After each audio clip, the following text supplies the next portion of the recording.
Chapter 1. The plane crashed. The frigid sea water crashed against him in relentless waves as Xiao Fei weakly opened his eyes. The overcast sky loomed ominously, almost within reach, appearing as though it might collapse at any moment. Where am I? He rubbed his numb and soaked neck, forcing himself to sit up, and discovered he was on a golden sandy beach. Before him stretched an endless expanse of ocean, where a massive, dark whirlwind, intertwined with flashes of lightning and rumbling thunder, surged violently toward the shore. A tornado. At merely 22 years of age, Xiao Fei was so startled that he leapt to his feet, his lumbar spine cracking painfully, causing him to wince in agony. Help! Save me! Faint cries for help drifted from behind him, sounding vaguely familiar. With a grimace, he turned to see a dilapidated airplane hanging precariously from a nearby tree. The right wing was broken, the left wing partially embedded in the sand, and the tail was gruesomely severed, with a large hole in the fuselage from which thick smoke billowed. In a way, wasn't he that the very plane he had been aboard? Recently, he had participated in a software design project at his company that had won an award, which originally came with a cash prize. However, just as fate would have it, the sales department had exceeded their targets and organized a team-building trip abroad. His insufferable female superior, who was always at odds with him, proposed that the prize money be forfeited and suggested he join them instead. Furious, Xiao Fei had felt like he was about to explode, but as a mere employee, he had no choice but to begrudgingly comply. Who could have anticipated that worse misfortune awaited him? The plane had actually crashed mid-flight. Damn it! Xiao Fei cursed inwardly as the cries for help grew more insistent. He focused his gaze and saw a woman clinging to the cabin entrance, weakly waving at him. Despite her disheveled appearance, she could not conceal her stunning beauty. It was Bai Yue'er, that insufferable vice president. At 30, she was still single, yet her name suited her well. Her skin was as fair as snow, and her figure was curvaceous, swaying enticingly as she walked, dazzling all the men around her. Unfortunately, this striking woman seemed to be perpetually on edge, ready to explode at the slightest provocation. Logically, Xiao Fei, a programmer who spent his days immersed in code and indifferent to the outside world, should have had no conflicts with Bai Yue'er. Yet, she seemed determined to make his life miserable. Whenever the sales team underperformed or failed to secure contracts, she always blamed him, claiming the software design was to blame for the poor client experience.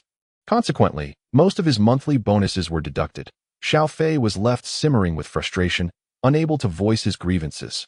Now, witnessing Bai Yue'er pleading for his help, he felt an unexpected thrill of satisfaction, almost wanting to break into a dance of joy. However, after a moment's reflection, he decided to lend a hand. After all, he was a person of broad-mindedness, not one to harbor grudges. Suppressing the pain coursing through his body, Xiao Fei climbed onto the wreckage of the airplane. Seeing him approach, Bai Yue'er's expression shifted from despair to relief, her pale face lighting up with excitement. "Xiao, I'm so glad you're alive." Xiao Fei paused, suddenly feeling ashamed for his prior thoughts. It was evident she genuinely cared about his well-being. However, in the next moment, her expression hardened, and with a raised brow, she snapped. "Humph, consider yourself lucky. What are you still standing there for? Hurry and get me down." Ah, so that was it. Bai Yue'er's long, fair legs were ensnared in the seatbelt. Tightly knotted, Xiao Fei tugged at it, only to elicit a pained cry from her. She wore only a pair of leather shorts, her smooth legs marred by multiple injuries from the crash. Yet, those long legs remained astonishingly beautiful, leaving Xiao Fei momentarily entranced. "Idiot! What are you doing? You're hurting me." Bai Yue'er scowled, her delicate brows knitting together in annoyance. "You're such a useless fool. Can't you think for once?" What the hell? Was she really scolding him in this situation? Did she truly believe her position afforded her the right to belittle him? "Forget it. I'm done," Xiao Fei retorted. "If you're so desperate, figure it out yourself." With that, he turned and entered the cabin. You. Bai Yue'er gaped in disbelief as he walked away, her anger rendering her momentarily speechless. Inside the cabin, Xiao Fei surveyed the chaos that surrounded him, debris strewn everywhere. A scene of utter devastation. The suave guy who had been sitting diagonally opposite him, once sporting a flamboyant hairstyle, now lay with his head crushed. Next to him, a woman who had been busy applying makeup during the flight now lay lifeless, her neck severed, blood pooling around her. Xiao Fei swallowed hard, feeling nauseated. These horrific scenes, often depicted in movies, were now brutally real before his eyes, making it difficult to process. Just then, he heard a few coughs from beneath the seats in the aisle. Steadying himself, he approached, and a familiar face came into view. It was the company's sales champion, Wen Xiaoqian. "I'll get you out," Xiao Fei said quickly, helping her up while scanning her condition. She looked utterly disheveled, but her professional attire accentuated her figure alluringly. "Xiao Fei." The terror in Wen Xiaoqian's eyes briefly transformed into surprise upon seeing him. Suddenly, there was a loud explosion from the front of the plane. Sparks flying from severed electrical wires. It appeared the aircraft was on the verge of exploding. Wen Xiaoqian shrank into Xiao Fei's embrace, which sent a wave of warmth through him. But he had no time to enjoy the moment. Just then, a scream echoed from the lounge. There were still survivors inside. "Can you walk?" Xiao Fei asked anxiously. When Xiaoqian shook her head vigorously, her eyes filled with despair.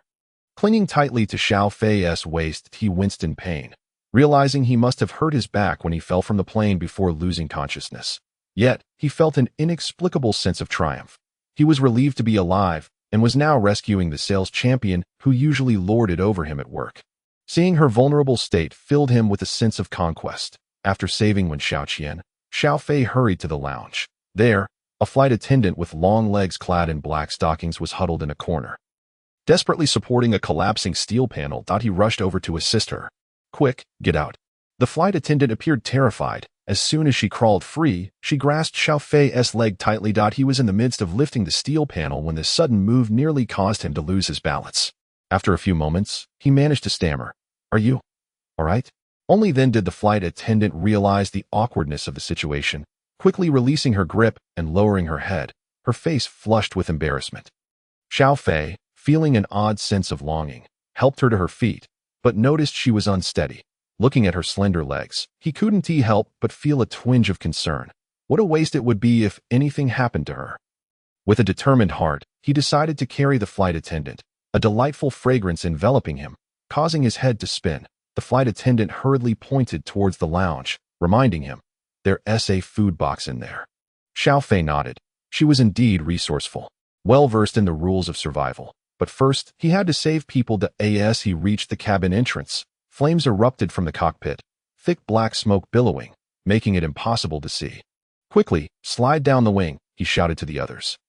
Wen Xiaoqian, who had been with Bai Yue'er, wasted no time and slid down without a second thought. "Be careful," the flight attendant called back to Xiao Fei before following suit. Once everyone had evacuated, Bai Yue'er's face paled, her beautiful eyes glistening with tears as her composure shattered. "Xiao Fei, are you blind? What about me? How am I supposed to slide down? Let me go." Just as her words fell, the cockpit exploded with a deafening boom, a wave of heat engulfing them. Chapter 2. This isn't fair. Thick smoke billowed from the cabin, instantly engulfing the two figures within. "That guy who saved me. He died." Outside the plane, Wen Xiaoqian ran a considerable distance, leaving only the incapacitated flight attendant crouching behind a tree, gazing sorrowfully at the smoking wreckage. Moments later, a violent coughing erupted from inside the plane. The flight attendant's eyes widened in disbelief, shouting, "You're all alive. It's fine. It's fine. We're not dead."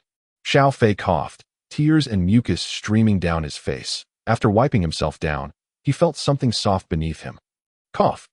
Xiao Fei, are you trying to kill yourself? If you dare take advantage of me, I swear I'll have you fired." Bai Yue'er exclaimed, a mix of annoyance and irritation in her voice as she shoved him away.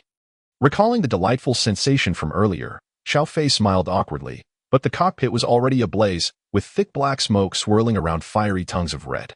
"Let us just focus on surviving first," he said, covering his mouth and nose before diving back into the cabin. He needed to retrieve the food box before the plane exploded. Inside, smoke filled the air, obscuring his vision. He bent low, feeling his way through the aisle until he reached the lounge, quickly grabbing the food box and snatching a piece of broken metal. Just as he emerged, the ceiling of the lounge suddenly collapsed, sparks raining down. Xiao Fei's heart raced with fear. Suddenly, a bloodied hand shot out from the fog, grabbing his shirt collar. Terrified, Xiao Fei sprinted towards the cabin entrance, inadvertently dragging the owner of the hand along with him. When he turned to look, he found himself face to face with an adorably dressed girl with large eyes. As soon as she exited the plane, she slipped right down the wing. Without hesitation, Xiao Fei dropped the food box and used the metal piece to cut Bai Yue'er's seatbelt, rolling her down with him. Boom! Just as they hit the ground, the airplane exploded in a cataclysmic blast, a series of detonations shaking the air and sending flames skyward. Xiao Fei was momentarily dazed, and when the chaos subsided, he sat up, releasing Bai Yue'er from his grasp. That was close. Thank goodness I slap. Before he could finish his thought, Bai Yue'er slapped him across the face. Xiao Fei was momentarily taken aback. Why are you hitting me? You foolish idiot. Why didn't you save me first? You nearly killed me. Do you even realize that? Bai Yue'er lamented, her frustration boiling over as she struck out again. Xiao Fei seized her wrist, trembling with anger. Damn it. I clearly saved you. Yet you turn on me like this. Truly a heartless creature. However, the single Xiao Fei understood profoundly that women are akin to poetry. One can never reason with such verses, especially when it concerns Bai Yue'er, who was in the throes of her monthly visitor. He sighed, releasing her hand, and stood up to retrieve the food box at that moment, when Xiaoqian swiftly snatched the food box and ran excitedly towards Bai Yue'er. Xiao Fei couldn't help but chuckle, moving over to help the flight attendant to her feet. Thank you. My name is Su Ro, she said with a warm smile, extending her hand gracefully. I am Xiao Fei. Xiao as in the zodiac, Fei as in flight. As he grasped Su Ro's smooth hand, he glanced awkwardly at the charred remains of the aircraft. Hey, do you all want to be crushed by that tree? Called out a girl with large eyes from a distance. Xiao Fei looked up to see that the fire had burned the tree, its charred trunk precariously swaying. He hurriedly assisted Su Ro towards an open space on the beach, with Xiaoqian supporting Bai Yue'er from behind. Bai Zong. There's food and water inside. Would you like to have some? When Xiaoqian asked, diligently brushing the dust off Bai Yue'er's clothing, Bai Yue'er nodded. Let us drink some water. When Xiaoqian crouched down to open the food box, revealing bread, ham, cream cheese, and 4 bottles of mineral water. I want some too. The girl with large eyes exclaimed, her throat parched from the smoke, her gaze fixated on the water bottles. However, protective when Xiaoqian swiftly intervened. I picked this up. It's not for you. The girl panicked. I'll pay 10 times the price. When Xiaoqian laughed, her chest trembling. Do you think this is a convenience store? Besides, how much could a bottle of water even cost at 10 times? The girl blinked, seemingly struck by a thought, and proudly declared, Zhongfang Group is my family's business. You'll surely benefit when we return. Zhongfang Group. When Xiaoqian was taken aback, while Bai Yue'er suddenly remarked, Are you Song Shiyu? You know me. Song Shiyu asked. Surprised, Bai Yue'er smiled lightly. I know your father, Song Tianjia. Xiaoqian, hand a bottle of water to Miss Song. When Xiaoqian hurriedly presented it with both hands. My apologies, Miss Song. It turns out we are old acquaintances. Song Shiyu snorted and took the water, gulping it down. Bai Yu then turned to Su Ro. This is the food box from the plane. Let her have a bottle as well. With the 4 bottles of water now distributed, Xiao Fei found himself empty-handed, exclaiming in frustration, Bai Zong, what about mine? This is unfair. Bai Yu's expression turned frosty, her tone lofty. Are you questioning me? When Xiaoqian quickly interjected, Xiao Fei, how can you speak to Bai Zong like that? Apologize immediately. Apologize? How absurd. I saved someone, even retrieved the food box, and now I can't even have water. Screw this. Xiao Fei, feeling indignant, turned to walk towards the other end of the beach where a cluster of coconut trees stood, hoping to quench his thirst with coconut juice. What a pathetic fellow. When Xiaoqian scoffed as she watched Xiao Fei sulk away, Su Ro glanced at the half bottle of water in her hand and hurried after him. Xiao Fei, here is some water for you. At that moment, Xiao Fei, still fuming, replied without looking back. I don't want it. Su Ro gently chided with a smile. You're being childish. Don't you feel thirsty? Xiao Fei halted, suddenly turning around, startling Su Ro into retreating.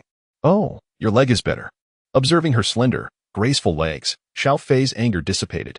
Thanks to you, I've fully recovered. Su Ro responded, beaming brightly.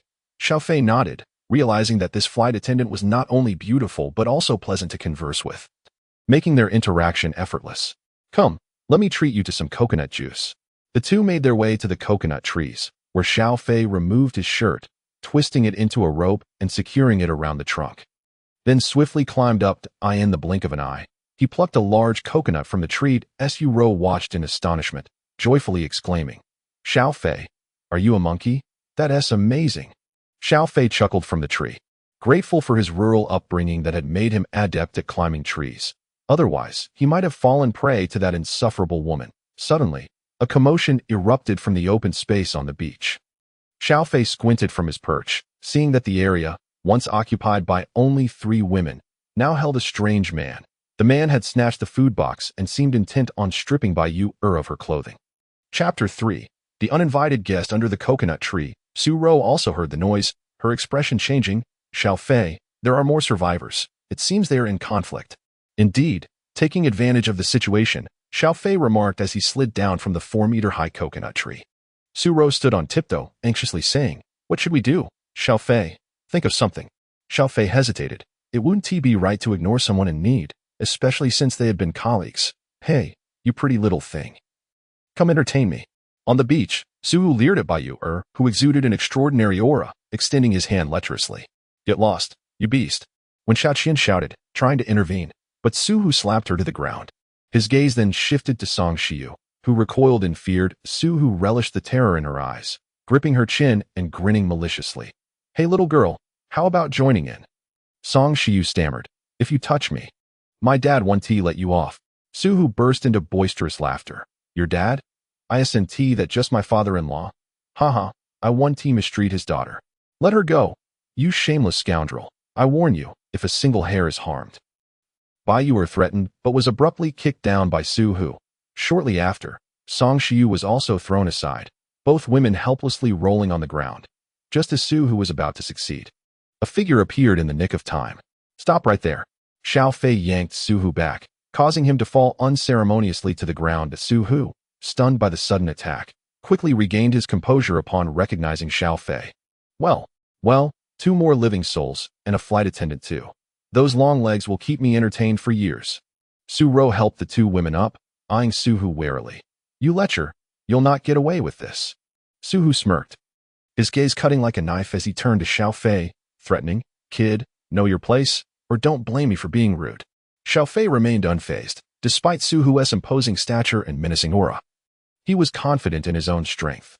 Although he was a programmer and appeared slight in frame, he possessed considerable strength from years of agricultural labor. Conversely, Su Hu dismissed him entirely. The 2 men locked eyes for a few seconds before when Xiaoqian suddenly shouted, "Xiao Fei, beat that scoundrel, protect Bai Zong, don't let our company lose face."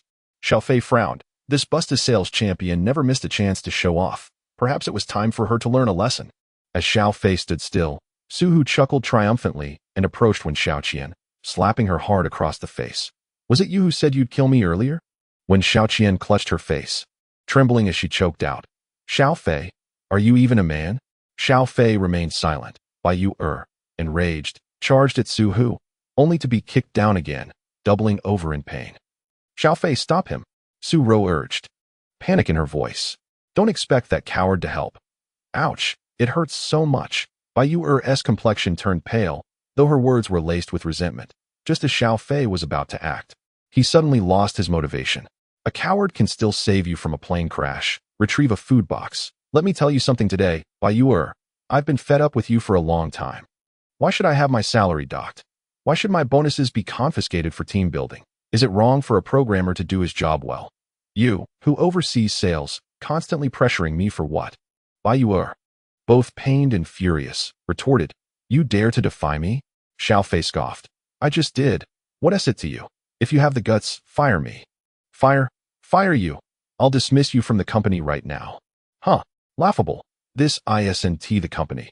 This is a deserted island. Can you not see that?" As their argument escalated, Su Hu interjected, Hey, what are you 2 doing?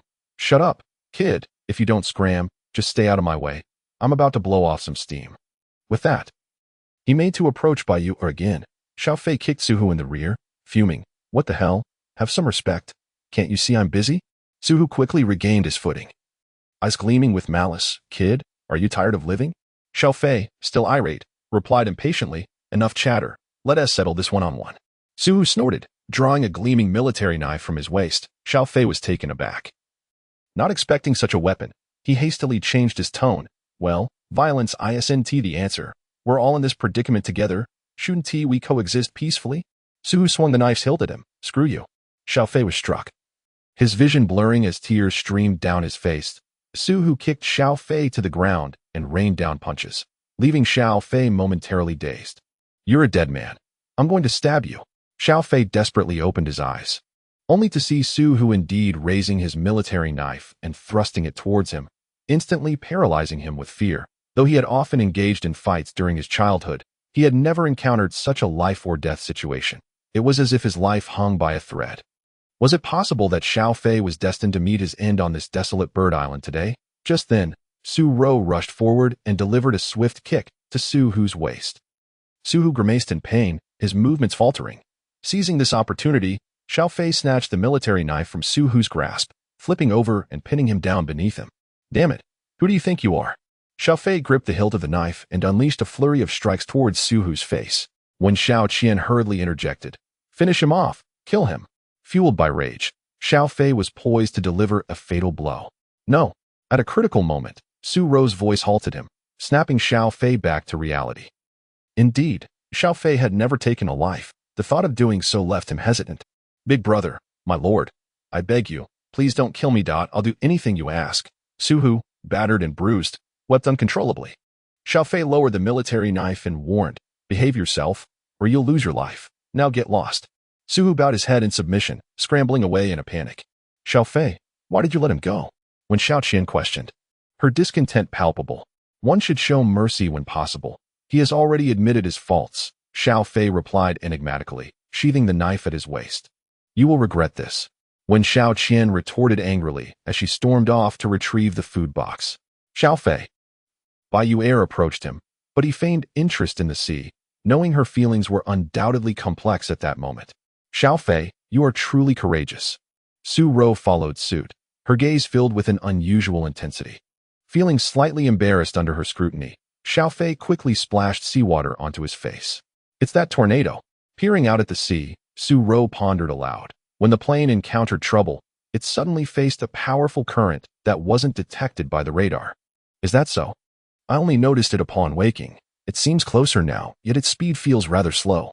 After washing his face, Xiao Fei felt somewhat relieved, but gazing at the moving tornado, his spirits grew heavy once more.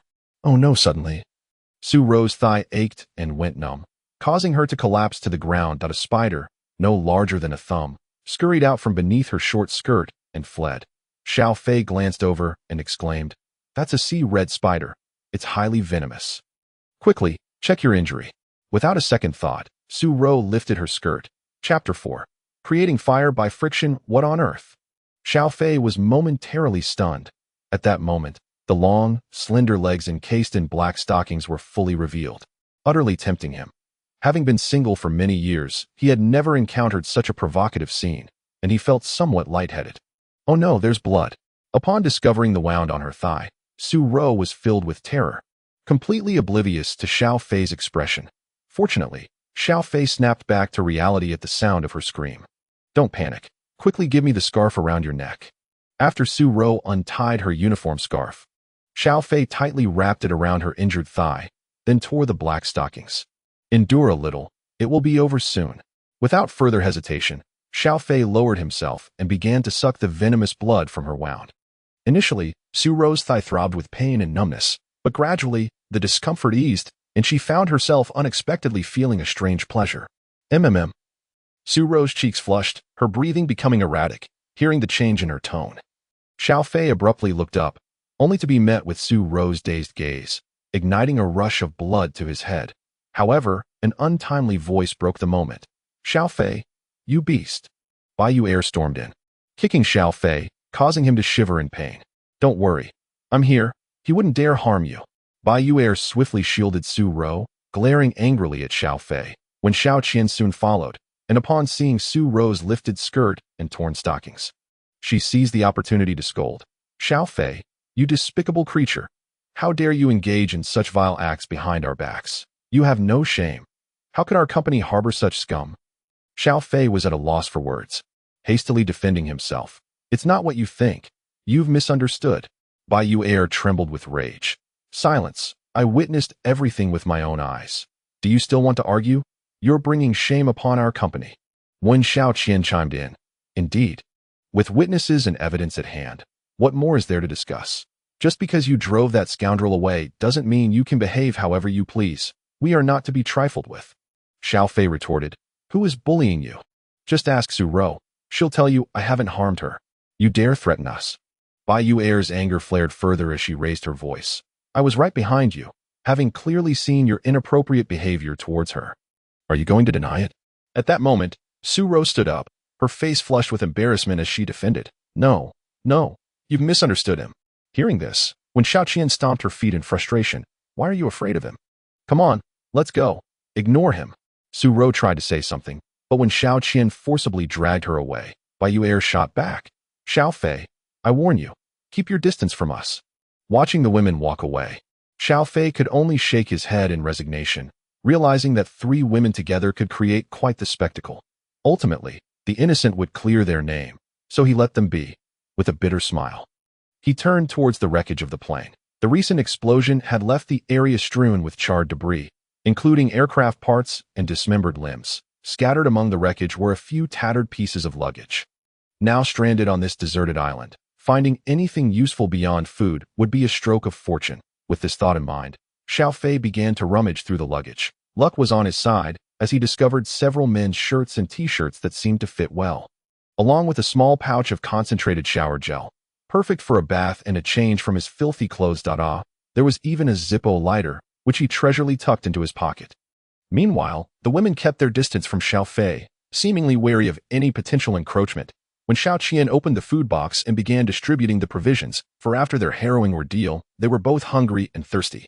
Soon, however, the food supply dwindled to just a few pieces of cream cheese. Su Ro glanced off into the distance. Shouldn't we leave some for Xiao Fei? What are you thinking of him for? Have you forgotten how he treated you earlier? When Xiao Qian exclaimed, chewing on her bread. Forget about him. We need to fill our stomachs, Bai Yue'er added, taking a sip of water. Nearby, Song Shiyu. Curious, asked. Su Ro, what exactly happened just now? Did he? At that time, Song Shiyu had stepped away to relieve herself and was unaware of the unfolding drama. Upon seeing Song Shiyu's innocent face and wide eyes, Su Ro felt her cheeks flush and her words falter. Recalling the events by the sea, her heart raced. Xiao Fei's rescue was undeniable, yet his actions had been too intimate, leaving her with an indescribable feeling that was hard to articulate. Song Shiyu flashed a knowing smile. I get it. There's quite a vivid image there. Ahem, when Xiao Qian nearly choked, laughing. You little brat. No, an unmarried young lady. What do you know? Why wouldn't I understand? It's just the old routine. Song Shiyu retorted defiantly. Uffed. Bai Yue'er couldn't hold back, spitting out the water she'd just sipped. When Xiao Qian hurriedly patted Bai Yue'er's back, laughing so hard that her chest trembled. Oh dear. I must say, Song the young lady, you've really amused by the old routine, indeed. Song Shiyu pouted. Isn't that right? First a kiss, then a touch, and then, stop, stop, stop. What nonsense are you all babbling about? I already said it was a misunderstanding. Su Ro interjected urgently. Seeing Su Ro's flushed face, Bai Yue'er suggested, all right, once we finish eating, we should focus on something more pressing. It will be dark soon, and we need to figure out how to start a fire. That way, we can signal for rescue. Bai Yue'er's reasoning was sound, and everyone nodded in agreement. But the problem arose. Where to find a spark? During the plane's explosion, there had been residual flames, but they had been too focused on survival to consider it. Now, the wreckage emitted no smoke, and all that surrounded them was the vast ocean and the deep, lush jungle. The women exchanged glances, momentarily at a loss. Oh, we could start a fire by friction. Song Shiyu suddenly proposed. I say, Song young lady, that is something only primitive people do. Who among us knows how? When Xiao Qian shook her head, lacking hope. However, Bai Yue'er and Su Ro reached a consensus. They felt it was worth a try since there were no other options available. The group ventured to the outskirts of the forest, collecting twigs and dry leaves, piling them together before attempting to create fire by friction. Yet, Su Ro's palms grew hot after a short while, while Bai Yue'er became frustrated and snapped a twig in two. At this rate, we'll never get a fire going, Song Shiyu sighed. When Xiao Qian frowned and complained, wasn't it you who suggested starting a fire by friction? Song Shiyu shrugged, indicating her own helplessness. The women fell into silence. Suddenly, Su Ro exclaimed, Oh no, that man is back. Everyone looked up to see Su Hu sneaking over, seizing the food box and sprinting away. When Xiao Qian sprang to her feet, cursing, You shameless scoundrel, put down that box, it belongs to us. Upon being discovered, Su Hu stuffed food into his mouth as he ran away, looking utterly disheveled, unable to bear watching the food being stolen. When Xiao Qian impulsively chased after him. Chapter 5. You all listened to me, but Su Hu was cunning, disappearing into a pile of rocks in the blink of an eye. Bai Yue'er hurriedly stepped forward to stop her, exclaiming, "Xiao Qian, it's dangerous," as she gazed in the direction where Su Hu had vanished. When Xiao Qian furiously stamped her feet, the last remnants of their food had disappeared, and they couldn't even kindle a fire, leaving the women in a state of despondency.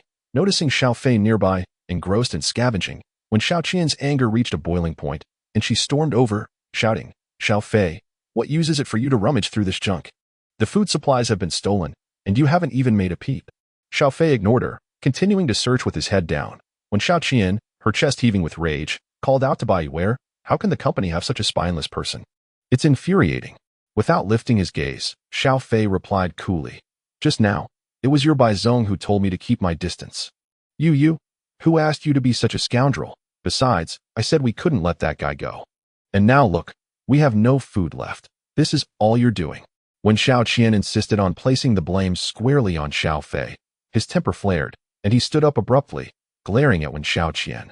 "What? Do you want to hit me? If you're bold enough, go ahead."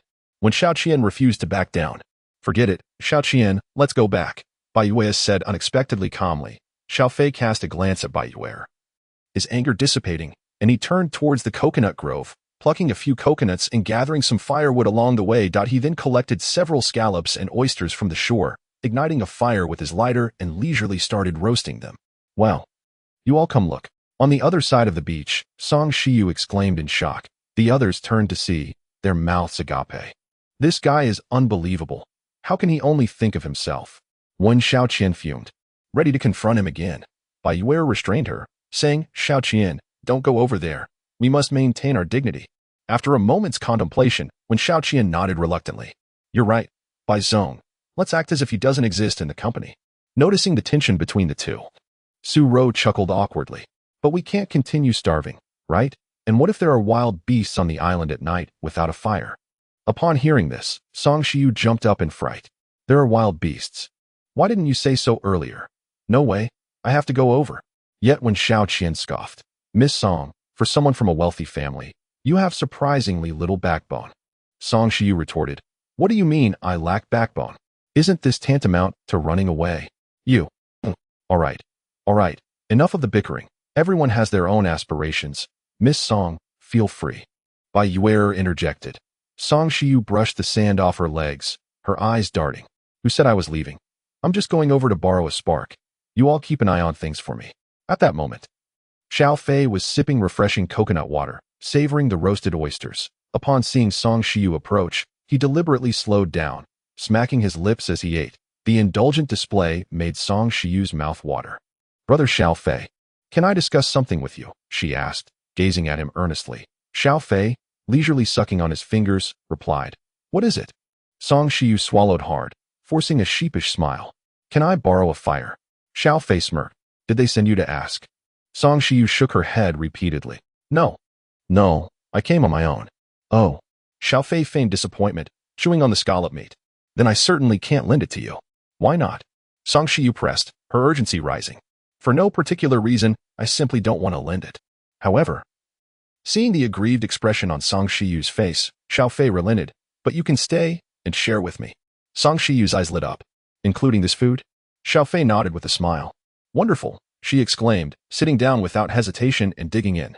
As she ate, she remarked, "Brother Xiao Fei, you're such a nice person. I don't think you're as they say." Xiao Fei chuckled. "I'm not currency. It's normal not to be liked by everyone." "Speaking of money." Song Shiyu's eyes sparkled. "I have money. As long as you can ensure my safety, I'll give you 1 million when we get back." 1 million? Xiao Fei nearly choked on his coconut water. His annual salary barely reached a fraction of that. Seeing Xiao Fei cough, Song Shiyu glared. "Is that too little? How about 2 million? 2 million? Xiao Fei's heart raced. What a lavish promise from a wealthy heiress. Money means nothing here. This is a deserted island. Just then, several women rushed over, and upon seeing Song Shiyu enjoying her meal, when Xiao Qian rolled her eyes in exasperation. "Isn't someone like you, who scrambles for money every day, even cheaper?" Song Shiyu shot back. "Enough with the quarreling," Su Ro interjected. Attempting to mediate, she turned to Xiao Fei, smiling. "Xiao Fei, let's bury the hatchet. We've barely escaped from the plane, and now we're stranded on this deserted island. Starving, we should unite and await rescue. Only by banding together can we hope to survive. What do you think?" Xiao Fei nodded. Indeed, I've always believed in that. No objections there. Cut the self-praise. When Xiao Qian muttered under her breath, Su Rou shot her a warning glance, urging her to remain quiet. She continued, Xiao Fei is right. We owe our survival to him for rescuing us from the plane, for finding the food supplies, and for driving away that scoundrel. Moreover, he saved me again at the beach just now. At this point, a blush crept onto Su Rou's cheeks. Hearing her words, Xiao Fei felt as if he were drinking nectar. His heart soared. Noticing Su Rou's unusual expression, he hastily said, No need to elaborate. Let's all stay and eat together. Wen Xiaoqian was the first to grab a roasted scallop. Mumbling, if it weren't for being on this wretched island, I wouldn't even care. Bai Yue'er paused, then eventually picked up an opened coconut and took a hearty swig. Su Rou smiled gratefully at Xiao Fei. Thank you. Xiao Fei. No need for thanks, we're all in this together, like grasshoppers on the same string, he replied gallantly, handing her a large oyster before turning his attention back to Wen Xiaoqian and Bai Yue'er, stating, however, from now on, everyone must follow my lead. Follow your lead. Are you out of your mind? Wen Xiaoqian exclaimed, her voice dripping with incredulity. Do you think you can boss us around just because of some rotten coconuts and stinky scallops? Do you even regard Bai Zong? Xiao Fei's expression darkened, and just as he was about to respond, Song Shiyu shrieked, Ah, what is that? It's coming towards us. Everyone turned to see a massive, scaled creature with a bright red head approaching not far behind Xiao Fei. Instantly, the four women were gripped by fear, trembling and huddling together. Xiao Fei, taken aback, instinctively drew the military knife at his waist, but the creature seemed cunning, bypassing him and charging towards the four women. Chapter 6. Fortune and misfortune intertwined. Song Shiyu was the first to spot the monster, and upon seeing it rush forward, her screams grew more frantic. The other three women, terrified, hurled their shells at the creature. But it was to no avail. The creature drew closer. In a moment of desperation, when Xiao Qian impulsively shoved the smallest among them, Song Shiyu, forward. Song Shiyu stumbled and fell right in front of the beast. Hiss, hiss, the red-headed creature paused, flicking its tongue, its long tail raised. Get away, I don't want to die, boo-hoo. Faced with the grotesque monster, Song Shiyu burst into tears. The creature, seemingly enraged by her cries, bared its sharp fangs and lunged forward. In an instant, the women covered their eyes in terror, and Song Shiyu's sobs abruptly ceased. After what felt like an eternity, Su Rou cautiously lowered her hands, ready to scold Wen Xiaoqian, but the scene before her left her utterly speechless. Bai Yue'er also opened her eyes, her mouth agape in disbelief. Goodness, this creature has grown so large and scaly. Fortunately, it doesn't have scales on its head, or we would have been in trouble. At that moment, Xiao Fei was crouched beside the creature, meticulously examining it, his sharp knife having somehow found its way into the creature's head. My word, you really scared the soul out of me just now. Well done. Xiao Fei, you've finally accomplished something impressive. Upon hearing the exclamation, Wen Xiaoqian's eyes widened in joy. What did you do? Song Shiyu, still shaken, glared at Wen Xiaoqian in resentment. Wen Xiaoqian, feeling guilty, quickly hid behind Bai Yue'er, whispering for help. Bai Zong, I didn't mean to. It was just an accident. My limbs weren't cooperating. Stop your nonsense. You business people have thicker skins than city walls. Do you know this is attempted murder? Song Shiyu stood up, her fists clenched, her face turning green with rage. Su Rou also defended Song Shiyu, saying, Wen Xiaoqian, your actions were indeed excessive. Wen Xiaoqian, humiliated and furious, shot a glare at Su Rou. What business is it of yours? Keep your mouth shut. Wen Xiaoqian's attitude incited Song Shiyu's outrage, and she stepped forward, pointing an accusatory finger at Wen Xiaoqian. You can't even admit to your own actions, yet you dare to blame others. Just wait. When we get back, I won't let you off the hook. Upon hearing this, Wen Xiaoqian felt a twinge of fear and shook Bai Yue'er's arm. Bai Zong, she's threatening me. Please help me. Bai Yue'er shot her a reproachful glance, well aware that Wen Xiaoqian's actions had indeed crossed the line. However, being one of their own, it was said that one should protect their own, and thus the owner naturally had to defend her. Bai Yue'er smiled at Song Shiyu and said, Miss Song, considering my acquaintance with your father, let Xiaoqian off this time. I assure you, there will be no next time. Song Shiyu coldly snorted, a next time. Once is more than sufficient. Thank you very much. If it weren't for Xiao Fei, I might have already met my end. Bai Yue'er awkwardly laughed. Indeed, We owe it to Xiao Fei. However, he is one of our company's people. Since we are all familiar with one another, please forgive Xiao Qian for this once. Song Shiyu retorted sarcastically. No wonder you're the boss, so adept at leveraging connections. But what does it matter if I forgive her? Will my father let her off the hook? Bai Yue'er was momentarily at a loss for words to at that moment, when Xiao Qian, feeling impulsive, hopped out from behind Bai Yue'er and pointed at Song Shiyu, exclaiming, "So your dad is wealthy, big deal. If you're so capable, why not call your dad here right now? I mean, you weren't even hurt. It's just a trivial matter. What a pretentious person." As the tension escalated between the two, Xiao Fei shook his head and approached, bellowing, "Enough! Everyone shut up. From now on, if anyone makes a peep, they can leave." After the earlier confrontation, Xiao Fei had evidently become the backbone of the group, and his words went unchallenged. Observing that the women had quieted down, a sense of accomplishment blossomed within him. He cleared his throat and pointed to a dead creature on the beach, saying, "Do you see that? It's a lizard. But have you ever seen one this large? I suspect this island isn't as tranquil as it appears. That we need to prepare ourselves post-haste. Therefore, regardless of what happens, we must unite. Only by banding together can we hope to survive." Su Rou wholeheartedly agreed. And even Bai Yue'er began to echo, "Xiao Fei is right. We should stand united." When Xiao Qian timidly asked, "So what should we do now?" Xiao Fei gestured towards the scattered suitcases. "I haven't finished collecting those yet. You and President Bai go see if there's anything useful." After speaking, he glanced at Bai Yue'er, aware that it was the first time he had instructed his superior to take action. Bai Yue'er remained silent, leading Wen Xiao Qian away. "Su Rou, you should go as well. Remember, everything must be confiscated," Xiao Fei added thoughtfully. Song Shiyu looked at Xiao Fei and asked, "What about me?" "You should gather more firewood for the night," Xiao Fei instructed. Song Shiyu replied, "Xiao Fei, I can follow your orders, but I have a condition." "What condition? Wasn't what I said clear enough?" Xiao Fei's expression turned cold. Song Shiyu began to pout. "I didn't mean it that way. It's just about that matter we discussed earlier. You must agree, and when we return, I'll add another 1,000,000. 3,000,000. Xiao Fei felt a bit lightheaded, though he maintained a composed exterior. "That can be negotiated. But you must follow my lead. Deal? Then you are now my personal bodyguard," Song Shiyu declared joyfully. Xiao Fei feigned nonchalance and waved his hand. "Go on. It will be dark soon." At that moment, the women busied themselves, their movements on the beach captivating. Taking advantage of the moment, Xiao Fei took a moment to appreciate the view. Bai Yue'er possessed a pleasantly plump figure, one he could gaze at daily at the office without growing weary. Although her attire was now disheveled, it accentuated her fair skin, particularly the way her thighs peeked from beneath her shorts, appearing as if they could be squeezed for moisture. Su Rou, the flight attendant, stood approximately 170 centimeters tall. Their acquaintance had been brief, yet she was the kind of woman who left an indelible impression. The well-fitted flight attendant's uniform, paired with her long legs encased in black stockings, showcased her tall, curvaceous form. The stockings, now torn, lent her an allure of chaotic wildness. The two women were undeniably captivating in their own rights. Xiao Fei couldn't help but smirk, glancing back, when Xiao Qian, an old colleague, was well known for her temperament.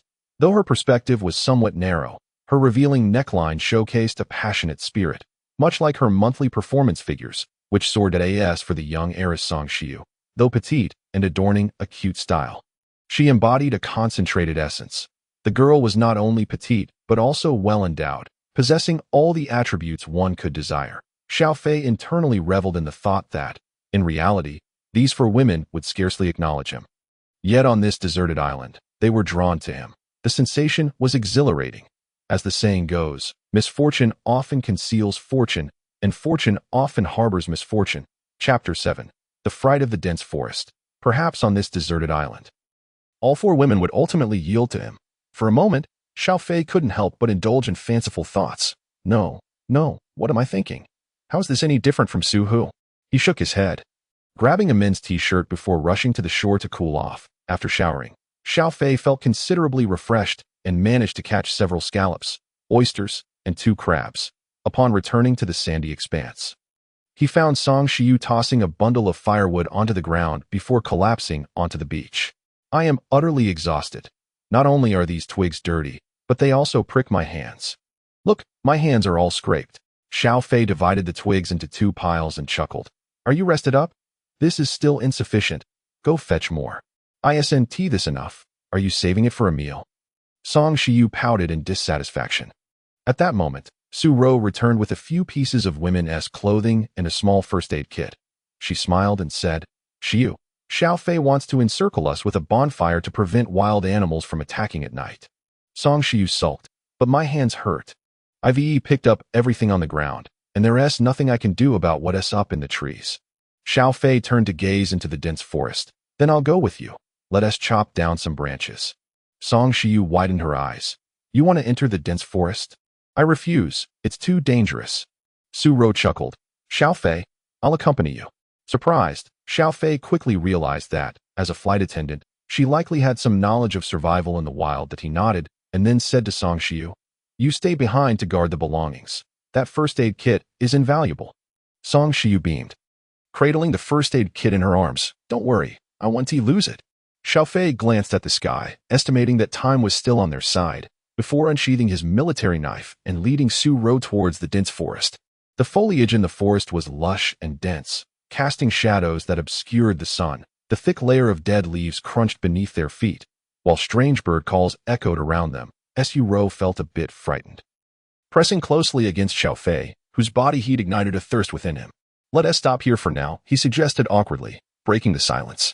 Su Ro nodded, scanning their surroundings. The terrain here was relatively flat, surrounded by thorny vines, with the towering ancient trees spaced apart, creating a small clearing that was somewhat brighter. Observing the small trees behind the ancient ones, Xiao Fei instructed, wait here for me. Su Ro quickly replied, just be careful.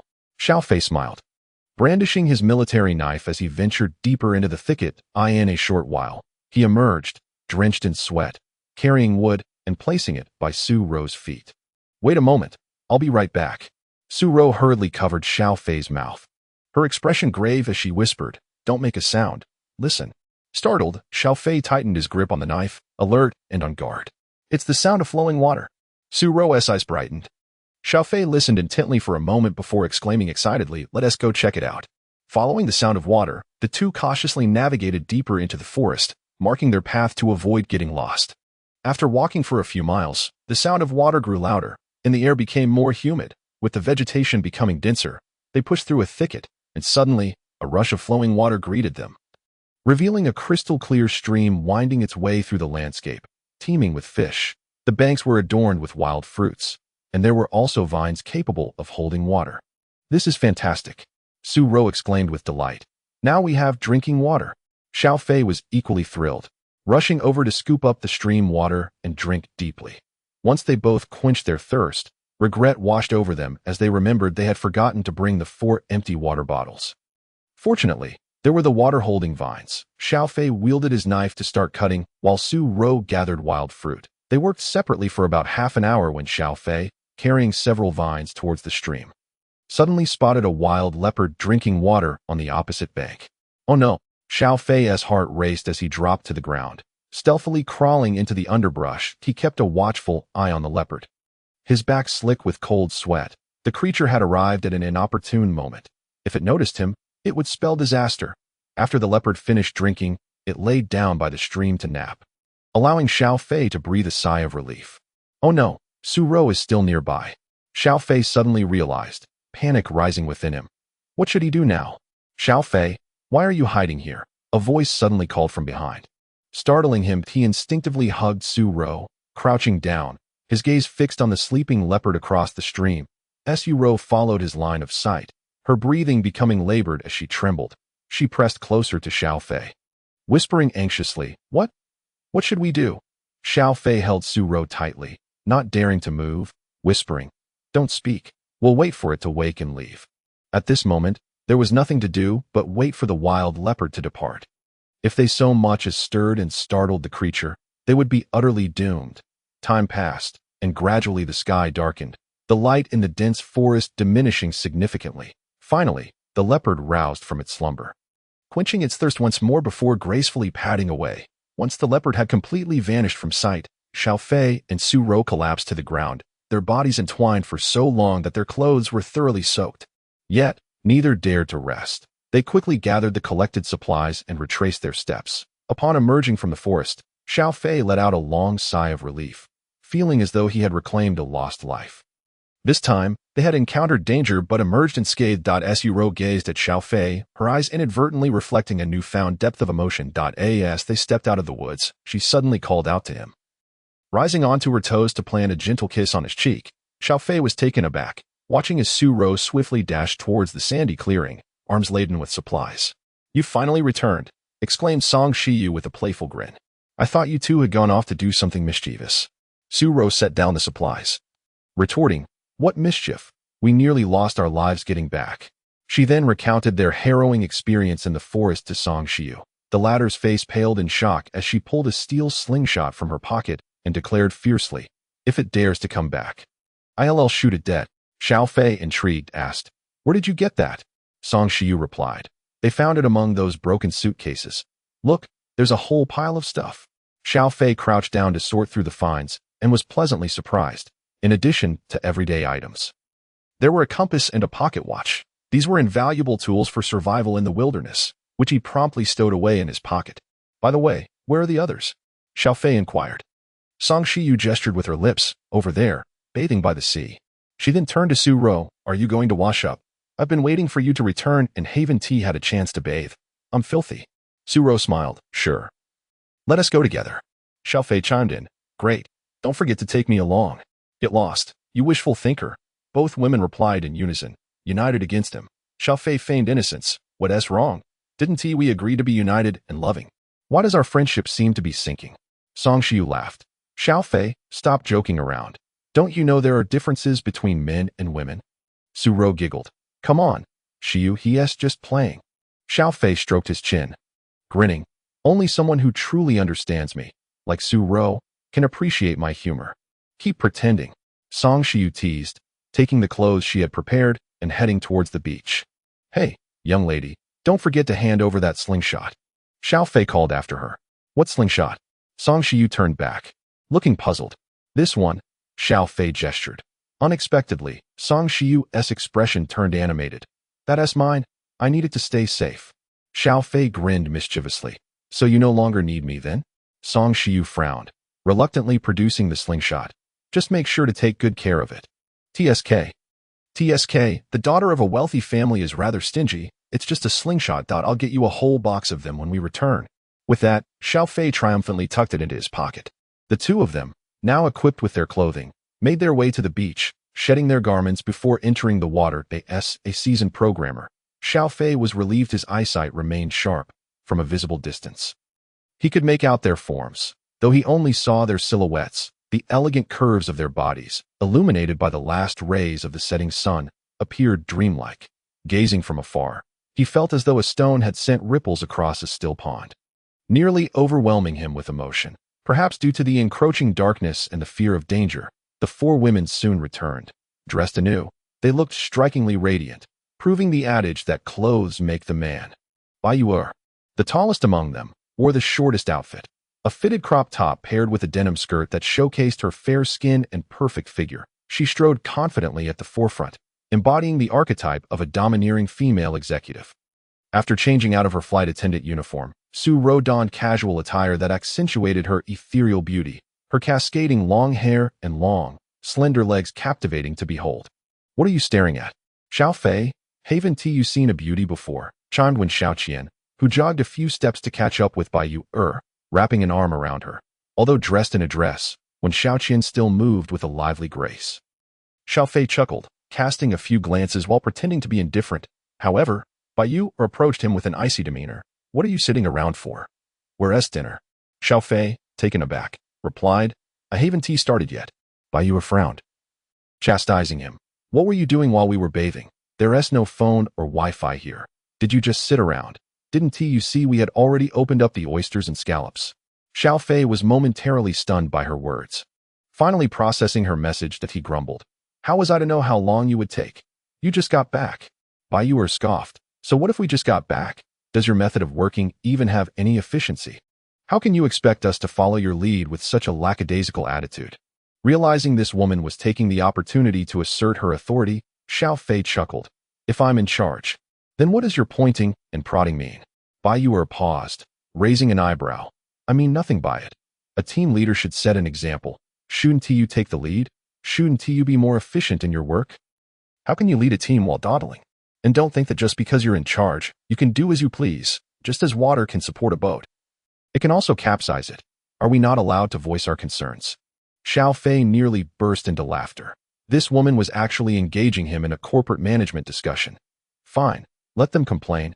It wouldn't matter in the isolation of the island. He shrugged and began grilling the seafood. I'll help you, said Song Shiyu, now clad in a cartoonish short-sleeve shirt, approaching with a playful grin. Not bad, young lady. You're quite diligent. Do you do this at home too? Xiao Fei inquired. Intrigued.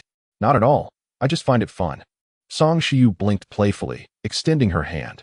Yet, as her words left her lips, a spark from the fire jumped onto her small hand. Ouch! That burns, she exclaimed, shaking her hand in distress. All right, young lady, just sit still.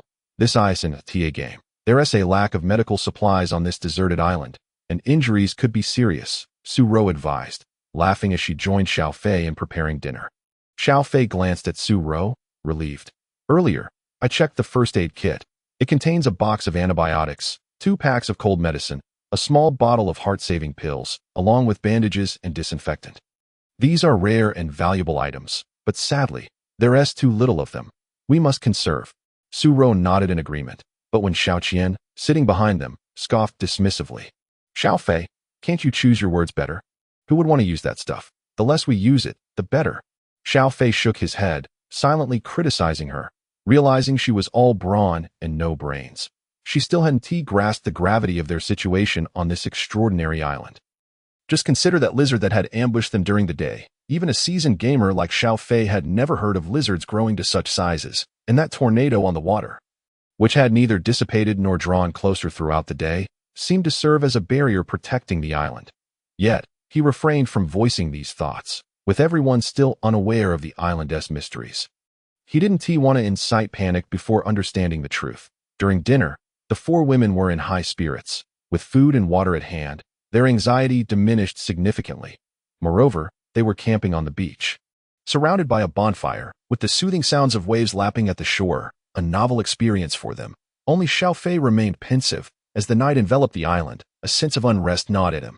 Tonight, we'll take turns keeping watch. We must be vigilant for any unexpected occurrences. Lighting 2 additional bonfires, Xiao Fei issued his orders. What could possibly happen in the middle of the night? We on the beach, not in the dense forest, when Xiao Qian retorted with a pout. Xiao Fei is right. We can't all be asleep. Don't forget there's still one person on watch. Su Ro supported him. That makes sense, Song Shiyu nodded. Glancing at Bai Yue'er, who remained noncommittal, Xiao Fei checked his pocket watch. It's now 10:20.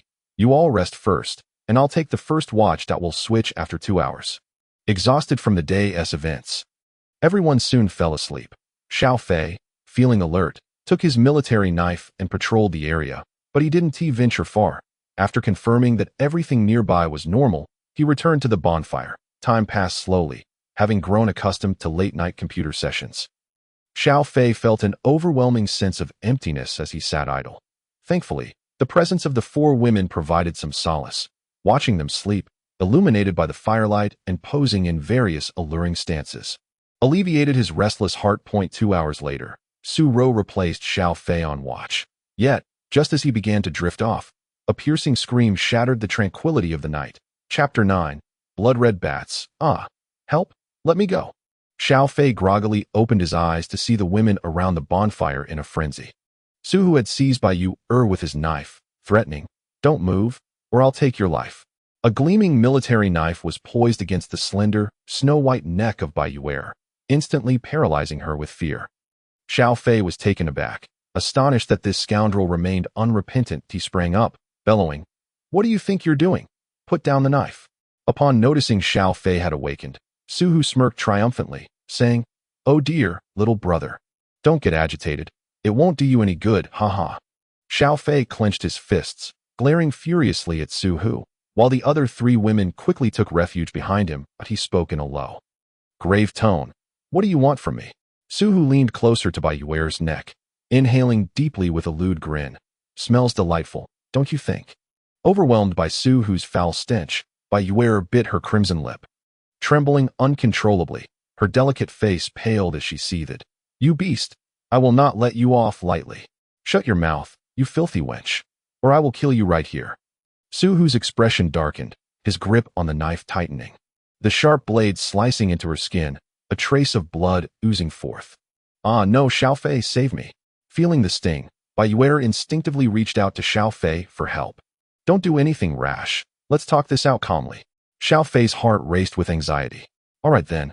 I'm hungry. Get me something to eat." Su Hu demanded. Fine, I'll get it for you right away." Xiao Fei turned to glance at Su Ro, who understood the situation and immediately began grilling the remaining 2 oysters. As the aroma of seafood wafted through the air, Su Hu's eyes sparkled with greed as he swallowed hard. "Not bad. This stuff is quite nourishing. You ladies better take good care of me tonight." When Xiaoqian, upon hearing this, grew frantic and whispered to Xiao Fei, "Don't just stand there. Think of something." Song Shiyu timidly added, "Yes, Xiao Fei, you promised to protect me." Xiao Fei furrowed his brow, with Bai Yue'er as leverage. What could he possibly do? The only option seemed to be sacrificing Bai Yue'er and fighting Su Hu to the death, which might yield a chance of victory, but was that even feasible? At least, Xiao Fei couldn't bring himself to do it. Watching Su Hu devour the food voraciously, he couldn't resist asking, "Buddy, is it good? If you let her go, I promise you'll be well fed from now on." Su Hu licked his lips and chuckled. "Do you think I'm an idiot? If I let her go, will you still give me the chance?" Xiao Fei hastily clarified. "You've misunderstood. I swear on my honor, I will keep my word." Su Hu impatiently interrupted. "Stop rambling. I'm full now and want to have some fun. All of you ladies stay put. No one leaves without my permission." As he spoke, he casually caressed Bai Yue'er's delicate waist, leering. "Come on, darling. Let's go have some fun among the rocks." Bai Yue'er, filled with dread, struggled desperately. "No, I don't want to. Save me, Xiao Fei." The other women were in a frenzy. "Xiao Fei, what are we going to do? You must think of a way to stop him." The urgency of the situation ignited a fire within Xiao Fei. Yet he felt utterly powerless. Overwhelmed with anxiety, he could only watch helplessly as Su Hu violently dragged Bai Yue'er away. After contemplating for a moment, he whispered, "Don't panic. Our only option is to wait for him to make his move. And then I'll seize the opportunity to ambush him." "What the hell? Xiao Fei, are you even human?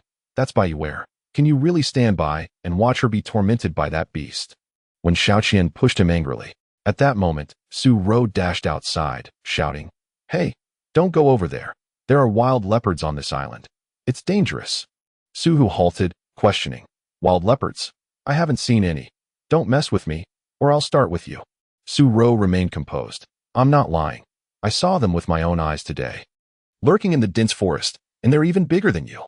Su Hu glanced towards the forest and then at the dark, ominous rock pile, hesitating before finally dragging Bai Yue'er back. Upon seeing Bai Yue'er returned unharmed, the women sighed in relief. However, Su Hu then turned his gaze towards them, his eyes gleaming with mischief. "It would certainly be more entertaining if we all played together." The moment those words left his mouth, the women tensed up again. "You seem the most genuine. Quickly take off your clothes. Let me inspect the goods first." Su Hu grinned at Wen Xiaoqian. Terrified, she clutched her arms, her voice trembling. No, you must be mistaken." Su Hu glared, refusing to take them off. Then I'll start by cutting her." He brandished the knife towards Bai Yue'er. "No, please don't harm Bai Yue'er." When Xiaoqian cried out, "Then you better comply and strip." Reluctantly, when Xiaoqian dropped her hands, gripping her skirt tightly, stammering, "But this is a dress. It's not easy to take off." "Stop with the nonsense. Hurry up." Su Hu barked, overcome with despair, when Xiaoqian burst into tears and began to remove her clothing. As she complied, Su Hu's eyes lit up, eagerly swallowing hard, filled with anticipation. However, to his surprise, after when Xiaoqian removed her dress, she was still clad in a form-fitting white undergarment, though her body remained covered. The taut curves were undeniably alluring. Su Hu, impatient, shouted, "Damn it, there's still more. Hurry up and strip." When Xiaoqian, tears streaming down her face, clung tightly to her arms, her voice hoarse, "Bai Yue'er, I'm so sorry." "What the hell? Are you teasing me?" Su Hu, infuriated, kicked Wen Xiaoqian to the ground. That instant, Xiao Fei seized the opportunity, gathering his strength and lunging at Su Hu. However, The cunning Su, who had anticipated this move, swiftly placing the knife back against Bai Yue'er's neck. Xiao Fei hesitated, his body swerving as he fell onto the beach. Damn it, want to try that again? Go die. Su Hu kicked the downed Xiao Fei in a fit of rage. Xiao Fei, in pain, clutched his stomach, unable to rise. From now on, all the women present will strip. Otherwise, don't blame me for my ruthlessness. After knocking Xiao Fei down, Su Hu reveled in his dominance. The women, seeing Xiao Fei's failure, felt utterly despondent. However, at that moment, Song Shiyu screamed in terror at Su Hu. Look behind you, what is that? Everyone turned to see what was behind Su Hu, their pupils dilating in shock that Su Hu, however, scoffed. Really? You think such a lowly trick would fool me? Do you take me for a child? But as soon as he finished speaking, his expression shifted drastically, a sharp pain surging through his back. Su Hu turned to see a swarm of large, dark red bats descending upon him, gnawing at him ferociously. Su Hu collapsed to the ground, the bats rapidly overwhelming him, leaving him bloodied and battered. Witnessing this scene, the women turned pale with fright as Xiao Fei snatched up the military knife, shouting, "Run!" Chapter 10. No path to escape at that moment. Bai Yue'er's legs buckled, and she collapsed onto the beach in sheer terror. Witnessing Su Hu's horrific fate up close, her perception of the world shattered. Her usual arrogance crumbled in an instant. Ignoring her dignity, she wept and crawled, but no matter how hard she tried, it felt as if she were stuck in place. Soon, the bats had reduced Su Hu to a mere husk, and as Bai Yue'er watched the whole ordeal, she fainted from sheer fright.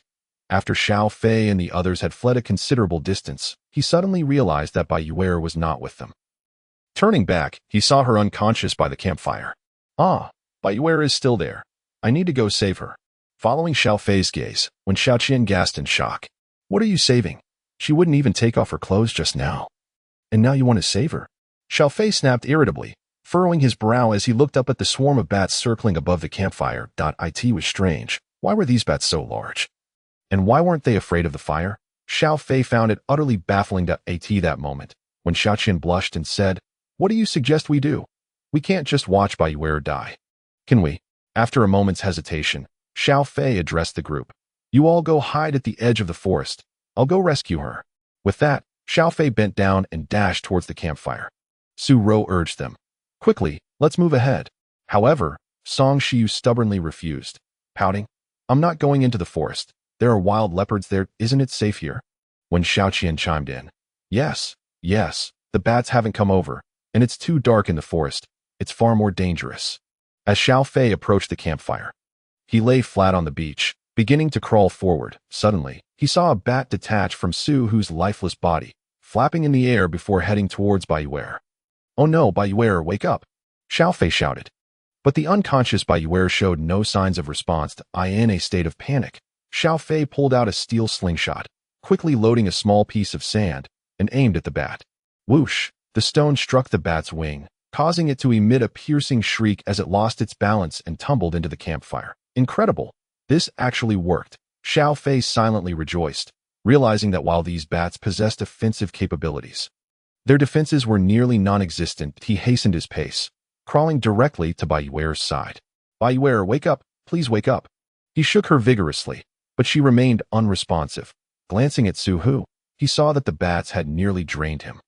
Now hovering in the air, poised for a second assault, gritting his teeth, Xiao Fei grabbed a handful of torches and hurled them at the swarm of bats, then hoisted Bai Yue'er onto his back and bolted away. In midair, the bats were struck by torches, and several of them, severely burned, plummeted downward like fiery orbs in an instant. The air was filled with their shrill cries, while those circling above the bonfire seemed to have received some signal. Gathering in a dark swarm, diving down towards Xiao Fei. Xiao Fei, run! Su Ro's terrified shout reached him from a distance, and when he turned around, fear gripped him, causing him to shiver uncontrollably. He clutched Bai Yue'er's legs tightly, exerting every ounce of strength to sprint towards the group of women. Quickly, seek refuge in the dense forest. Xiao Fei gasped, shouting as he ran. Their only chance of escape lay in finding cover among the trees. As the swarm of bats approached, the women shrieked in panic, disregarding the presence of any wild beasts in the forest, all scrambling frantically to enter. Inside the thicket, it was pitch black, devoid of any sense of direction. and the sound of their feet crunching on the thick layer of dead leaves echoed loudly. Xiao Fei dared not venture deeper, temporarily halting the group to observe the situation with the bats. However, the human eye requires time to adjust to darkness. That moment, he realized he could see nothing but an impenetrable blackness, only the sound of heavy breathing surrounding him died in a hushed tone. He instructed, "Everyone, huddle close and crouch down. Do not move." Then, he heard the rustling of clothing and the cracking of joints beside him, when Xiao Qian's timid voice broke the silence. "Xiao Fei, what should we do now? I am so scared." Song Shu reached out in the darkness. "Xiao Fei, where are you? I can't see you. Come protect me." "Ah, who's touching me? You scared me to death." Xiao Fei felt a surge of confusion. "Enough. Everyone be quiet. I need to assess the situation." At that moment, his vision gradually cleared, and he began to focus intently on finding a source of light, as any flicker would lead him back to the beach. After turning around for a moment, he finally caught a glimpse of a faint glow. With a sense of direction now, his heart felt considerably steadier. However, upon closer inspection, he noticed a thick, dark shadow lurking at the outskirts of the forest, which quickly diminished, disappearing into the thicket one after another. "Not good. The bats have entered the forest." Xiao Fei growled. "Everyone, stay close and run." In an instant, they scattered like frightened rabbits, dashing wildly through the underbrush. Carrying Bai Yue'er on his back, Xiao Fei felt utterly exhausted, yet fortunately, her slightly plump form remained within his capacity to bear. Otherwise, he might have collapsed from fatigue. Yet, in such a life-threatening moment, he paid no heed to his exhaustion, as if his feet were propelled by the wind. Wherever there was a path ahead, he charged forward without a second thought. The women, too, displayed remarkable resilience, keeping pace with Xiao Fei without faltering. After what felt like an eternity of running, Xiao Fei could no longer sustain himself. He stopped, gasping for breath. "Wait. Let us take a break." The women followed suit, each panting heavily. Suddenly, when Xiao Qian exclaimed in terror, "Wow, what is that?" they turned to see pairs of blood-red eyes floating ominously in the darkness behind them. "Crap, they've caught up. Run!" Xiao Fei shouted, and no sooner had he spoken than when Xiao Qian bolted in a panicked dash. "Hey, don't run recklessly." Seeing her heading in the wrong direction, Xiao Fei had no choice but to pursue her along with the others. However, the further they ran, the more difficult it became for Xiao Fei, as the terrain clearly ascended, when Xiao Qian, leading the charge, suddenly slipped and tumbled down. "Ah, help! Xiao Fei, save me!" Xiao Fei rushed forward, and his heart sank. What he saw was no pathway at all. Before him lay a bottomless chasm. And when Xiao Qian clung desperately to a vine, her entire body, suspended precariously on the mountainside, setting Bai Yue'er down, Xiao Fei and the others combined their strength to pull when Xiao Qian back up, who then clung to Xiao Fei, trembling in fright. "Holding me one help. Just don't run off recklessly next time." Xiao Fei pushed her away, not pausing to relish the warmth of her embrace. At that moment, Su Ro shouted, "Xiao Fei, the bats are coming." Chapter 11. The cave of refuge. Xiao Fei turned to see countless pairs of red eyes hovering throughout the forest, rapidly converging upon them. "What do we do? Are we going to die here?" Song Shu despaired that it wasn't just her. Everyone present felt the same sense of hopelessness. With a cliff in front and bats behind, it was evident they were trapped. "Damn it! These beasts! If only I had a Gatling gun, I'd make sure to take you down." Xiao Fei cursed in frustration, but alas, he possessed no system, nor was he in some web novel. This was merely a savage island, harsh and unforgiving. Wait, a sheer cliff? Suddenly, Xiao Fei had an epiphany, but before he could gather his thoughts, Su Ro shouted, "Look, there seems to be a cave over there." A spark of realization lit up Xiao Fei's mind. Yes, a cave. With a cliff present, the chances of a cave existing were significantly high.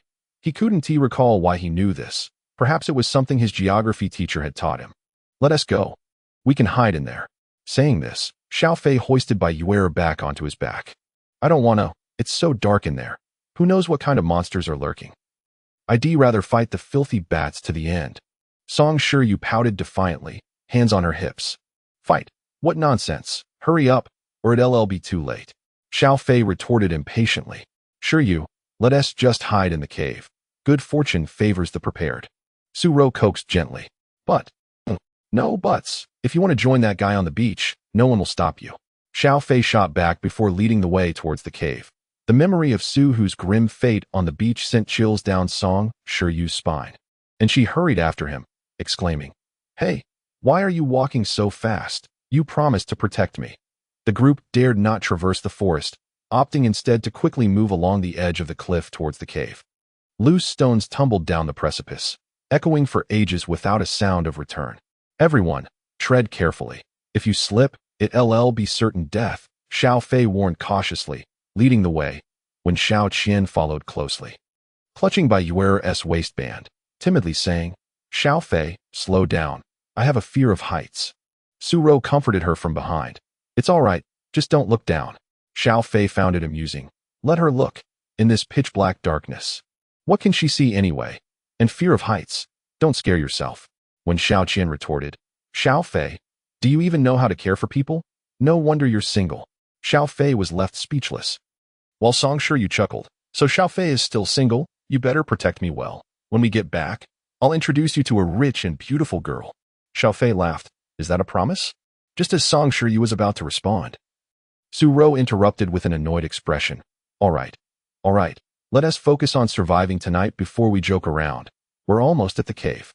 Everyone looked up to see the cave directly ahead, and as they approached, they noticed it appeared quite spacious, capable of accommodating 2 people side by side, although the entrance was about half a meter higher than the ground.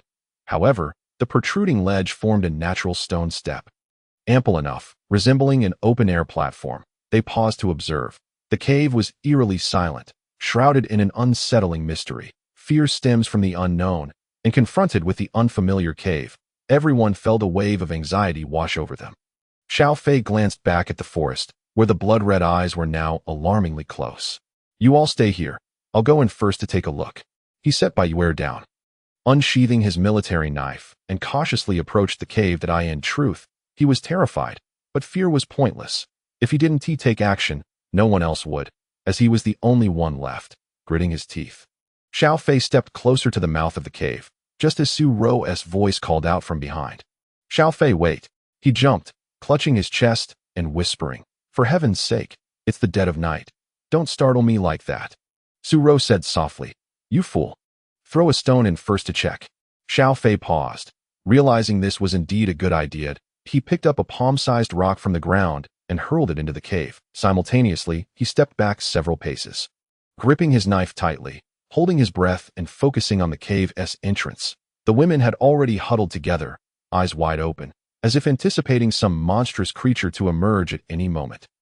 Soon, the sound of the stone hitting the ground echoed, suggesting the cave was quite spacious. Seconds passed, and the cave fell silent again, as if it were a lifeless void. "Xiao Fei, try throwing another one," Song Shiryu urged. Her worry evident. Just then, when Xiao Qian suddenly exclaimed, "Oh no, it's the bats." They all looked up, and several pairs of blood-red eyes had appeared in the air outside the cave. Xiao Fei was alarmed. "Quick!" Into the cave. Without hesitation, they all scrambled up the stone steps and into the cave. "Everyone, steady yourselves, don't move around," Xiao Fei instructed as soon as they entered. The cave was enveloped in darkness. The temperature noticeably colder, and they clung tightly to one another, afraid to budge. "Phew, Xiao Fei, I'm so scared. Are there really wild beasts in here?" Song Shiryu's voice quivered in the darkness. "Indeed. It should not be the case. Do we not just throw stones to test the waters?" Su Rou comforted, though her voice trembled noticeably. "Shoo, do not speak. I shall take a look outside." Rather than the unknown beast lurking in the shadows, Xiao Fei was far more concerned about the bloodthirsty bats. Should a swarm of bats invade the cave, they would find themselves ensnared like fish in a barrel. Stealthily, Xiao Fei approached the cave entrance, only to discover countless crimson eyes floating outside. His heart raced as he retreated, whispering, "We are surrounded. We must quickly find a way to block the entrance." "Ah, how can we block it? It's pitch black. We can't see a thing," when Xiao Qian lamented. Just as her words fell, a flicker of flame illuminated the cave. Holding up his lighter, Xiao Fei swiftly scanned the surroundings and realized the cave was not particularly large, but the ceiling soared high above. Various symbols and figures appeared to be carved into the stone walls, resembling some ancient rock paintings. Yet, he had no time to ponder this. He quickly urged, "Everyone, search around for anything we can use." "Good grief. Xiao Fei, why didn't you take out the lighter sooner? You nearly scared me to death," Song Shiyu exclaimed, hurrying to press herself against him. Bats are sensitive to fire. I fear we may be discovered. Enough chatter. Let us move. Xiao Fei replied, agitated at that moment. Su Rou pointed toward a corner, exclaiming, "There's a pile of branches over there. Quickly, everyone, lend a hand." Xiao Fei extinguished the lighter, and the group groped in the dark, gathering branches to barricade the cave entrance. Once they had fortified their defenses, Xiao Fei reignited the lighter and set a fire at the entrance with the remaining branches. The flames illuminated the cave as if it were daytime, and the women finally began to relax. What is that sound? Song Shiyu turned to look deeper into the cave, unexpectedly discovering another hole in the ground. Curious, she crept closer, only to scream in terror. Chapter 12. The mysterious hole. Her scream echoed ominously within the cave, sending chills down everyone's spine. Before anyone could react, Song Shiyu dashed back to the fire, her expression one of sheer horror. With wide eyes and trembling lips, she struggled to articulate her thoughts, pointing shakily toward the innermost part of the cave. Seeing her distress, the other women became anxious as well. Xiao Fei gripped his military knife, brandished a torch toward the cave's depths, and found nothing out of the ordinary. "Shiyu, calm down. What exactly is there?" Su Rou embraced Song Shiyu's shoulders, offering comfort while inquiring. Song Shiyu clutched her chest, taking a deep breath before saying, "There's a hole in the ground, and it seems something is moving inside." "A hole?" When Xiaoqian gasped, her jaw dropping in astonishment. "It can't be a snake hole, can it?" At her words, everyone grew even more tense, retreating behind Xiao Fei, clutching his clothing tightly. Feeling the multitude of hands clawing at his back sent shivers down Xiao Fei's spine. If it truly were a snake hole, they would undoubtedly be doomed tonight. "Stop, stop, no more grabbing. You're making my hair stand on end." Xiao Fei exclaimed irritably, shaking off their grips. Summoning his courage, he declared, "Everyone, prepare yourselves. Use whatever you can. I'll go take a look. If there is indeed something there, we shall eliminate it together." At this critical juncture, Xiao Fei, left with no other choice, resolved to take the initiative for survival. With a torch in one hand and a knife in the other, he cautiously approached the farthest recesses of the cave. The space here was relatively narrow and damp, with moss covering the walls and droplets of water hanging from them. As he drew nearer, the torchlight revealed the hole Song Shiyu had mentioned, its opening quite sizable, around 60 to 70 centimeters. Yet the bottom was shrouded in darkness, suggesting considerable depth. Xiao Fei hesitated, his instincts warning him that this hole was no ordinary one. If there were indeed snakes within, they could be confronted with a monstrous python. Should he provoke it into emerging, could they withstand the encounter? The mere thought sent a chill racing down his spine. He resolved that whatever lay within could not be allowed to escape. The safest course of action would be to incinerate it within the hole. With this determination, he took a deep breath and hurried back to share his plan with the women. However, upon organizing their resources, they realized there was limited firewood available unless they dismantled the barricade blocking the entrance. But if they did that, what would stop the vigilant bats outside from swooping in? Caught in this dilemma, everyone fell into deep contemplation. Suddenly, Su Rou suggested, "How about we first block the hole with a fire? This way, it can temporarily prevent anything from emerging. Once dawn breaks and the bats disperse, we can dismantle the entrance to start the fire." "Yes, that is a good idea. What do you think, Xiao Fei?" When Xiaoqian exclaimed, slapping her thigh. Xiao Fei checked his pocket watch. It was just past 4 in the morning, with dawn still a ways off. What if the fire didn't last long enough, and whatever was inside emerged? But Su Rou smiled. "The sun rises early on this island. I estimate it will be up within the hour." Xiao Fei felt enlightened. Indeed. How could he have overlooked such a simple fact? "All right, let us proceed with that plan. Everyone, be careful." With that, he took the lead. Positioned closest to the hole, he directed the women to form a line, passing firewood along. Before long, he had amassed a pile of dry branches at the entrance of the hole. "All right, everyone step back," he commanded, and the women quickly returned to the bonfire, their expressions fraught with tension. Casting a glance back at them, Xiao Fei tossed the torch onto the pile, igniting it swiftly. Cough, cough, cough. The flames erupted, sending thick smoke billowing, causing everyone to cough uncontrollably, with Xiao Fei at the front struggling to open his eyes. Covering his mouth, he stumbled backward, squinting at the fiery mass in front of the hole. Moments later, as the smoke began to clear, the fire blazed brightly, revealing the hole in all its glory. Xiao Fei tightened his grip on the military knife, steeling himself as he approached. To his astonishment, nestled within the hole was a large bird covered in feathers. "What on earth? It's a bird hole." Xiao Fei thought, his mind racing. This was a complete waste of expression. No need to panic. It's just a bird, he sighed. Turning to the still tense women and saying, by the way, does anyone know how to pluck feathers? We could roast some bird meat.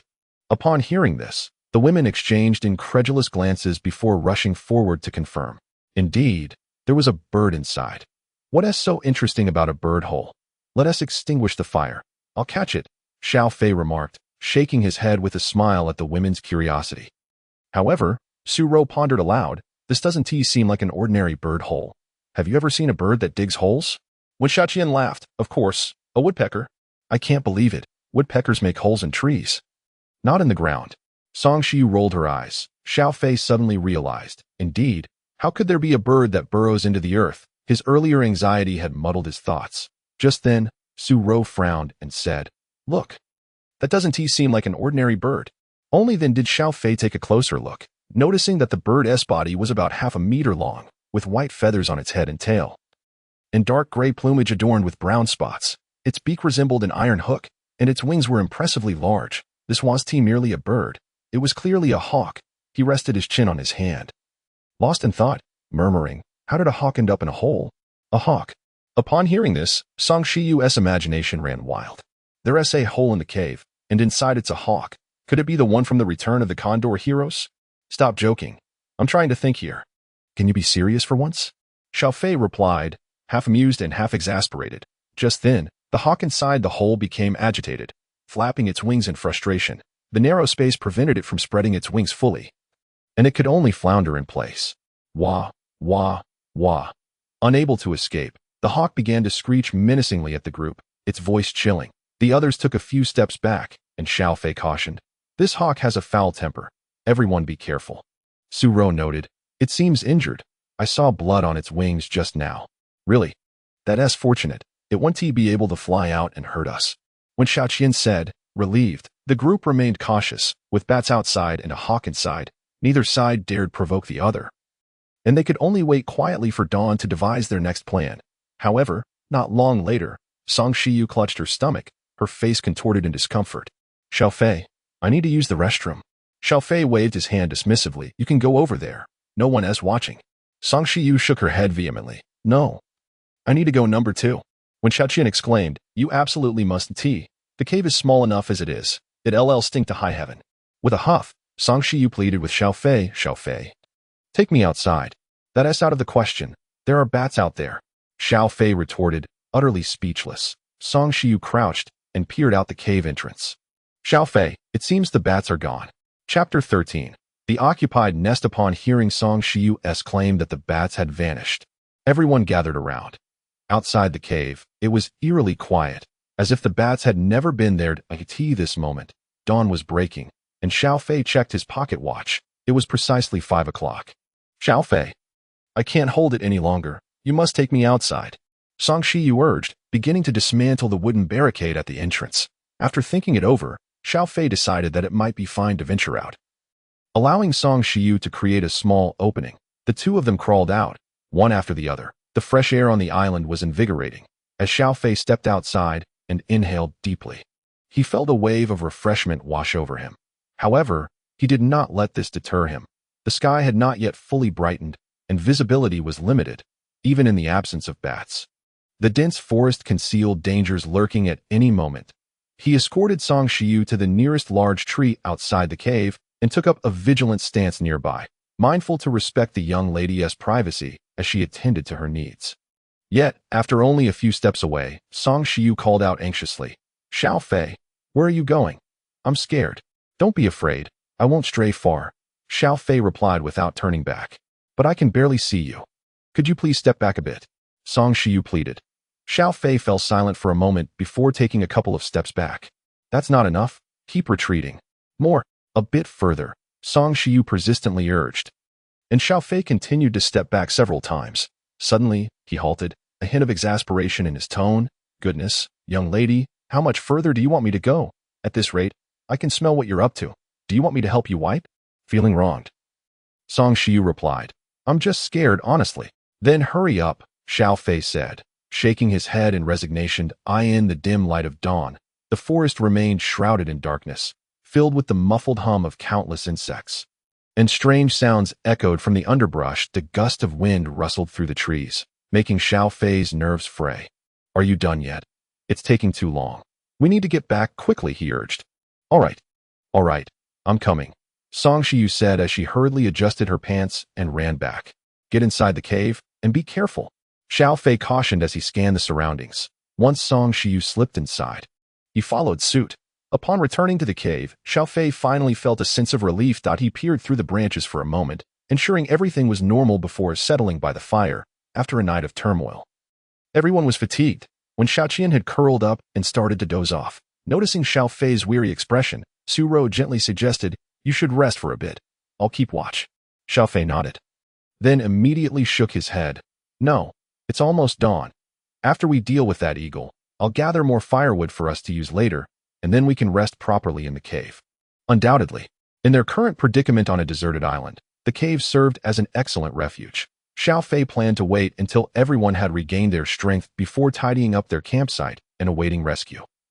Observing Xiao Fei's selflessness despite his exhaustion, Su Rou felt a stir of emotion within her, her gaze toward him softening with an unspoken tenderness, initially taken aback by the stunning flight attendant's attention. Xiao Fei soon felt his face flush as he averted his eyes. Though he had been single for years and lacked romantic experience, he was not oblivious, especially after Su Rou had kissed him in the twilight. It seemed she was indeed pursuing him. His heart raced uncontrollably. "Hey, what are you two up to? Making eyes at each other while I'm still awake?" Song Shiyu interjected abruptly, her large eyes gleaming with mischief. Coughing awkwardly, Xiao Fei replied, Since you're not asleep, I could use your help once the sun rises." Rolling her eyes, Song Shiyu retorted, So pretentious. I'm not helping out. I'm going to sleep. Good night." With that, she rested her head on her knees and fell silent. Xiao Fei shrugged and shared a knowing smile with Su Rou before lapsing into silence at 5:40 a.m. as the first rays of dawn pierced through the branches and illuminated the cave. Xiao Fei silently noted the moment with his pocket watch. He shook off his fatigue, cleared the entrance, and stepped outside with his military knife in hand. The world outside the cave was awash with light, as far as the eye could see. Lush greenery flourished, and the air was filled with the melodies of birds and the fragrance of blossoms. Had it not been for the harrowing events of the previous night, Xiao Fei might have lost himself in the beauty of nature. Standing on the stone steps at the cave's entrance, Xiao Fei performed some simple stretches before descending to the edge of the cliff for a look. As expected, the chasm below was deep, with a river slicing through the valley floor, dividing the island in two like a masterful creation of nature. Stone beaches lined either side of the river, appearing to offer a route across to the opposite gorge. Xiao Fei didn't linger, as he had little interest in that distant canyon. Armed with his knife, he began to chop wood around the area, and Su Rou followed suit, joining him in the task. An hour later, they returned with an ample supply of dry wood. Along the way, Xiao Fei had even climbed a tree to retrieve a nest of bird eggs, which they roasted over a fire in the clearing at the cave's entrance. The delectable aroma of cooked eggs soon lured the other women out of the cave. Bai Yue'er, looking the most refreshed after a sound sleep following her fainting spell, blushed deeply upon hearing when Xiaoqian animatedly recount the previous night's events. "Xiao Fei, thank you for last night," she murmured shyly. Xiao Fei handed her a perfectly cooked bird egg, smiling nonchalantly. Though his demeanor suggested indifference, he couldn't help but steal a few more glances at Bai Yue'er. Finding it rare and intriguing to see the usually domineering CEO in such a bashful state. After breakfast, Xiao Fei began to rally everyone to prepare for the fire that would eliminate the eagle. However, as they piled the dry wood, Su Rou hesitated, grabbing Xiao Fei's arm just as he was about to ignite the fire. "Look at its eyes. They seem so pitiful." Upon closer inspection, the eagle appeared to possess a certain awareness. Its gaze filled with agony as it realized its impending doom. "Xiao Fei, should we consider letting it go?" Su Rou suggested, when Xiaoqian immediately opposed. "Absolutely not. If we release it, we'll be in danger. Look at its beak and claws. They're terrifying." This time, when Xiaoqian's argument seemed valid, on this ruthless island, compassion had no place when it came to survival. Suddenly, Bai Yue'er, standing behind them, looked up in curiosity. "Oh, is there a bird's nest in this cave?" Xiao Fei was taken aback, glancing at the ceiling of the cave, which was cone-shaped, revealing numerous dark nests embedded in the crevices of the stone walls. The abrupt entry into the cave the previous night had left them oblivious to these nests. Could they all belong to its young? Song Shiyu exclaimed in surprise. That can't be right. Look over there. Suro called out. There's more over here. When Xiaoqian chimed in. There are so many. The group gasped, as the entire ceiling was covered with those black nests, haphazardly clustered, giving an eerie sensation. At that moment, the agitated eagle began to scratch at the cave floor with its sharp talons, unearthing a dead bat from the ground. The creature was entirely black and red, identical to the group they had encountered the night before. Bai Yue'er then lowered its head, pecked at the bat's head, and savored its meal. The women recoiled in disgust, quickly averting their eyes. But Xiao Fei, suddenly enlightened, pointed at the ceiling and exclaimed, Those are bat nests. Chapter 14, Memories of the Deserted Island Bat Nests. At Xiao Fei's exclamation, the women jolted, exchanging alarmed glances. When Xiaoqian, pale and trembling, clung to Bai Yue'er's shoulder, with so many bat nests, we should hurry and leave. Song Shiyu echoed her concern. Yes, while the bats are still away. Xiao Fei, you need to lead us out of here. Su Ro paused, contemplating. It is indeed perilous here, but where do we go now? We need a place to take refuge. Back to the beach. It's open there. And the rescue team will easily spot us. When Xiaoqian insisted, her eyes wide with urgency, Bai Yue'er remained silent, her gaze fixed on Xiao Fei.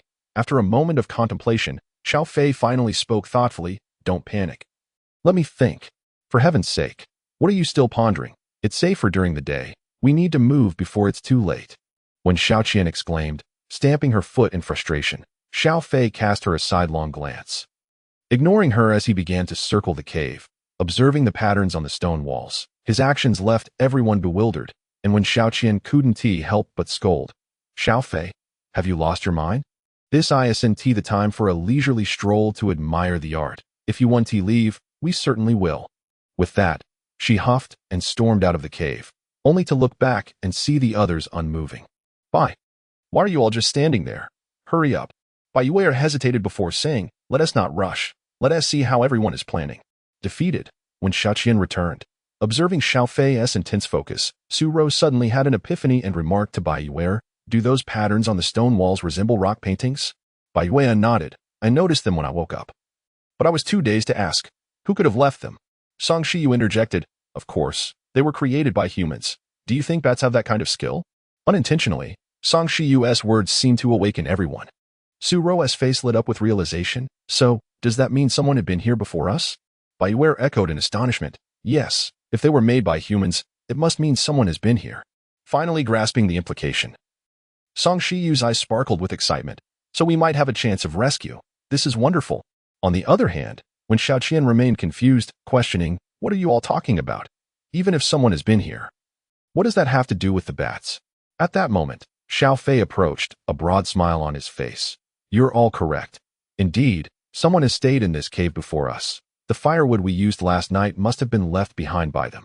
Moreover, from my observations, the rock paintings on the walls weren't created all at once, but rather recorded over many years. If you examine the content of those images, they depict the growth process of certain things in accordance with the 24 solar terms. As Xiao Fei spoke, several women began to examine the matter with curiosity. However, after a thorough inspection, they found themselves at a loss. Xiao Fei, stop being mysterious. I can't understand a single word. When Xiaoqian exclaimed impatiently, These aren't Chinese characters, or English. It's truly incomprehensible, Bai Yue'er remarked with a frown. Unable to restrain herself, Su Ro reached out to touch the uneven marks on the stone wall and asked with keen interest, Xiao Fei, these obscure symbols and characters, how did you discern their meaning? Song Shiyu nodded in agreement, saying, Indeed, Xiao Fei, this is clearly nonsensical scribbling. Have you perhaps dabbled as a Taoist priest? Seeing the confusion on the women's faces, Xiao Fei couldn't help but smile brightly, feeling a surge of accomplishment, clearing his throat. He declared with earnestness, What you see here is Maya script, the writing of the indigenous people. I studied Maya culture during my university years, so I am quite familiar with their symbols. Ah, I see. Su Ro nodded in realization. Song Shiyu praised him. Xiao Fei, you are quite impressive. No wonder you can write those mind-boggling lines of code. Xiao Fei chuckled. Of course, I am exceptionally gifted. Didn't you see that I was the only one to win an award in the company competition? How boastful. When Xiaoqian scoffed. With your meager prize money for team building, our sales department still has to subsidize. Speaking of the overseas team-building trip felt like opening an old wound for Xiao Fei if Bai Yue'er hadn't confiscated his prize money to take him along. Would he have ended up stranded on a deserted island? Noticing Xiao Fei's change in expression, Bai Yue'er cleared her throat and shot Xiaoqian a look, diverting the conversation, since you can recognize these symbols and characters. Does it mention anything about this island? At this moment, Bai Yue'er likely understood that Xiao Fei, maintaining his composure, must have gleaned some information. Xiao Fei glanced at Bai Yue'er, thinking to himself that this female superior was indeed perceptive and astute. Thus, he decided to share everything he could comprehend from the inscriptions. Essentially, the text conveyed that the island had existed for centuries, inhabited by tribes that lived peacefully off fishing and hunting. However, a tornado-triggered tsunami had utterly devastated their home, splitting the island in two. After this division, the tribes also fractured into two factions, frequently clashing over food. Simultaneously, bizarre events began to unfold on the island. Most notably, small animals transformed overnight into colossal beasts, launching frenzied attacks on the island's inhabitants. In a bid for survival, the leaders of both factions convened in this cave for peace talks, agreeing to join forces against the monstrous creatures. After 6 months of effort, they finally eradicated the beasts, culminating in a grand celebration in front of the cave. However, on the night of the feast, the weather turned ominous, and a tornado reappeared on the sea, fortunately not making landfall to cause casualties. Consequently, the tribe's high priest prophesied that it was a divine decree. The island had been cursed and was unfit for habitation, urging the tribal leaders to migrate en masse. Both leaders, lost in the joy of victory, paid no heed to this warning, until the following day when hunters began to die mysteriously on the mountain. Only then did the leaders hastily construct boats to leave the island. Henceforth, the two great tribes would send representatives annually to the island to pay homage and seek blessings for peace. Upon finishing his narration, Xiao Fei seemed to drift into the tale's world, his expression dazed. The women listened intently, and when Xiao Fei suddenly fell silent, Song Shiyu nudged his arm, urging, "Continue. Tell us more." Xiao Fei snapped back to reality, smiling, "That's all." Song Shiyu looked disappointed. "That's it." Xiao Fei chuckled awkwardly. "The subsequent text is too profound. I haven't quite deciphered it yet." "Wait, Xiao Fei, are you kidding? After all this time, you were just telling us a story. What about the bat nests? Are you expecting us to wait for our doom?" When Xiaoqian reacted sharply, glaring at Xiao Fei with dissatisfaction. Xiao Fei shook his head, explaining, "What you just heard was my own summary. The entire story is certainly more elaborate than that." "What else? What about those bats?" Su Ro couldn't help but inquire. "Indeed, the accounts of slaying the giant beasts mentioned the blood-red bats," Xiao Fei responded, turning to point at the cave. "That eagle is the nemesis of the blood-red bats." The Hai Dongqing. Chapter 15. Through the dense forest. Upon hearing Xiao Fei's words, the women swiftly turned to look at the cave, their faces filled with astonishment. That moment, the eagle inside the cave, having finished its meal of bats, tilted its head to observe them, as if pondering. "Finally, they recognize my identity." Xiao Fei continued, "This Hai Dongqing is the king of all eagles, fiercely temperamental and difficult to tame. Historical records describe the most magnificent eagles from Liaodong as Hai Dongqing. I never imagined I would encounter one on this deserted island. How extraordinary." Gathering her courage, Su Ro approached, her heart aching. "Let us set it free. Such a rare creature would be a tragedy to burn." Song Shiyu chimed in, Yes, we mustn't kill it. It can help us by eliminating the bats." Xiao Fei nodded. "That's precisely my thought." But, noticing Xiao Fei hesitating, Bai Yue'er interjected, "But you're uncertain if it would harm us once it emerges, right?" Xiao Fei smiled faintly, neither confirming nor denying. "I feel uneasy about this." At this moment, when Xiaoqian, who had been silent for a while, voiced her opposition, pointing at the cave ceiling emphatically, "If it truly possesses such legendary prowess, why are there still so many bat nests? I believe it's simply trapped in the cave and only eats bats out of hunger. Who can guarantee it won't turn on us once it gets out?" When Xiaoqian's reasoning and concerns were not without merit, leaving the women without any retort, she smirked. "You all are quite foolish, believing the story on the stone wall without using your heads. If there were a nemesis for the bats on this island, then how did the swarm of bats we encountered last night survive?" Song Shiyu's eyes lit up. "That's true. Xiaoqian, you businesswomen certainly think quickly on your feet. We nearly fell victim to that tale." When Xiaoqian proudly lifted her chin, "Of course. Being the sales champion isn't something just anyone can achieve. Just as she finished her sentence, Xiao Fei burst into laughter. Since you considered these questions, have you thought about why the high donching is in this cave? Could it be related to the bat nests above? Furthermore, there were at least a few hundred bats outside the cave last night. They didn't charge in, but hesitated at the entrance. Do you truly believe it was the wooden materials blocking the entrance that deterred them? A series of probing questions left the women bewildered, staring at Xiao Fei in silence. Xiao Fei waved his hand. Never mind. Let me put it this way. This cave is the old nest of the bats we encountered last night, and this high donching bravely charged in, getting injured and falling into the cave. The startled bats took the opportunity to escape, flying to the beach to attack us. As a result, we inadvertently ran into the cave, and the bats, fearing the high donching, dared not enter, allowing us to narrowly escape disaster. That's all I have to say. You can ponder it slowly. After speaking at length, Xiao Fei's throat was parched from the lack of water in the cave that he thought to himself that regardless of everyone's opinions, he was adamant about keeping the high donching with it in the cave. The bats would not dare to invade. Fortunately, Bai Yue'er was the first to express her support.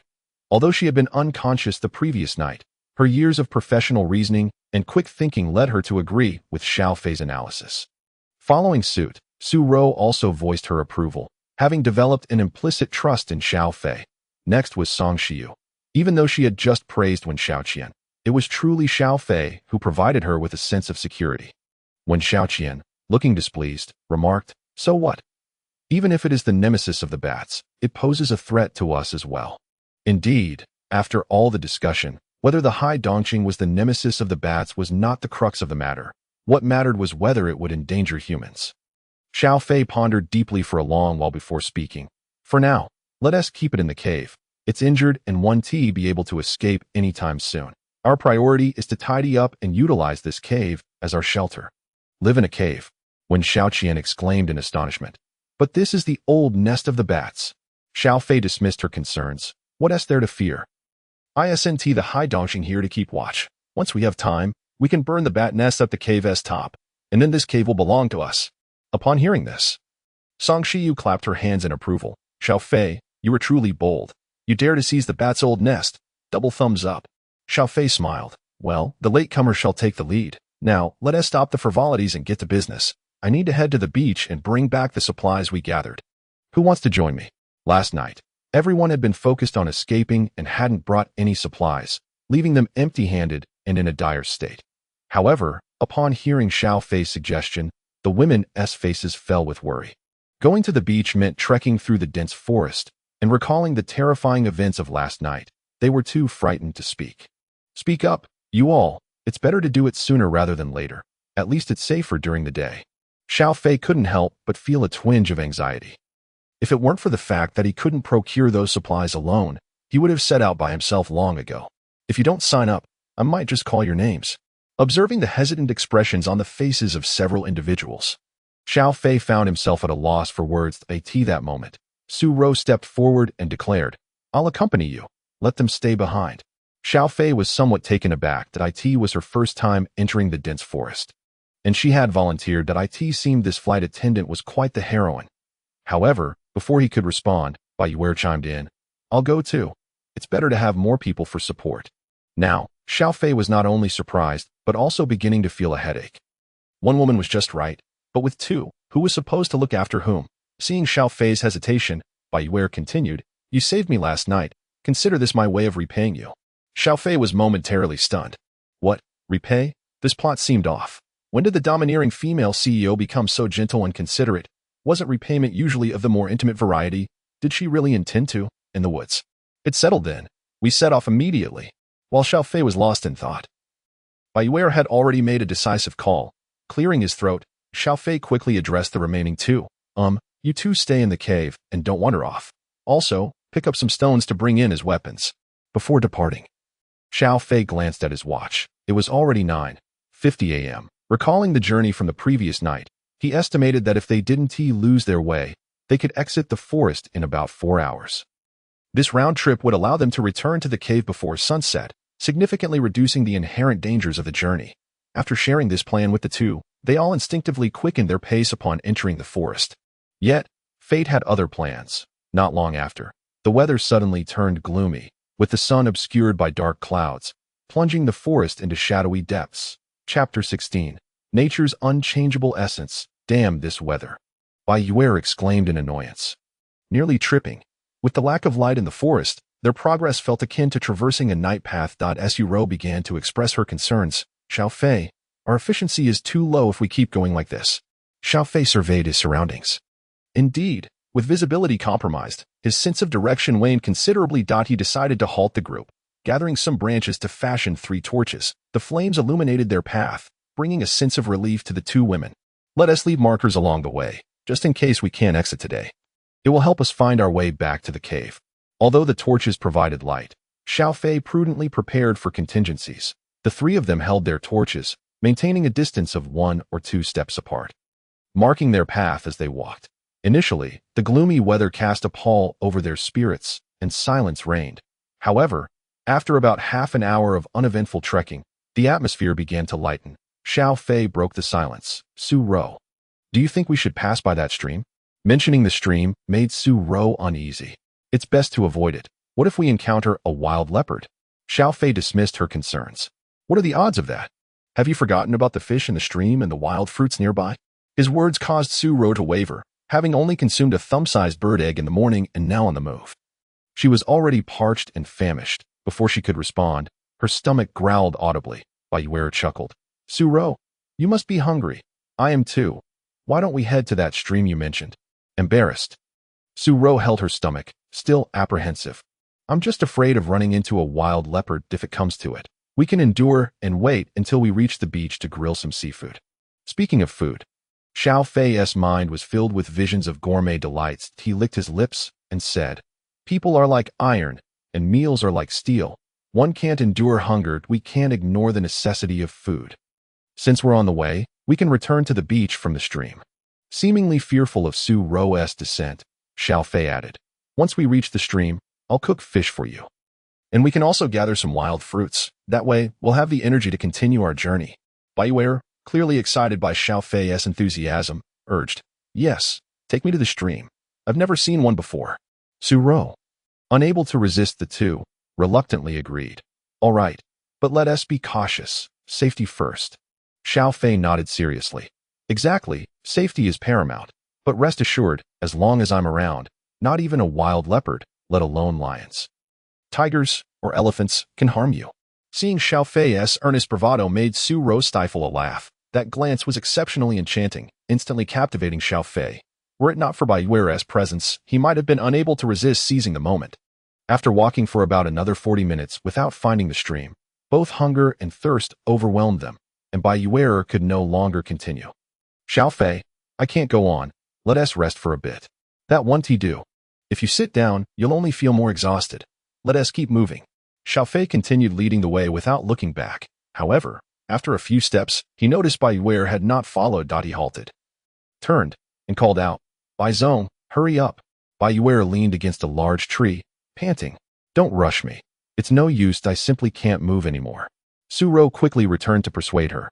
Sister Yu, it's unsafe in the forest. Let us hold on a bit longer. Come, I'll support you. Bai Yue'er pushed Su Ro away, frowning. I've said I can't move. What good is your support? Are you going to carry me? Ridiculous. I'm used to commuting by car every day. I've never walked this far. Witnessing Bai Yue'er throw a tantrum, Xiao Fei grew irritated. If you can't walk, why are you tagging along? You have the audacity to mention looking out for each other. You're just dragging us down. How dare you say I'm dragging you down? Bai Yue'er retorted angrily, pointing at Xiao Fei. You ungrateful fool. If you hadn't saved my life last night, do you think I would accompany you into the woods? Did I ask you to accompany me? Did I request a repayment? You being overly sentimental. Had I known, I wouldn't have saved you last night. You're nothing but trouble. Who are you calling trouble? Huh? Say that again if you dare. What is it to you? You planning to fire me? Do as you please. Su Ro, let us go. Ignore her. You are driving me insane. The exchange quickly devolved into a quarrel, and Su Ro found herself caught in the middle. Seeing Xiao Fei genuinely intent on leaving, she hurried after him, grasping his arm. Don't go. What will happen to her? She can choose whether to stay or go. Xiao Fei snapped, equally exasperated, initially expecting Bai Yue'er's gratitude to lead to a pleasant encounter. He never anticipated it would become a shield for her petulance. Truly, One's nature is hard to change. While Xiao Fei fumed, Su Rou remained composed and gently advised, Xiao Fei, as the leader, you can't act on impulse. Everyone is relying on you. Hearing Su Rou's soothing tone and seeing the hopeful expression on her lovely face eased Xiao Fei's frustration somewhat. He thought to himself, if only Bai Yue'er possessed half of Su Rou's qualities, would he be this upset? Fine, I'll listen to you. Go call her to join us. In the face of Su Rou's reasonableness, Xiao Fei chose to compromise. However, as soon as he spoke, Bai Yue'er let out a scream. They turned to see a thorny vine extending from behind a large tree, wrapping around Bai Yue'er's legs. While at the other end, a carnivorous plant hovered in midair, its gaping maw ready to devour her. What the hell? Xiao Fei was stunned. Lazti had said that the carnivorous plant, also known as the Rafflesia, doesn't he eat humans? Could it be that the plants were mutating? In an instant, the images of the cave wall's petroglyphs flashed in Xiao Fei's mind, and a sense of unease washed over him. But there was no time to ponder. Bai Yue'er's life was in peril, and even Su Rou appeared paralyzed with fear. The torch, burn it. Xiao Fei shouted as he swiftly drew his military knife and directed his call at Bai Yue'er. If she could merely hold off the carnivorous plant momentarily, he would have enough time to rush over and rescue her. Unfortunately, in her panic, Bai Yue'er only continued to scream, oblivious to his commands. Her cries echoing through the forest, nearly shattering Xiao Fei's eardrums. In a moment of desperation, Xiao Fei sprinted forward and hurled his torch, hitting the carnivorous plant squarely on its head, causing it to miss its intended target. Immediately following that, Xiao Fei mimicked the heroic moves from television dramas, leaping forward and striking the plant with his knife. Thud, green juice splattered everywhere, spraying Bai Yue'er's face, while the plant's head was cleaved in two and fell to the ground. Damn. That was close. In midair, Xiao Fei exhaled a sigh of relief, simultaneously marveling at the latent potential he had just unleashed. Yet, as soon as his feet touched the ground, he unexpectedly slipped, landing face-first into the dirt. Right between Bai Yue'er's legs. In an instant, Xiao Fei's eyes widened like saucers. Chapter 17. The waterfall in the forest. What the hell? This is empty? Little buddy, are you filled with questions? At that moment, the song Is This Love? Echoed in Xiao Fei's mind. After all, he could hardly fathom that the esteemed female vice president of the company would be so minimalist in her attire. However, considering their predicament on a deserted island, possessing even a single decent piece of clothing was quite fortunate. Yet, there was no yet. Facing the scene before him, Xiao Fei felt that everything else had become utterly insignificant as a seasoned underdog to witness such an alluring scene in person. Beyond the confines of my computer, truly feels grounded in reality. Regrettably, the dim light in the dense forest and the extinguished torches hindered Xiao Fei's visibility. However, this hazy and elusive sensation only served to intensify his yearning. Xiao Fei felt an unbearable restlessness, his throat parched. Where did that drop of water come from? Is it raining? Suddenly, Bai Yue'er burst into tears. Xiao Fei was taken aback. Good grief, she actually got scared to the point of wetting herself. Disgust washed over him, and he quickly stepped aside, desperately wiping his face, feeling as if he had swallowed a fly. Seeing that the two were unharmed, Su Rou quickly raised the torch and rushed to help Xiao Fei. Concern etched on her face. Are you hurt? That was truly frightening. In that moment, Xiao Fei wished he could bury his head in the ground to rid himself of the shame on his face. He dared not get too close to Su Rou, fearing she might detect some unpleasant odor, so he covered his face and said, I'm fine. Please check on her. Noting Xiao Fei's strange demeanor, Su Rou was somewhat puzzled but turned to check on Bai Yue'er. Finding her merely covered in slime and unharmed, she felt relieved. Sister Yue'er, we are safe now. That monster was killed by Xiao Fei. Please stop crying. Bai Yue'er extended her hands, choking back sobs. Look at my hands and my clothes. What is all this? It's so disgusting. I'm terrified. Su Rou gently smiled, embracing Bai Yue'er without the slightest hint of disdain, soothingly rubbing her back. It's all right. We can wash it off with water by the stream in a bit. Don't be afraid. Initially anxious, Xiao Fei was taken aback by how Su Rou comforted Bai Yue'er like a caring older sister.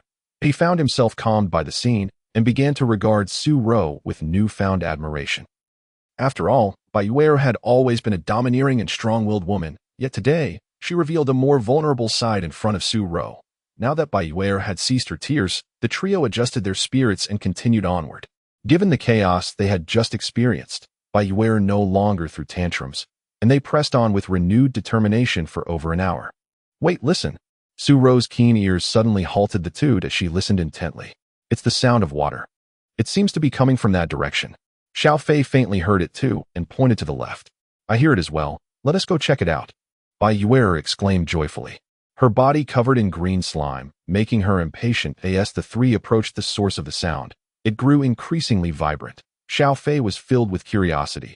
During his previous visit to the stream with Su Ro, he didn't recall such a strong sound of water. After walking for another 20 minutes, they suddenly noticed the light in the forest brightening. Upon passing through clusters of waist-high wild grass, they were greeted by a breathtaking sight. A waterfall cascaded from the heavens into a deep pool, splashing white foam high into the air. Though surrounded by dense forest, the area was open, with the sky above and soft green grass below. The pool's crystal-clear water revealed countless fish frolicking within, while vibrant red fruits grew along the banks, tantalizingly enticing that it was a veritable paradise on a deserted island. The two women instantly became ecstatic, running and shouting on the lawn, and Xiao Fei's spirits lifted as the scene inspired a sudden thought. If he could build a wooden cabin here and live with 4 women, hunting and fishing daily while singing and dancing. How delightful that would be. If such a carefree life with beautiful companions could be his, he would gladly remain here and abandon the world. Hey, you keep an eye over there. We're going to take a bath. Just as Xiao Fei's thoughts wandered, Bai Yue'er's voice interrupted him. He grumbled. What a watch. There is no one here. Aren't you a person? Bai Yue'er shot him a glare. Xiao Fei chuckled, scratching his head. Oh, I see. But I'd like to wash too. How about we face away from each other and no one will peek? Bai Yue'er blushed and retorted. Dream on. You can only wash after we're done. Xiao Fei was at a loss for words. But Su Ro interjected, Sister Ware, it's getting late. We should all wash together to save time. I trust Xiao Fei. He won't act inappropriately. Bai Yue'er pondered for a moment before reluctantly agreeing. All right then. Hearing this, Xiao Fei's face lit up as he confidently stepped towards the water where the two women were. However, the moment his feet touched the water, Bai Yue'er quickly reprimanded. Just stay here. No going further. Turn your back now. Xiao Fei was taken aback, thinking, what? The water here barely reaches my backside. How am I supposed to wash? Yet, seeing Bai Yue'er's stern expression, he complied and turned around. Gazing at the pool, which only reached his calves, Xiao Fei felt a mix of frustration and resignation. Sighing, he thought he'd make do with a quick wash that moment. He heard the sound of the two women undressing and entering the water behind him, unable to resist the enchanting sounds. Xiao Fei glanced back, only to be dazzled by the sight of 2 graceful figures moving in the crystal-clear pool. He couldn't help but lick his lips, but then reconsidered. Taking advantage of someone's vulnerability was not gentlemanly, especially with Su Ro trusting him so completely. So, he buried his thoughts and decided to use the cool water to extinguish the flames of desire within him. Truth be told, although the water was shallow, it was refreshingly cool, making for an unexpectedly pleasant wash. I'm done. You two hurry up. 10 minutes later, Xiao Fei stepped onto the shore, changing into his clothes. Don't turn around yet. We're coming up now. Hearing Xiao Fei's movements, the two women quickly submerged themselves, revealing only their heads. All right, I'm dressed. You can turn around now. Xiao Fei called out, sitting down on the grass to wait. Seeing that Xiao Fei kept his word and didn't peek, the two women cautiously slid toward the shore. Suddenly, amidst the sound of the waterfall, a strange noise emerged, prompting Su Ro to turn around in confusion. Upon seeing what it was, her expression changed dramatically. Oh, Sister Yue'er, run. Without waiting for Bai Yue'er to respond, Su Ro grabbed her and sprinted towards the shore. Hearing the women scream, Xiao Fei felt a jolt of alarm, just as he was about to turn around. He wondered if it were a prank. Were they trying to catch him off guard? However, Xiao Fei saw through it and scoffed. Cut it out. Hurry up and get dressed. I still need to catch fish to eat before we move on. Chapter 18. The giant bee strikes. Xiao Fei continued to chatter away, but the only response behind him was the sound of terrified screams. He chuckled in disbelief. Life truly was a performance reliant on acting, yet the two women's theatrics were rather lacking. Shaking his head, he casually bit down on a blade of grass, gazing leisurely at the sky. Although the atmosphere was dark, his mood remained sunny. After all, spending too long in the dense forest could be quite stifling. As he chewed on the grass and hummed a tune, Bai Yue'er's frantic voice pierced through the air. Xiao Fei, hurry up. Are your ears blocked? There's a bee. A bee? Xiao Fei nearly burst out laughing. Was a little bee enough to cause such a fright? Besides, was it normal for bees to visit such a paradisiacal place? Just as he was about to tease Bai Yue'er, Su-ro shouted in panic, "Xiao Fei, help." Xiao Fei froze, an inexplicable unease washing over him. He turned around sharply, his pupils dilating. There, framed against the waterfall, were two stunning silhouettes, a breathtaking depiction of beauty. The two women were hand in hand, running through the water, the visual impact akin to a refreshing spring breeze. Upon noticing Xiao Fei finally turning around, the two women appeared exceptionally excited, seemingly unbothered by their state of undress. Bai Yue'er pointed skyward, exclaiming, "Hurry, Xiao Fei, what are you waiting for? Kill it." All right, I'm coming to swat it," Xiao Fei replied with a silly grin. But a glance at the sky made the grass slip from his mouth. What the hell? Was that a bee? This was practically a small fighter jet, staring at the giant bee, which was several times larger than a pigeon. Xiao Fei stood dumbfounded. However, he quickly regained his composure, dropping to the grass and shouted at the two women, "Get down! Oh my God! What in the world has this thing been feeding on?" The two women seemed confused, still running and asking, "What do you mean, feeding? What did you say?" Xiao Fei, in a sweat, gestured emphatically at the grass. "I said get down, sisters. Quickly, crouch down, dive." No sooner had he spoken than the giant bee in the air paused, its rear end expelling a stinger as thick as an iron rod, aimed at the two women in the water. Xiao Fei gasped. If that struck them, it would surely pierce them through. Fortunately, Su-ro quickly grasped Xiao Fei's intent, pulling Bai Yue'er down into the water, and they submerged swiftly.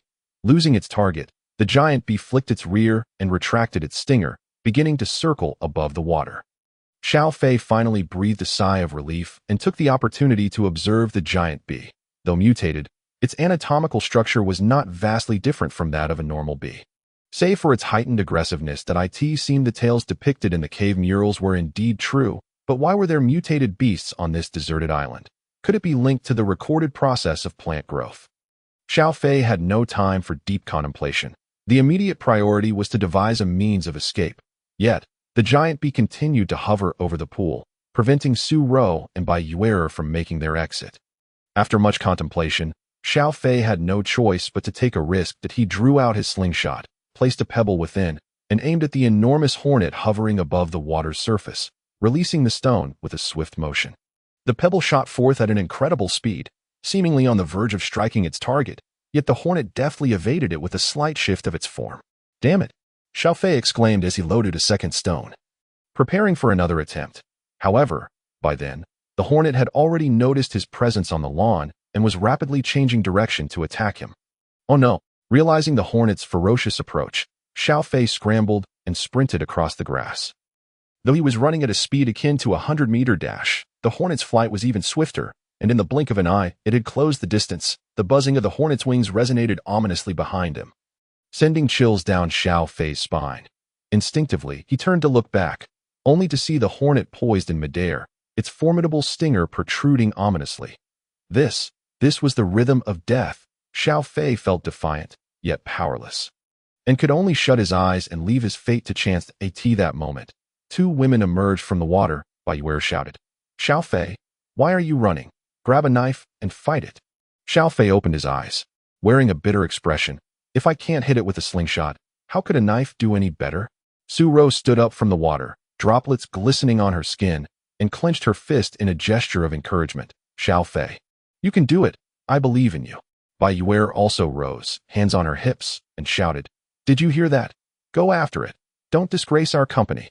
Xiao Fei, taken aback, thought, is this what they call honesty? Given such encouragement, he felt compelled to prove himself. It would be unmanly not to. In a surge of indignation, Xiao Fei felt an overwhelming sense of heroism wash over him. He drew his military knife, took a deep breath, and with a powerful run, executed a graceful spin, slashing through the air. To hell with it. The sharp blade sliced through the atmosphere with a whoosh, but Xiao Fei lost his balance and fell heavily to the ground, rolling several times before coming to a stop. At that moment, the two women in the pond were left speechless, having witnessed Xiao Fei's knife strike the hornet. Unfortunately, the hornet merely swayed its rear, evading the blade. Simultaneously, its stinger was launched. The two women instinctively covered their eyes, screaming in unison. Hearing their cries, Xiao Fei, who lay on the ground, opened his eyes to see the thick, iron-like stinger embedded in the grass mere inches from his head. That was a close call. Xiao Fei couldn't help but shudder, looking up at the hornet, which was darting back and forth. Its bulbous eyes widened in disbelief. A grin spread across Xiao Fei's face. And he stood up, brushing off the grass from his hands, and addressed the hornet. I've heard that bees only have one sting. Once used, they're done for. Since you're still alive, it seems you have no sting left. The hornet buzzed irritably in the air. Heightening Xiao Fei's confidence, he provocatively raised his middle finger, taunting, "Come on, aren't you tough? Bring it on." Realizing Xiao Fei was seemingly talking to himself, the two women finally relaxed their grip, only to be amused by the scene before them. "Xiao Fei, you're okay. I thought you were done for," Bai Yue'er remarked, unable to contain her laughter. Xiao Fei scoffed. "I'm tougher than a cockroach. The one who should be dead is that hornet. Just wait and see how I deal with it." The hornet buzzed aimlessly in the sky. Confirming Xiao Fei's belief that it was now defenseless, he sheathed his knife and prepared to have some fun with his slingshot. However, a deafening buzzing sound approached from afar, and the trio turned to see a dozen hornets emerging from either side of the waterfall. Chapter 19. The Law of the Jungle. The swarm was formidable, resembling a battalion of thunderous aircraft. Leading the charge was undoubtedly the queen bee, the largest of the group. The previously defenseless hornet quickly rejoiced, returning to the fold and touching antennae with the queen. Suddenly, the queen fixed her gaze on Xiao Fei on the lawn, and the swarm surged toward him. "Xiao Fei, run!" As Xiao Fei stood bewildered, the two women shouted and dove back into the water. He took off in a sprint, but then reconsidered. Could he outrun such a multitude of hornets? So, he changed direction and leaped into the deep pool. Yet, the moment he jumped, several stingers were launched from the swarm, shooting towards him like arrows. Fortunately, Xiao Fei submerged just in time, and the large stingers encountered resistance at the water's surface, failing to injure him. Holding his breath, Xiao Fei turned to look up at the surface, where the swarm danced above, showing no signs of dispersing. I must think of a way to escape. Having grown up in the countryside, Xiao Fei was an adept swimmer and quickly navigated toward the two women. Upon seeing him approach, they excitedly waved their hands, completely oblivious to their state of undress. Initially, Xiao Fei disregarded their appearance, gesturing for them to brainstorm an escape plan. However, upon closer proximity, his gaze shifted. Watching the two swim gracefully in the water was akin to witnessing two exquisite mermaids, stirring feelings within him to know it was more than mere feelings. It was sheer restlessness. For the first time in his life, he was overwhelmed by the sight, completely dismissing the threat posed by the hornets.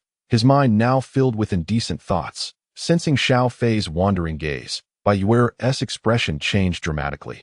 She crossed her arms and kicked him away. Caught off guard, Xiao Fei gasped and swallowed a few mouthfuls of water, instinctively surfacing. With his position exposed, the swarm descended upon him, launching several stingers in his direction. One narrowly missed him, but his shoulder was grazed.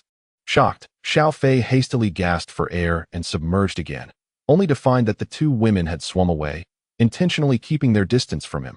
Observing Bai Yue'er's ashen face, Xiao Fei felt a twinge of guilt. He gestured apologetically, shrugging to indicate his own innocence. Seconds ticked by. The swarm continued to hover ominously above, determined to find their target. Despite Xiao Fei managing to hold his breath, the two women were not faring as well. Since they had submerged upon spotting the hornets, they had surfaced for air. Bai Yue'er was the first to falter. Her face turned pale, bubbles escaping her lips as she struggled to hold on. Su Ro urgently gestured for her to endure a little longer, as the swarm was still present. Yet, such endurance could not be sustained by sheer will alone.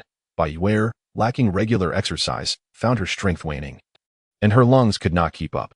Regardless of Su Ro's reminders, she could no longer hold back and abruptly surfaced. Whoosh! As Bai Yue'er gasped for air, a stinger from the swarm shot toward her. Leaving no room for evasion in an instant, she sank down, plunging back into the water. Meanwhile, the stinger whizzed past her, leaving her startled and disoriented. Looking down, she realized it was Xiao Fei who had grabbed her feet from below. Just when she thought she was doomed, this guy had saved her life once again, leaving her with mixed feelings in that critical moment. The two women were no longer concerned about their exposed state. They clung tightly to Xiao Fei, warily watching the swarm above. Yet, Xiao Fei had no time to appreciate the view. Panic consumed him as he considered that human lungs had their limits, and this situation was untenable. Before long, Su Ro's complexion began to deteriorate, her limbs losing strength in the water. Bai Yue'er had no choice but to support her waist while signaling frantically to Xiao Fei. Feeling utterly helpless, Xiao Fei knew that if he let Su Ro take the risk of surfacing for air, he couldn't guarantee her safety each time. The stakes were too high. Such a move was absolutely inadvisable unless it became a last resort. Seeing Xiao Fei in a quandary, Bai Yue'er was nearly frantic. Feeling Su Ro becoming increasingly heavy, suddenly, Xiao Fei surged forward, cupping Su Ro's face in his hands and pressing his lips to hers. Bai Yue'er was momentarily stunned.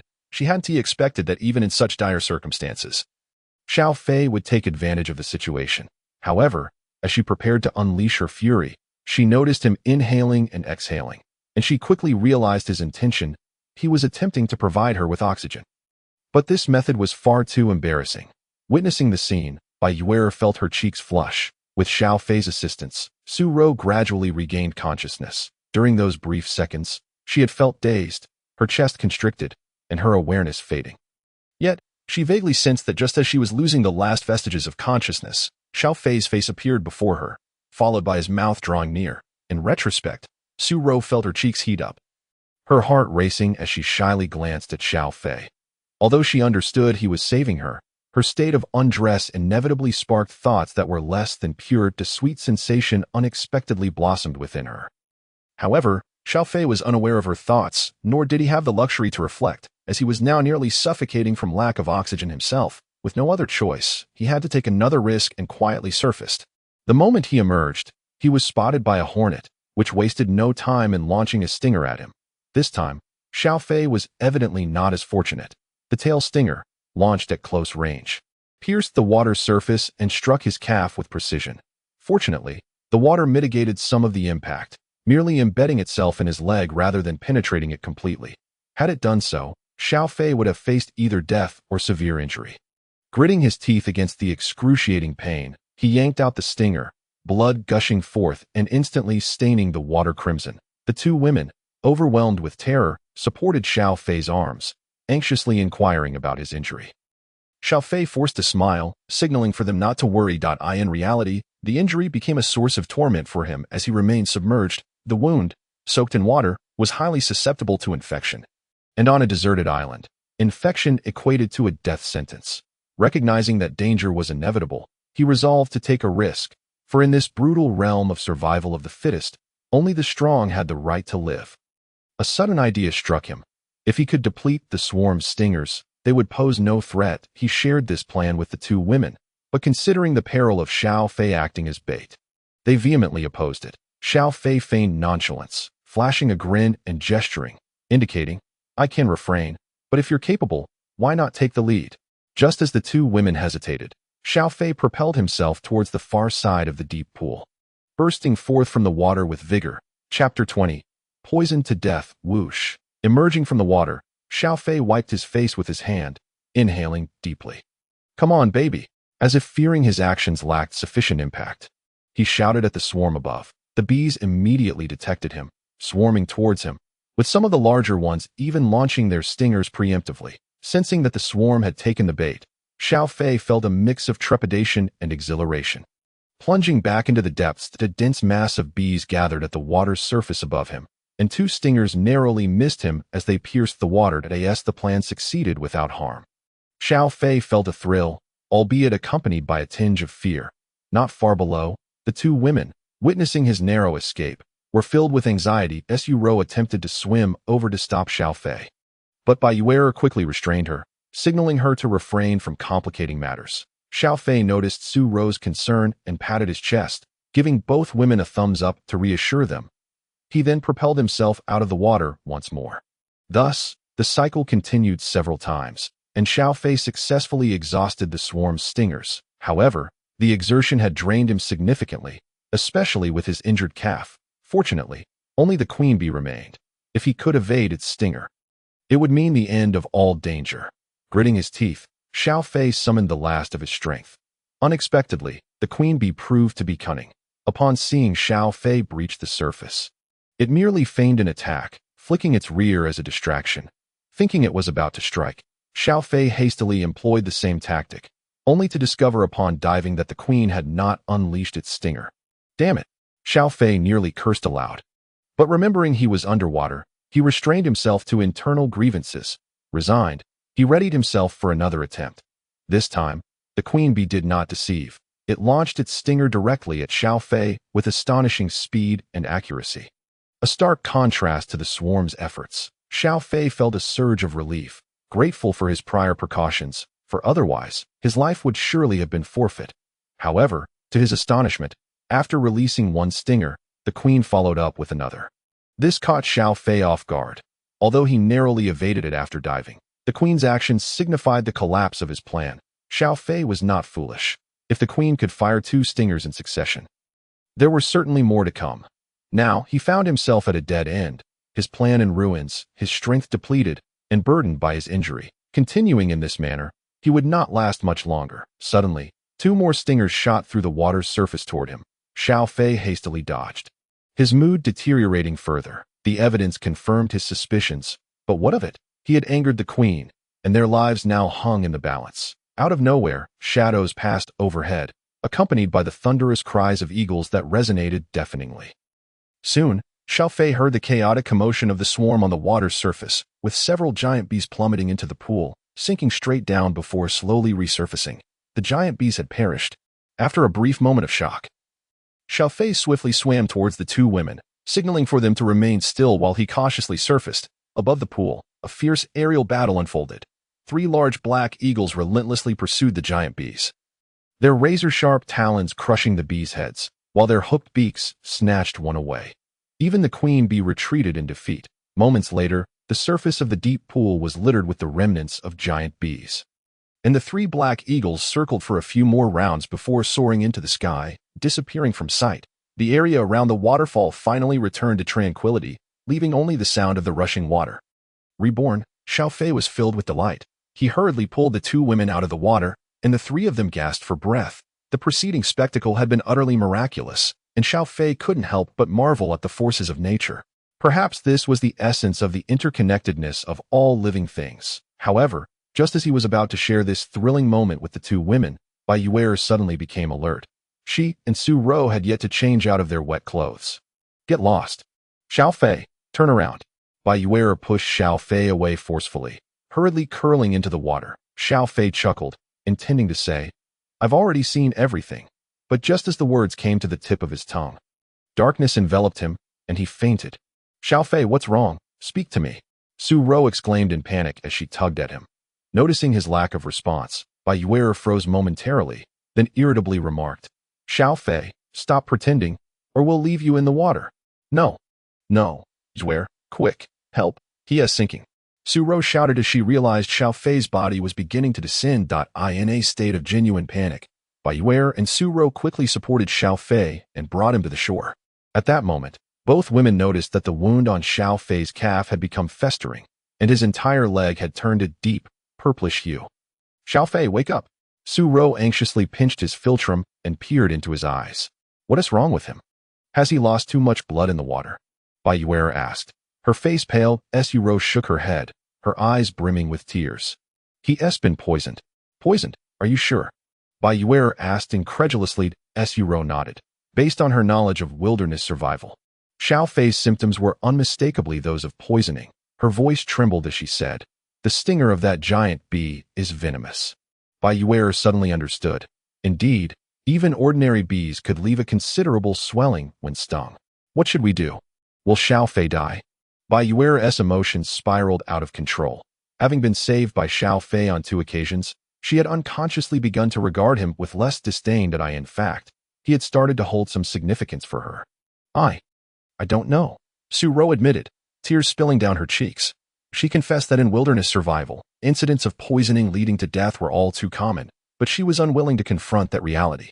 Although her time with Xiao Fei had been brief, the experiences they had shared had profoundly altered her feelings towards him. Humans are creatures of emotion. When faced with the impending departure of someone they care for, who can truly remain at ease? I just remembered, Bai Yue'er exclaimed, her mind racing. When I was a child back home, I heard the elders say that breast milk can counteract bee stings. If we can administer that to Xiao Fei, he won't die, right? Su Ro, momentarily lost in despair, felt a flicker of hope in her eyes, but it quickly dimmed again. She resignedly said, but where can we find that here? Bai Yue'er paused, looking down at herself and then at Su Ro. Unable to suppress a sense of loss, it seemed that Xiao Fei was destined to face his demise. Just as Bai Yue'er fell silent, Su Rou suddenly looked up and asked, "Did those giant bees come from behind the waterfall?" Bai Yue'er pondered for a moment, then nodded in realization. "It seems so. Why do you ask?" Su Rou's eyes gleamed with a glimmer of hope. "I read that where poisonous creatures are present, there is often an antidote within 10 meters. Really? That is fantastic. Let us hurry and look for it." With that, the two women hurriedly dressed as they ran towards the waterfall. "Look, there seems to be a cave behind it." Chapter 21. Rebirth. As soon as the words left her mouth, the exhilaration that Su Rou and Bai Yue'er had just felt was abruptly doused like cold water. They discovered that the cave was situated just behind the roaring waterfall, a daunting 2 meters above the surface of the pool below. "Heavens! How can we possibly reach such a height?" Bai Yue'er exclaimed, furrowing her brow. The deafening roar of the waterfall was enough to instill fear, and with no tools at hand, how could they climb up? "This area is vast. The antidote might not even be here. We should search elsewhere." Bai Yue'er harbored a flicker of hope, but her voice lacked conviction. "That's impossible. Apart from here, the next 10 meters are all water. The antidote must be there. We have to find a way to climb up." Su Rou's tone was resolute. Before she finished speaking, she slipped off her shoes and stepped into the pool. The water near the waterfall was significantly colder than the area where they had bathed, causing Su Rou to involuntarily shiver. Those giant bees are also afraid of water. The fact that they could emerge from behind the waterfall indicates that the force of the current isn't as overwhelming as we might think. As we pressed our bodies close to the cliff face, standing firm beneath the waterfall seemed feasible. However, we have no tools at our disposal. How shall we ascend? It's quite chilly. Observing Su Rou's unwavering determination, Bai Yue'er gritted her teeth and cautiously stepped into the pool. Despite her momentary hesitation, she felt unable to abandon Su Rou, who had saved her on multiple occasions. "Sister Yue'er, in a moment, step on my shoulders, and I'll lift you up. The cave is roughly 2 meters and 20 centimeters away from us. Together, we should be able to reach it." As she spoke, Su Rou had already removed her outer garment and tied it around her waist. "It's just a waterfall, after all. I'm all in." Bai Yue'er, inspired by Su Rou's tenacity, grasped her hand, and together they ventured into the waterfall, positioning themselves directly beneath the cave. The icy water cascaded down, drenching both Su Rou and Bai Yue'er in an instant, their clothes clinging tightly to their bodies, revealing their alluring figures in all their glory. That if Xiao Fei were to witness such a tantalizing scene, his imagination would undoubtedly run wild, as Su Rou had anticipated, although the force of the waterfall made it somewhat challenging for them to maintain their footing. It was not impossible. Exchanging glances, Su Rou and Bai Yue'er turned away, bracing themselves against the cliff face and crouching down. Bai Yue'er took a deep breath, and to facilitate her movements, she gathered the hem of her short skirt at her waist, then carefully placed her long legs upon Su Rou's shoulders. Ouch! The sudden increase in weight caused Su Rou to let out a yelp. Bai Yue'er may not have been heavy, but weighing over 90 pounds. She was a considerable burden for Su Rou. "Su Rou, can you hold on? Perhaps we should switch places?" Bai Yue'er asked with concern. "I'm fine, Sister Yue'er, just steady yourself," Su Rou replied through clenched teeth, her hands straining against the cliff as she slowly rose. Her legs trembling uncontrollably, her face flushed with effort. "Have you reached it?" "Almost, just a little more." Bai Yue'er was acutely aware that Su Rou could not hold on much longer, wiping the water from her face. She pressed her body closer to the cliff to alleviate some of Su Rou's burden. Finally, Bai Yue'er's hand slipped into the cave. Due to the height, she could not see inside, so she bravely extended her hand to explore, quickly encountering a cold object about the thickness of a pen. "Sister Yue'er, I can't hold on any longer," Su Rou gasped, her legs giving way beneath her, and she tumbled into the water. Bai Yue'er exclaimed in shock. Feeling the ground beneath her vanished, in a panic. She grasped the object within the cave, only to find it fragile, and it snapped under her pull, sending her crashing into the pool, splashing water everywhere. "I'm so sorry. Sister Yue'er, are you all right? Did you get hurt?" Su Rou struggled to her feet and rushed over to help Bai Yue'er up. "I'm fine, just swallowed some water." Bai Yue'er reassured her, showing no intent to blame Su Rou, understanding that she had done her utmost. "Look, I found this in the cave." Bai Yue'er raised her hand, revealing the object she had pulled from the cave, a plant of deep crimson hue. standing several centimeters tall. Resembling celery at first glance, aside from a few sparse leaves, it bore two grape-sized, vividly red fruits, exuding a strangely refreshing fruity aroma, appearing incredibly enticing. I wonder if this is useful. Bai Yue'er was clueless about the plant's properties, uncertain whether it was an antidote for bee venom or a deadly poison. Let us give it a try. We have no other options, Su Rou said, glancing at Xiao Fei, who lay unconscious on the shore. The bluish-purple discoloration spreading to his face. Gritting her teeth, she made a decision. The two returned to the shore, and Su Rou plucked the red fruits from the plant, prying open Xiao Fei's mouth to insert them inside. However, in his state of toxic unconsciousness, he could neither chew nor swallow, leaving the fruits lodged in his mouth. Su Rou, back in the water. You too. That should help him swallow. Bai Yue'er averted her gaze, her words coming out somewhat jumbled. Yet, Su Rou understood her implication. When they had hidden underwater from the giant bee's attack, Xiao Fei had shared breath with her mouth to mouth. Su Rou felt her cheeks flush. But seeing Xiao Fei's deepening condition, she set her embarrassment aside, quickly removing the fruits from his mouth, chewing them herself, and then feeding the pulp to him, to ensure he could swallow. Su Rou even extended her tongue to push the fruit further down his throat. After administering the red fruits, Su Rou and Bai Yue'er found two larger smooth stones, grinding the roots and leaves of the crimson plant into a paste, applying it to Xiao Fei's wounds, and bandaging them with leaves. Look, Xiao Fei's complexion is improving, Bai Yue'er exclaimed excitedly. Pointing at Xiao Fei, Su Rou turned to see that indeed, the bluish-purple hue on Xiao Fei's face had faded somewhat. It seems this plant truly is an antidote, Su Rou sighed in relief. I wonder when he will awaken. As twilight approached, Su Rou and Bai Yue'er gathered some dry branches nearby, then rummaged through Xiao Fei's pockets for a lighter to ignite a fire, using its warmth to dry their drenched hair and clothes. After a long day trekking through the dense forest followed by this ordeal, both women were utterly exhausted, and soon they lay down on the ground, falling into a deep slumber, in the stillness of the night. Xiao Fei's condition continued to evolve. The bluish-purple shade gradually receded, giving way to a flush reminiscent of congestion, making him appear akin to a ripened crab as the rosy hue faded and the first rays of dawn broke. Xiao Fei's eyelids fluttered, and he slowly opened his eyes. Chapter 22. Physical transformation. What on earth is happening here? Turning his head, he discovered Su Rou and Bai Yue'er sleeping beside him, jolting him awake from his daze.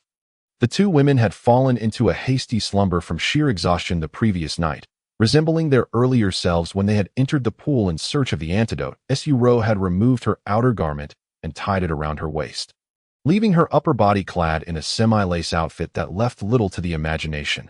Bai Yue'er was even more audacious, her already short skirt bunched up around her waist, resembling more of a belt than a garment. Xiao Fei recalled vividly the scene in the dense forest, where Bai Yue'er had donned a minimalist style. He quickly shifted on the ground, adjusting his position to savor the captivating view. This is going to be the death of me, feeling the discomfort from his bodily changes. Xiao Fei regained his composure, suppressing his primal desires as he rolled and crawled into the pool, seeking the cool water to clear his mind. Once the fiery sensations within him were doused by the refreshing water, he recalled that he had lost consciousness due to the venom from the giant bee queen's stinger. Has the bee venom been neutralized? Climbing ashore, he tore away the tightly bound leaves on his calf, revealing a sticky, dark mass covering the wound left by the bee's stinger. After wiping it away, he discovered an irregularly shaped scar. What? The wound has actually healed and scarred over, Xiao Fei exclaimed in disbelief. The bee queen's stinger was large and sharp, leaving a wound at least 2 centimeters deep. Complete healing would typically take a month.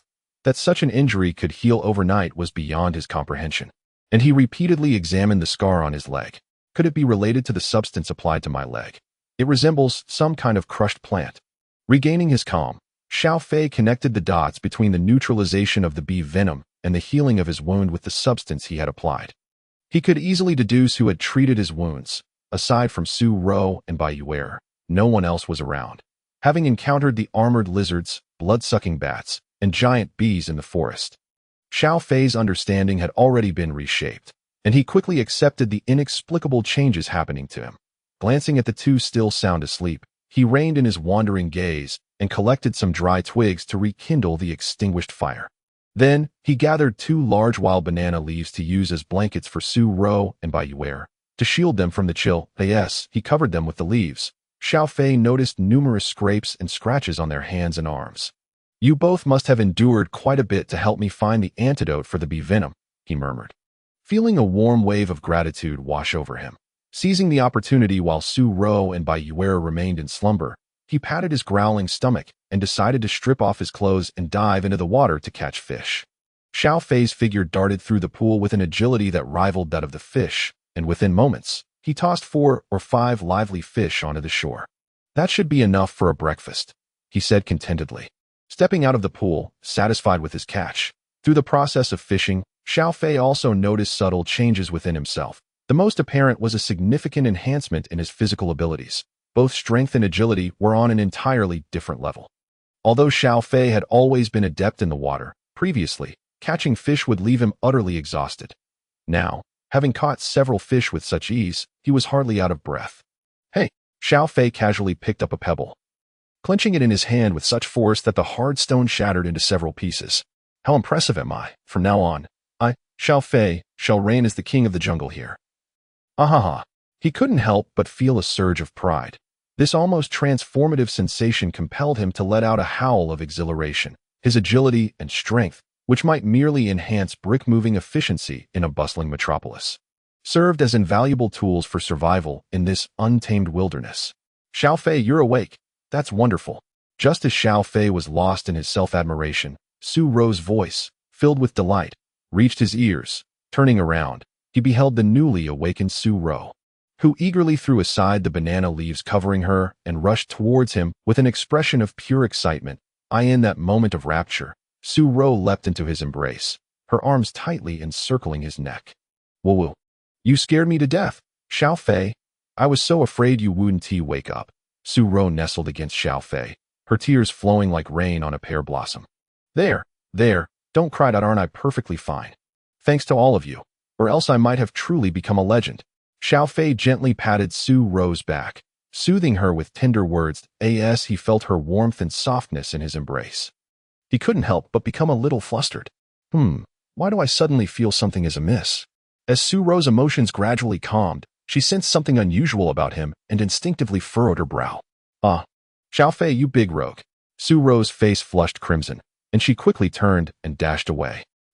After Su Ro left, Xiao Fei looked down and realized he had discarded his clothes on the shore while fishing, now standing completely naked. "How careless of me!" Xiao Fei exclaimed, his face burning with embarrassment as he hurriedly crouched down to put on his clothes. Once dressed, he turned to see Bai Yue'er standing by the fire. Adjusting her short skirt, the hem had curled overnight, and even when unfurled, it still bore numerous wrinkles, making the already short skirt appear even smaller, yet somehow more fashionable. Xiao Fei couldn't help but recall the scene he witnessed upon waking that morning, instantly feeling parched. "President Bai, you're awake too? The conditions here are quite limited. Please make do with some washing. You must be hungry. I'll prepare grilled fish for you." Suppressing his inappropriate thoughts, Xiao Fei seized the opportunity to change the subject while speaking to Bai Yue'er, lest the awkwardness between him and Su Ro continue. "Xiao Fei, how do you feel? Is there anywhere that still bothers you?" Bai Yue'er inquired. "Not at all. Thank you for your concern, President Bai. I owe my recovery to you all," Xiao Fei replied, deliberately bouncing a few times in place to demonstrate his vigorous condition. "No need to thank me. Had it not been for your bravery in saving us, you wouldn't have been stung," Bai Yue'er remarked, nodding before walking to the pond to wash her face. As she brushed past Xiao Fei, her gaze flickered, stealing a glance at him before she tugged at her short skirt, her cheeks turning a shade of crimson. Chapter 23. A true connection. In fact, Bai Yue'er and Su Ro had awakened almost simultaneously. Upon seeing Xiao Fei standing by the pond, she too wanted to inquire about his condition. However, just as she was about to rise, she felt a tightness around her waist and realized her skirt had not fallen properly, causing her to feel a wave of embarrassment. After unfolding her skirt beneath the banana leaves, she opted to feign sleep instead. The thought that she had spent the night in such a state, while Xiao Fei had awakened earlier than them, made her cheeks burn with heat. If I slept like this, wouldn't that rascal Xiao Fei have seen everything? Bai Yue'er felt both shameful and regretful for having been so hasty in her slumber. Even if she had forgotten to adjust her skirt, She could have at least covered herself with a leaf. Now, she suddenly envied Su Ro, who at least had something to cover herself with. Humph, since Xiao Fei has seen me, I've seen him too. It's not too much of a loss. While Su Ro embraced Xiao Fei, Bai Yue'er had been secretly observing them with narrowed eyes, and Su Ro's sudden departure revealed an unexpected scene to her. Finding herself a reasonable excuse to feel at ease, she finally felt justified in crouching down to wash her face. Meanwhile, Xiao Fei had cut some bamboo nearby and quickly constructed a simple grill, placing several plump, juicy fish over the flames. I'm like a fish in your lotus pond, just to be roasted more and more fragrant for you. Xiao Fei hummed a tune he had whimsically altered, grilling the fish until they sizzled and released an enticing aroma that wafted through the air. A sprinkle of cumin and chili powder would make it perfect, Xiao Fei mused, glancing up just in time to see Bai Yue'er squatting by the pond, leaning over to wash her face. Due to her posture, Bai Yue'er's silhouette appeared exceptionally alluring, the beauty reminiscent of a full moon, dazzling enough to blind his titanium alloy eyes. What an incredible stroke of luck I must have. Xiao Fei couldn't help but swallow, feeling a surge of desire. Soon, he realized that his remarkable transformation was not limited to physical prowess. His vision had also improved dramatically, allowing him to discern every detail of Bai Yue'er from over 20 meters away. Xiao Fei, how's the fish coming along?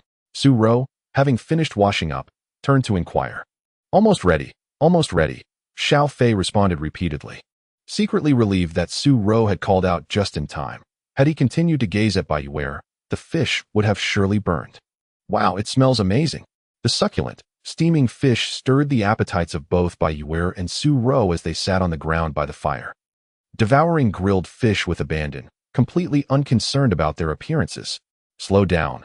There's plenty more. Be careful of the fish bones, Xiao Fei urged, taken aback by the voracious appetites of the two women. But a beauty is still a beauty. Even their gluttonous manner has its own charm, he thought to himself. While enjoying breakfast, Xiao Fei learned from Bai Yue'er and Su Ro about the events that transpired during his unconsciousness. He became increasingly convinced that the changes he experienced were indeed caused by the red plants they had found in the cave.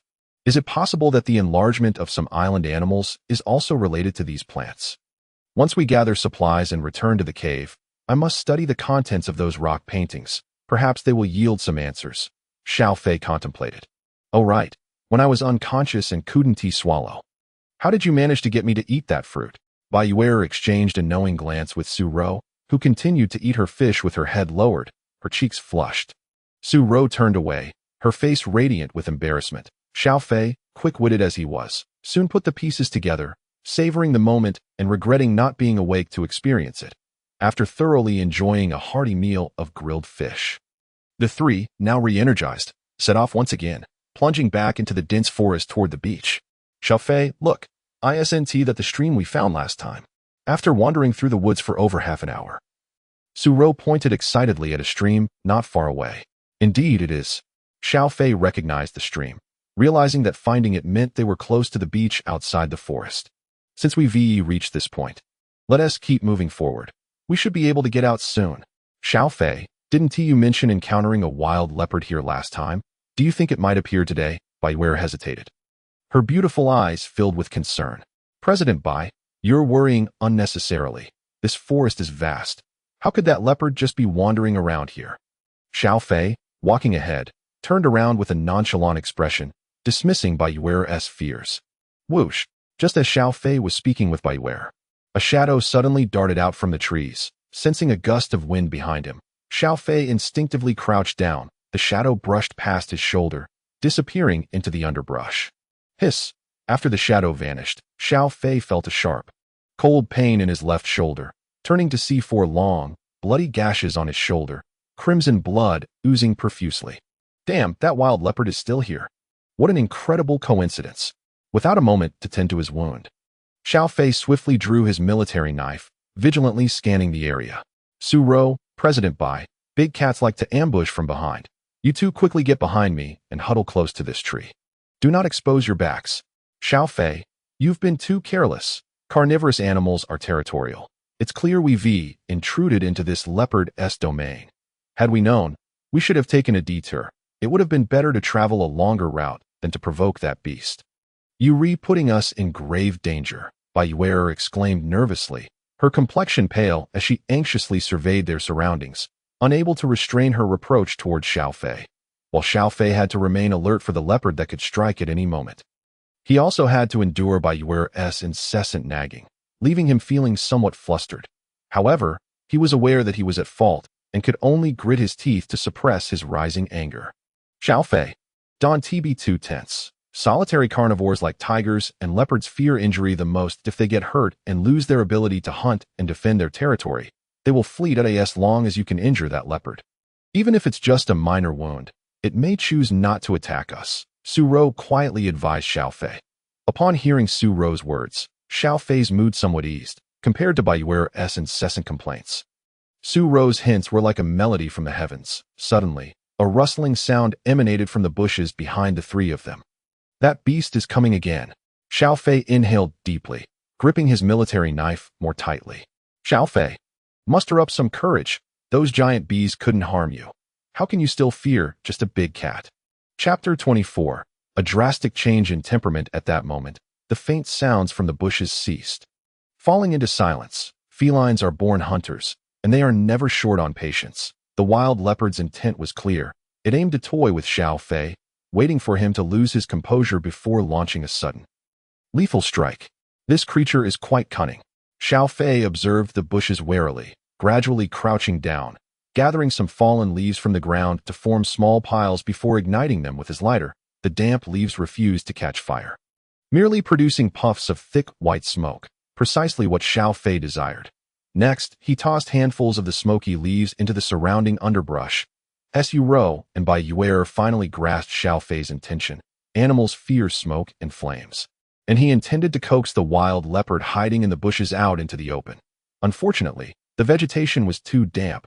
Otherwise, he could have easily lit several torches to launch a direct assault on the leopard. In an emergency, the clothes on their backs could serve a purpose, but for them, clothing was a rare commodity. Each piece worn was one less available, especially for Xiao Fei, who had only managed to find a few men's shirts, all of which were too small that he had no spare clothes. If he burned what he wore, he would be left with no choice but to don women's attire. At that point, I might have to wear Bai Yue'er's dress. Su Rou's should suffice too. Even if it only covers half of me, the fabric would certainly be ample. As Xiao Fei continued tossing leaves, his mind wandered to the image of Bai Yue'er washing her face by the pond and the delightful sensation of Su Rou's embrace. Roar! Just as he lost himself in thought, a deep growl from a beast jolted him back to reality. That creature has emerged. Xiao Fei's senses sharpened instantly, his military knife positioned across his chest as he turned to face the source of the roar. To his astonishment, the wild leopard had leapt onto a large tree, its eyes glaring like two golden beads. Its cruel and cold gaze fixated on the three of them. One of its forepaws still bore the remnants of fresh blood. The mark of the injury it had inflicted on Xiao Fei moments earlier. It was evident that the wild leopard could no longer remain hidden in the smoke-filled bushes, yet its predatory instincts compelled it to refuse to abandon its potential prey. Strange. This leopard is typically of a more docile temperament. It should not exhibit such aggression unless in extreme hunger, Su Rou murmured, hidden behind Xiao Fei, casting furtive glances at the leopard in the tree. Voicing her confusion, the leopard before them had a sleek, shiny coat and a robust physique, clearly not looking starved. Aren't leopards usually found on the savannah? How could it appear in the jungle? Bai Yue'er asked. Her curiosity piqued. Bai, you clearly haven't seen enough of the animal kingdom. Who says leopards only exist on the savannah? Or were you too engrossed in watching them reproduce? Xiao Fei teased Bai Yue'er. Xiao Fei, you jerk. How can you joke at a time like this? Bai Yue'er retorted, her face flushing with anger as she kicked at Xiao Fei's leg. Ouch! Xiao Fei was caught off guard by the kick. Losing his balance momentarily, his military knife nearly slipping from his grasp. Under normal circumstances, he could easily regain his footing. But now, with the wild leopard observing their every move, the stakes were high. Xiao Fei's stumble provided the leopard with an opening. It sprang from the tree toward them. Xiao Fei, watch out, the leopard is coming. Su Rou cried out, her voice rising in alarm. At the same time, she grabbed a piece of fallen bark nearby and hurled it at the leopard. The bark, light and airy, struck the leopard's head, shattering into fragments, momentarily obscuring its vision. Seizing this fleeting opportunity, Xiao Fei steadied himself, thrusting his military knife upward with force, embedding it deep into the leopard's lower back, while using his other hand to grasp one of its hind legs and throw it outward, simultaneously withdrawing the knife. Thwack! Blood spurted from the leopard as it was flung away, tracing a crimson arc in the air. Thud! The leopard landed heavily on the ground, but quickly rolled to its feet, agilely climbing back up the tree, where it lay on a thick branch, licking its wound. With each lick, blood seeped from the injury. Xiao Fei glanced down at his military knife. The thrust had penetrated nearly 10 centimeters deep, marking a serious injury. Wonderful, that leopard is wounded, Su Ro exclaimed, her fists clenched in excitement. Based on her understanding, solitary carnivores dread injury. Once hurt, they would cease their pursuit to preserve their strength and retreat to safety. It doesn't seem that simple, Xiao Fei replied. Keeping his gaze fixed on the leopard, remaining vigilant, he discerned that despite licking its wound, the leopard showed no intention of retreating. As Su Ro had noted, the leopard's behavior was unusual from the onset. Its level of aggression was too high. Xiao Fei recalled the blood-red bats from that night. Such small creatures typically fed on flying insects and would not attack larger prey, yet one had drained Su Hu to a husk. Many creatures on this desolate island appeared to possess a heightened aggressiveness compared to their counterparts elsewhere. Xiao Fei, is it going to attack us again? Bai Yue'er asked cautiously. She felt a pang of regret for having kicked Xiao Fei, which had nearly led to him being harmed by the leopard. By the looks of it, this beast is determined to confront us. It likely won't back down easily, but you two can rest assured. I will protect you, Xiao Fei declared confidently. He bore no ill will toward Bai Yue'er for her earlier kick. After all, it was his own provocations that had led to it. And besides, the thought of Bai Yue'er having previously provided him with several delightful sights left him with no reason to be upset. Chapter 25, Self-Healing Wounds. Hey, big spotted cat, come here. Xiao Fei picked up a dry twig and hurled it at the leopard in the tree with all his might. That moment, the leopard was preoccupied with licking its wound and failed to notice the incoming twig, which struck it squarely on the head, causing it to stumble dangerously close to falling from the branch. Roar! The leopard unleashed a deafening roar, its fury ignited by Xiao Fei's provocation. Bring it on! Xiao Fei brandished his gleaming military knife at the leopard. After their brief skirmish, he had confirmed that in terms of strength and agility, he had surpassed the leopard. This realization fueled his confidence. Whoosh! The leopard leaped down from the tree, bounding toward Xiao Fei in a flash. Xiao Fei tightened his grip on the knife, aiming to plunge it into the leopard with all his might. However, the decisive strike missed its mark. The leopard's target was not the armed Xiao Fei, but rather Su Ro and Bai Yue'er behind him. This wily predator had recognized the difficulty in dispatching Xiao Fei and had set its sights on the two weaker targets. The leopard maneuvered around Xiao Fei, lunging directly at Su Ro. Watch out! Bai Yue'er was instantly drained of color, yet somehow found the strength to shove Su Ro aside, exposing herself to the leopard's sharp claws and fangs. No! Su Ro reacted swiftly, pushing Bai Yue'er back just in time. In that split second, the leopard was upon them. Its sharp claws gleamed ominously as they aimed for Su Ro's chest. It's over. Su Ro felt the claws graze her. Die, you worthless beast! Xiao Fei shouted, spinning around to deliver a powerful punch to the leopard's back. The force of his blow sent the leaping leopard crashing down to the ground. Rip! The leopard's claws merely caught the collar of Su Ro's garment, tearing it as it fell, leaving two circular pieces of fabric dangling. As the leopard hit the ground, it had no time to struggle. Xiao Fei quickly stepped forward, adopting a stance reminiscent of Wu Song slaying the tiger, pressing one hand against the leopard's neck while the other delivered a series of relentless punches to its head. Under the barrage of blows, the leopard soon bled from its mouth and nose, its limbs twitching, and within a minute, it lay lifeless. Su Ro, are you all right? Confirming that the wild leopard was utterly lifeless and posed no further threat, Xiao Fei quickly raised his head to assess Su Ro's condition. However, what greeted his eyes was a scene that could make one's blood run cold. Su Ro trembled in fear, paralyzed by the leopard's sudden attack, momentarily oblivious to her disheveled state. Her face was as pale as a sheet, tears streaming uncontrollably from her large, expressive eyes. It's all right, Su Ro. The leopard has been slain by me. Do not be afraid.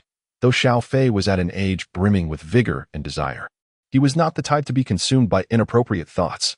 After the initial shock, he quickly regained his composure, removing his short-sleeved shirt and draping it over Su Ro's shoulders. He wore nothing else.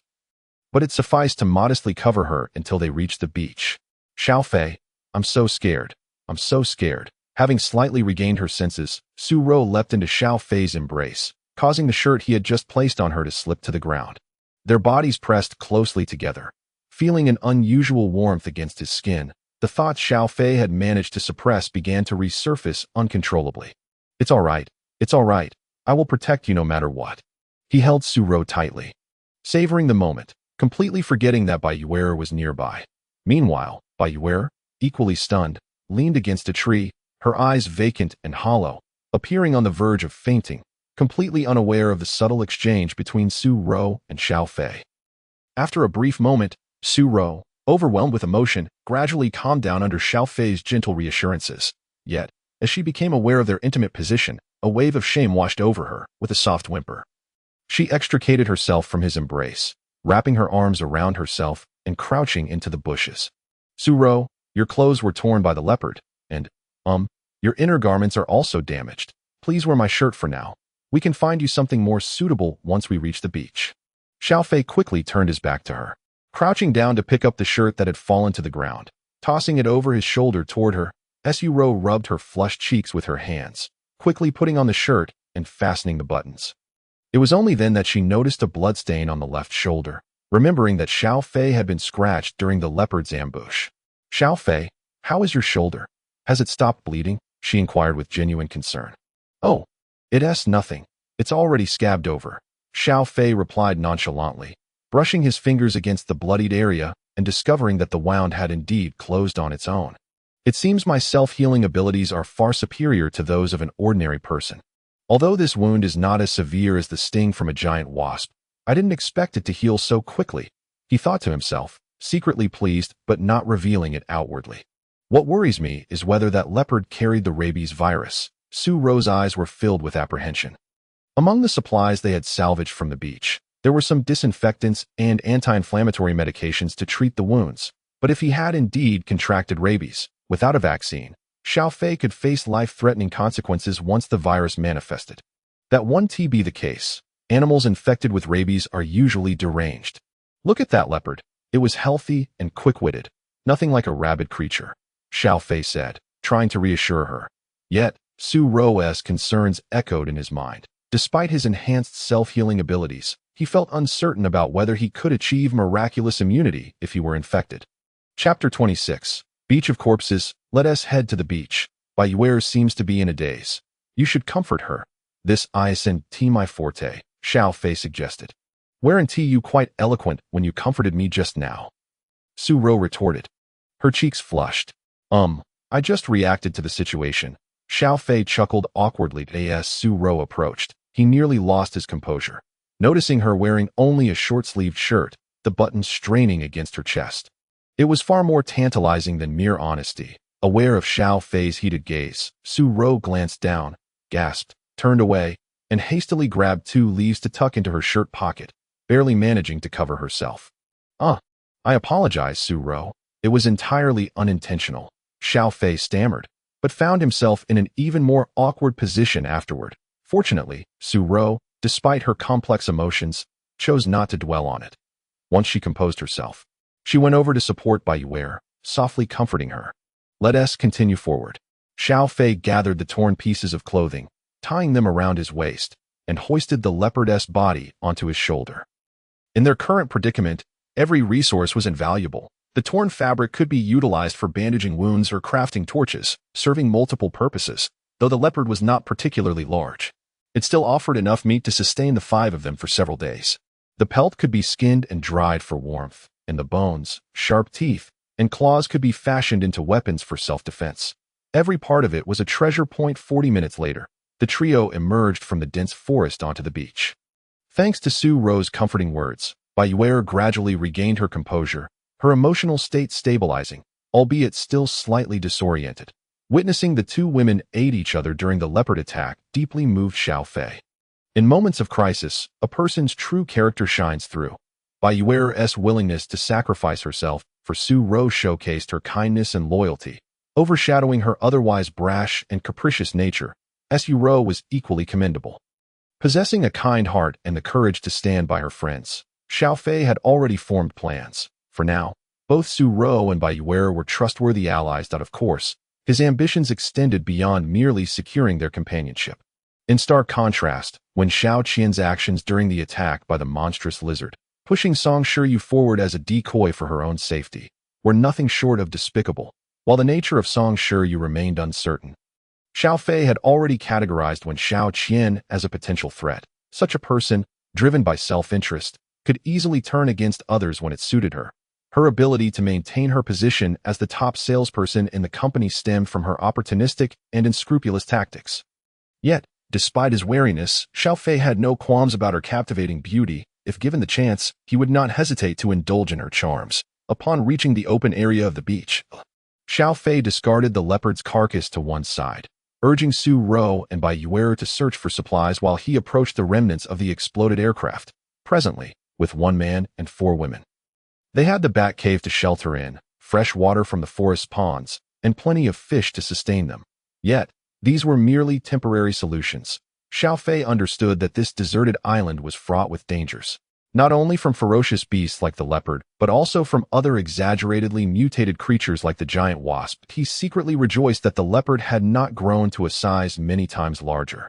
For even with his enhanced physique, he would have stood no chance, and would have ended up as the leopard's meal. To better protect themselves, they urgently needed effective weapons. Firearms were out of the question.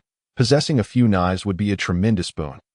Currently, Xiao Fei was the only one equipped with a military knife, but metal was not lacking. The wreckage of the aircraft provided ample alloy material. As he rummaged through the debris, he found several elongated metal scraps, and picked up a seat cover to carry back for crafting. With some grinding and the addition of a wooden handle, he could fashion a dagger. Additionally, he scavenged copper wires from the engine debris and discovered 2 sizable pieces of the aircraft's exterior, stripped clean of paint by the fire from the explosion. I could hammer these into 2 pots. It wouldn't be practical to only eat roasted food. With pots, we could enjoy soup. Xiao Fei mused, almost tasting the savory aroma of fish soup wafting through the air. Suddenly, a pair of piercing screams rang out nearby. Unmistakably Su Ro and Bai Yue'er's voices. Startled, Xiao Fei dropped everything and sprinted toward the source of the commotion. His speed was remarkable. In less than half a minute, he was at the side of the 2 women, who were trembling and clinging to one another. What is the matter? What has happened? Is it a beast? Xiao Fei inquired urgently.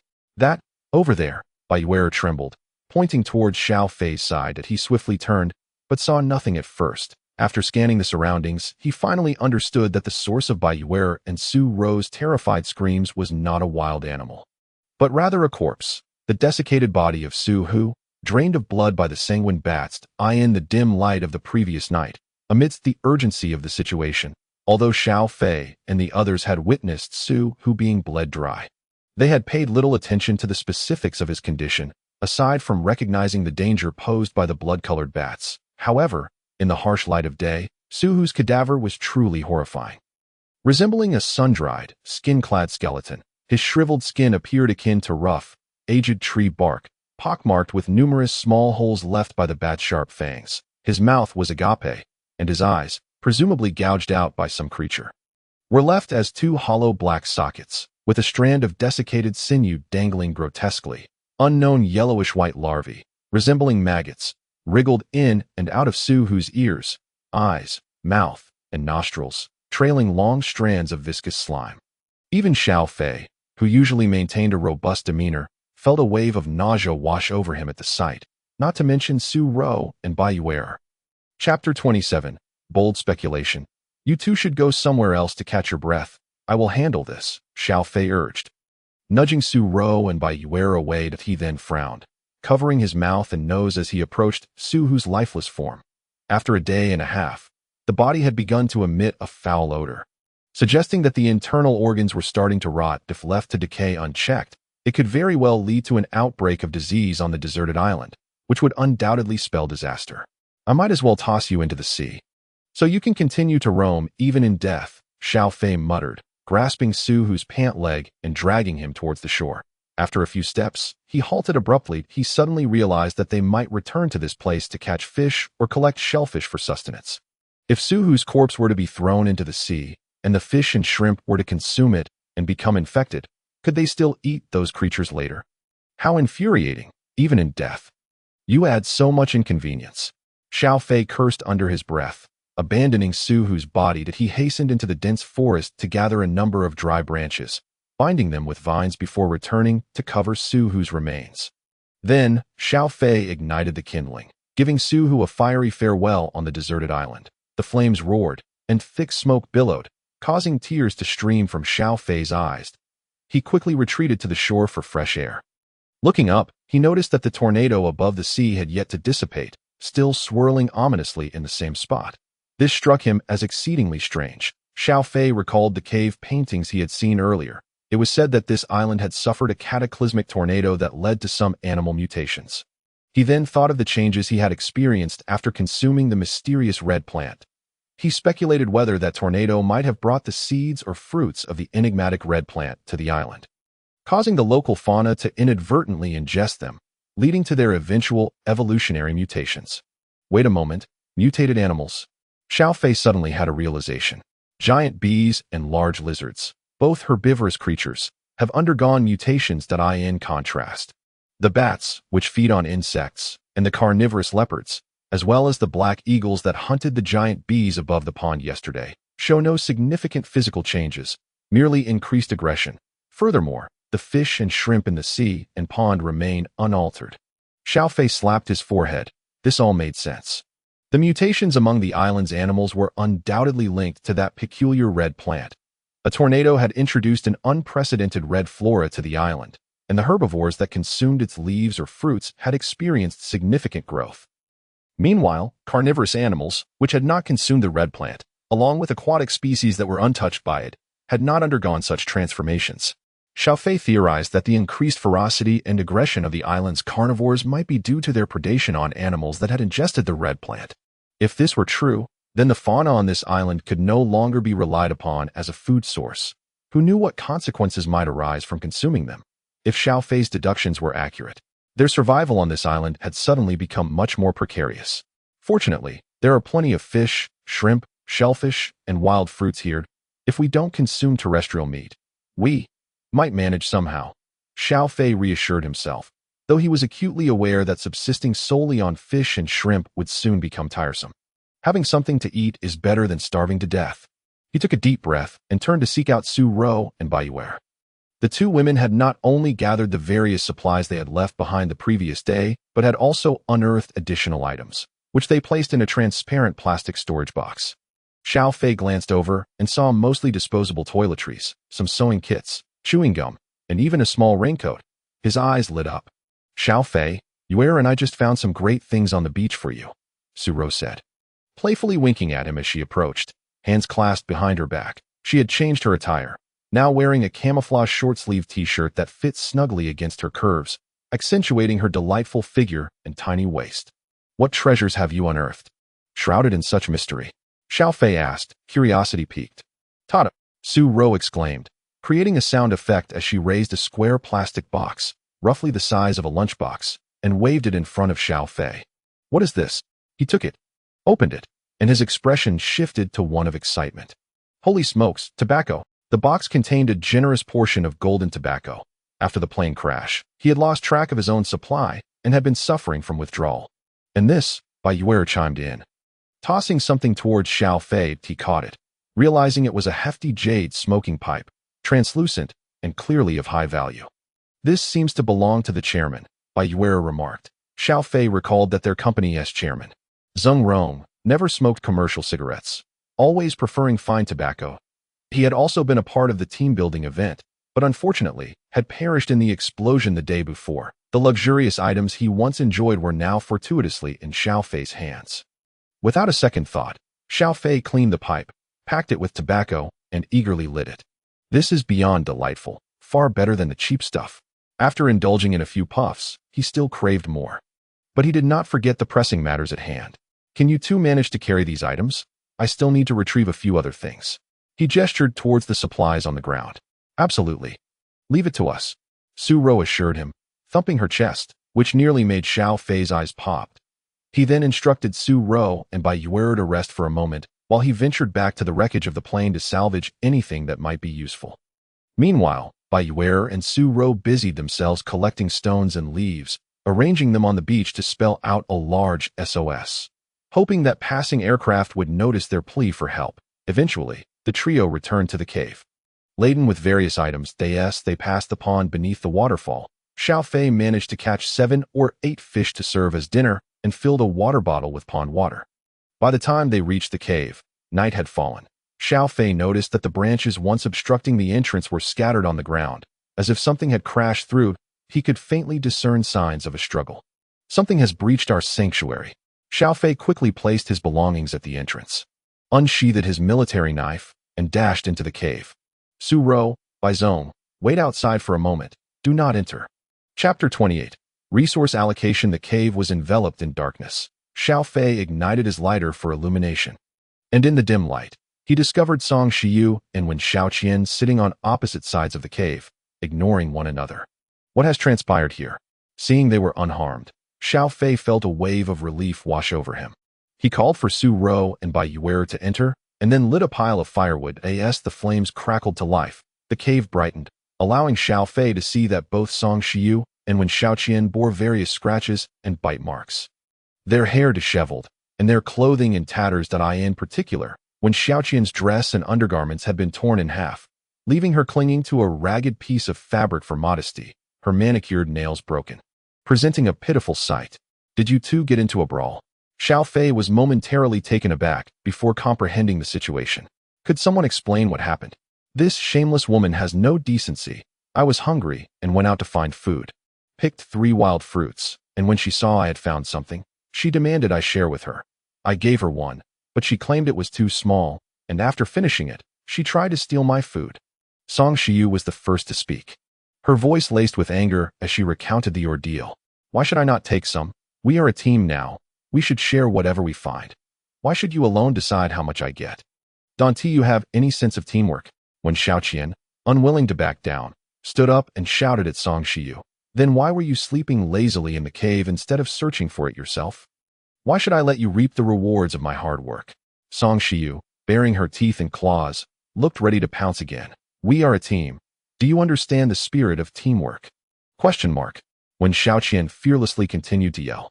I haven't even settled the score for you pushing me out last night, and today I must make you pay. Song Shiyu reached out to grab Wen Shaoqian's hair. Xiao Fei quickly stepped between the two women to separate them, preventing another altercation. Being caught in the crossfire between the two was quite enjoyable for Xiao Fei. He also grasped the situation. When Shaoqian had been dozing in the cave, while Song Shiyu had ventured out to gather 3 wild fruits, distributing one of them to Wen Shaoqian. The conflict arose over the unequal distribution, leading to their quarrel. From the current situation, it was evident that the relatively petite Song Shiyu had the upper hand.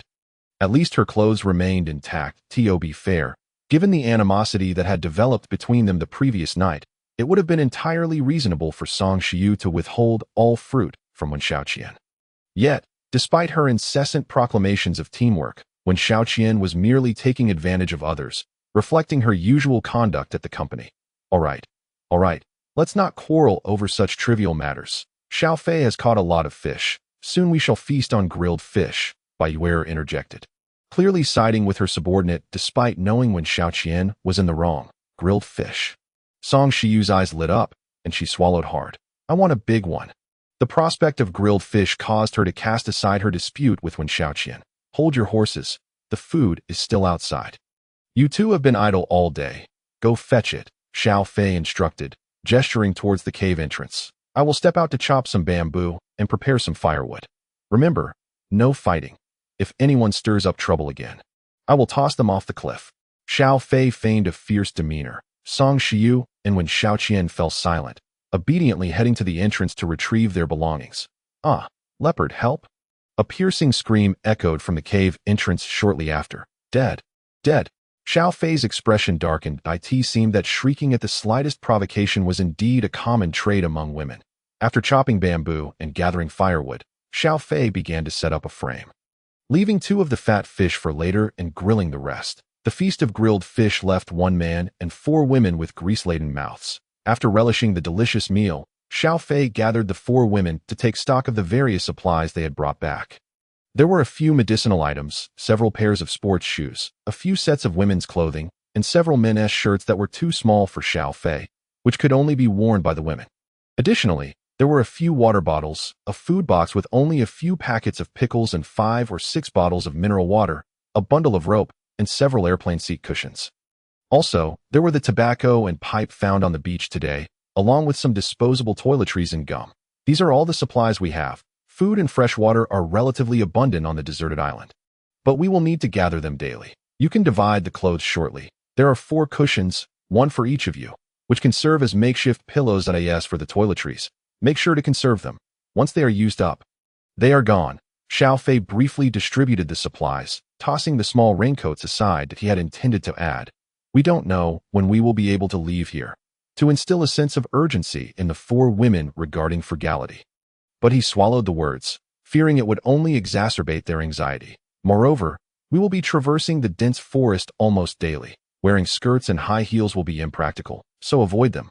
Does anyone know how to sew? We should turn our torn clothes into sleeves in the wilderness. Wearing long sleeves is advisable. If scratched or bitten by insects, infected wounds could lead to significant trouble. Xiao Fei continued his instructions. Leave it to me. I can sew, Su Ro volunteered. What are these?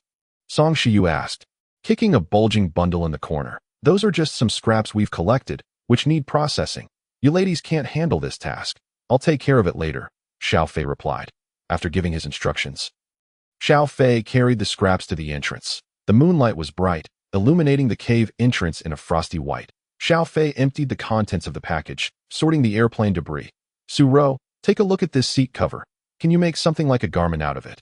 Xiao Fei asked, returning to the cave and handing the cover to Su Ro.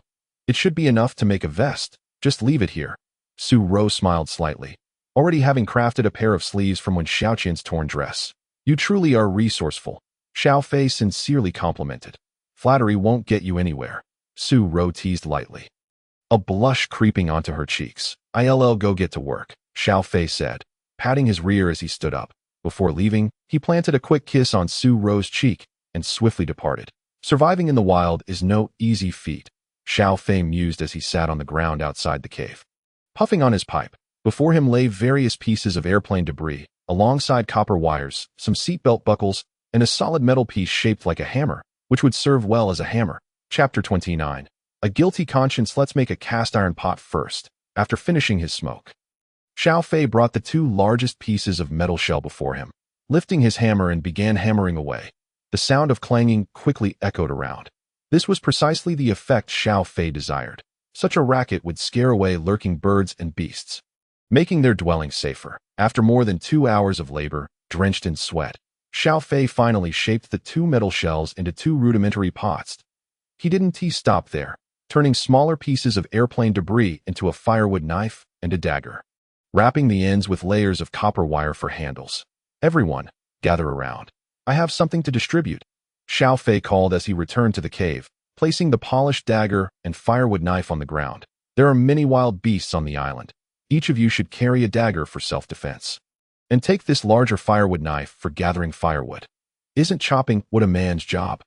When Xiaoqian remarked, playing with a small dagger, evidently displeased with Xiao Fei's arrangement. Xiaoqian, until we leave this deserted island, we must all contribute to the best of our abilities, and no matter how capable Xiao Fei is, his energy and strength are limited. Chopping wood, fetching water, and foraging for wild fruits are not difficult tasks. We can all pitch in. We cannot place all the burden on Xiao Fei, Bai Yue'er interjected, casting a disapproving glance at Wen Xiaoqian. Understood, Bai Zong. When Xiaoqian reluctantly nodded, surprised that Bai Yue'er would stand up for Xiao Fei. Even Xiao Fei found this unexpected. Furthermore, we must operate as a cohesive unit, sharing both triumphs and hardships. Deceitful and self-serving behavior must not occur. None of us are blind or foolish. If anyone jeopardizes our collective well-being, I am afraid we will have to expel that person and let them fend for themselves, Xiao Fei added. Xiao Fei, what do you mean by that? Are you subtly mocking someone?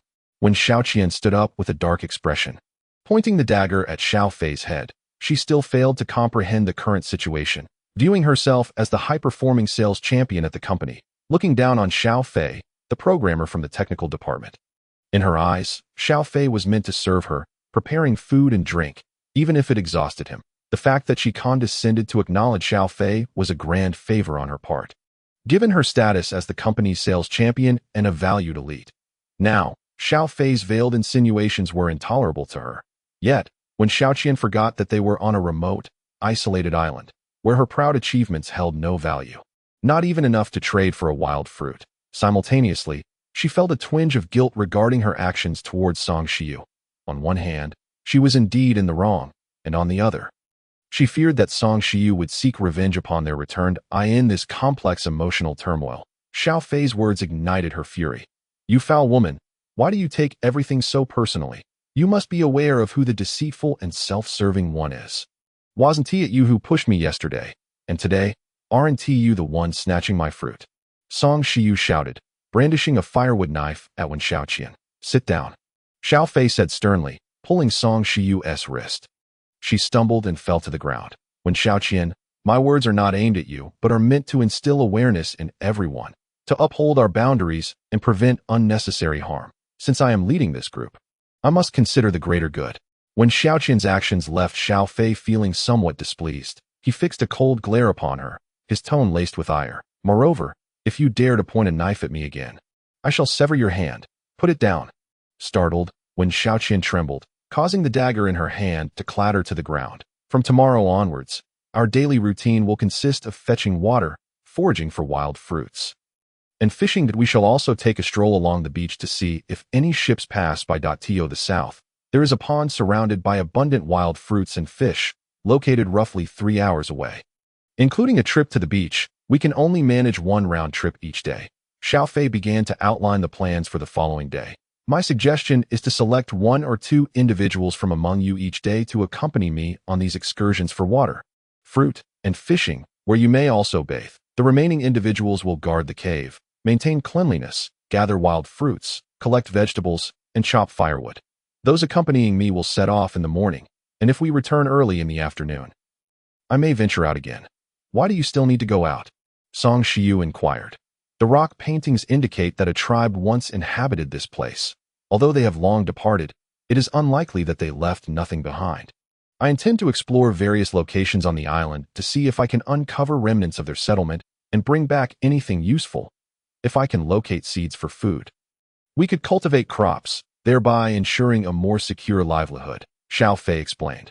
"The blood-red bats on this island pose a threat to us.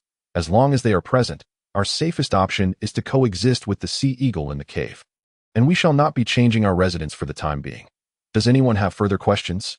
If not, let us prepare for rest." "I have another question." Song Shiyu raised her hand again. "The leopard you brought back is quite plump. Will we be able to feast on leopard meat in the coming days?" "Oh, I forgot to mention that," Xiao Fei exclaimed. Slapping his forehead, he shared his conjectures with the 4 women, deliberately omitting the mysterious red plant's properties, only stating that the animals on the island had mutated and that the tornado at sea was related. Thus, to be on the safe side, when it comes to eating meat, we cannot consume anything that runs on land or flies in the sky. We can only eat what swims in the water. You should rest now.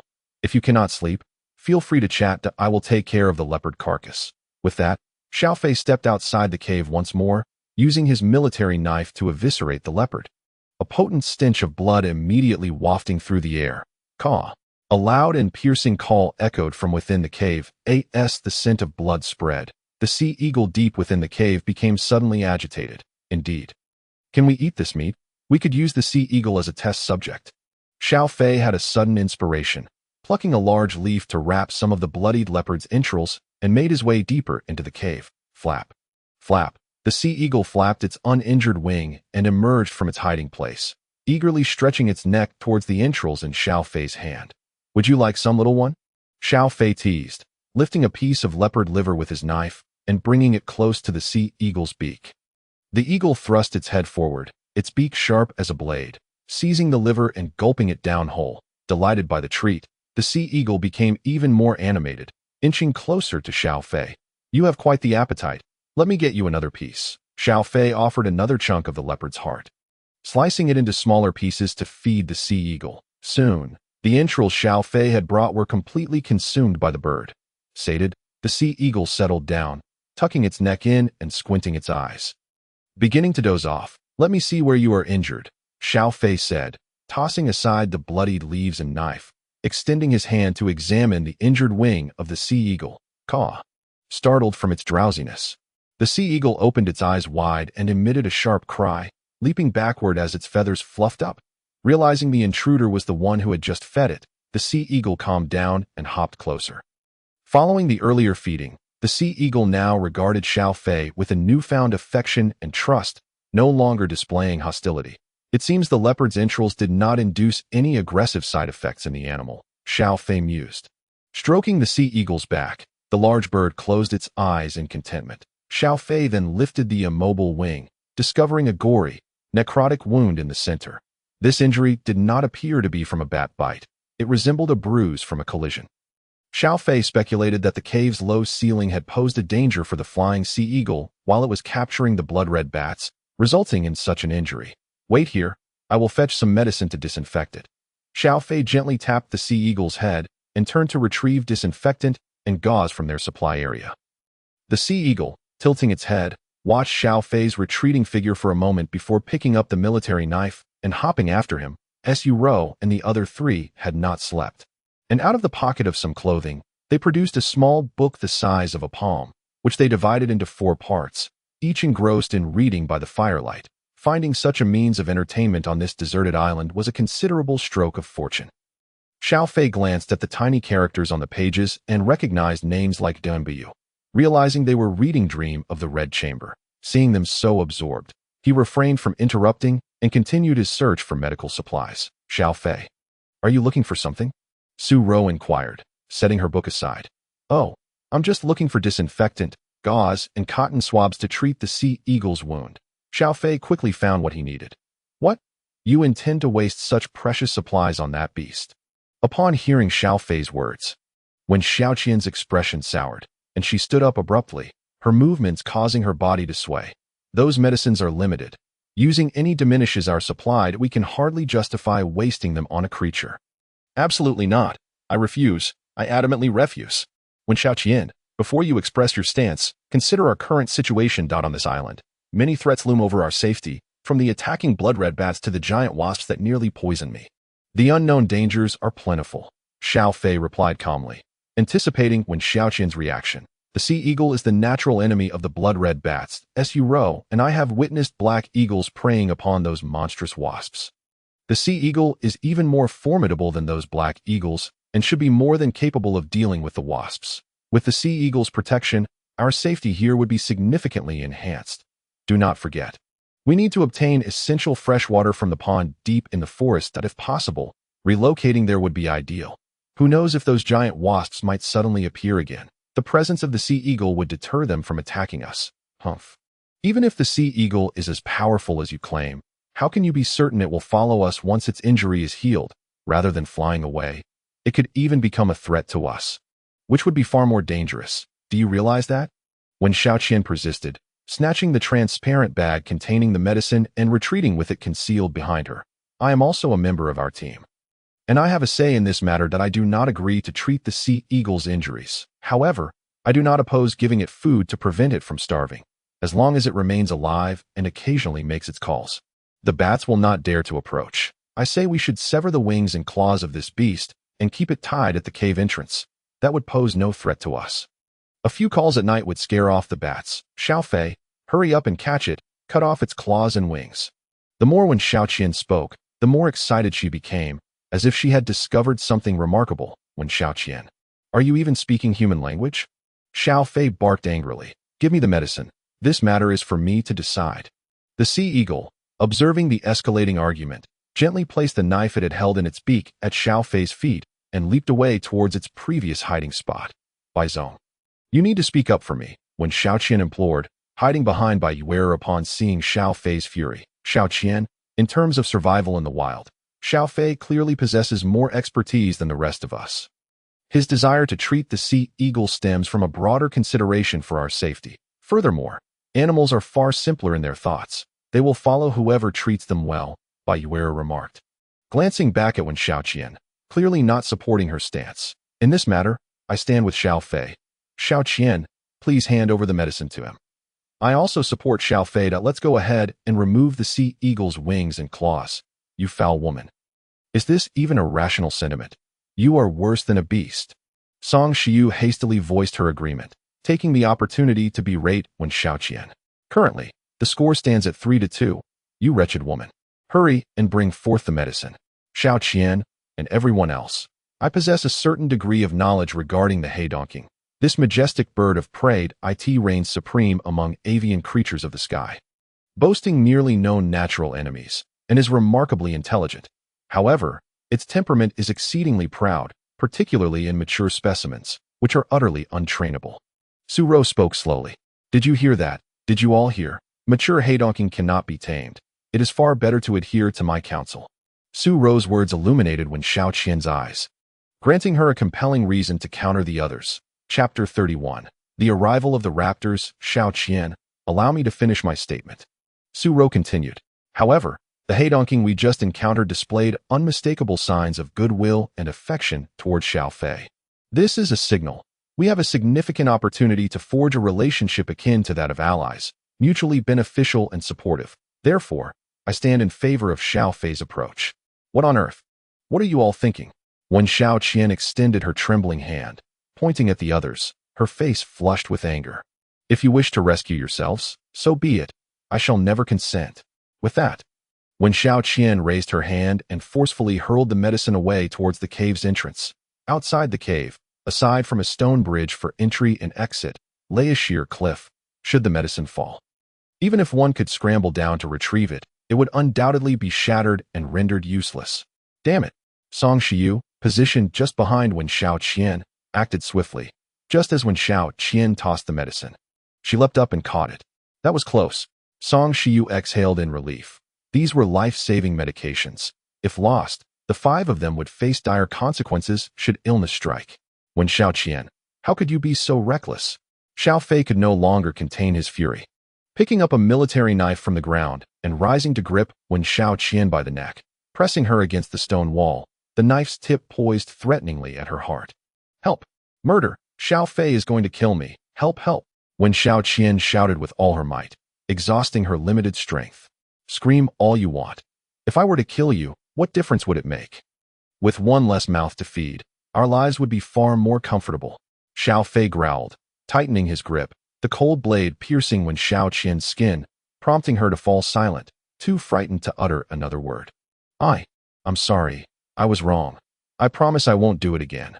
Please spare me, Xiao Fei. Within moments, when Xiao Qian capitulated, tears streaming down her face. Enough, Xiao Fei. Let her realize her mistakes. Would you truly kill her?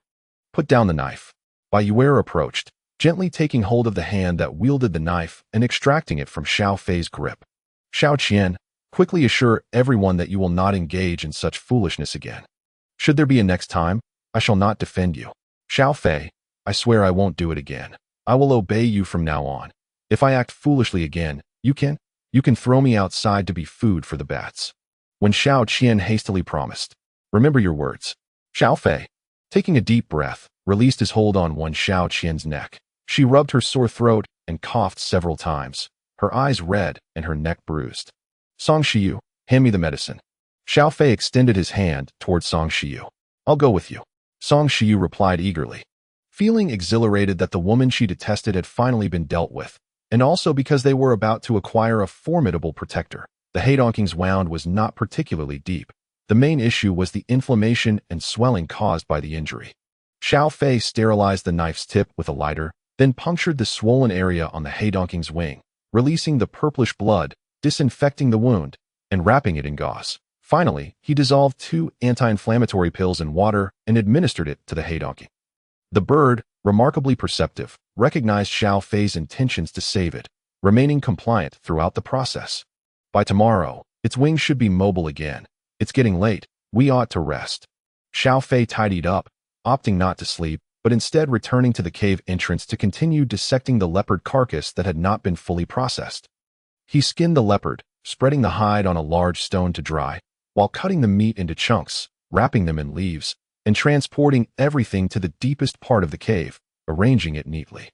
The satiated heidonking was sleeping soundly, Upon hearing the commotion, it opened its eyes to observe the industrious Xiao Fei before returning to slumber, temporarily disinterested in the leopard meat.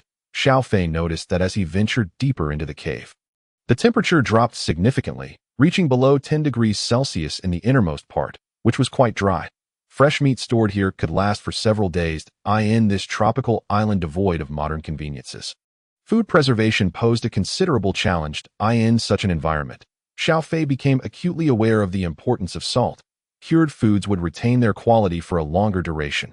After finishing with the leopard carcass, he found a corner to lie down, preparing to sleep. Despite 2 days of labor, Xiao Fei felt no fatigue, still brimming with energy, as if he possessed an inexhaustible reserve of strength. The extraordinary red plant had wrought a transformative change within him.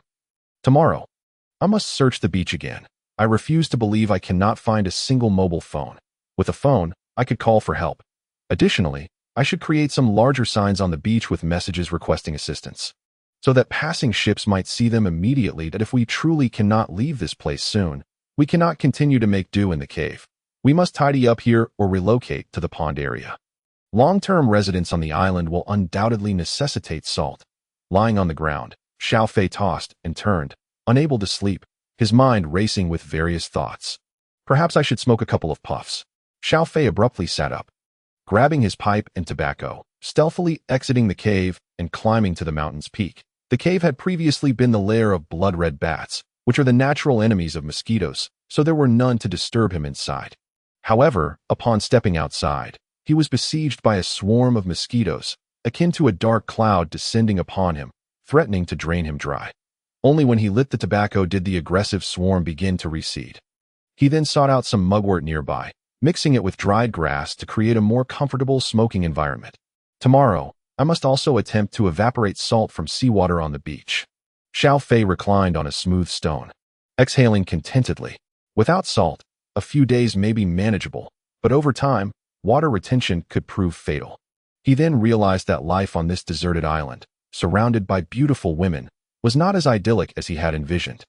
The most mundane issues of food, shelter, and daily necessities were sufficient to overwhelm him.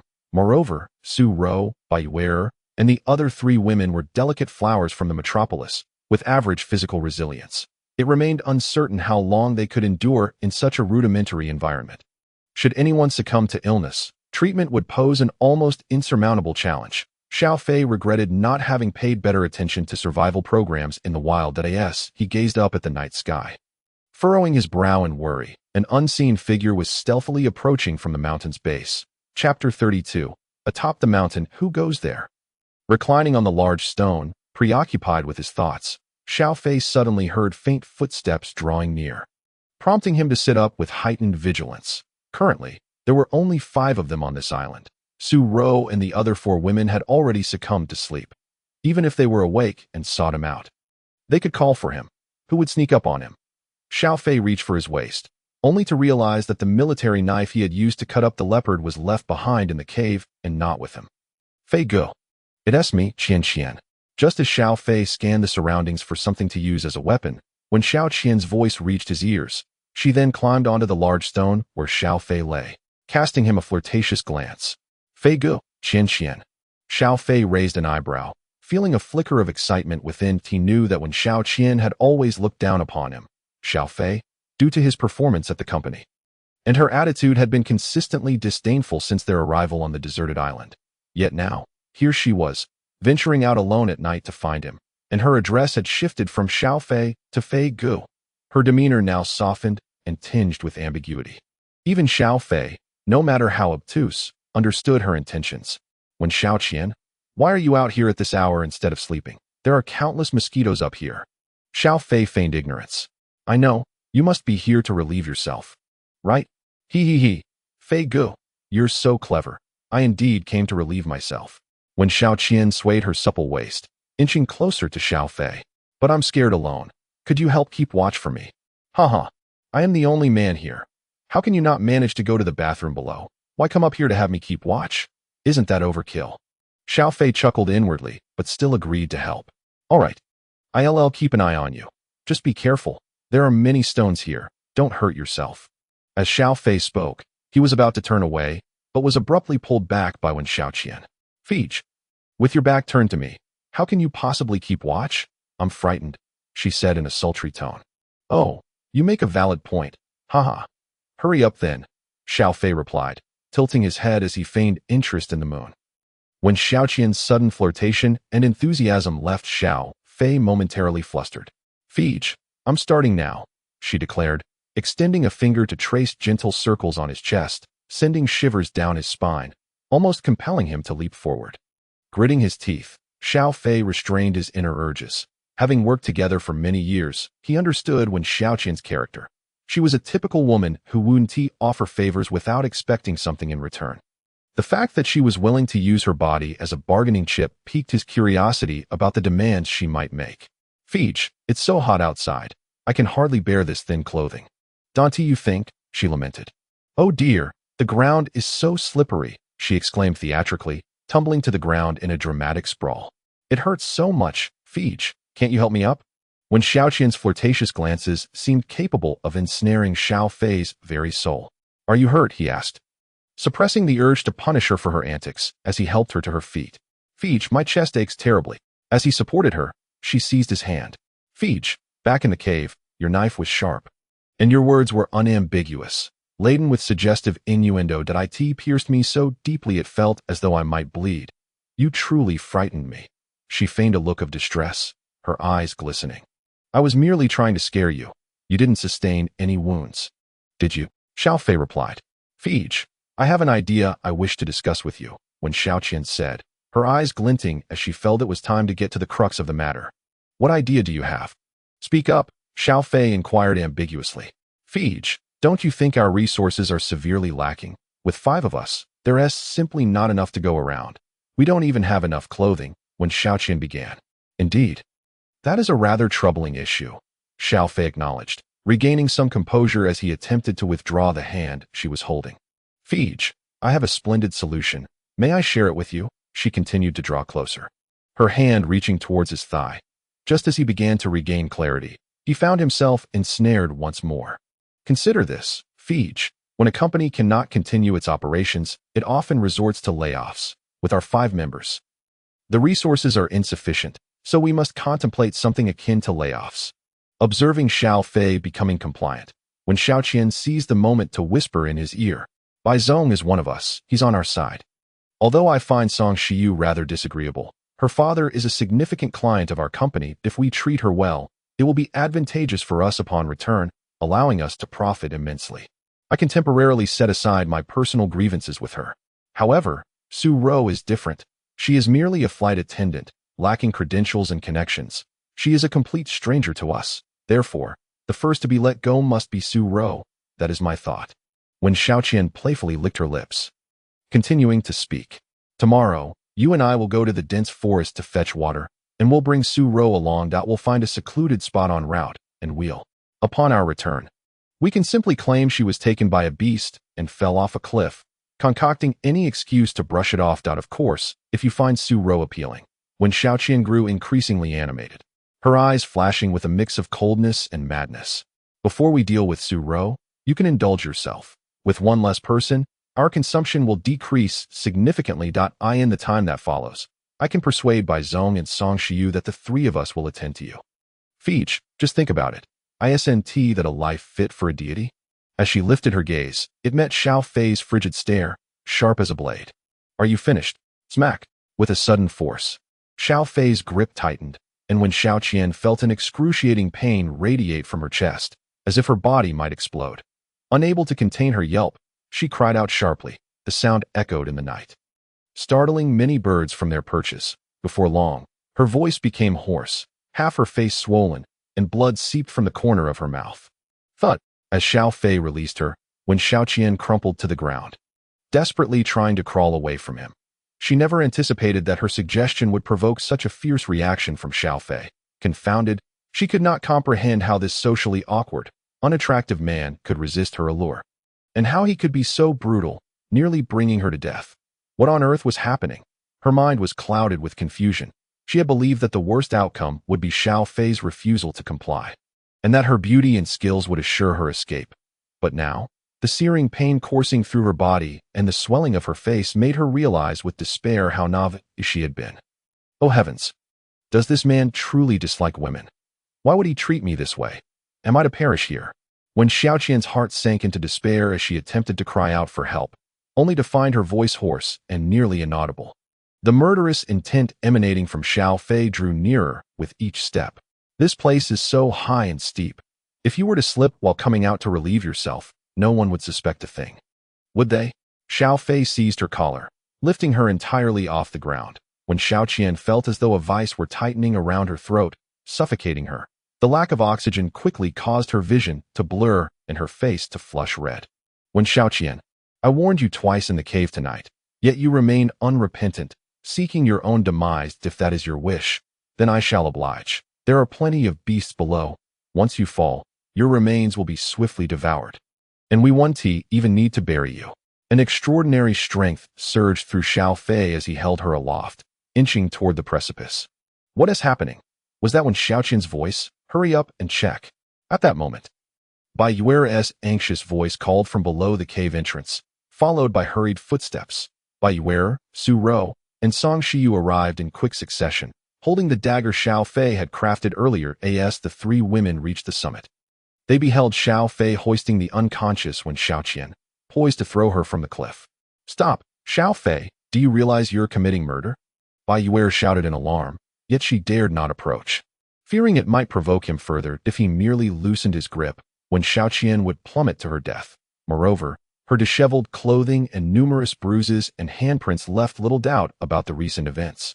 Xiao Fei, while I'm unaware of what transpired, please, do not act rashly, Su Rou urged, hastily attempting to dissuade him. Xiao Fei had no genuine intention of killing Wen Xiaoqian. He merely wished to impart a lesson she would not soon forget.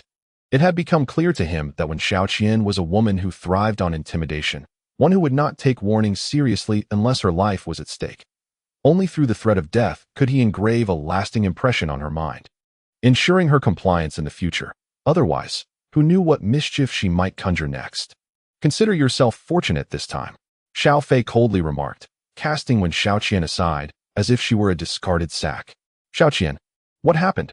How did you provoke Xiao Fei this time? Bai Yue'er rushed to support Wen Xiaoqian, gently patting her back.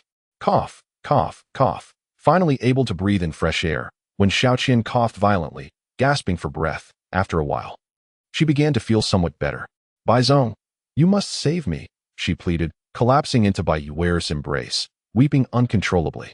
I merely stepped out for a moment, and Xiao Fei, he attempted to. Oh, I can't show my face again. I refused to comply, and he struck me, even threatening to kill me to silence me. Bai Zong, I'm so frightened. Her sobs were accompanied by tears, her story embellished with vivid details, and in light of her physical state, it was difficult not to believe her.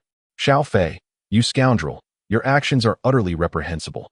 How could you commit such an unconscionable act? Bai Yue'er exclaimed, tugging at Wen Xiaoqian's clothing, her gaze fixed with fury upon Xiao Fei. Xiao Fei, you truly, Su Rou's voice trembled, her body shaking, her large eyes brimming with tears, as she looked at Xiao Fei with a mixture of disappointment and fear. Your heart is as wicked as ever. Xiao Fei scoffed at Wen Xiaoqian's display. At that moment, a murderous intent began to brew within him. She speaks the truth. I am indeed that kind of person. She has displeased me, and now I feel compelled to end her life. I advise you all to mind your own business and return to the cave to sleep. In the future, I shall ensure that you are fed, but should you choose to oppose me, do not blame me for my lack of courtesy. Xiao Fei advanced a step, pushing Bai Yue'er aside with one hand, while seizing Wen Xiaoqian's arm and pulling her into his embrace. I intend to have my way with this woman before I eliminate her. Should anyone attempt to stop me, they shall meet the same fate. Now get out of my way. Xiao Fei, what has caused this sudden transformation in you? Bai Yue'er gazed at him with profound disappointment. Slowly retreating, faced with the frenzied and deranged Xiao Fei, Bai Yue'er weighed her options and chose not to provoke him further. She resolved to lead Su Rou and Song Shiyu away, planning to gather their belongings and escape. Bai Yue'er understood that remaining close to such a madman would inevitably lead the three of them to a fate akin to Wen Xiaoqian's. Though her heart ached at the thought, her priority was the safety of her companions. forcing her to abandon Wen Xiaoqian. Bai Zong, save me. You cannot abandon me to this fate. Xiao Fei will kill me. Wen Xiaoqian cried out, her voice filled with desperation. Kill you? Then I shall grant you your wish. Xiao Fei replied with a wicked smile, eager for the confrontation. Xiao Fei, have you lost your mind? Release her at once. Su Rou shouted in despair, her trembling hand brandishing a dagger toward Xiao Fei. Enough, allow me to speak. Song Shiyu interjected, stamping her foot in frustration. Her small stature and soft voice had been drowned out previously, and she was nearly beside herself with urgency. Why do you both blindly believe every word from this wretched woman? You have been deceived by her lies. It is infuriating. Stepping forward, she glanced at Xiao Fei before turning her attention to Bai Yue'er and Su Rou. You both were asleep, but I remained awake. I witnessed Xiao Fei dispose of the cheetah's carcass and then ascend with tobacco and a pipe. Moments later, that vile woman shed her outer garments and exited the cave. Initially, I thought she was merely using the restroom. But upon looking outside, I discovered she was heading up the mountain. Song Shiyu's eyes met Wen Xiaoqian's, who averted her gaze in fear, prompting a smug smile from Song Shiyu.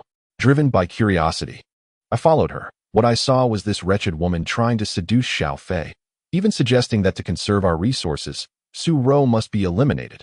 She proposed that tomorrow, she would invite Su Rou to accompany her and Xiao Fei to the forest to fetch water and catch fish. Seizing the opportunity to have Xiao Fei dispose of Su Rou first, Bai Zong, this venomous woman even declared that she wanted the two of us to join her and Xiao Fei in her wicked schemes. She believes she can choose to kill Su Rou because you are her superior and my father is one of your company's major clients. You cannot dismiss this. These are her very words. Then, Song Shiyu turned her gaze back to Xiao Fei, exuding frustration. I implore you, how can you be so stubborn? Why not offer a few words of explanation? Had I not followed her, you would have been unjustly wronged. Do you not realize? Enough nonsense, Song Shiyu, you are fabricating lies. When Xiao Qian retorted, terror painted across her face. Bai Zong, Su Rou, do not believe her. We have a history, and she seeks to frame me. She wants to see me dead. How absurd. Tell me, why did you run up the mountain under the guise of using the restroom? If memory serves, you have a fear of heights, do you not? Song Shiyu rolled her eyes at Wen Xiaoqian. Even if your fear of heights is valid, reaching the mountain peak takes 5 or 6 minutes, and there are swarms of mosquitoes up there. We have always gone to that corner of the cave, which takes only half a minute. Why would you choose to run up there at night, if not for something sinister? Moreover, Xiao Fei was smoking at the summit. You cannot claim ignorance of that. If your intentions were pure, no one would believe you. Bai Yue'er and Su Rou were astute women, but they were momentarily stunned by what they had witnessed, compounded by Wen Xiaoqian's theatrical deceit. However, as they regained their composure, they recognized the myriad inconsistencies in Wen Xiaoqian's narrative, setting aside the absurdity of her excuse for climbing the mountain, even if she sought a cleaner spot. If Xiao Fei truly intended to harm her, the sounds would easily carry down the mountain, and he would not be foolish enough to act in such a conspicuous location. Furthermore, despite Wen Xiaoqian's disheveled appearance, Xiao Fei was impeccably dressed. Wen Xiaoqian, what are you truly after? Bai Yue'er cried out in disappointment. Yesterday, you pushed Song Shiyu into danger. Today, you pilfered her wild fruits and obstructed Xiao Fei from treating the sea eagle's wounds.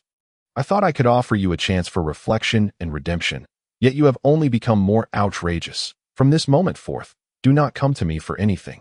Even if Xiao Fei truly intends to kill you, it would be your own doing. Xiao Fei, I am sorry. I misjudged you. I apologize. Bai Yue'er said, bowing to Xiao Fei before turning to descend the mountain. Everyone, let us not linger here. The mosquitoes are insufferable, Song Shiyu remarked, her large eyes darting around, pulling a dazed Su Rou down the mountain with her. Do not leave. Please, allow me to explain. When Xiaoqian watched helplessly as the 3 women departed, feeling as if she had fallen into an abyss. Fei Gu. Forgive me. I was momentarily foolish. Do not kill me. When Xiaoqian knelt before Xiao Fei, clinging desperately to his leg. Fei Gu, I will do anything you say. I am willing to be your servant. Obedient to your every command, as long as you spare my life. I promise to provide you with the most exhilarating experiences imaginable. As she spoke, Wen Xiaoqian twisted her body, attempting to enact her previous tactics, even reaching to unfasten Xiao Fei's belt. Do not disgust me. Xiao Fei recoiled in revulsion, shoving Wen Xiaoqian aside as he began to walk down the mountain. If you can still move, make your own way down. If not, perish up here. When Xiaoqian paused, finally grasping that Xiao Fei's intent was to send her back to the cave. Did this mean that tonight's events would be forgiven? Thank you, Fei Gu. Thank you, she exclaimed with relief, suppressing her pain as she struggled to her feet, gathering her tattered clothing and wrapping it around herself to create a makeshift covering. She limped down the mountain, her pain slowing her progress significantly, and it took her over 10 minutes to return to the cave. Upon entering, she found Xiao Fei packing items into a waterproof bag. This bag contains 2 garments, several medicinal supplies, a water container, 2 sets of disposable toiletries, and some cheetah meat. There are also a few feathers from the sea eagle. Taking these will deter the bloodthirsty bats from attacking you. Xiao Fei tossed the waterproof bag at Wen Xiaoqian's feet. Today, I shall spare your life, but you are far too dangerous to remain here. Take these items and leave to seek your own survival. Whether you live or die now depends on your own abilities and luck. There are a few torches. Take one with you. From this point forward, your fate is your own, and ours is no longer your concern. Fei Gu, please, do not do this. I acknowledge my mistakes and vow to change. Wen Xiaoqian pleaded, terror-stricken, collapsing to her knees. Fei Gu, I beseech you not to cast me away. I will genuinely amend my ways. Should you keep me here, I am willing to undertake the most arduous and menial tasks.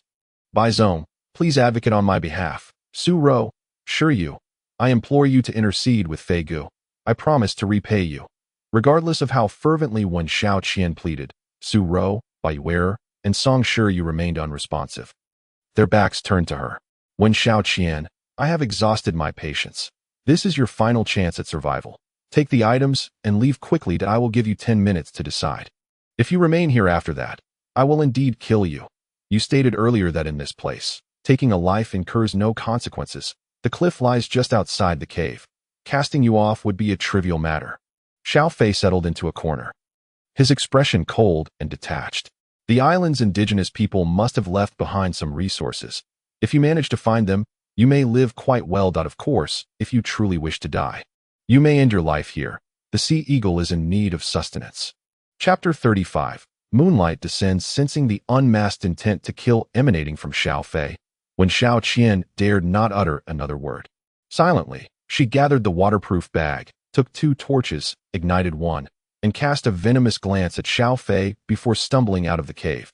Bai Yue'er turned her head, watching Wen Xiaoqian's frail figure fade into the night, raising her hand to discreetly wipe away a tear. Having spent many years with Wen Xiaoqian, she understood that, regardless of any ulterior motives, Wen Xiaoqian had always treated her quite well. Now that Wen Xiaoqian had been cast out, a vulnerable woman on this desolate island faced a perilous existence that in a few days, they might discover the decayed and foul-smelling corpse of Wen Xiaoqian in some corner of the island. Yet, Bai Yue'er was acutely aware that, regardless of the circumstances, Wen Xiaoqian could not remain here any longer. Over the past 2 days stranded on this island, Wen Xiaoqian's actions had thoroughly revealed her character. If her previous selfishness could be forgiven, her incitement of Xiao Fei to murder Su Ro in order to conserve resources was nothing short of cruel and heartless. The person who could easily condemn others to a dire fate for their own preservation was a malignant tumor within any team, a perpetual source of calamity. Just after Xiao Fei descended from the mountaintop, he expressed his resolve to expel Wen Xiaoqian, leaving her to fend for herself. Bai Yue'er had anticipated that Xiao Fei would directly cast Wen Xiaoqian away. But to her astonishment, he had even distributed a portion of their already scarce supplies to her. As Xiao Fei himself had stated, he had truly exhausted his benevolence towards Wen Xiaoqian. Xiao Fei exhaled deeply, picking up his pipe and refilling it with tobacco. It's getting late, and after all this commotion, everyone should get some rest. With that, he took his pipe and ventured out of the cave again, climbing a little higher to prevent the smoke from drifting back inside. However, he did not ascend to the peak. Instead, he remained vigilant against the possibility of Wen Xiaoqian in a desperate bid, returning to harm Su Ro and the other 2 women within the cave. From his current position, he could clearly observe if Wen Xiaoqian returned. Although he recognized her malevolence, the thought of forcing a life to the brink weighed heavily on Xiao Fei's conscience, causing significant psychological distress. Xiao Fei, you are the leader of this team. You must take responsibility for the survival of the other 3 members and refrain from such indecisive thoughts. He slapped himself, muttering. After clearing his mind with a few puffs of smoke, Xiao Fei resolved to return to the cave for a brief rest. Just as he was about to descend, he spotted Su Ro climbing up from below. Su Ro, you still awake? Xiao Fei greeted her. I can't sleep, Su Ro replied as she sat beside him. I'm sorry, Xiao Fei, I misunderstood you earlier. After a moment of silence, she slowly spoke. Oh, it's nothing, Xiao Fei replied nonchalantly. Anyone who saw that scene would think the same. Please don't take it to heart. It really means nothing. I understand. Su Ro nodded gently. Another silence enveloped them. When Xiao Qian has quite an admirable figure, Su Ro suddenly remarked out of the blue. What did you say? Xiao Fei was taken aback, questioning his own hearing. I said when Xiao Qian has a remarkable figure. Which man wouldn't he be moved by it? Su Ro elaborated. That's true. Otherwise, how could she be the sales champion in our company's sales department? Xiao Fei shrugged, suddenly sensing something amiss in Su Ro's words. Wait a minute, Su Ro, are you implying that if I didn't act on my feelings for her, I wouldn't be considered a man? It's not that I was indifferent. Rather, I'm not someone who thinks solely with my lower half at critical moments. My rationality triumphs over impulse. What does that indicate? It signifies that I am a real man. Only a virtuous person can restrain their desires. Xiao Fei crowned himself with a grandiose self-image. That's not what I meant, Su Ro murmured, lowering her head, her voice growing softer. What I meant is, it must have been quite difficult for you to endure. That's nothing. As a man, one must learn restraint. One cannot just unleash their desires at will. If it becomes unbearable, I still have 5th girl. Cough cough. I was joking. Oh, what's this? Before Xiao Fei could finish his sentence, Su Ro pressed something into his hand. When he opened his palm, he discovered a box of cigarettes, the very box he had discarded in the corner while sorting supplies, now surreptitiously retrieved and opened by Su Ro. Staring at the cigarettes in his hand, even a fool would grasp Su Ro's obvious intent.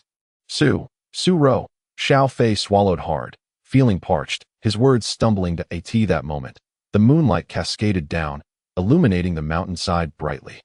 Outside the dense forest, the scattered moonlight was obscured by layers of branches and dense leaves, casting not a single ray within. The forest was pitch black, rendering one unable to see their own hand. A faint flicker, akin to fireflies, undulated within the thicket. Xiao Fei, you are simply a heartless beast, casting me out in the dead of night. And Bai Yue'er, that wretched harlot, didn't he utter a word in my defense? And Su Ro, Song Shi Yu. When Xiao Qian, trembling with anxiety, clutched the torch tightly and cautiously ventured deeper, muttering curses to vent her resentment and distract herself for courage. Regardless, she needed to find a refuge. And the beach where the plane had crashed was the only place she could think of, a relatively ideal location at the moment. When Xiao Qian recalled that a considerable piece of wreckage from the explosion was there, providing her with a makeshift shelter against the wind and rain. The most detestable is that little vixen, Song Shi Yu. If she hadn't followed me and eavesdropped on my words. It should have been Xiao Fei, that scoundrel, who was cast away. No, Xiao Fei is the most despicable.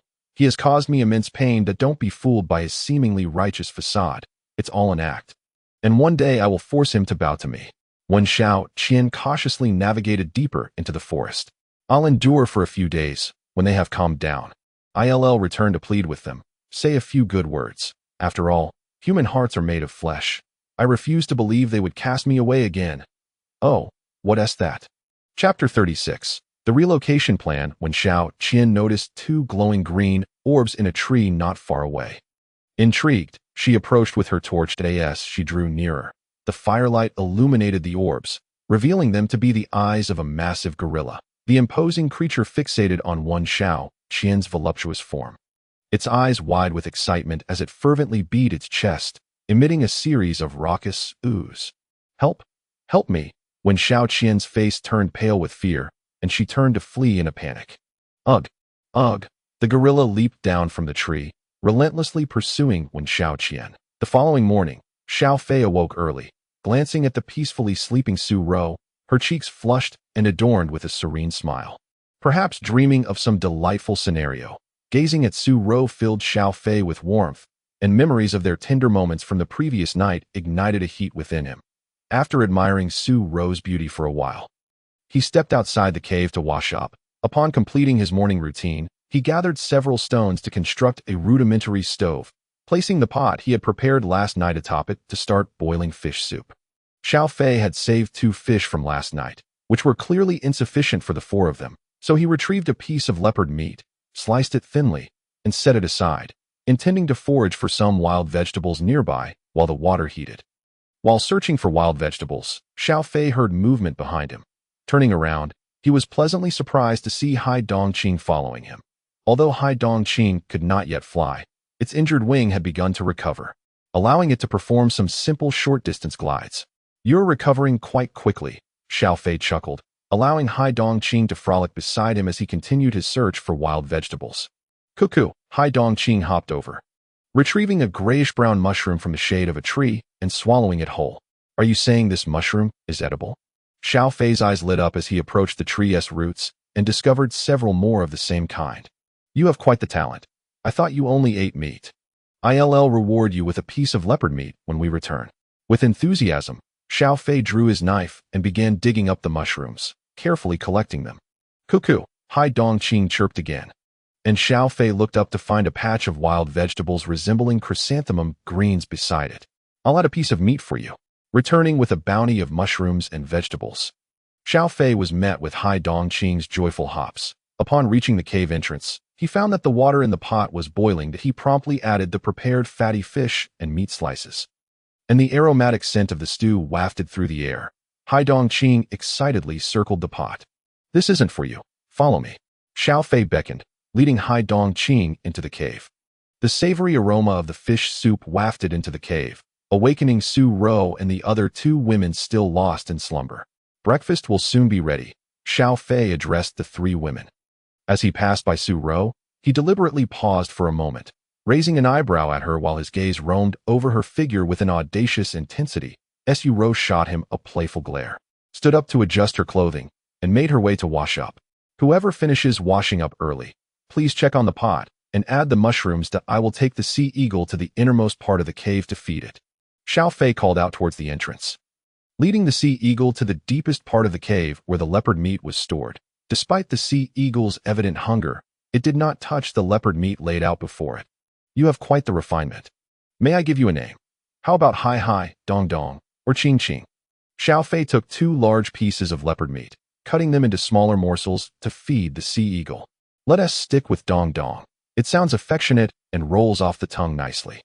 From now on, we are friends, bound to share both fortune and adversity. If you abandon me in a moment of crisis, I shall have no choice but to shoot you down with a slingshot." The sea eagle, munching on the leopard meat, emitted a series of gurgling sounds, leaving Xiao Fei uncertain if it comprehended his words. Exiting the cave, he found that the soup was ready, and the 4 gathered around the pot. Using leaves as bowls and the chopsticks Xiao Fei had fashioned from bamboo, eagerly digging in. "This soup is rather bland. It lacks even a hint of salt," Song Shiyu remarked after a few moments of eating. Unable to contain her dissatisfaction, realizing her rudeness, she quickly shrank her neck and offered Xiao Fei an apologetic grin. "You are correct. The absence of salt poses a significant challenge for us," Xiao Fei replied without any intention of reproaching her. "I will visit the beach today to attempt to harvest some salt. In the meantime, we can dig up some seaweed and use seawater for the soup, which should provide a bit of salinity. Additionally, I plan to survey the area. If conditions permit, we may need to relocate." "Relocate?" The 3 women echoed in unison. "Indeed. We must move. This cave provides a comfortable climate, warm in winter and cool in summer, with its depths maintaining lower temperatures suitable for food storage. However, the distance to the beach is excessive, requiring nearly 4 hours to reach. Here, we cannot monitor the situation at the beach timely, and we risk missing passing planes and boats. After all, our aim is not to settle here permanently, but to find a way back to the outside world. I intend to relocate to the pond where we fetched water yesterday. It has abundant fresh water and is much closer to the beach. It takes over an hour to travel from the pond to the beach due to the winding paths. If we can clear a direct route, it would only take us a matter of minutes. However, this cannot be rushed. We must approach it methodically." Xiao Fei added a few pieces of meat to his leaf bowl and continued, "Furthermore, The sea eagle's wounds will heal quickly, and we can leverage its aerial advantage to gather information from the SEAB. By the way, the sea eagle is officially part of our team now. I have named it Dong Dong. Dong Dong, greet everyone. Xiao Fei called into the cave. Soon, the sea eagle soared out, landing beside Xiao Fei and nuzzling its head against him, displaying a docile demeanor. Dong Dong is quite clever. It helped me locate these mushrooms and wild vegetables. After some time together, we should be able to communicate with it on a basic level.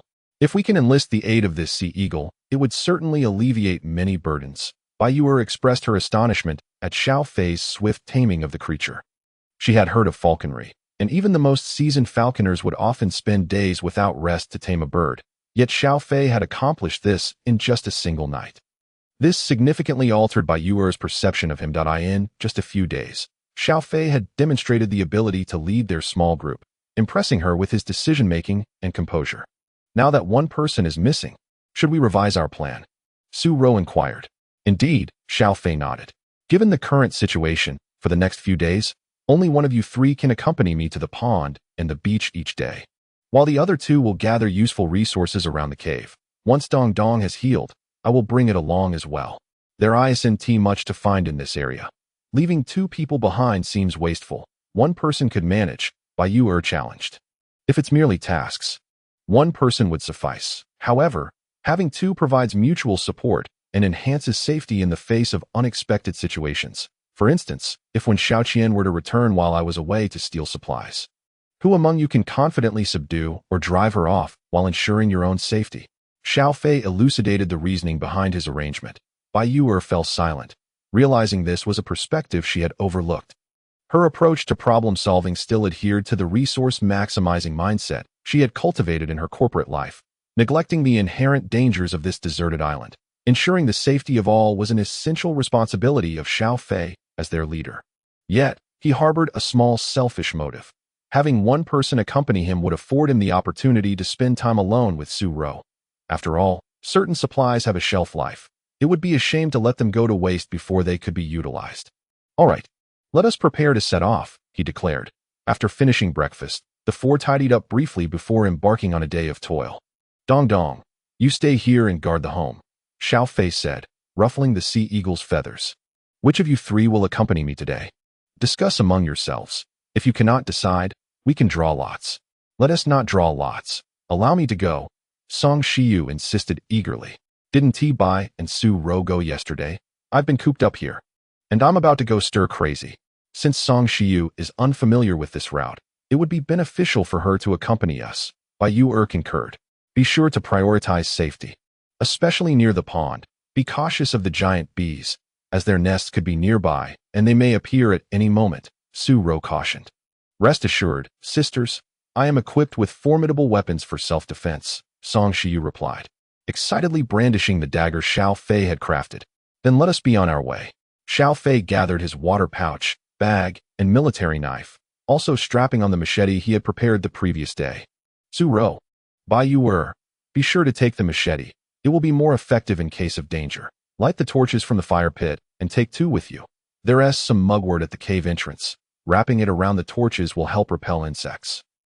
Enough already. You're more nagging than my family's housekeeper. Let us go, Song Shiyu exclaimed impatiently, tugging at Xiao Fei to hurry outside. Rest assured, Xiao Fei, we shall take good care of ourselves, Su Ro said with reluctance. Xiao Fei, are those giant bees really bigger than a rooster? Xiao Fei, do you think those giant bees produce honey? With such a large size, how much honey could they make? Xiao Fei, are there many fish in the pond? Are there any crabs? I'd love to eat some crabs, or perhaps some spicy crawfish. Xiao Fei, do you think we might encounter leopards on the way? If we run into a tiger? Can you handle it? Xiao Fei. Throughout the journey, Song Shiyu's chatter was incessant, her questions flowing like a torrent. Moreover, her inquiries seemed merely for entertainment, devoid of any genuine desire for answers, as she swiftly transitioned to the next topic before Xiao Fei could respond. Miss, could you please quiet down for a moment? My eardrums are about to burst, Xiao Fei lamented, pleading for respite.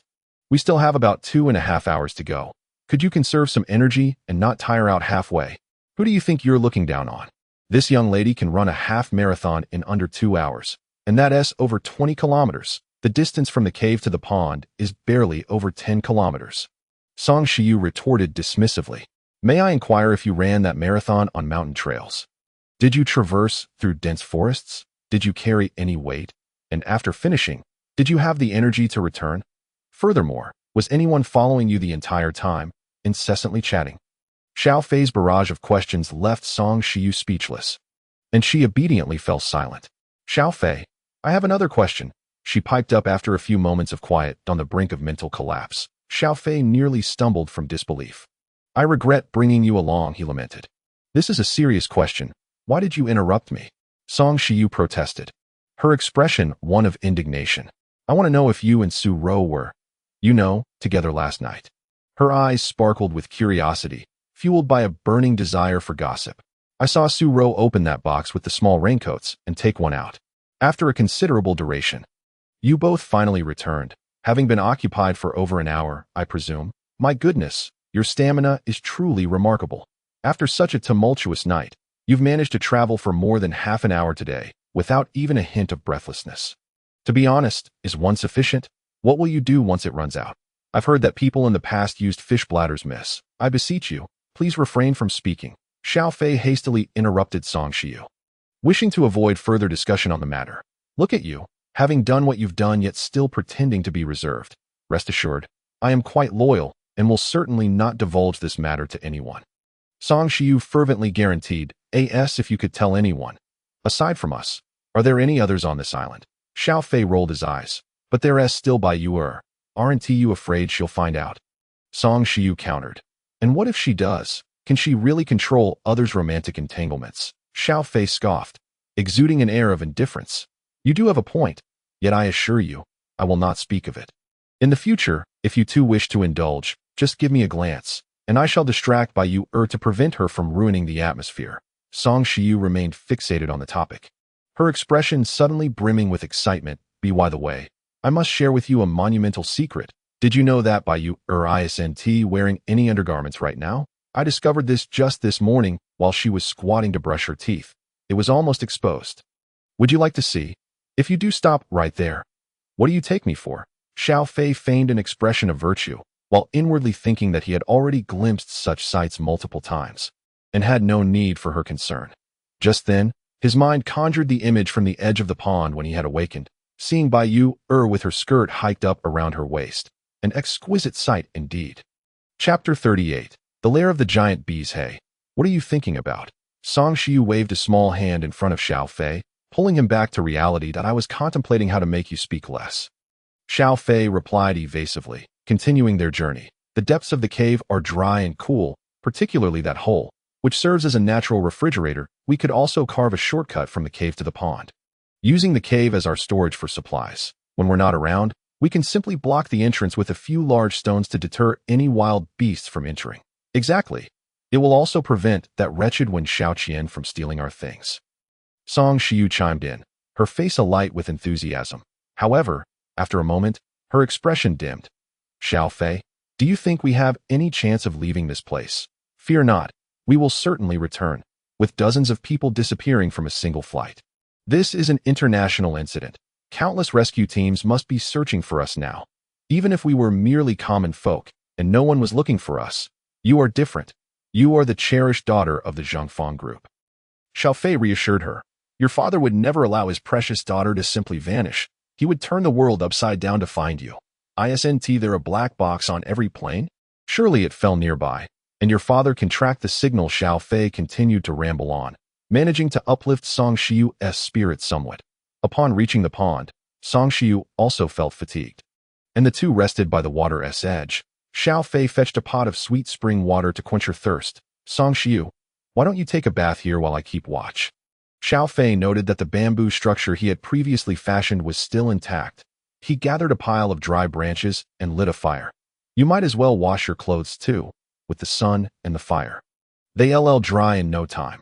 After your bath, we'll head to the beach. There's no one else around, so there's no need for you to watch. Aren't you bathing as well? Song Shiyu inquired. What? Do you wish to bathe with me? Xiao Fei pretended to adopt a lecherous demeanor. Why not? Song Shiyu surprisingly agreed that it would save time. Her boldness left Xiao Fei momentarily flabbergasted. What are you thinking? You little rogue. Song Shiyu tossed a blade of grass at Xiao Fei, her cheeks flushing. We must maintain our distance. Bathing is one thing, but if you dare to approach with ill intentions, I shall render you a eunuch. She brandished a dagger, gesturing menacingly towards Xiao Fei. He immediately felt a chill in his nether regions. Aren't you afraid I might peek? Xiao Fei asked. If you want to look, then go ahead. If my figure is appealing, it deserves to be admired. But if it were a sow bathing, would you still sneak a glance? You do have a point. Xiao Fei nodded repeatedly. Though his thoughts diverged, he mused that if a sow were bathing, he would undoubtedly watch, for who would pass up such a rare opportunity to witness a bathing sow? You go ahead. I'll take a shower over by the waterfall. Xiao Fei walked towards the cascade. I bathe quickly. Once you've washed my clothes, just leave them on the shore, and I'll wring them out and hang them up. Although they planned to bathe together, Xiao Fei had no intention of actually being near Song Shiyu. He was not a beast who would lose control at the sight of a woman. The simple truth of gender distinction was well understood. Moreover, after his lengthy exchange with Su Ro last night, he was sufficiently sated for several days. Xiao Fei first stripped off his clothes to wash them, wringing out the excess water and draping them over the makeshift rack to dry before wading into the water beneath the waterfall to bathe. Meanwhile, Song Shiyu had finished washing her clothes and was preparing to bathe. However, she had taken the precaution of bringing a small bar of soap from her toiletries, lathering herself in bubbles. Thankfully, she was washing downstream, allowing the bubbles to be quickly carried away by the current. With a stunning beauty bathing before him, how could Xiao Fei not steal a glance? Just one look. Only one. He parted the curtain of water formed by the waterfall. His gaze fixated. As long as I don't blink, it will always be the first glance. He was aware that Song Shiyu had a commendable figure, yet he had never anticipated that beneath her youthful exterior lay such allure. Rivaling even Su Ro, watching her exquisite form sway gracefully in the water, a fire ignited within him. What's got you so excited? There's nothing to be gained from it. Xiao Fei slapped himself to regain composure. Retracting his hand from the waterfall, the curtain of water fell back into place, shielding his view. That he feared that if he continued to gaze, he might truly lose control. Glancing up, he noticed the cave mentioned by Su Ro and Bai Yue'er.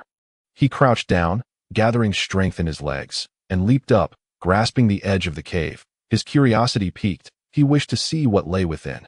Pulling himself up with one hand until his head was level with the cave's opening, he peeked inside and immediately spotted two giant bees crawling within. Seizing the opportunity while the bees remained undisturbed, Xiao Fei hurriedly swam back to Song Shiyu. The distance between them was merely a few meters, and he reached her side in mere seconds. Her fair, unadorned form was laid bare before him, and in the rippling water, she exuded an indescribable beauty. Xiao Fei instinctively gazed for a moment before surfacing. Song Shiyu, in the midst of her leisurely bath, was startled by his sudden appearance, her face paling in shock. In her fluster, she dropped the soap. Xiao Fei knew that in the next moment, she would scream, and he swiftly covered her mouth. If Song Shiyu yelled, the giant bees would undoubtedly be alerted, and they would face the same peril as before. This time, Xiao Fei dared not presume that a black eagle would swoop in to save them. Don't make a sound. The giant bees we encountered last time are still here, right behind the waterfall, Xiao Fei whispered urgently in her ear. However, in her state of fright, Song Shiyu could not comprehend his words and only perceived him as a lecherous rogue. Biting down hard on his hand. Ouch! Xiao Fei winced, instinctively pulling back his hand. In the next moment, Song Shiyu's piercing scream echoed through the air. Chapter 39. Eliminate the giant bees. Help! Xiao Fei is being lewd, Song Shiyu shrieked, her cries reverberating painfully in Xiao Fei's ears. This is utterly disastrous, he thought, turning to face the waterfall. Buzz, buzz, buzz. A droning sound akin to an engine emanated from behind the cascade, followed by a swarm of giant bees bursting through the water, heading towards them. Wow, such enormous bees, Song Shiyu exclaimed. Miss, this is no time for awe. These are the very bees that nearly cost me my life. Quickly, take a deep breath and dive. Xiao Fei was exasperated by her reaction. Why are they coming out again? Song Shiyu's expression shifted rapidly, her eyes brimming with tears in an instant. Who brought these fellows here? I did. All right, I'm guilty. I deserve to die. Quickly, take a deep breath. Inhale as much as you can. Xiao Fei felt an overwhelming urge to forcefully shove a pump into Song Shiyu's mouth. The giant wasps arrived in the blink of an eye. Hovering above them, My clothes are still on the shore. Song Shiyu pointed towards the bank. For heaven's sake, just get down already. Xiao Fei was nearly driven mad by Song Shiyu's inability to grasp the gravity of the situation. He swiftly pressed her head down, plunging her into the water. They were already close together, and as Song Shiyu was submerged, her chest and mouth brushed against Xiao Fei, sending a tingling sensation that nearly caused him to faint. However, this was not the time for indulgence. After ensuring Song Shiyu was settled, Xiao Fei quickly dove underwater. Whoosh, whoosh, whoosh. 3 poisonous stingers shot into the water, narrowly missing Xiao Fei's body. Glub, glub. Song Shiyu, forced underwater by Xiao Fei, had no time to breathe, and soon her oxygen supply was depleted. Her face turned crimson, bubbles escaping from her mouth as she struggled to surface. Xiao Fei quickly held her tightly, preventing her from making such a reckless move. Glub, glub. With her breath held, Song Shiyu's eyes rolled back, and seeing Xiao Fei's cheeks puffed up, she instinctively moved her mouth closer to his. Before Xiao Fei could comprehend the situation, Song Shiyu seized the opportunity and forcibly opened his mouth, drawing in the air he had stored. What the heck? Caught off guard, Xiao Fei choked on water, nearly losing his breath. He never expected Song Shiyu would resort to such audacious tactics. Just as he was lamenting how to catch his breath, he noticed that although the air in his mouth had been siphoned away by Song Shiyu, he did not feel any discomfort from lack of oxygen, only a slight unease from not breathing. Could it be that my physical stamina has evolved to this extent? This unexpected revelation filled Xiao Fei with exhilaration. With the ability to remain composed underwater, he found time to think, glancing up at the giant wasps darting across the surface like fighter jets, causing him to feel overwhelmed. The number of giant wasps this time was exponentially greater than before. Xiao Fei began to suspect that the hive in the cliff had been completely emptied. Consequently, the tail stinger attacks from these wasps would be even more relentless if he were to employ the same consumption tactic as last time. He feared he would end up like a porcupine, riddled with stingers. Although the previous wasp venom had been cured by a red plant, Xiao Fei was uncertain whether he would now be immune to this type of venom, having never tested it. Damn it, why am I so unfortunate? Xiao Fei glanced around, searching for anything underwater that could serve as a weapon. The bottom was littered with pebbles and small fish swimming about. Whether using pebbles or fish, the only purpose Xiao Fei could conceive was to use them as projectiles to bring down the giant wasps. However, despite his newfound strength, he had no confidence in his aim. Glub, glub. Just as Xiao Fei was deep in thought, Song Shiyu exhausted the oxygen in her mouth and released a bubble. She grasped Xiao Fei's head with both hands, her cherry lips drawing closer once more. Attempting to siphon his remaining air, the delightful sensation made Xiao Fei's heart race, yet he had no oxygen left to offer her. What a stroke of bad luck. With determination, Xiao Fei pushed Song Shiyu away, surfacing to gulp a mouthful of fresh air before diving back down. In mere seconds of this up and down motion, the giant wasps locked onto Xiao Fei, unleashing a barrage of stingers. Fortunately, Xiao Fei had the experience. He dove deep enough to lie flat on the bottom, rendering the stingers powerless. However, the fish in the water were not so fortunate. One fish was struck by a stinger, instantly succumbing to the poison and floating to the surface, followed by several more stingers piercing through it, each one leaving it cold and lifeless. Of course, I can use the fish in the water to divert the attention of the giant wasps and exhaust their stingers. Observing the dead fish on the surface, Xiao Fei's mind sparked with an idea that he quickly began to assist Song Shiyu, who was pinned beneath him and losing consciousness, in exchanging breaths. With oxygen replenished, Song Shiyu gradually regained awareness, just in time to notice Xiao Fei was mouth to mouth with her. Without a hint of shyness, she clung to Xiao Fei's neck, desperately trying to draw in every last bit of air from him. Seeing that Song Shiyu was temporarily stable, Xiao Fei gestured for her to stay still at the bottom, minimizing oxygen consumption. That he then began to maneuver gracefully underwater, capturing fish and tossing them to the surface. Whoosh, whoosh, whoosh. Stingers continued to rain down, some hitting the fish, others splashing into the water, with each stinger released. The bodies of the giant wasps that succumbed to the venom also crashed onto the surface. These wasps, acting like crazed beasts, relentlessly attacked the fish Xiao Fei tossed, showing no signs of retreat. After some time, Xiao Fei turned to check on Song Shiyu and found her oxygen supply nearly depleted again. He had no choice but to surface once more to inhale fresh air before continuing to assist her. After several rounds of exchanging breaths and capturing fish to deplete the wasp stingers, Xiao Fei finally exhausted all their tail stingers that he surfaced to inspect the scene, noticing the water was awash with the corpses of wasps and their stingers. Slowly drifting downstream, confirming that all the wasps were indeed dead, Xiao Fei dove back down, cradling Song Shiyu as he swam to the surface. Despite continuously exchanging breaths with her, the oxygen remained insufficient, leaving Song Shiyu in a dazed state, her body weakening to the point where she could scarcely stand. Xiao Fei had no choice but to carry her onto the shore, laying her gently on a flat patch of grass. However, upon seeing Song Shiyu's condition, Xiao Fei still felt a dryness in his throat after emerging from the water. He shook his head vigorously to clear his mind, and after calming down, he found a large leaf to cover her, wrung out his clothes to dry, and then turned to dive back into the water to eye in the depths. Xiao Fei collected all the wasp stingers and bodies, tossing them onto the shore. He then gathered some flexible vines, bundling the stingers together, and used a knife to dissect the wasps, extracting the venom glands from their tails. Chapter 40. Treasure Hunting Under the Sea. These giant wasp stingers were incredibly sharp and highly durable, comparable to steel pipes, making them perfect for weaponry and traps. The combination of stingers and venom constituted the ultimate cold weapon on a deserted island, an exceptional tool for hunting.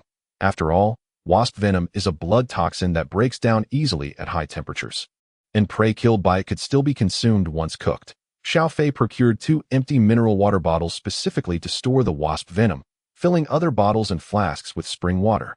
He carefully hid the stingers, venom, and water in a corner, planning to return to the cave after visiting the beach.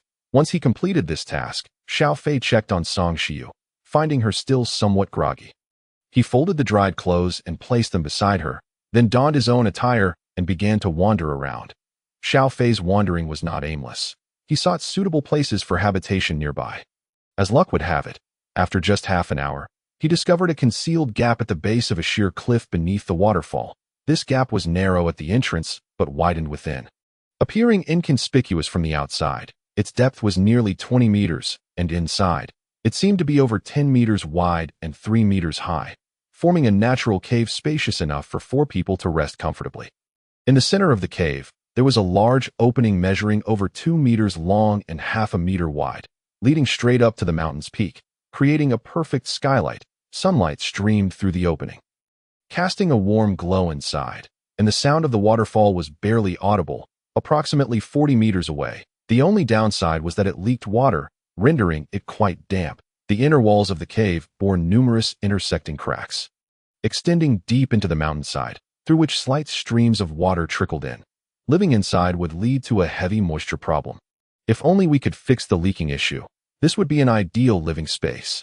Xiao Fei surveyed the area with satisfaction. The leakage is likely due to the proximity to the waterfall. As water flows in, I need to find something to block it. No need to rush. I'll take my time to figure it out. For now, I should head to the beach to gather some supplies.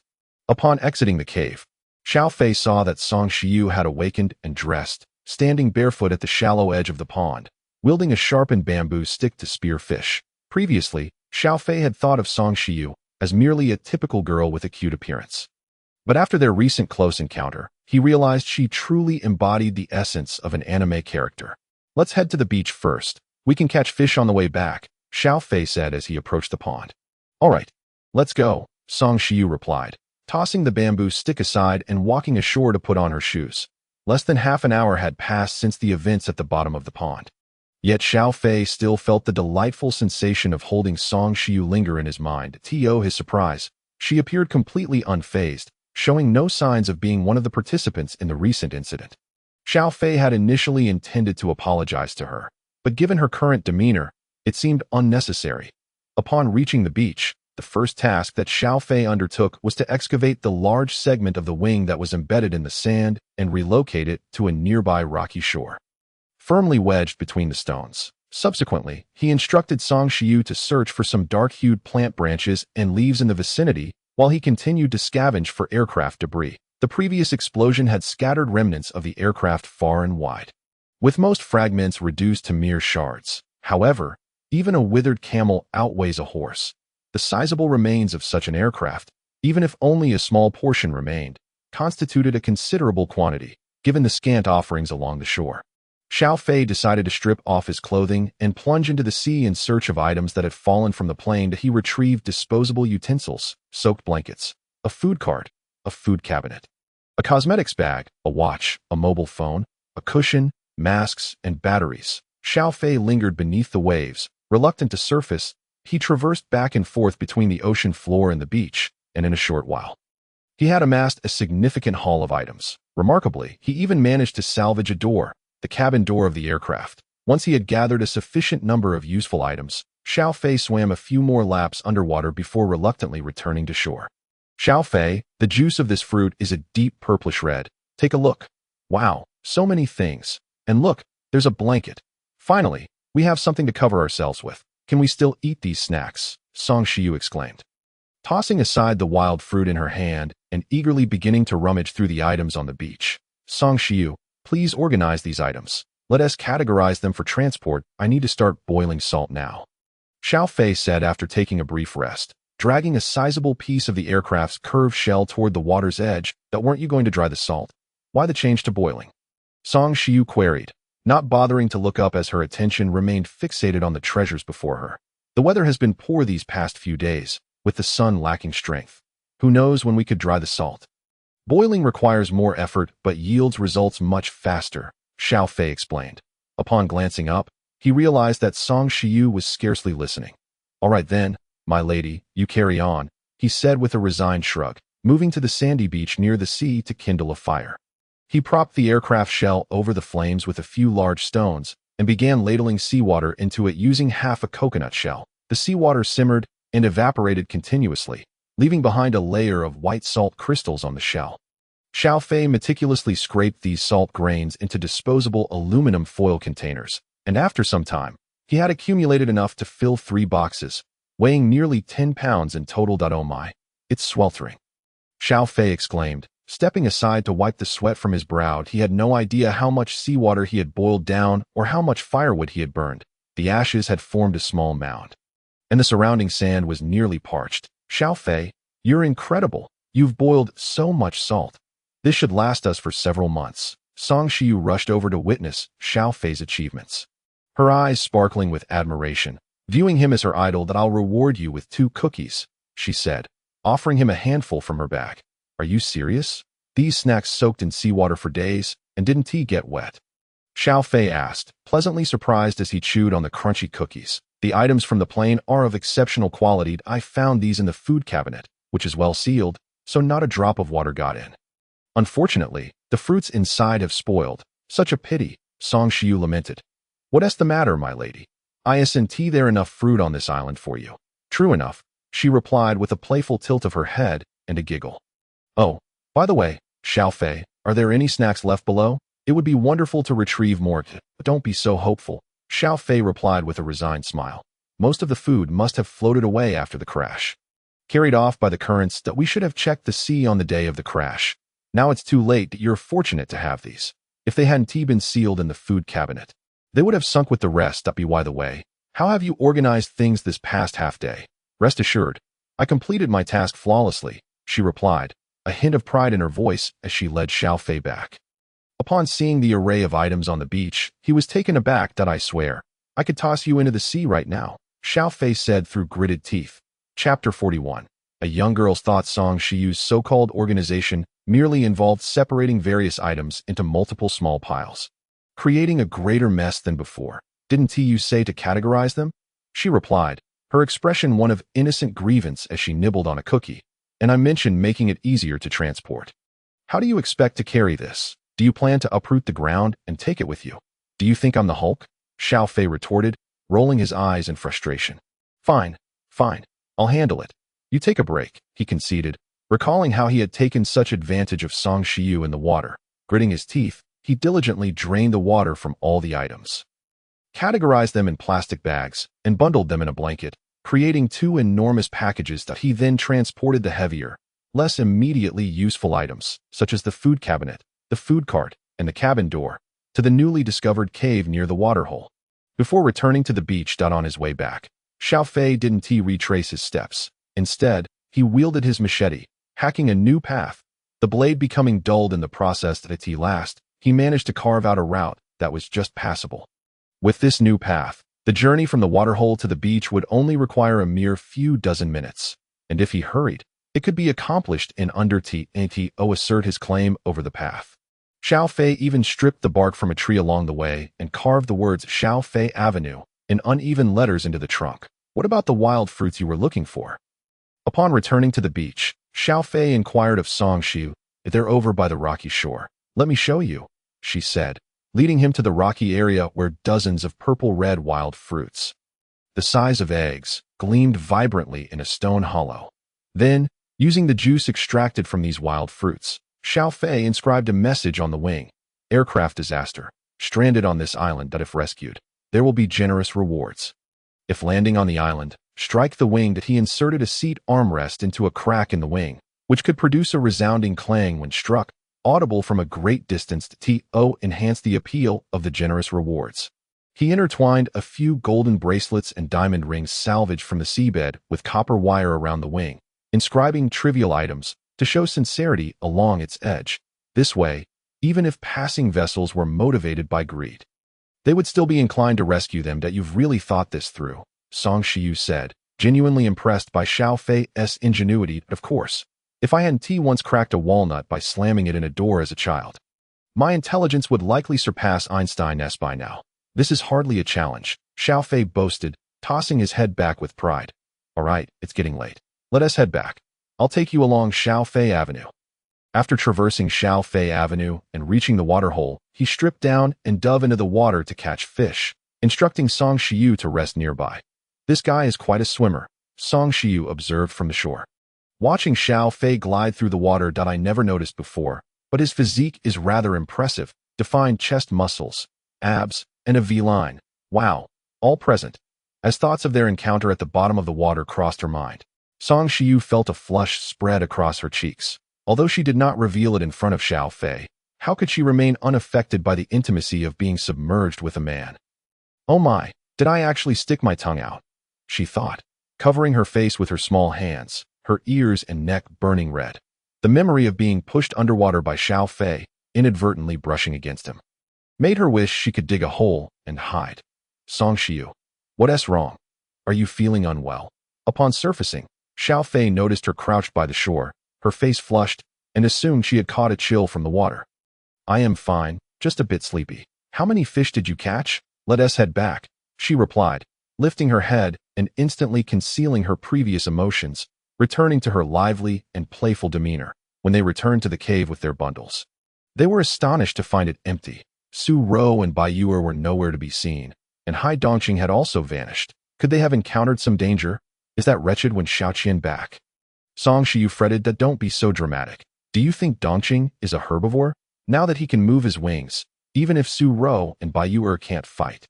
One when Xiaoqian wouldn't stand a chance against him. Xiao Fei reassured her. They must be nearby, chopping wood or gathering wild fruits. Let us go take a look. Just as they were about to step outside, they spotted Su Ro and Bai Yue'er returning, each cradling a large bundle wrapped in leaves, with Hai Dongqing dutifully trailing behind like a loyal bodyguard. What treasures did you find? Is it food? Song Xiu eagerly rushed over to greet them. What is this? Mud. Why did you two bring back so much mud? Upon seeing what Su Ro and Bai Yue'er were holding, Song Xiu's enthusiasm waned, and she pouted. Are you planning to make mud sculptures? Xiao Fei walked over and took the mud that the two women had brought back from their hands. Xiao Fei, this is no ordinary soil, Bai Yue'er exclaimed, her face brimming with excitement. What? Can we dig gold out of this soil? Xiao Fei replied dismissively. Even if we could dig up gold, it would be of no use here. What gold? This is clay. Suitable for making pottery. Bai Yue'er shot him a glare. Coincidentally, while foraging for wild vegetables, Bai Yue'er and Su Ro had stumbled upon a small open clay mine. Fortunately, both of them had previously enjoyed DIY clay sculptures, so they recognized the clay. Had it been Xiao Fei, he would have merely regarded it as mere mud. With clay, we can fire some bowls and jars, Su Ro added, her eyes sparkling with enthusiasm as she looked at Xiao Fei. The creation can be entrusted to me and Sister Yue'er. But we still need you, Xiao Fei, to build a kiln for firing the pottery. Right, and we need plenty of firewood, Bai Yue'er interjected. Leave that to me. Xiao Fei readily agreed. Present, They indeed needed some decent containers to store things. Moreover, on the way back, Xiao Fei had been contemplating, and he was surprised that upon returning, Su Rou and Bai Yue'er had already resolved this issue. Initially, Xiao Fei had two ideas. One was to use small pieces of the airplane fuselage to hammer into the shape of bowls and plates. But the sharp edges of the fuselage were likely to injure his hands, so he quickly abandoned that idea. However, while scooping seawater to boil for salt at the seaside, Xiao Fei conceived another idea, to use coconut shells to craft bowls. As there were some giant coconuts on the island, with shells over 30 centimeters in diameter, making them suitable for basins. Chapter 42, Firing Pottery, Humph. Don't think you're the only ones who found good stuff. We brought back plenty of treasures too, Song Shiyu said indignantly, eagerly unwrapping her bundle to share snacks with Su Rou and Bai Yue'er. Xiao Fei even cooked a lot of salt today. Must be dozens of pounds. So much, Bai Yue'er and Su Rou exclaimed in unison, their eyes widening in astonishment, especially Su Rou, whose gaze held a hint of tender admiration for the man she cherished, realizing he was indeed a capable man. Don't listen to Song Shiyu's nonsense. It's only a dozen pounds of coarse salt. Eating that long-term will lead to chapped lips, and it needs further refinement. Ultimately, we'll only get about 3 to 4 pounds of fine salt from this amount, Xiao Fei elaborated. All right, I need to find a place to build the kiln now. In the following days, the three women did not leave the cave. Su Rou and Bai Yue'er focused on crafting various rustic, yet highly practical pottery. Initially, Song Shiyu intended to join in, but after ruining a few pieces of clay, she lost all patience and naturally took on the cooking duties. Meanwhile, Xiao Fei took the Sea Eagle daily to the pools and beach, gradually collecting more items. He also carved out a shortcut between the beach and the cave, reducing the travel time from 4 hours to about 1 hour, at least according to his stamina and speed.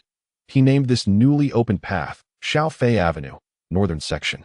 Each morning, Xiao Fei would head to the beach and pools, while in the afternoons, he built and fired the pottery kiln, choosing a corner at the mountain's peak for the kiln, constructed from stones and clay. Building it was not particularly difficult. The hardest part was hauling stones and clay up the mountain. Had it not been for Xiao Fei's exceptional physical condition, he would have been exhausted long ago. 3 days later, the kiln was completed, and the first batch of pottery made by Su Rou and Bai Yue'er was dried. Ready for the first firing. It's time to light the fire, Xiao Fei announced, holding a torch as he ignited the firewood inside the kiln. Watching the flames dance and grow stronger filled him with a sense of excitement. Firing pottery required over 10 hours, during which the fire could not be extinguished. After lighting it, Xiao Fei entrusted the task of adding firewood to the three women and went to use the coconuts he had gathered to create bowls, basins, and other containers. Once finished, he placed the coconut shells on the mountaintop to dry. Taking a moment to rest, he sat in the shade and lit his pipe. Damn it, why isn't a single boat coming this way? Sitting atop the mountain, Xiao Fei gazed through the gaps in the treetops, faintly seeing the rolling waves. Over the past few days, each time he visited the beach, he used wild fruit juice to trace the markings on the wing, fearing that if they faded due to seawater, passing ships would not see them. Yet, the thunderous sounds he had imagined from striking the wings had yet to materialize. However, after days of contemplation, Xiao Fei's mindset had returned to what it was when he first arrived on the island. With a beautiful environment and lovely companions, why must he leave? Far removed from the clamor and superficiality of the city, a leisurely pastoral life was indeed quite fulfilling. After finishing his smoke, Xiao Fei felt much more at ease and began to gather pieces of the airplane fuselage, crafting 2 spatulas and 2 ladles. Though rudimentary, they were much more convenient to use. If only I could find a way to extract some oil, then we could start cooking, Xiao Fei mused, his mind racing with ideas. The kiln's fire burned continuously from noon that day until the following morning, with Xiao Fei and the 3 women taking turns to keep watch, the accumulated firewood nearly exhausted. It should be about done, once the firewood burns out and the kiln cools down. We can check our results, Su Rou said, her eyes filled with anticipation. Just in time, since there is still some firewood left, I'll refine some of that coarse salt too, Xiao Fei added. All right. My coconut shells should be dry by now. Suddenly recalling the coconut shells drying on the mountaintop, he hurried there only to be dismayed to discover that all the shells had cracked in the sun. Damn it. After a long moment of frustration, Xiao Fei resumed crafting with the coconut shells, but this time he learned his lesson and kept them inside the cave to dry. observing the orderly progress of everything before him. Xiao Fei knew it was time to move as their possessions increased. The cave was becoming increasingly cramped it seemed that in the future, this place could only serve as a storage room in the evening. As the temperature in the kiln gradually cooled, Xiao Fei sifted through the ashes, retrieving one warm piece of pottery after another. The burning temperature of the firewood had not been high enough, consequently lowering the success rate of the pottery. Approximately 70% of the pottery in the kiln had cracked. Fortunately, Su Rou and Bai Yue'er had already anticipated the low yield and prepared a sufficient quantity, ultimately securing a dozen pieces of pottery. Dongdong's wings are ready, and today we caught 2 wild rabbits. Let us have rabbit stew tonight, Xiao Fei suggested with delight. Yay! The 3 women cheered in unison. The next morning, Xiao Fei brought several large stones, each weighing over 100 pounds, to seal the entrance of the cave. Together with the 3 beautiful women, he ventured to the cave by the pool. After showing them the cave's interior, everyone was very satisfied. I feel the only problem here is the water leakage, Bai Yue'er remarked as they exited the cave. I've already checked nearby over the past few days. The water leakage is due to several tributaries branching from the waterfall at the mountain's peak. And the water is leaking from those tributaries. If we block those tributaries, the water leakage issue will be resolved, Xiao Fei explained. After resolving the water leakage, I plan to seal the cracks in the cave with clay. I discovered that the clay used to build the kiln turned gray-white after being fired and became extremely hard, akin to bricks. That I believe there are some minerals in the clay here that caused this, he continued. So, you mean to seal the cracks with clay and then coat the inner walls of the cave with a layer of clay, followed by lighting a fire inside the cave? Su Rou suddenly understood Xiao Fei's intention. The clay that turned gray-white after burning would essentially serve as a coating for the cave's inner walls, akin to a simple interior renovation. Su Rou never imagined that being stranded on this island could lead to a living environment associated with interior decoration. Exactly. That is my intention, Xiao Fei nodded. Chapter 43, An Unexpected Turn. You all saw it just now. I picked up many items from the beach that will be useful for living here in the future. For instance, that cabin door can serve as the main entrance to the cave. I also collected some large pieces of window glass, planning to piece them together and secure them with bamboo strips to cover the opening above the cave, effectively giving us a skylight. Xiao Fei detailed his plans, watching as Su Rou and the others' eyes lit up with excitement. If Xiao Fei's arrangements came to fruition, their lives would undergo a dramatic transformation, leaping from struggling for basic sustenance to a more comfortable existence. However, while it sounded easy to say, the actual implementation would likely be far from simple. Just blocking the tributaries of the waterfall would be a monumental task for their limited manpower. Bai Yue'er volunteered to work with Xiao Fei at the mountain peak.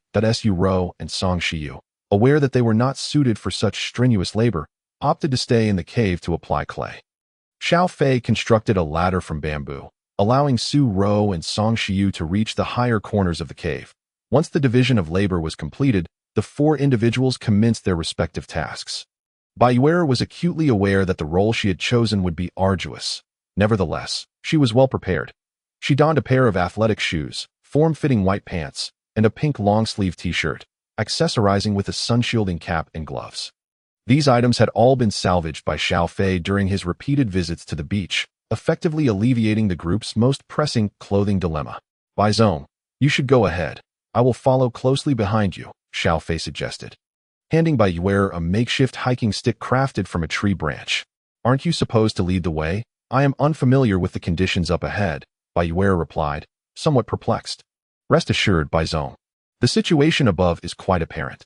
You will understand once you ascend. Why following you is a precaution, as stones may dislodge and fall during our ascent, and it would be unwise for you to be struck by them.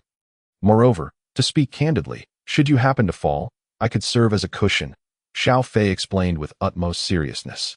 You silver-tongued rogue, do you look down upon me? I am hardly so fragile. Bai Yue'er shot him a disdainful glance.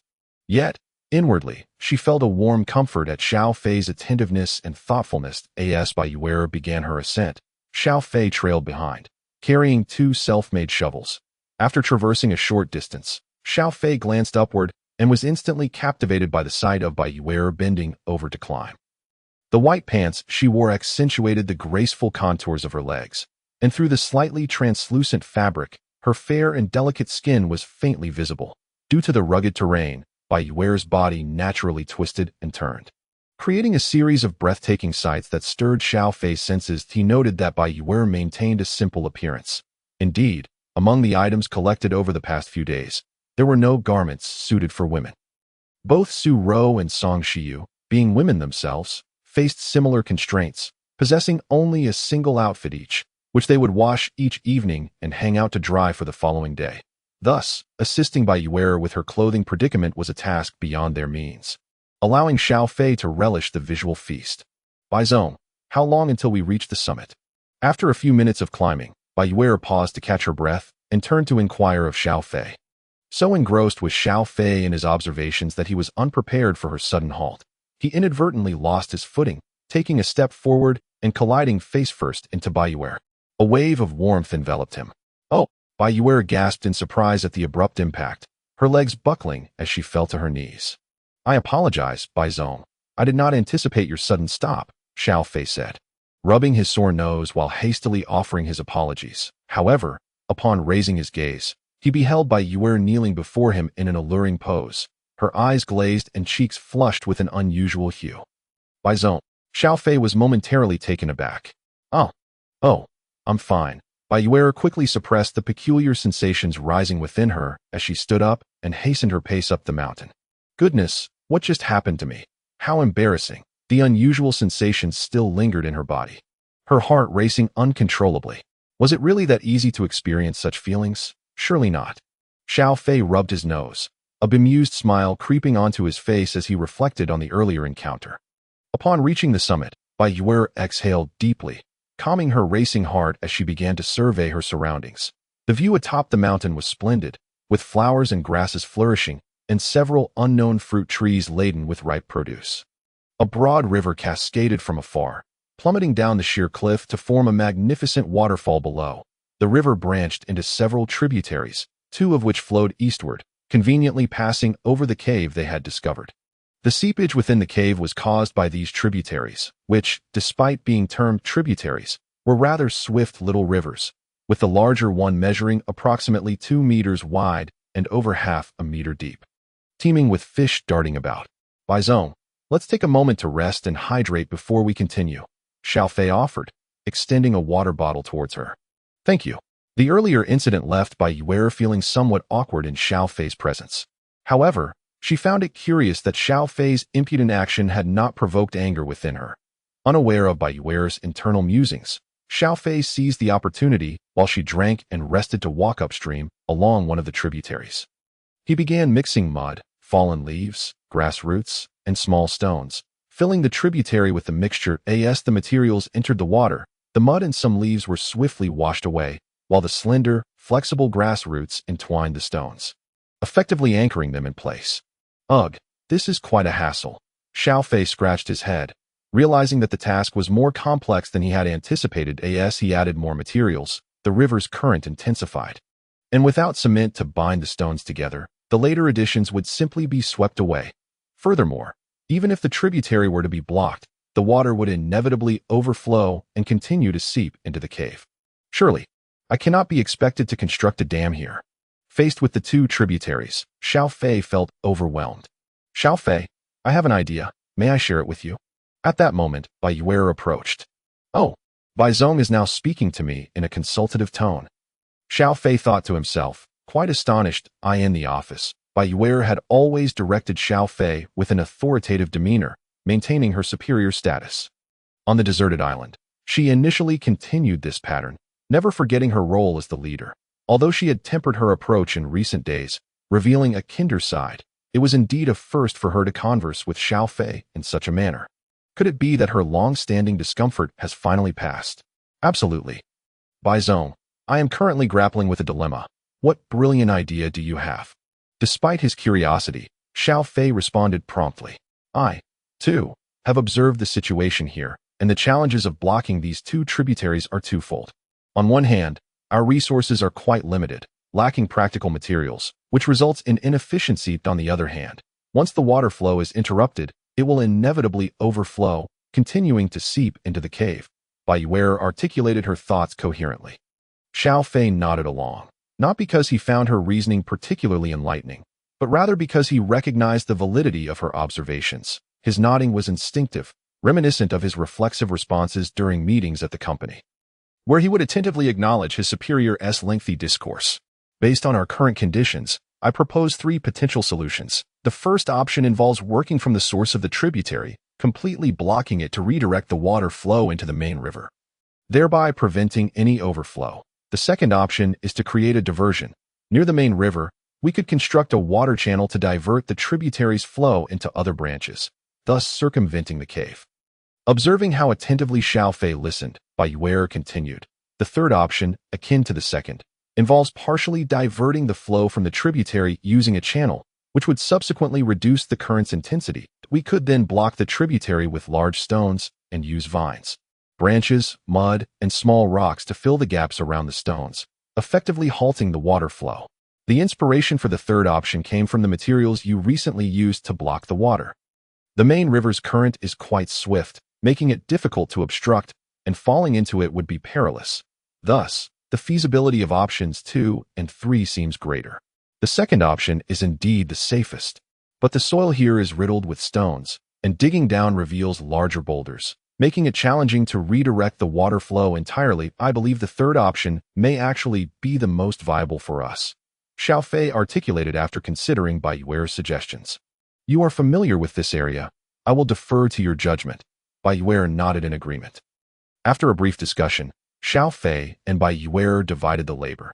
The physically demanding tasks of digging the diversion channel and moving stones would fall to Xiao Fei, while Bai Yue'er would forage nearby for resilient vines and wild grass leaves. There is a grove over there. I will search for some, Bai Yue'er declared as she ventured into the woods with a machete. Xiao Fei watched her graceful figure until she was out of sight, swallowing hard before picking up the shovel and resuming his work. Xiao Fei's makeshift shovel was not particularly effective, but having grown up doing farm work, he found the task manageable. Coupled with his considerable strength and endurance, he worked efficiently on the diversion channel. Xiao Fei, come help me. After a brief period of digging, he suddenly heard Bai Yue'er's urgent call. What happened? He exclaimed, dropping his shovel and rushing over. Feeling a pang of regret for allowing Bai Yue'er to venture into the woods alone, he had never ventured into that grove, oblivious to the potential perils hidden within. Fortunately, the grove was not far, and Xiao Fei hastily made his way there. President Bai, I've arrived. Where are you? He shouted as he dashed into the thicket. Xiao Fei, I'm over here. I'm entangled in vines. Upon hearing Xiao Fei's voice, Bai Yue'er felt a slight sense of relief. Following the sound, Xiao Fei discovered Bai Yue'er sprawled awkwardly amidst a tangle of dark green vines, her body ensnared to the point where only her face was visible. It appeared that Bai Yue'er had recently struggled vigorously, causing her clothing to become disheveled. President Bai, please stay still. I'll cut these vines away, Xiao Fei exclaimed as he quickly picked up the machete that Bai Yue'er had dropped nearby. Recalling the carnivorous flowers he had encountered in the dense forest, which could devour a person whole, he worried that these vines might share a similar predatory nature. Xiao Fei, these vines are different from the carnivorous flowers in the forest. I accidentally fell while attempting to cut them, which is how I became ensnared. The more I struggled, the tighter they became. Bai Yue'er seemed to sense Xiao Fei's concern and reassured him. That's a relief. Just let me cut the vines, Xiao Fei sighed in relief, wielding the machete to sever the vines wrapped around Bai Yue'er. Fortunately, the vines had smooth surfaces and were devoid of thorns, despite their constriction. They did not injure her. In no time, the outermost layer of vines was cleared away. Almost there, President Bai, Xiao Fei urged as he hastened his efforts. A sudden exclamation escaped Bai Yue'er's lips, followed by the sound of fabric tearing. In his haste, Xiao Fei had accidentally sliced through a vine at the base of Bai Yue'er's thigh, puncturing her form-fitting pants and leaving a gash on her fair skin. I'm so sorry. President Bai, my apologies, Xiao Fei blurted out repeatedly. It's all right, Xiao Fei. Thank you for your help. Bai Yue'er quickly regained her composure, realizing that she could not fault him for the mishap, had she not clumsily become ensnared. This situation would not have transpired, nor would it have delayed Xiao Fei's progress.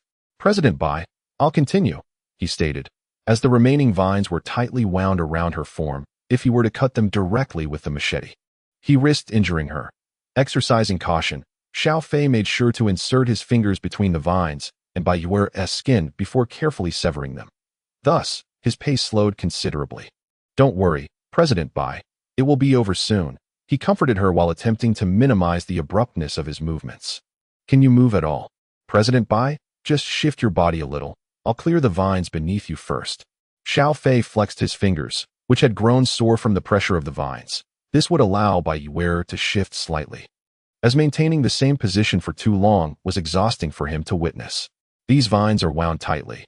I'll give it a try, Bai Yue'er replied, feeling quite uncomfortable herself but hesitant to move too much for fear of inconveniencing Xiao Fei.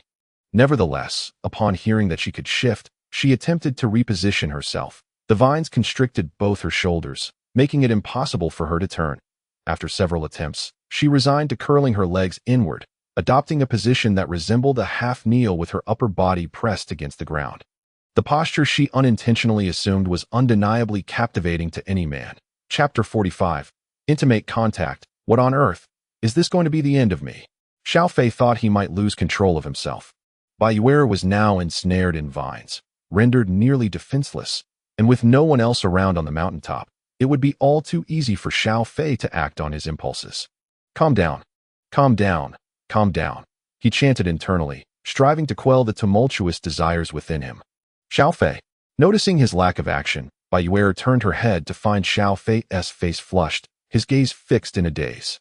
Lying on the ground, her view was obstructed, leaving her unaware that Xiao Fei had been staring at a particular spot on her body. Are you too tired? It's all my fault for being so clumsy. Oh no.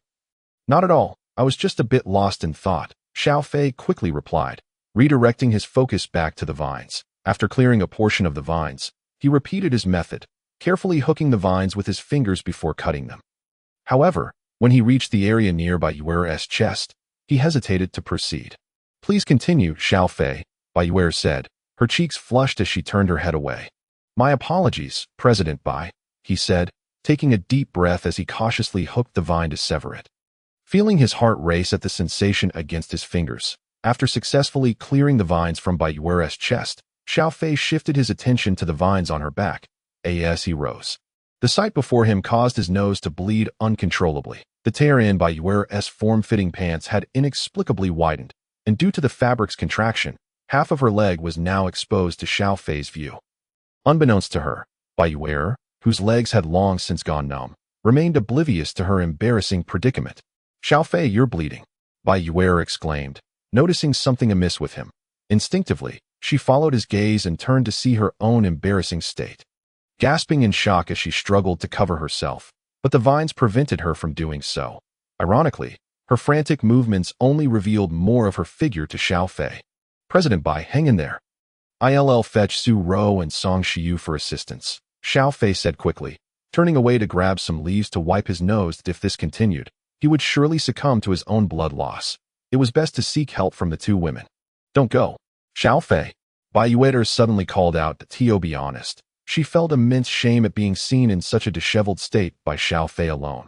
The thought of having Su Ro and Song Shiyu join only added to her embarrassment. Just help me. It's all right, she murmured softly. It's not all right. You might be fine, but I'm not. My dear President Bai, this is driving me mad. Xiao Fei silently lamented, feeling tormented by the tantalizing yet unattainable situation. The struggle between rationality and desire was a tormenting ordeal. Reluctantly, he inhaled deeply, gritting his teeth to endure, focusing solely on freeing Bai Yue'er from the final vines. Throughout the process, his hands inevitably brushed against her body. And both he and Bai Yue'er would occasionally flinch at the contact. By the time Bai Yue'er finally emerged from the vines, Xiao Fei was drenched in sweat. Bai Yue'er felt utterly drained, lying on the ground for a while to regain her strength before attempting to stand. President Bai, please cover yourself with this. Xiao Fei offered the vest that Su Ro had stitched for him. After their earlier efforts, the tear in Bai Yue'er's pants had only grown larger, transforming from a single rip into what resembled two stockings. Given that everything that could be seen had already been seen by Xiao Fei, the damage was done. President Bai, you should head down first. I'll take care of these vines and finish the remaining tasks. You should go change and rest, he suggested, cutting more vines and bundling them along with those he had previously removed from Bai Yue'er. All right. Thank you for your help. I'll sit for a moment before heading down, Bai Yue'er replied, her face flushed, her voice barely audible. Of course, President Bai. I'll get back to work, Xiao Fei understood that lingering would only exacerbate Bai Yue'er's embarrassment, and promptly departed with the vines in hand. Observing Xiao Fei's retreating figure, Bai Yue'er felt a whirlwind of emotions. Having been watched and touched so intimately by a man was a novel experience for her, stirring an indescribable feeling within. After laboring until nightfall, Xiao Fei finally managed to block the two tributaries, redirecting the flow to avoid the cave's apex. Upon descending from the mountaintop, he found Su Ro and the other two women gathered around a bonfire by the pond, engaged in lively conversation. "Xiao Fei, how did it go up there? Are you finished?" Su Ro eagerly approached as soon as she spotted him, her voice gentle and inviting. "You must be exhausted. Have some water." "Thank you.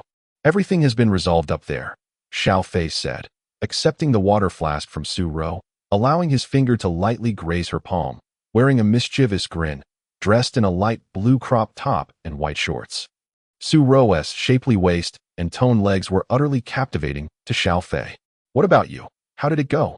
"We smeared mud inside the cave that we're finishing up the stone wall. And once the seams stop leaking, Sister Yue'er will help us seal the gaps with mud.d. Oh, you want to take a look?" Su Ro inquired, casting Xiao Fei a flirtatious glance. Xiao Fei, already on edge from Bai Yue'er's unintentional provocations, could hardly contain himself at Su Ro's suggestive demeanor. "Let us go. I'd like to see the results of your efforts," he replied, feigning calmness while glancing at Bai Yue'er and Song Shiyu. Bai Yue'er did not return to change her clothes. However, the vest that had previously concealed her lower half had been replaced with Su Ro's jacket. The form-fitting leggings, now transformed into stockings, still adorned her legs, evoking in Xiao Fei a vivid recollection of the alluring scene in the forest atop the mountain. Due to the events that transpired in the woods, Bai Yue'er appeared somewhat awkward in Xiao Fei's presence. And at this moment, she was unwilling to join the two of them in the cave. Song Shiyu, lively and energetic, made Xiao Fei worry that she might intrude upon their intimate moment. Yet, upon observing her current state, he felt reassured. At this juncture, Song Shiyu bore traces of unwashed mud on her face and hands, her expression weary, squinting as if on the verge of slumber, evidently exhausted. "Xiao Ro, your stamina is impressive. Both of them are utterly worn out. Yet you appear so lively," Xiao Fei remarked as the two of them had just entered the cave, taking Su Ro's small hand and hastening deeper within. "I'm not quite sure why, but lately, I've felt remarkably energetic, far better than before." Su Ro expressed her surprise at her own physical changes. Perhaps it is a result of the nourishment from love. Xiao Fei's tone carried a hint of frivolity, yet his mind wandered to other speculations mid-sentence.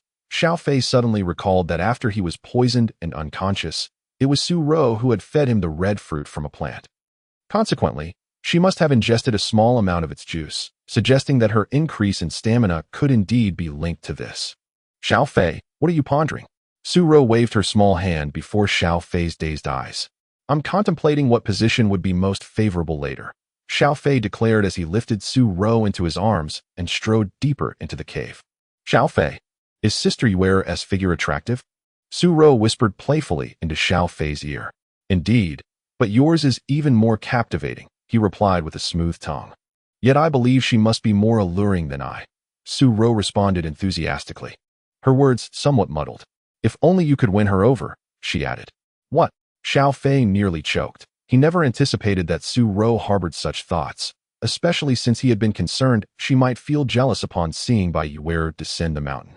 "If we truly cannot leave this place, they would undoubtedly become your women, and I wouldn't be jealous that it is unfortunate that when Xiao Qian was driven away, she was undoubtedly the most alluring among us, and you've missed out on quite the opportunity," Su Ro stated slowly, her words astonishing that in her heart. She believed everyone might genuinely be unable to return.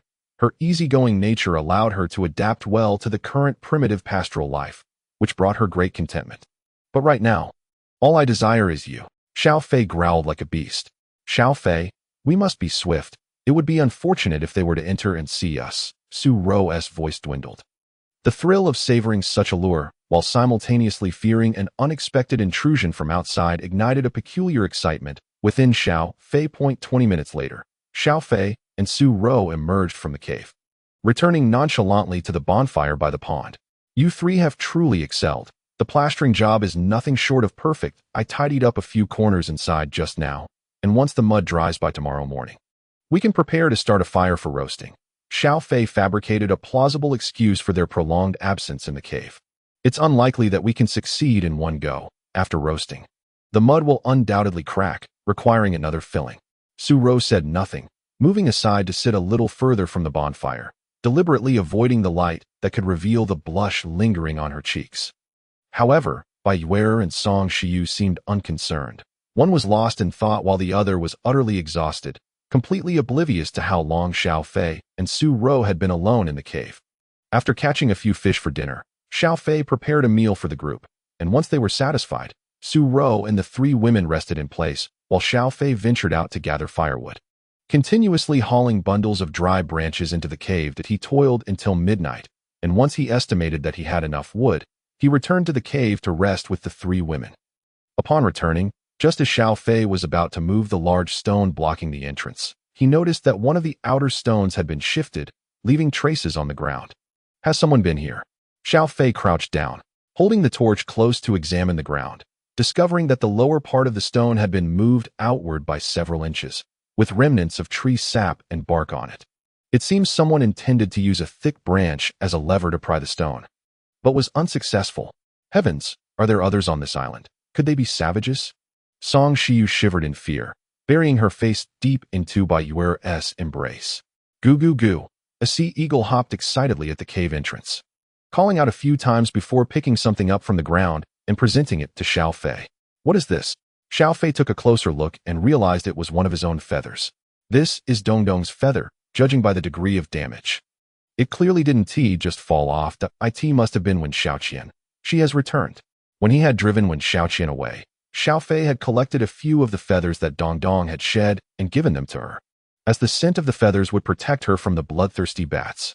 That wretched woman is surely trying to come back and steal something, Song Shiyu exclaimed, pulling her head from Bai Yue'er's embrace and stamping her foot in frustration. However, she felt a sense of relief knowing that the visitor was Xiaoqian, rather than the wild savages she had feared. With Xiao Fei around, Song Shiyu was not concerned about a solitary Xiaoqian causing any havoc. Humph. That wretched woman is still alive. Her vitality is truly tenacious, Song Shiyu muttered under her breath, wishing for nothing but a grim fate for Xiaoqian. We must remain cautious. These stones weigh around 100 pounds each. If she had a sufficiently long and sturdy branch, even Xiaoqian alone could pry the stone open. As Xiao Fei began to move the stones one by one, a sense of unease brewed within him. You all go inside. I'll search for a few larger stones. At this moment, Xiao Fei felt a tinge of regret over having driven Xiaoqian away, realizing that his decision had been hasty, without considering the implications. Had he kept her close, it would have been easier to monitor her every move. Instead, by expelling her, he had transformed her into an unpredictable element. His concern was that if Xiaoqian found herself in a desperate situation, she might resort to extreme measures. This is truly a headache. Xiao Fei climbed to the mountaintop, lit his pipe, and pondered while searching for larger stones. Standing atop the mountain, he recalled his conversation with Xiaoqian that night, along with her enticing figure and delightful touch, causing him to momentarily lose his focus. Having been on this deserted island for only a few days, Xiao Fei had already shared intimate moments with 4 women, and had engaged in indescribable closeness with Su Rou in any urban setting. Each of these women would be considered a goddess, the object of fantasy for countless men, and an unattainable existence for someone like Xiao Fei, a mere programmer. Yet now, he found himself amidst an extraordinary romantic encounter, a rarity in a lifetime. Life, indeed, is wondrous, filled with dramatic twists and turns. This one will do. Xiao Fei selected a stone that he estimated weighed at least 300 pounds, taking a deep breath. He crouched down and with a mighty effort, managed to lift the massive rock. Over the past few days, Xiao Fei had gradually discovered that his strength was still on the rise. He could now easily lift a 100-pound stone, and his maximum capacity was likely around 400 pounds. This is still quite heavy. 300 pounds was indeed a burden for Xiao Fei. After all, lifting it was one thing, while carrying it was an entirely different challenge. The difficulty of transporting such a boulder down the mountain was significantly greater. Along the way, he stopped several times to catch his breath, finally managing to bring the boulder to the cave entrance after several minutes. Despite having chopped wood for half a day without breaking a sweat, Xiao Fei found himself drenched in perspiration, nearly exhausted. Just as he sat down to rest, he noticed some commotion ahead. Chapter 47. Stealing honey on the western coast of the island. A sudden thunderstorm erupted, flashes of lightning illuminating the entire island. Gazing at the distant, roiling clouds, Xiao Fei could envision the sea there, now a tumultuous expanse capable of easily capsizing massive ships, that in stark contrast. The southern coast where they had initially crashed remained tranquil, bathed in moonlight and starlight, as if it were an entirely different realm. This bizarre weather filled Xiao Fei with a sense of unease. Indeed, the forces of nature cannot be resisted by human strength.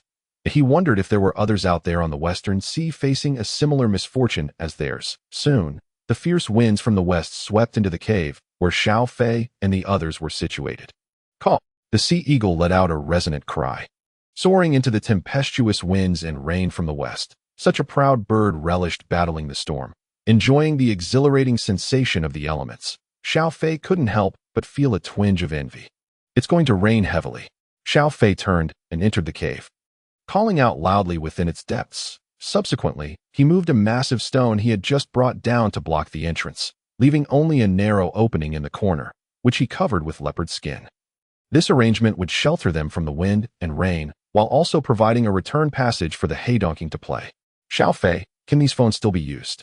As she stepped into the cave, Song Shiyu was rummaging through the items Xiao Fei had salvaged, pulling out several mobile phones. What is this? A pencil sharpener. Why does it have a wire? This, my lady, is a miniature hand-crank charger, designed for powering small electronic devices like mobile phones. What pencil sharpener? Xiao Fei replied, approaching to pick up one of the phones. These devices had been retrieved from the seabed the previous day and had been submerged for several days. Modern smartphones, especially the more advanced models, come equipped with excellent waterproof features. Among these, there are several high-end business phones that likely shut down due to water damage. After letting them dry out today, they should be able to function again once charged. Xiao Fei procured a thin copper wire and carefully scraped away the salt crust from the charging port before connecting a charging cable. It's starting to generate power. Slowly, he began to turn the crank of the charger, and the red indicator light flickered, signaling that electricity was being generated. The screen must light up. It absolutely must. Song Shiyu exclaimed, her excitement palpable, while Su Ro leaned in curiously. Even Bai Yue'er, who usually felt awkward around Xiao Fei, couldn't help but approach. With no entertainment facilities on the island, the prospect of having mobile phones to alleviate their boredom was exhilarating. After cranking the handle for over a minute, the phone finally responded, vibrating slightly, as a charging percentage icon illuminated the screen. Oh yeah!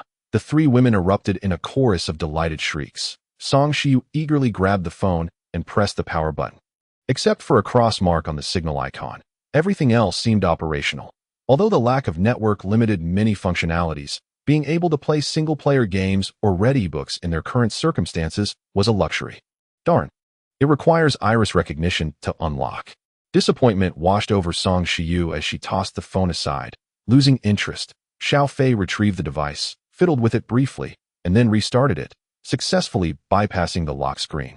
How did you manage that? Song Shiyu exclaimed, once again cherishing the phone as if it were a treasure. I am a programming master who has won awards in national competitions. Bypassing such a lock screen is but a trifle for me, Xiao Fei replied, a hint of pride in his tone. How reliable is this hand-crank charger? Can it be used continuously? Once the initial excitement waned, Bai Yue'er posed a very practical question that if the charger were to fail, these phones would remain as useless as bricks. It should last for a while longer. After we settle in, I can harness the waterfall's force to create a hydroelectric generator to meet our basic electricity needs, Xiao Fei assured them. You can generate electricity too. The three women were once again taken aback by his abilities. I salvaged an electric motor from a plane, and with some modifications, it can serve as a generator. Coupled with a water flow propulsion system made from readily available materials, we should have enough power for lights and phones, Xiao Fei explained, exuding confidence. Xiao Fei, I adore you, Song Shiyu exclaimed, jumping up to embrace him, inadvertently burying him in her bosom. The warm, fragrant sensation left Xiao Fei momentarily breathless and reluctant to struggle. I just got a bit too excited, she stammered, noticing the intense gazes of Su Ro and Bai Yue'er upon her. Embarrassed, she quickly released him. Well, shall we see if the other phones can be revived? Xiao Fei suggested, sensing the atmosphere had turned awkward. The three women's attention was successfully diverted. That night, the trio remained exhilarated by the prospect of playing with the phones, their excitement keeping them awake as the rhythmic buzzing of the charger echoed through the cave. The following morning, Xiao Fei and the three women returned to the pond, igniting a fire within the cave. The heat from the flames transformed the yellow mud on the cave walls into a white, smooth surface, while also dispelling the moisture inside. This would allow them to move, and shortly as thick smoke billowed from the cave. Xiao Fei grabbed a bamboo pole and, using a ladder, ascended to the cliffside where the giant bees had built their nest. He was curious to see if there was honey within. As the bamboo slowly penetrated the nest, he soon felt the end of the pole touch a large, soft, viscous mass. Oh, there's definitely honey. Xiao Fei's heart raced with excitement as he stirred the bamboo inside before swiftly pulling it out. The end of the bamboo was coated in amber honey, glistening in the sunlight. Eagerly, he dipped a finger into it and tasted. Goodness, the rich, sweet flavor with hints of floral notes nearly intoxicated him. He joyfully jumped down from the ladder, rushing over to the three women with the bamboo in hand. Quick, try this, it's fantastic. Is this honey? The women exclaimed in unison. You all enjoy it first, I'll fetch some more. Xiao Fei fashioned a large spoon from a bamboo stalk, and then used a sizable coconut shell bowl to scoop out a generous helping of the fragrant honey.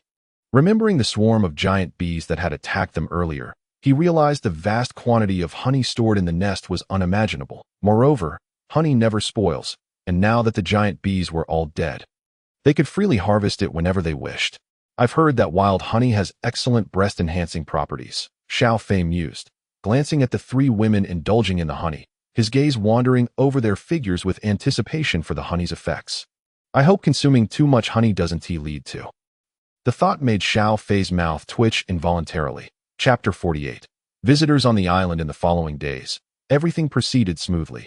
Xiao Fei and the others moved into the spacious, well-lit cave and successfully crafted a second batch of pottery.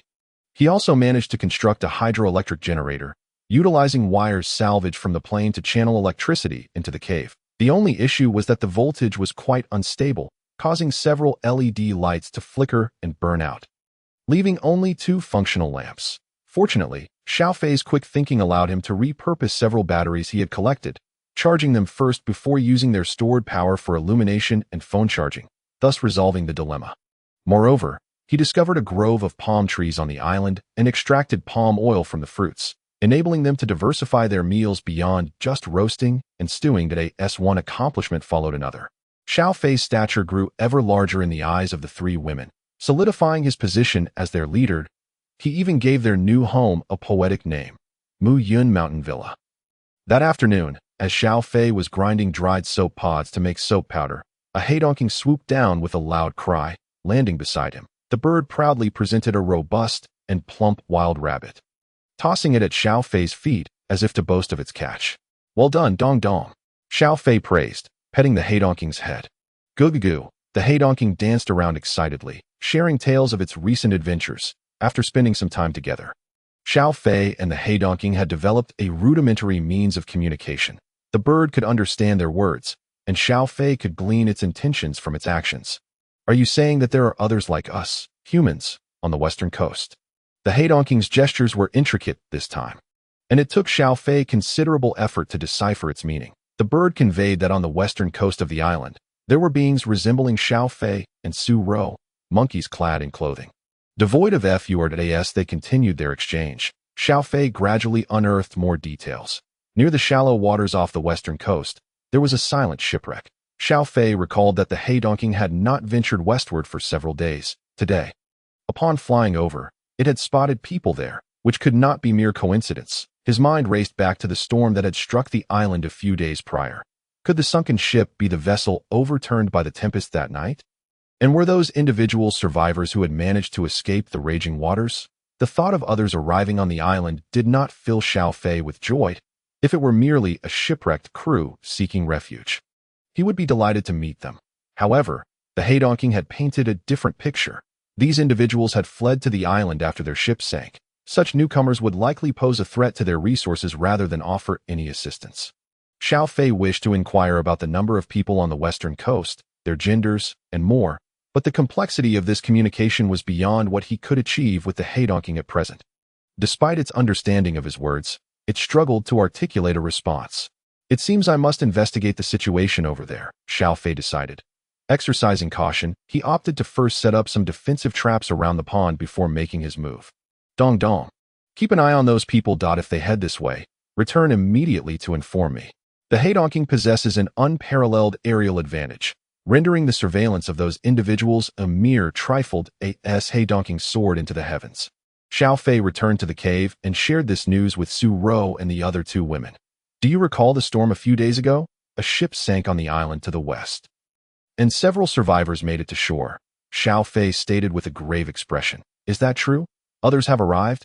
How wonderful. I was on the brink of suffocating from boredom. Finally, someone to play with. Song Shiyu exclaimed, clapping her hands in excitement. Shiyu, do not be so naive. Got a group of castaways on a desolate island. Lacking resources, they must have been starving these past few days if those people were to see our current conditions. What do you think they would do? Bai Yue'er interjected, pulling Song Shiyu back into her seat. They would rob us of our belongings? Song Shiyu, not lacking in sense, quickly grasped Bai Yue'er's implication, shrinking back in fear. If it were merely theft, we could consider ourselves fortunate. Su Ro sighed, her words laced with deep-seated concern.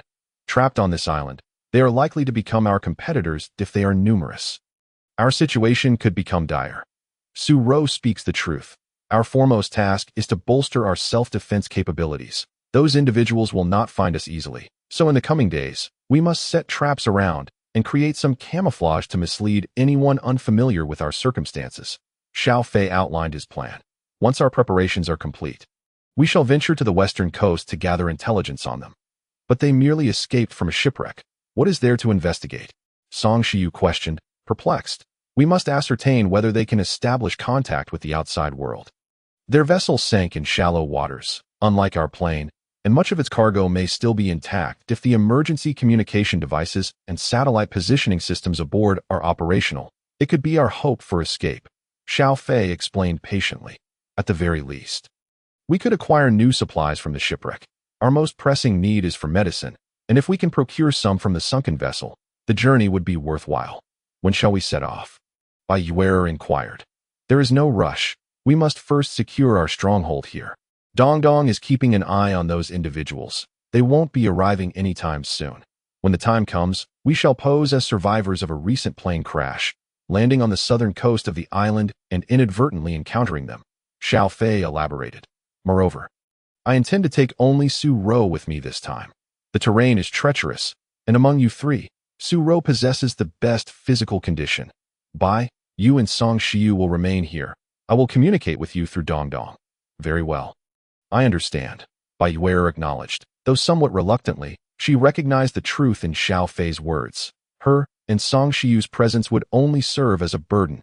After their discussion, the four emerged from the cave, commencing preparations for the defense of their Muyun villa. Xiao Fei had already dug numerous traps of varying sizes along the paths surrounding the villa, concealing sharpened bamboo tubes within and camouflaging them with branches and leaves. In addition to the traps, Xiao Fei set up several other hidden mechanisms.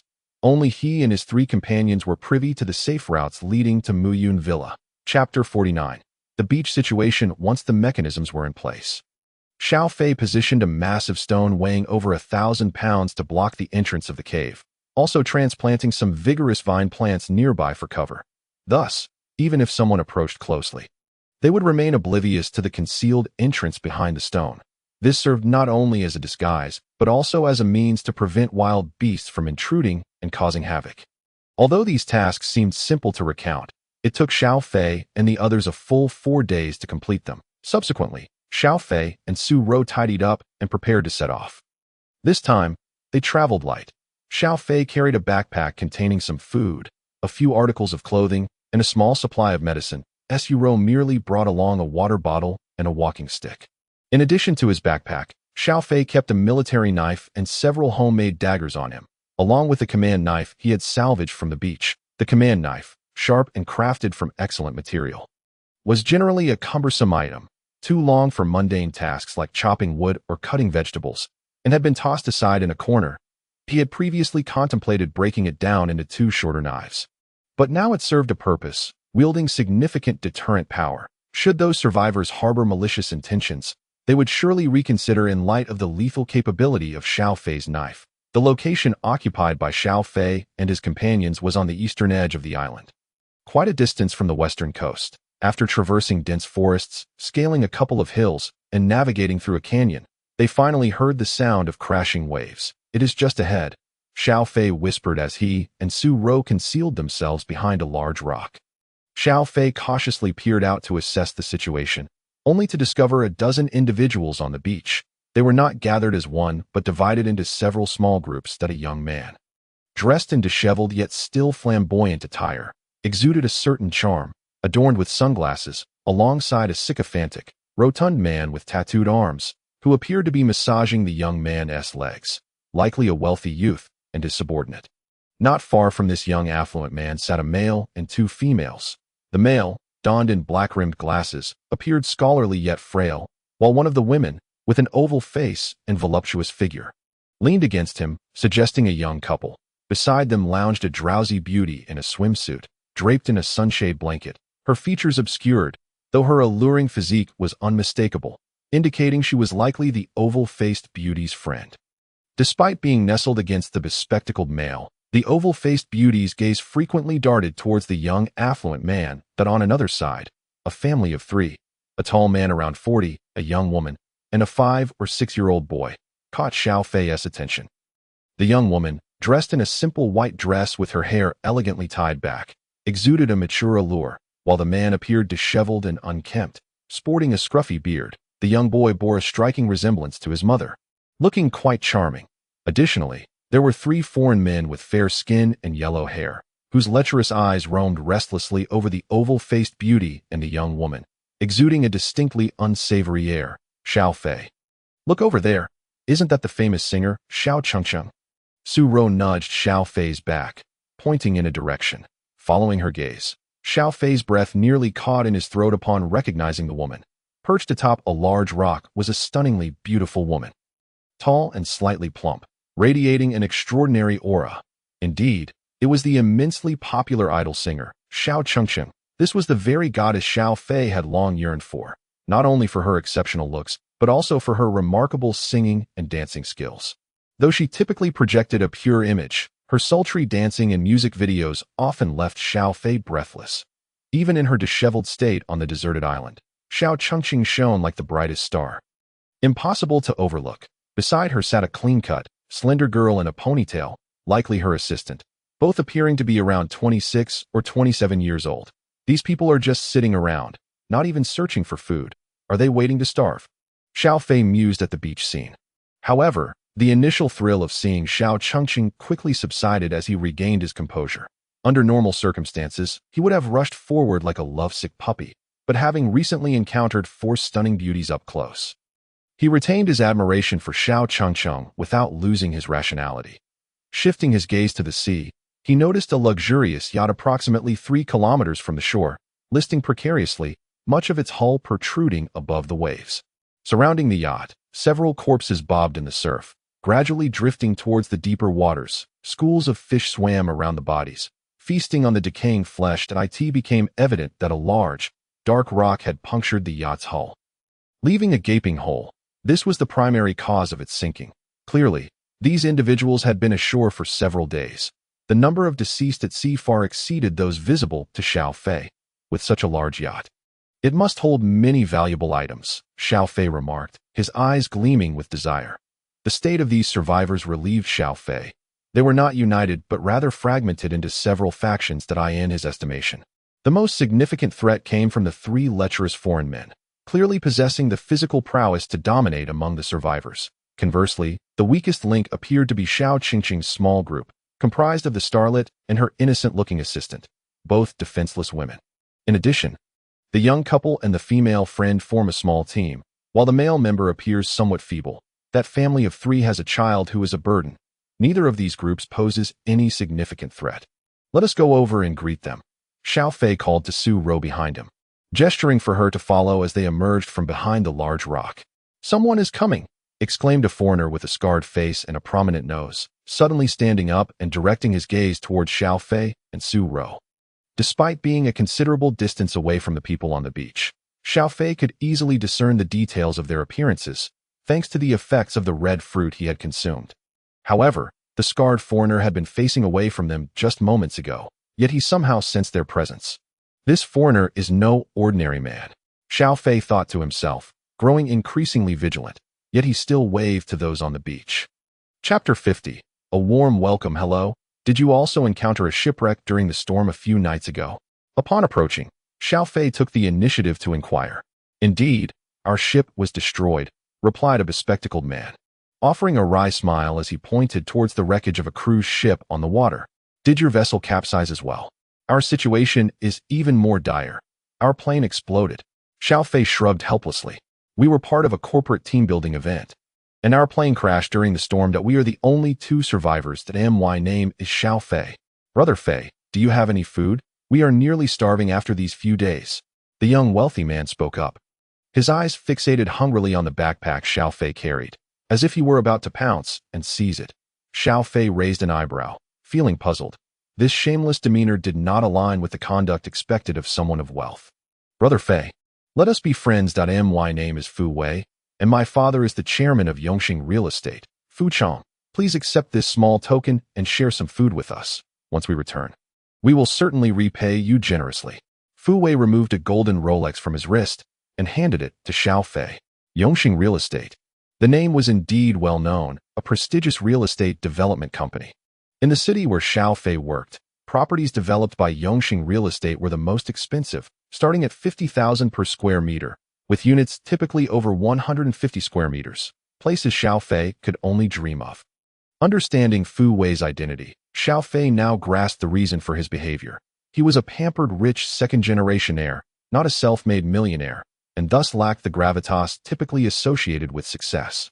The tattooed young man standing behind Fu Wei gazed in astonishment as Fu Wei so readily offered such a valuable watch, his eyes betraying a hint of resentment, having served Fu Wei loyally for so long. He had never received such a lavish reward. Xiao Fei needed only to offer a morsel of food in exchange for a watch worth over $1 million. Mr. Fu, you are far too kind. Xiao Fei feigned modesty. Yet he accepted the watch without hesitation, fastening it onto his wrist. He then exchanged a knowing glance with Su Ro, who understood his cue and unzipped the backpack, retrieving a small piece of cured rabbit jerky, about the size of half a bar of soap. Mr. Fu, please enjoy this at your leisure. Xiao Fei generously offered the jerky to Fu Wei. Is this all? Fu Wei stared incredulously at the small piece of meat in his hand. Mr. Fu, your words are rather excessive. That on this island, food is the most precious commodity, and we are also unfortunate souls with very little to spare. If you find this exchange unsatisfactory, please take back the watch and return the jerky to me. Xiao Fei expressed his discontent with Fu Wei's attitude. Of course it's a fair trade. I was merely joking. Brother Fei.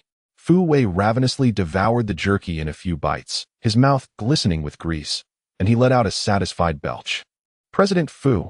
The tattooed young man's eyes were glued to Fu Wei as he finished the jerky. Nearly drooling, he had assumed that his diligent servitude would earn him a share of the meat, yet Fu Wei had left none for him. Since the shipwreck, they had barely survived, washed ashore by the waves, only to find no food available. This group was now so starved that they were seeing stars. The tattooed young man eyed Fu Wei's greasy fingers, wishing he could sneak a taste. That is truly delectable. Fu Wei smacked his lips, then removed the large gold chain from around his neck. Brother Fei, this necklace is worth even more than that watch. I will trade it for another piece of meat. I truly apologize, Mr. Fu, but there is a scarcity of food here, and we do not have much to spare. Xiao Fei declined Fu Wei's offer this time, but in such circumstances, he remained resolute, not swayed by wealth. His motivation for trading the jerky for Fu Wei's watch stemmed from its utility on the island. His previously salvaged pocket watch had ceased to function, or else he would not have looked twice at Fu Wei's Rolex, as for the extravagant gold chain adorned with jade and diamonds. Xiao Fei regarded it as less useful than a piece of twine. Mr. Xiao Fei, may I exchange for a piece of jerky? The woman in a white dress, carrying a child, approached with a desperate look in her eyes. Clutching a dune handbag, I have only these items on me. Please take them all for just a small piece, Xiao Fei replied, examining the contents of her bag, which included cosmetics and a few exquisite pieces of jewelry. Evidently, Those who could board such a luxurious cruise were either affluent or noble. What is this? As Xiao Fei rummaged through the bottom of the bag, his eyes brightened. Inside were several vacuum-sealed packages containing women's intimate attire. Noticing the peculiar look the woman in white was giving him, Xiao Fei cleared his throat awkwardly and handed the bag back to Su Ro. Su Ro, take a look. If they are useful, we shall keep them.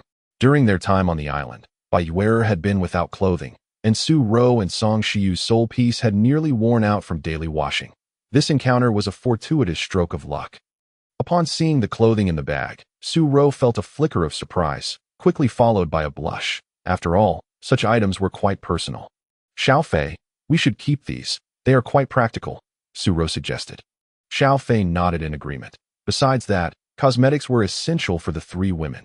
Even in isolation, they maintained their morning routine with the limited makeup they had. The cosmetics in the white-dressed woman's bag were plentiful, and Su Ro would surely be overjoyed to bring them back. Xiao Fei planned to summon Hai Dongqing that evening to send a message to Bai Yue'er and Song Shiyu, reassuring them of their safety, while also asking Hai Dongqing to bring back some essentials like underwear, bras, and sanitary pads.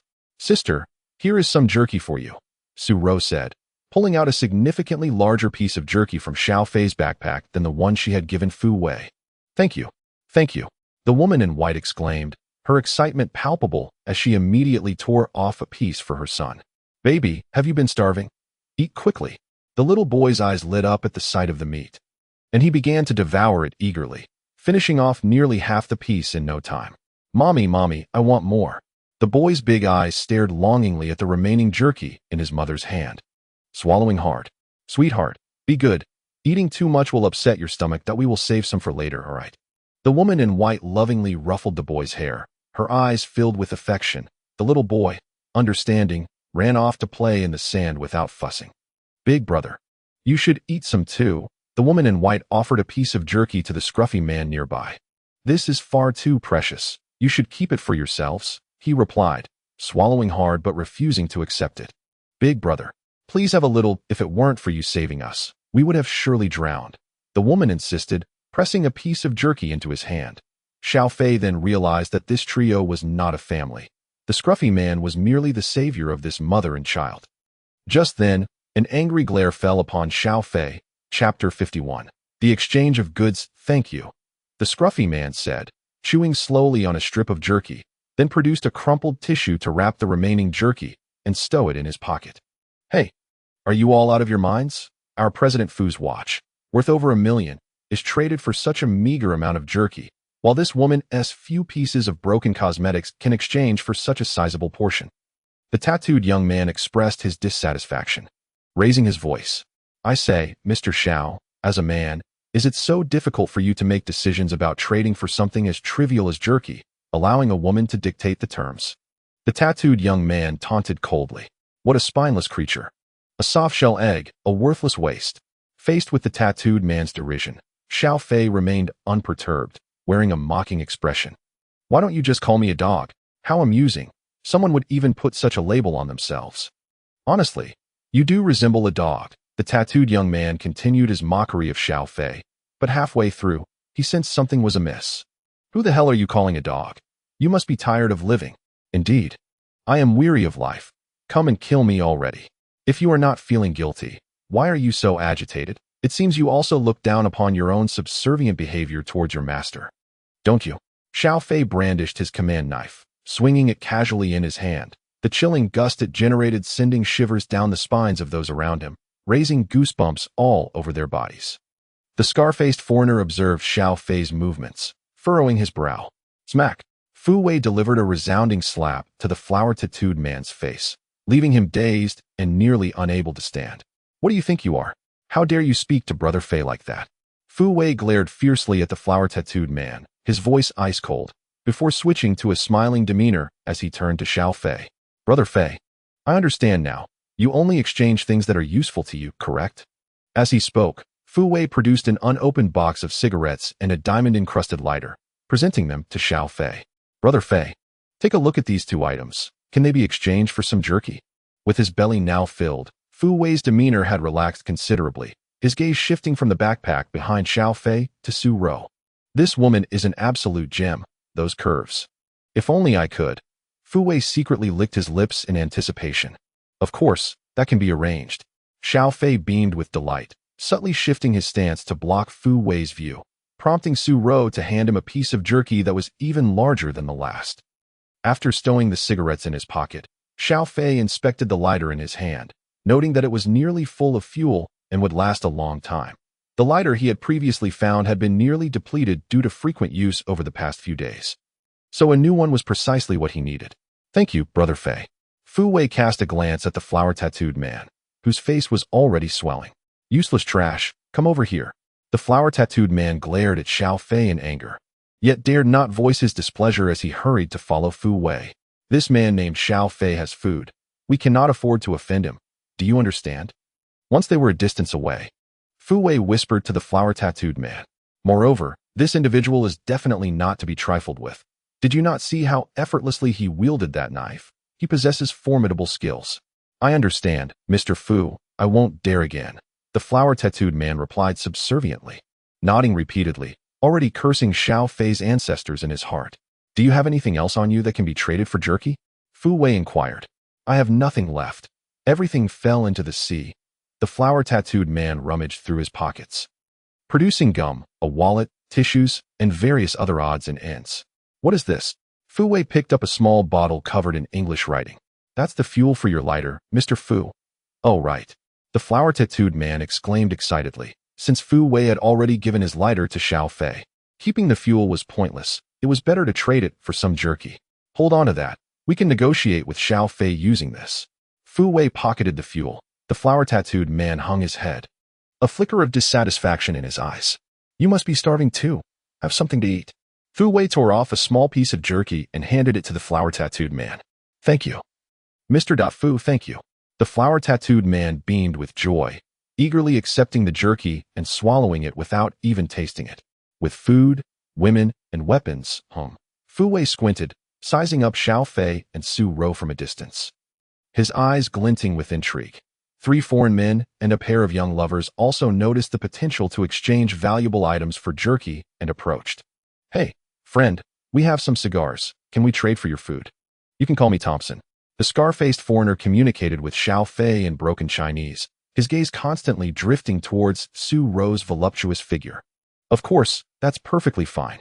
Xiao Fei examined the cigars, unfamiliar with their quality, but noting that they were all individually packaged in waterproof material, which could not be too shabby. For Xiao Fei, cigarettes held as much importance as cosmetics did for Su Rou and her companions. That Scarface Thompson successfully traded for a sizable piece of jerky and left contentedly, indulging with his fellow foreigners.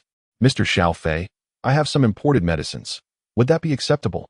Approaching this time was a swimsuit-clad beauty wrapped in a blanket, her large eyes and high nose hinting at mixed heritage. With striking blue irises in her hands, she tightly clutched a white frosted waterproof bag, which, combined with the blanket's concealment, made it appear unremarkable. What kind of medicine is this? Xiao Fei inquired, opening the waterproof bag for inspection. These are mainly oral powders for treating colds, fever reducers, and anti-inflammatory syrups, along with some anti-inflammatory injections and a few adrenaline shots, the swimsuit beauty explained. Why do all these medicines have little animals on them? Su Rou asked curiously. Well, my profession is a veterinarian. The swimsuit beauty stammered. What? Xiao Fei was taken aback, nearly losing his balance. Though these medicines are for pets, their purity is exceptionally high, and it's entirely safe for human consumption and injections, the swimsuit beauty quickly clarified, fearing they might misunderstand. In that case, all right, we can trade. Xiao Fei pondered briefly before accepting the medicines and handing the swimsuit beauty a piece of jerky. Beautiful lady, if we require help administering these medications, there will be compensation. Thank you. The swimsuit beauty's expression lit up, her figure swaying enticingly, nearly stealing Xiao Fei's breath away. Her figure surpasses even that of Wen Xiaoqian. Xiao Fei found it hard to keep his gaze in check. Would you be willing to trade that blanket of yours? Su Rou inquired. Well, let's hold off on that for now. The swimsuit beauty hesitated. Just a few days prior, she had been preparing to swim when a sudden storm struck. In her panic, she swam desperately to shore, salvaging only a blanket and a bag of medication. Even the shoes she wore were scavenged from a corpse by that disheveled man. which she had washed numerous times in the sea before reluctantly wearing. Chapter 52. Observing the changes now, the swimsuit beauty possessed neither decent clothing nor any other covering apart from the blanket, which served as her last line of modesty. The wealthy heir, his lackey, and the 3 foreign men eyed her with a predatory gaze filled with desire, and the blanket provided her with a semblance of security. If you give us the blanket, we can provide you with a full set of clothes. How does that sound? Su-ro stated directly, producing a loose-fitting t-shirt and a pair of beach shorts from her backpack. I'll trade. The swimsuit beauty exclaimed excitedly, shaking off the sand from the blanket before quickly darting behind a large rock to change clothes. Xiao Fei understood that Su-ro was helping the swimsuit beauty, and he did not oppose it that a few days prior, he had gradually collected some clothing from the beach, and for outerwear, they had enough for the time being. However, Xiao Fei found it puzzling that the swimsuit beauty chose to hide behind a boulder to change. She was already wearing a swimsuit, so why not just put on the clothes directly? Does she want to wash her swimsuit? Xiao Fei's imagination began to wander. Generally, those in the medical profession have a touch of obsessive cleanliness, and going several days without changing clothes can be quite uncomfortable. Watching the shadow moving behind the large rock, Xiao Fei suddenly felt a sense of anticipation. After the swimsuit beauty departed, the young couple approached, trading half a box of cigarettes, a power bank, and 2 packs of feminine hygiene products for 2 pieces of jerky. Xiao Fei felt quite satisfied with the items acquired, as they were indeed a significant gain. After all, rabbit jerky was a precious commodity for these individuals, but to Xiao Fei, it was merely a delicacy he could acquire by sending a hawk out for a flight. What puzzled Xiao Fei was that his goddess, Xiao Chengcheng, had not come forward to exchange anything, nor had she even glanced his way. Aren't they hungry? Xiao Fei mused, suddenly recalling that female celebrities often refrain from eating for days to maintain their figures, enduring hunger as a common practice. Although she was his idol, Xiao Fei wasn't about to fawn over her like a sycophant. At most, if Xiao Chengcheng approached him, he might consider giving her a little extra jerky, in gratitude for the countless late nights her music had accompanied him. Let's head to the beach and see if we can find anything useful, Xiao Fei suggested to Su-ro, after taking a stroll along the shoreline. Xiao Fei finally understood why these people were so famished. The waters to the west of the island were significantly more barren than those to the south. For reasons unknown, the shallow coastal waters were almost devoid of shellfish and fish, the sea appearing utterly clean with scant algae present. Additionally, this area was relatively enclosed, surrounded on 3 sides by mountains and 1 side by the sea, with the rocky hills not entirely devoid of vegetation. But only sparse weeds and low bushes could be seen, alongside a few broadleaf trees. There were no coconut palms dotting the beach as one would typically expect in such a harsh environment. It became clear why these individuals remained here. Unwilling to venture to other parts of the island in search of alternatives, they likely feared missing any rescue vessels. We need to devise a plan to board that cruise ship. It will be impossible for just the few of us to go. Any supplies we bring back would surely be snatched away. It seems we need to collaborate with these people to board together, each taking what we need. Standing by the shore, Xiao Fei stared out at the cruise ship on the water, quietly plotting his next move. If we can locate an emergency communication device aboard the ship, it would be best to contact the outside world. However, if we are unable to find one, once we have gathered sufficient supplies, we shall depart from here and return to Mu Yun Mountain Villa. But we know little about those individuals, particularly the one named Fu Wei, as well as the foreigner with the scarred face. They give me a sense of danger. Su-ro expressed her concerns. If they appear to agree to cooperate on the surface but stab us in the back, it could lead to significant trouble.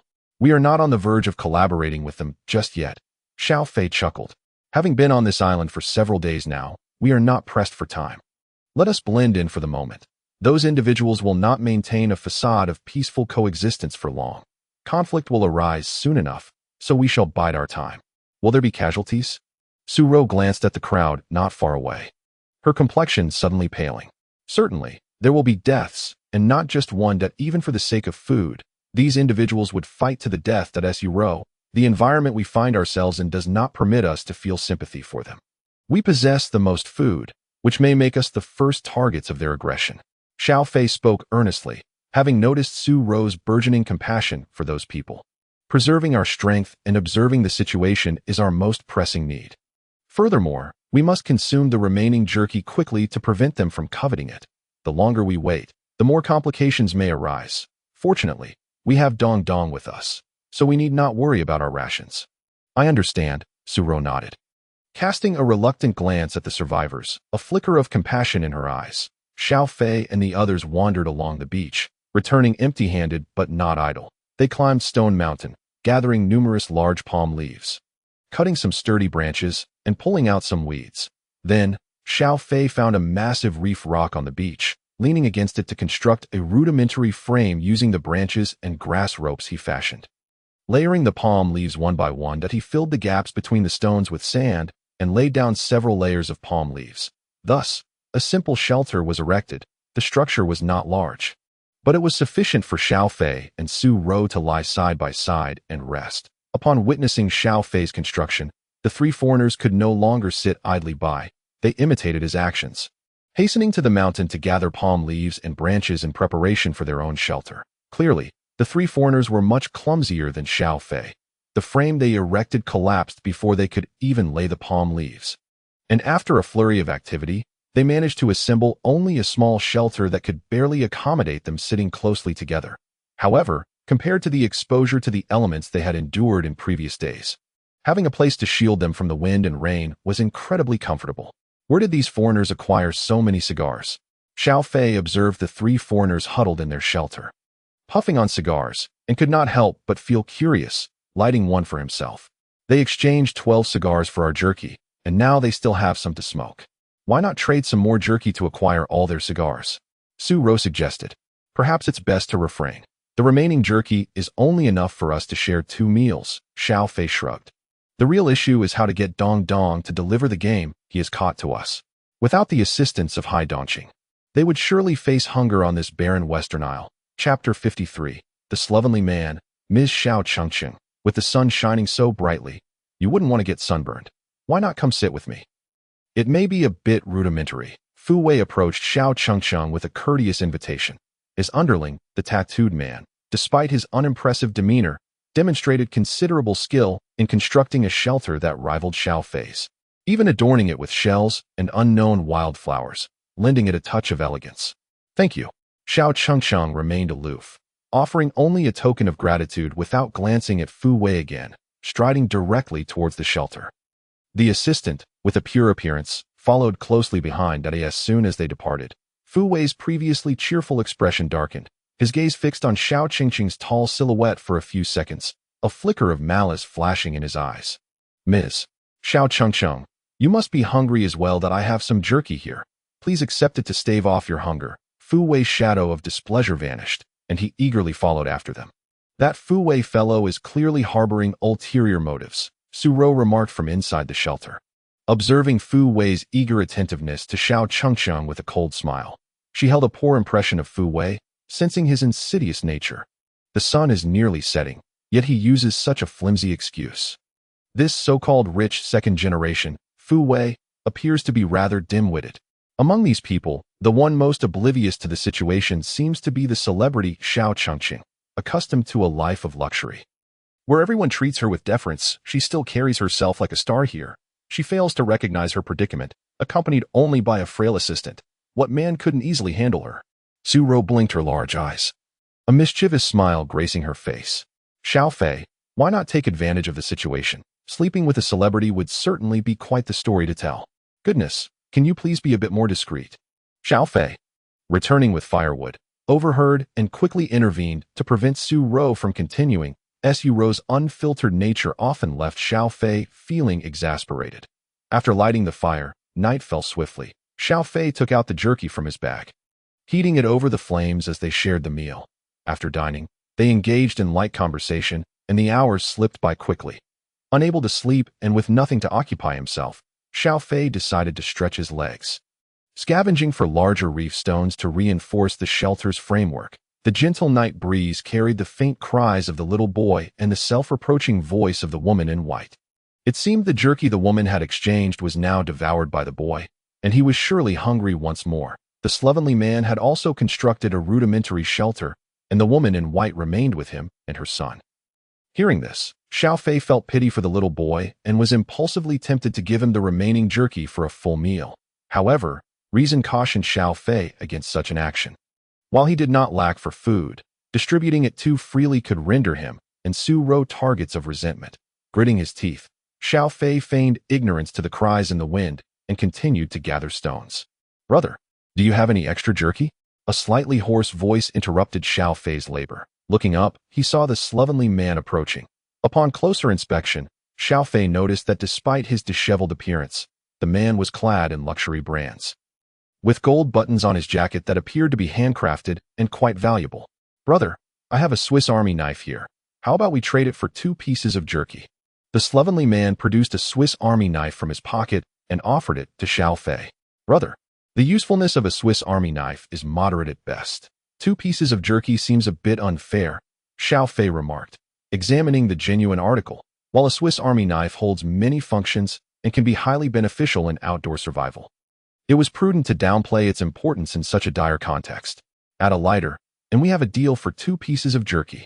The slovenly man seemed to have made a significant resolution. Producing a windproof lighter with a white jade shell from his pocket, as he handed over the lighter, Xiao Fei noticed the man's hand trembled noticeably. Weighing the lighter in his hand, Xiao Fei discerned that the white jade shell was actually a glass imitation, crafted rather crudely and evidently well-worn. That a man of noble status placing such importance on a lighter worth only a few dozen dollars surely had a story behind it. Yet, regardless of its significance to the slovenly man, to Xiao Fei, it was merely a lighter. What truly concerned him was how much fuel remained inside. "Deal." Xiao Fei accepted the 2 items, selecting 2 of the largest pieces of jerky, wrapping them in leaves, and handing them to the slovenly man. "Thank you." The slovenly man weighed the jerky before tucking it into his coat and hastily returning. "Little one, you must be hungry. Uncle has brought you some jerky," he said as he entered the shelter, presenting the 2 pieces of jerky to the woman in white. "Miss, you should eat some too. You mustn't let yourself go hungry. Remember, if you falter, there will be no one to care for the child." "Thank you, big brother. I don't know how to repay you." The slovenly man's earnest exhortation brought tears to the woman's eyes. "No need for thanks. Eat first, I will fetch some spring water," he replied, turning to leave the shelter. "What a genuinely good man," Xiao Fei observed from a distance, feeling a twinge of inadequacy as the night deepened. Xiao Fei, having spent the entire evening moving stones, finally ceased his endeavors and crawled into the shelter to sleep. Not long after, he was awakened by the cries of the woman and child. "Damn, is that little one hungry again?" Xiao Fei rubbed his face and sat up. Listening to the piercing cries, Xiao Fei sensed that something was amiss. "Xiao Fei! Xiao Fei, come out quickly!" Su Ro's anxious voice echoed from a distance. Emerging from the shelter, Xiao Fei followed the sound and noticed that the ramshackle dwelling of the disheveled man and the woman in the white dress had collapsed. Su Ro was desperately pulling the woman in white and a small boy, stumbling towards him. Behind them, the disheveled man was engaged in a struggle with 2 burly foreigners. Meanwhile, a scar-faced foreigner stood leisurely by the wreckage, smoking a cigarette. What the hell is going on? Still half asleep and a bit dazed, Xiao Fei had no time to ponder. He swiftly drew the command knife from the shelter and charged forward. He could ignore others, but Su Ro must not be harmed. Chapter 54. 1 against 3. The disheveled man appeared to possess some skills, as he fought against the towering foreigners while simultaneously shielding Su Ro and the woman in white. Managing to hold his OW and as Xiao Fei ran toward them, a gust of cool wind cleared his mind. Spotting the disheveled state of the woman in white, he quickly grasped the situation. Upon his arrival, he had sensed the lascivious gazes of the 3 foreigners, who always seemed to eye the women around. It was evident that they had become impatient and intended to act on their vile intentions tonight. However, the disheveled man, who initially seemed weak, was not a simple character. When he fought, he proved to be quite formidable. Su Ro must have stepped out for a breath of fresh air or to use the restroom, inadvertently discovering the foreigner's sordid actions and rushing over to help. Suddenly, the disheveled man, who had been gaining the upper hand, let out a piercing scream and fell to the ground. One of the foreigners began to rain down punches and kicks on him, while the other continued to pursue Su Ro and the woman in white. Without the disheveled man's interference, the foreigner's speed surged, quickly closing the distance to grasp the collar of the woman in white. "Damn it!" Seeing the situation unfold from a distance, Xiao Fei hastened his pace. "Run, over to our side." Su Ro forcefully pushed the woman in white, then turned to stab the foreigner with her dagger. The foreigner scoffed, easily swatting the dagger from her hands. and laughed as he pulled Su Ro into his embrace. Xiao Fei, Su Ro cried out in terror, struggling desperately. Damn you! Xiao Fei arrived just in time, aiming a knife at the foreigner's throat before he could make any further advances on Su Ro. Fuck! The foreigner cursed. Unwilling to take the blow head-on, he shoved Su Ro downward forcefully, quickly retreating. Xiao Fei caught Su Ro in his arms, momentarily blinded by her presence. The foreigner seized the opportunity to snatch the command knife from Xiao Fei's grasp, swinging it viciously towards Su Ro's back. Damn! Xiao Fei pivoted sharply, using his arm to block the strike, the pain eliciting a low growl from him as he pushed Su Ro towards the shelter. Get inside.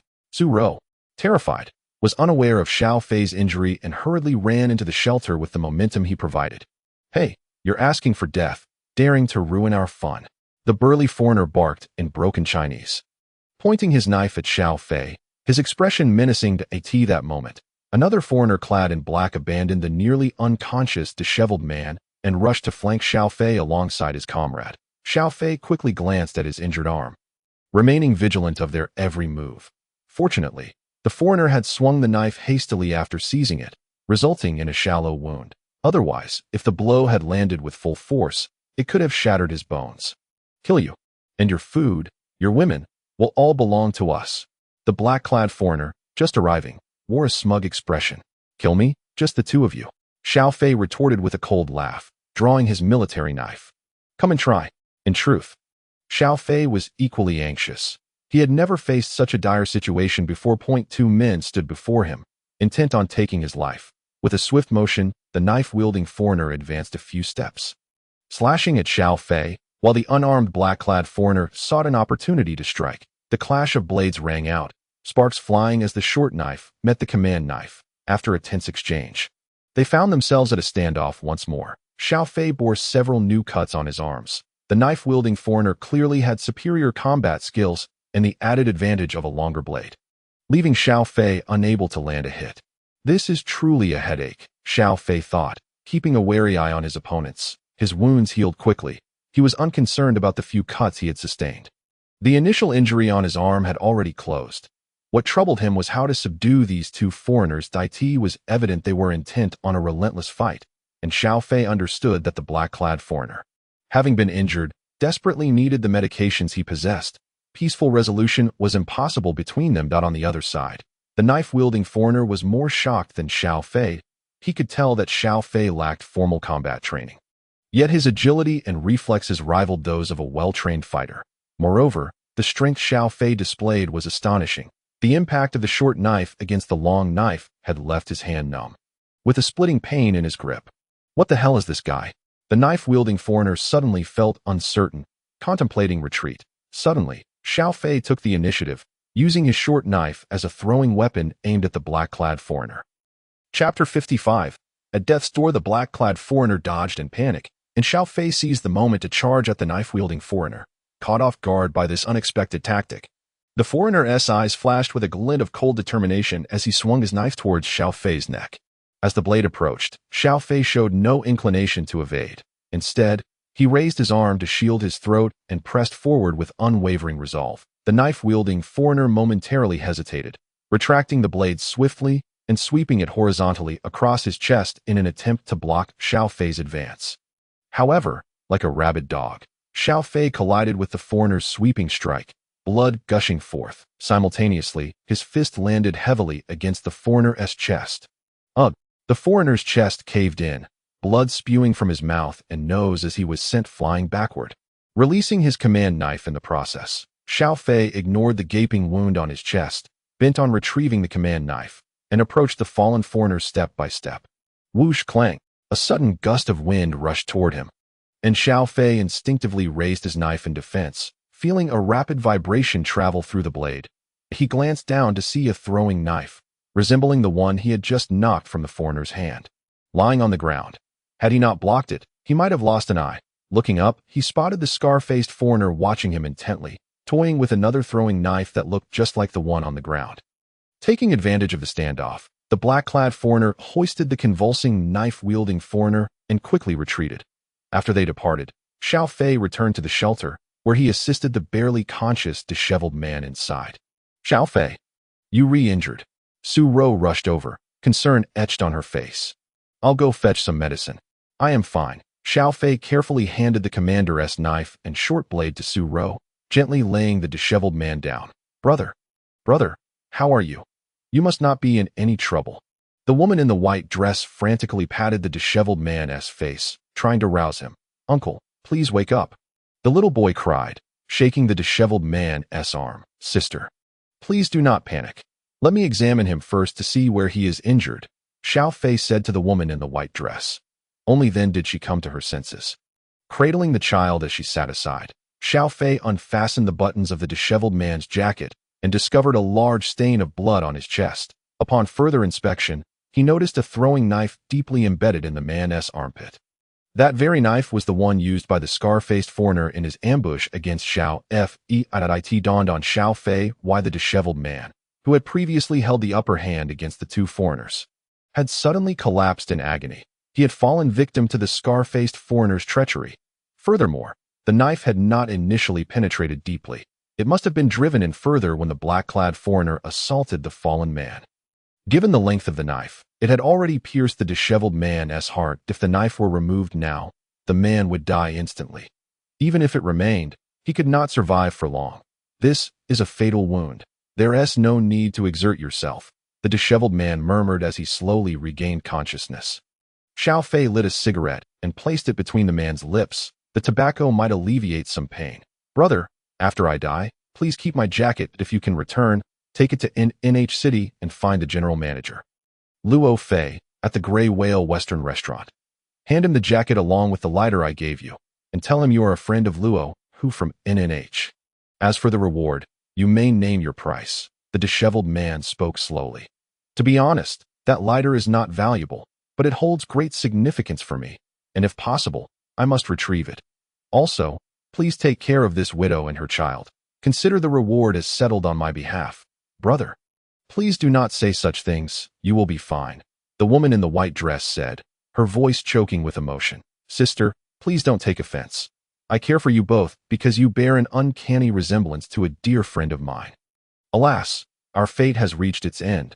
The disheveled man coughed violently, blood seeping from the corner of his mouth. Is it really necessary to go through such trouble?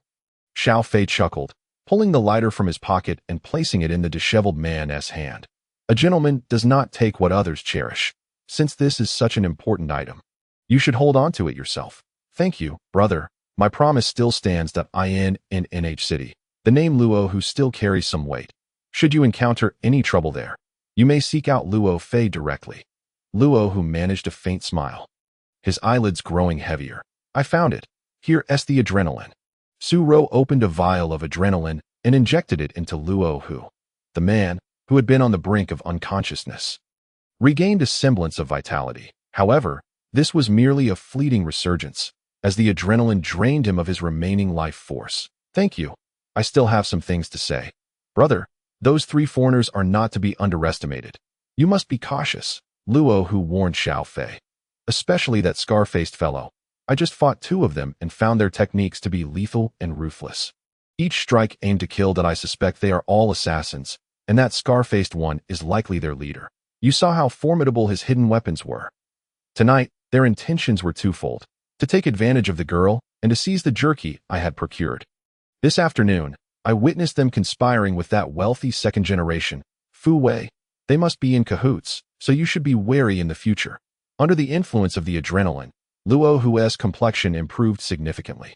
Allowing him to sit up, noticing that the cigarette in his mouth had burned out, Xiao Fei offered him a cigar. You should smoke this. I won't have the time to finish it. Lighting it would be a waste. Luo Hu gave a bitter smile, glancing at the woman in the white dress and the little boy in her arms, a look of concern etched in his eyes. Brother, allow me to offer one last piece of advice that I noticed during your exchange with those two foreigners, that while your physical prowess is impressive, your technique is lacking. Technique, in essence, is simple, with a solid foundation. If you strike hard and cunningly, you will gain the upper hand. Understood? Thank you. Please rest for now, Xiao Fei nodded. Baby, Uncle likes shells. Could you gather some shells to give to Uncle? The woman in the white dress suddenly said to the little boy. Will Uncle not hurt anymore if he has shells? The little boy asked excitedly. Yes. If Uncle receives beautiful shells, he will feel better. The woman smiled, intentionally diverting the boy's attention. Yay! I will go collect shells and bring back many pretty ones for Uncle. Uncle, wait for me. I will be back soon. The little boy exclaimed, skipping out. Could you lend us this shelter for a moment? The woman in the white dress asked Xiao Fei and Su Ro, somewhat shyly. That wouldn't be appropriate, sister. Luo Hu, sensing her intent, quickly refused. Struggling to stand. Brother, I wish for you to be at ease. Please do not refuse. Allow me to attend to you. The woman blushed deeply, her allure enhanced by the dim firelight. Let us step outside, Xiao Fei said. Pulling Su Ro, who was still oblivious to the situation, out of the shelter, using palm leaves to obscure the entrance. Once they were a distance away, Xiao Fei halted, and they both sat on a large rock. Xiao Fei. Does that sister wish to be with Luo Hu?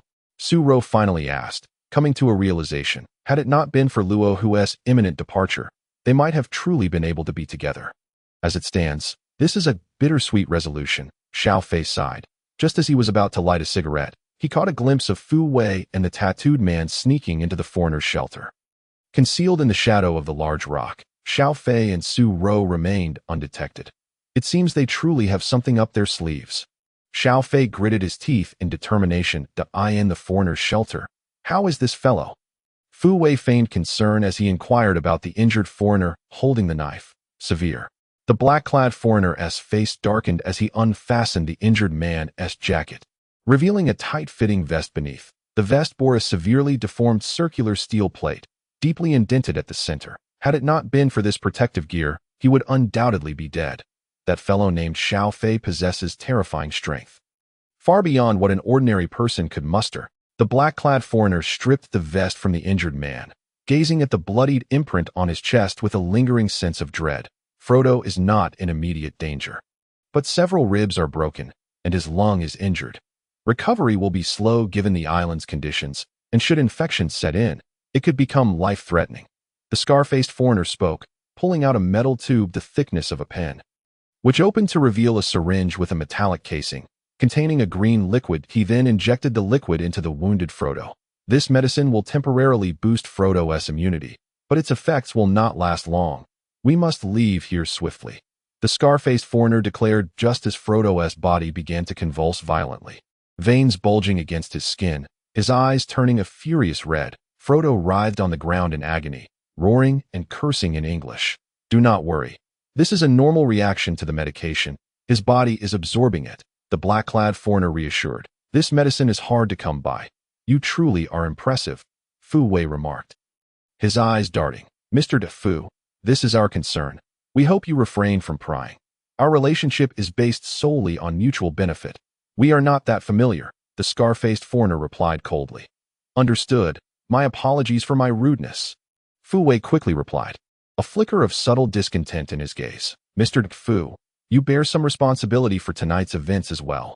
Your information was inaccurate. You claimed that the man accompanying that woman was weak, yet he turned out to be a formidable opponent. Had it not been for Thompson's throwing knife ambush, Frodo and I would have been no match for him. The black-clad foreigner complained to Fu Wei, his pallor exacerbated by blood loss, appearing almost vampiric, and that woman who appeared alongside Xiao Fei drew him away, leading to our disastrous losses tonight. This was also due to your 2 lookout failures. Yes, Mr. Cam is absolutely correct. It is my fault. My mistake, and I will do my utmost to compensate for the losses incurred by this oversight. How about this? I will double the previously agreed upon terms. How does that sound? Fu Wei offered, plastering a smile on his face, eager to placate them. Deal. The expression on the face of the man in black softened somewhat. Regardless, killing that man tonight would eliminate a significant threat, since he is as formidable as you say. Keeping him alive would only invite unnecessary trouble. Mr. Cam, can you confirm that he is dead? Fu Wei inquired tentatively. Thompson never misses, the man in black. Cam replied confidently. That fellow is destined to die tonight. However, the one named Xiao Fei poses an even greater threat. Both Cam and Thompson furrowed their brows. Oh, that female veterinarian gave Xiao Fei some medication today. Could it contain something like adrenaline? The man with tattooed arms exclaimed, slapping his forehead. It is quite possible. Fu Wei nodded in agreement. If he injected adrenaline beforehand, it would explain his ferocity during the fight. So that's the case. Then he is not so fearsome after all that I refuse to believe he can continuously inject adrenaline. The men in black and the scar-faced man concurred. In their understanding, an ordinary person could not possibly unleash such strength without drugs. Mr. Fu, do you have any further plans? Thompson asked. Of course, we need to devise a way to procure food, although Xiao Fei has plenty.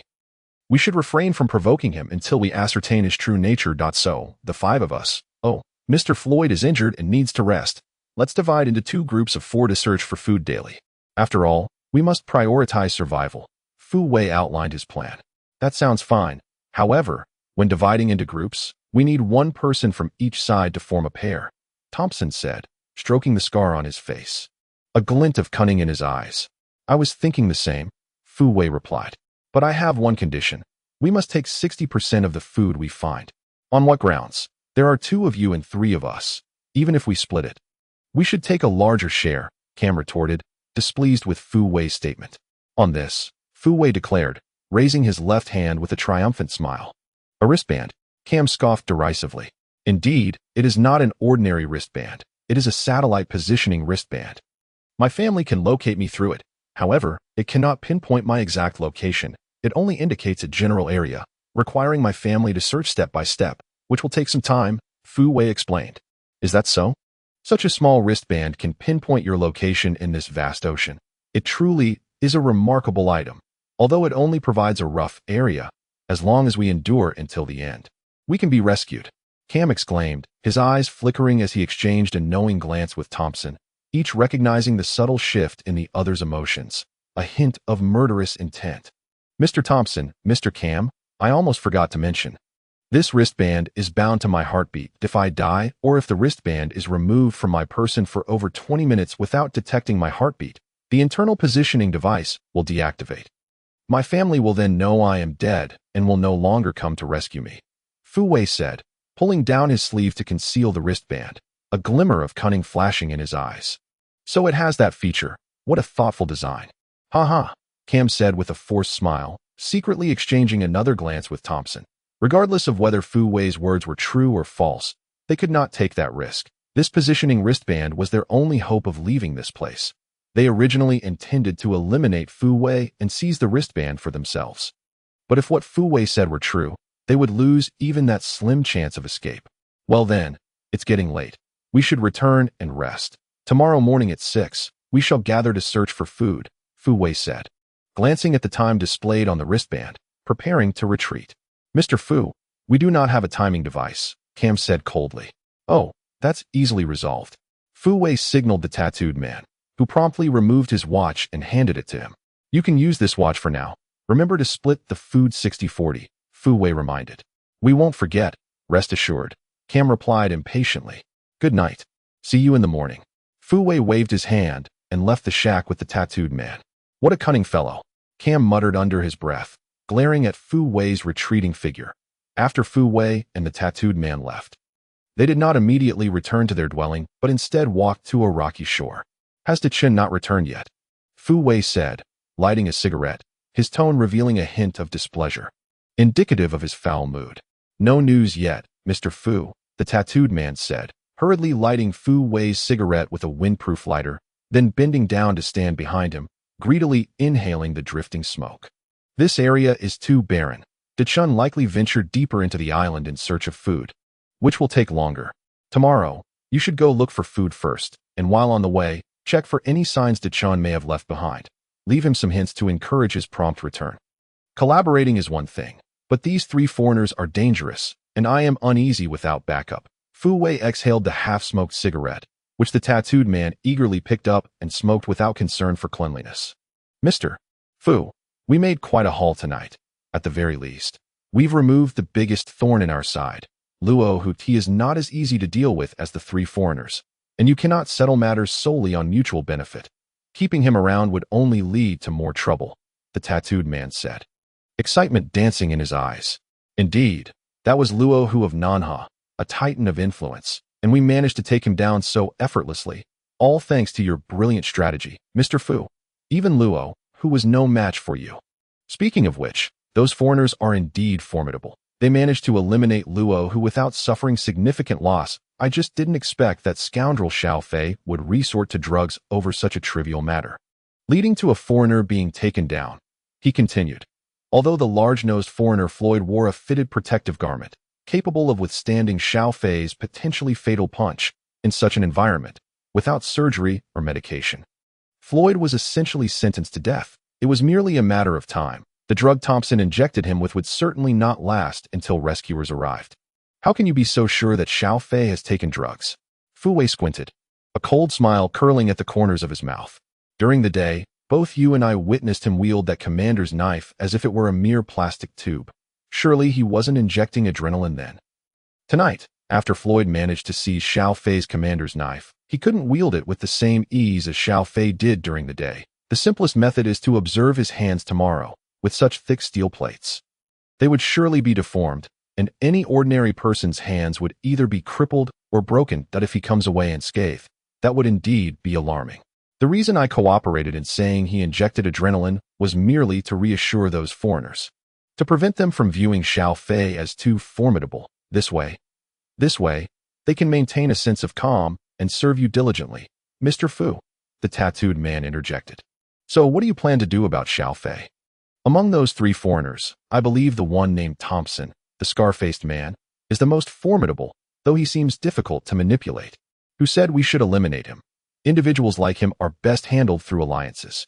Besides, he comes from the other side of the island, which means he is likely more familiar with the internal situation than we are.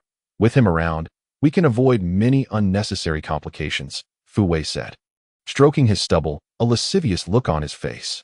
And that girl by his side, she is truly a gem. I must find a way to capture her.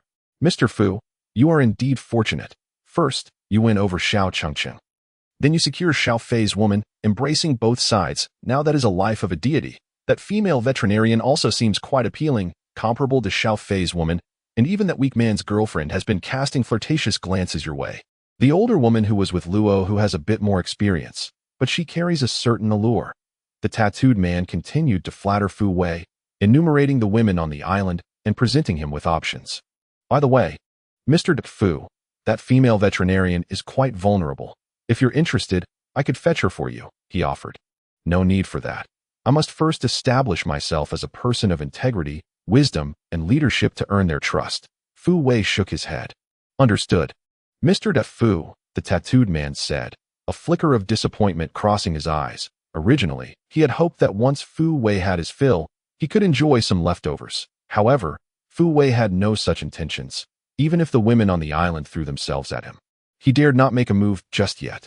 Let us go. It's time to sleep. As Fu Wei turned, he noticed a wildflower growing between the rocks and plucked it. Upon returning to their dwelling, he placed the wildflower at the entrance of their shack, where the aloof starlet Xiao Chengcheng and her assistant resided. Fu Wei and the tattooed man had constructed a makeshift shelter nearby, considerably smaller than the previous one, barely accommodating the two of them for sleep. With the tattooed man's skills, erecting a larger structure would have posed no challenge, yet this was a deliberate request from Fu Wei. His intention was to portray a sense of hardship before Xiao Chengcheng, while simultaneously demonstrating to the other survivors on the island that he, Fu Wei, was a person of great altruism, willing to sacrifice better conditions for others. Xiao Chengcheng, your health is commendable, but alas, your intellect leaves much to be desired, daring to cast me a disdainful glance. Just wait. Once I have you under my control, I shall ensure you are trained to be nothing more than a loyal pet. A cruel smile played upon Fu Wei's lips. Chapter 58. Playing the role together, Xiao Fei and Su Ro sat outside for approximately an hour, when the palm fronds at the entrance of the shelter were pushed aside, revealing a woman in a white dress, her garments in disarray, emerging with tears glistening on her cheeks. He is gone, the white-clad woman trembled as she spoke. The young boy, oblivious to the situation, busily collected shells, his clothes bulging with the treasures he gathered. Upon entering the shelter, Xiao Fei found Luo Hu peacefully lying on the ground, a faint smile gracing his lips. His beard had been neatly shaved, and his clothing tidily arranged, while in his hand, he clutched a lighter tightly. Let us find a place to lay him to rest, Xiao Fei said as he lifted Luo Hu, stepping out of the shelter.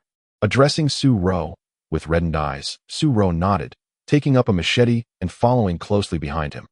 Come back, darling. We shall bid farewell to Uncle. The white-dressed woman broke down into inconsolable sobs before she could finish her sentence.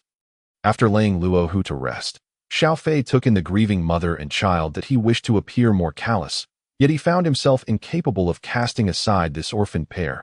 The following morning, after a brief wash, Xiao Fei roasted the remaining jerky over the fire, and the four shared the meal. The 2 pieces of jerky brought back by brother Luo Hu yesterday, one was snatched away by those foreigners, the white-clad woman lamented, her eyes swollen from weeping throughout the night. Villains! The little boy suddenly pointed behind Xiao Fei, shouting, and quickly dashed back into the shelter. Xiao Fei turned to see Cam, the foreigner he had wounded the previous night, approaching along with the scar-faced Thompson. Xiao Fei, we have come to apologize for last night's incident, Cam began as they approached. We haven't introduced ourselves yet. I am Cam, and this is Thompson, our friend. Floyd, whom you injured, is unable to join us. Oh, he's not dead yet. Quite resilient, isn't he? Must be a real tough one. Xiao Fei replied without looking up. Both Cam and Thompson understood some Chinese and recognized that real tough one was an insult, causing Cam's expression to darken. Xiao Fei, and to you, madam, we sincerely apologize for our impulsive actions last night and hope for your forgiveness. Thompson feigned a gentlemanly demeanor. Get lost, you beasts. You are the executioners who caused my friend's death. Why should I forgive you? Leave, the white-clad woman shouted, hurling stones which the 2 foreigners effortlessly dodged.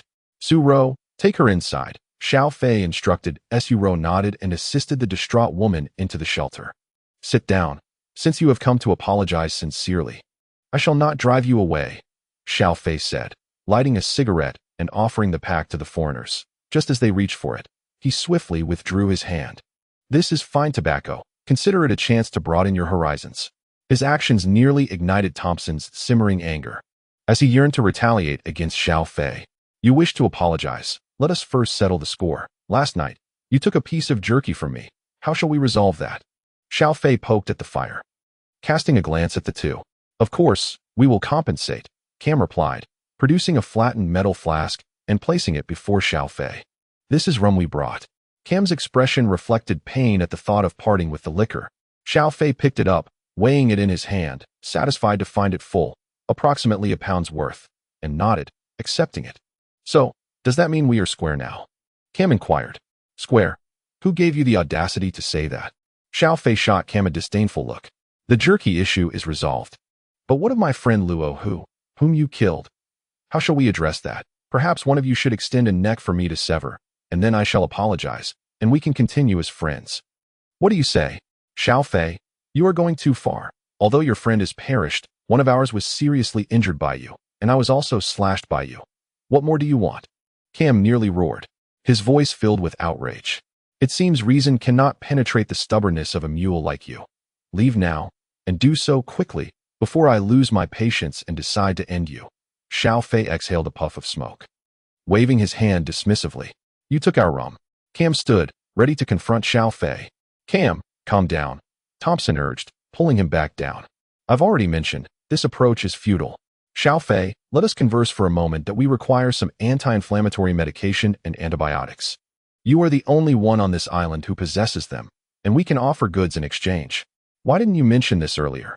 First, you seek forgiveness, then you want to be friends. It's utterly nauseating. Xiao Fei cast a glance at Cam, adding the latter part of his statement. Have you been kicked in the head by a donkey? Cam was on the verge of losing his temper again, but Thompson restrained him. Xiao Fei, we currently have very little, a few cigars, a lighter, and half a bottle of rum. Thompson listed their meager possessions. 10 cigars, 1 bottle of antibiotics, 1 cigar for 1 pill, if that works for you. Then splendid. If not, you may as well head back and dig a grave for that Floyd character. Xiao Fei laid out his terms. That's too steep. 10 cigars, 1 bottle of antibiotics, and 10 pills of anti-inflammatory medication, plus a syringe. Thompson began to haggle. No negotiation. If your friend can wait, you may remain here as long as you like, Xiao Fei said impatiently. Xiao Fei, we now only have 11 cigars left. Could you possibly make a concession? I will also provide a bottle of lighter fluid in exchange for 1 bottle of antibiotics and 5 anti-inflammatory pills. What do you think? Thompson spoke in a low, conciliatory tone. 1 bottle of antibiotics, 3 anti-inflammatory pills. That is my final offer, Xiao Fei declared.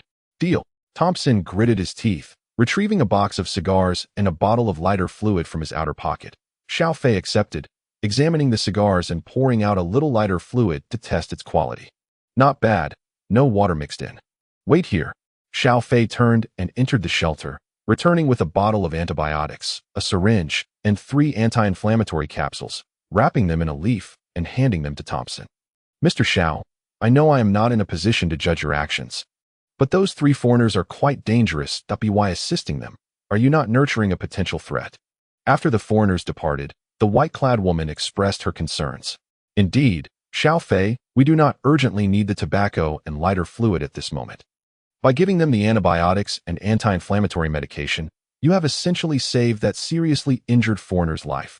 They feigned an apology while straightforwardly seeking to barter. It is evident they are acting. Su Ro echoed her disapproval of Xiao Fei's actions. Rest assured, I am not so foolish, Xiao Fei chuckled, lighting a cigar. Chapter 59. Unfamiliar faces. Last night, I anticipated they would come seeking medicine, knowing they would employ some tactics. Thus, I preemptively set aside a bottle of antibiotics and kept it warm by the fire all night. These cigars from the foreigners are surprisingly enjoyable. Xiao Fei expressed satisfaction with the cigars he had received. What will happen to the antibiotics when exposed to fire? The white-clad woman asked, still unclear about Xiao Fei's intentions. Antibiotics are sensitive to heat. Being heated will render them ineffective, Su Ro exclaimed, her eyes wide with realization. Xiao Fei, you are astoundingly clever. This not only ensnares those foreigners, but also allows you to maintain a semblance of goodwill, leaving both parties with an avenue for future interaction. By the way, were the anti-inflammatory pills also compromised? Did you discreetly empty the capsules? How could that be? If all were fakes, they would undoubtedly suspect something. Once they inject the antibiotics, they cannot verify their authenticity. But 3 pills can easily be identified if consumed all at once. However, I did pour out some of the powder from 2 of the anti-inflammatory capsules and mixed in a bit of cold medicine powder. They're all white powders, indistinguishable from one another, Xiao Fei grinned slyly. Though the effectiveness of the anti-inflammatory properties will be significantly diminished. Moreover, I suspect it is Cam who requires the anti-inflammatory medication. Given that he bore my wound and is at risk of infection, his injury must be treated promptly. He is likely to sprinkle the powder directly on the wound for quick relief. Oh, so that is your strategy. Thank goodness you did not empty the powder, or they would have seen through your ruse. Su Ro playfully stuck out her tongue. The true danger lies with that foreigner named Thompson, the one with the scarred face. Without delving into other matters, his skill with throwing knives makes ambushes exceedingly simple. I nearly fell victim to one last night. Upon mentioning Thompson, Xiao Fei's brow furrowed deeply. Among the 3 foreigners, aside from Cam and Floyd, who merely exhibited superior skills in Xiao Fei's eyes, Thompson was an entirely different entity. His calmness, cunning, and composure resembled that of a serpent lurking in the shadows, poised to strike with lethal venom at any moment. Recalling the warning from Luo who before his demise, Xiao Fei became increasingly aware that Thompson was not someone to be underestimated. Both Fu Wei and Thompson are formidable adversaries. Surviving here is indeed far more challenging than a mere job. Xiao Fei lamented, regretting his decision to abandon the tranquil life at Mu Yun Villa for this chaotic endeavor. Now, he and Su Ro could not simply return, for if Thompson followed them stealthily and discovered the location of Mu Yun Villa, their peace would be irrevocably shattered. After sitting for a moment, Xiao Fei resolved to seek sustenance, but, concerned about leaving the white-dressed woman and her child behind, he decided to take them along into the mountains. The 4 of them, 3 adults and 1 child, ventured towards the gorge where Xiao Fei and Su Ro had arrived. Having traversed the mountainous terrain the previous day, Xiao Fei was now relatively familiar with the environment. He knew well that food was scarce nearby, and that too many eyes would complicate matters, making it unsuitable for Hai Dongqing to deliver prey. Nevertheless, Xiao Fei remained vigilant for any caves that might serve as shelter. While makeshift shelters of branches and leaves could provide adequate protection from the elements, Xiao Fei sought more than mere refuge. He required a sturdy stronghold capable of defending against someone like Thompson. After an extensive search, he found no suitable cave, but instead caught sight of Cam and the tattooed man several times. It seems we are not the only ones in search of food, Xiao Fei noted, glancing back at the white-dressed woman and the boy, who were evidently unaccustomed to the rugged mountain paths and appeared exhausted. The woman recognized that she and her child were impeding Xiao Fei and Su Ro's progress. Yet even in her fatigue, she refused to rest. You both should take a moment to rest and hydrate. I will scout around. Xiao Fei suggested to Su Ro and the others he found a gentle slope nearby. Intending to ascend it and find a secluded spot for Hai Dongqing to drop off any prey. Just as he climbed the slope, he spotted a familiar figure among the trees. Cam. Xiao Fei quickly concealed himself behind a rock. At that moment, Cam was alone, rummaging through the grass, occasionally plucking a blade, and, after gathering a substantial handful, began to chew on it. What a glutton, Xiao Fei thought in astonishment. Soon, he realized that Cam was not merely eating grass to stave off hunger. Instead, he was untying the black t-shirt wrapped around his chest, spitting out the chewed grass, and squeezing out its juice onto a festering wound. The absence of any medicinal powder suggested that he had neglected to use the anti-inflammatory medicine he had brought back.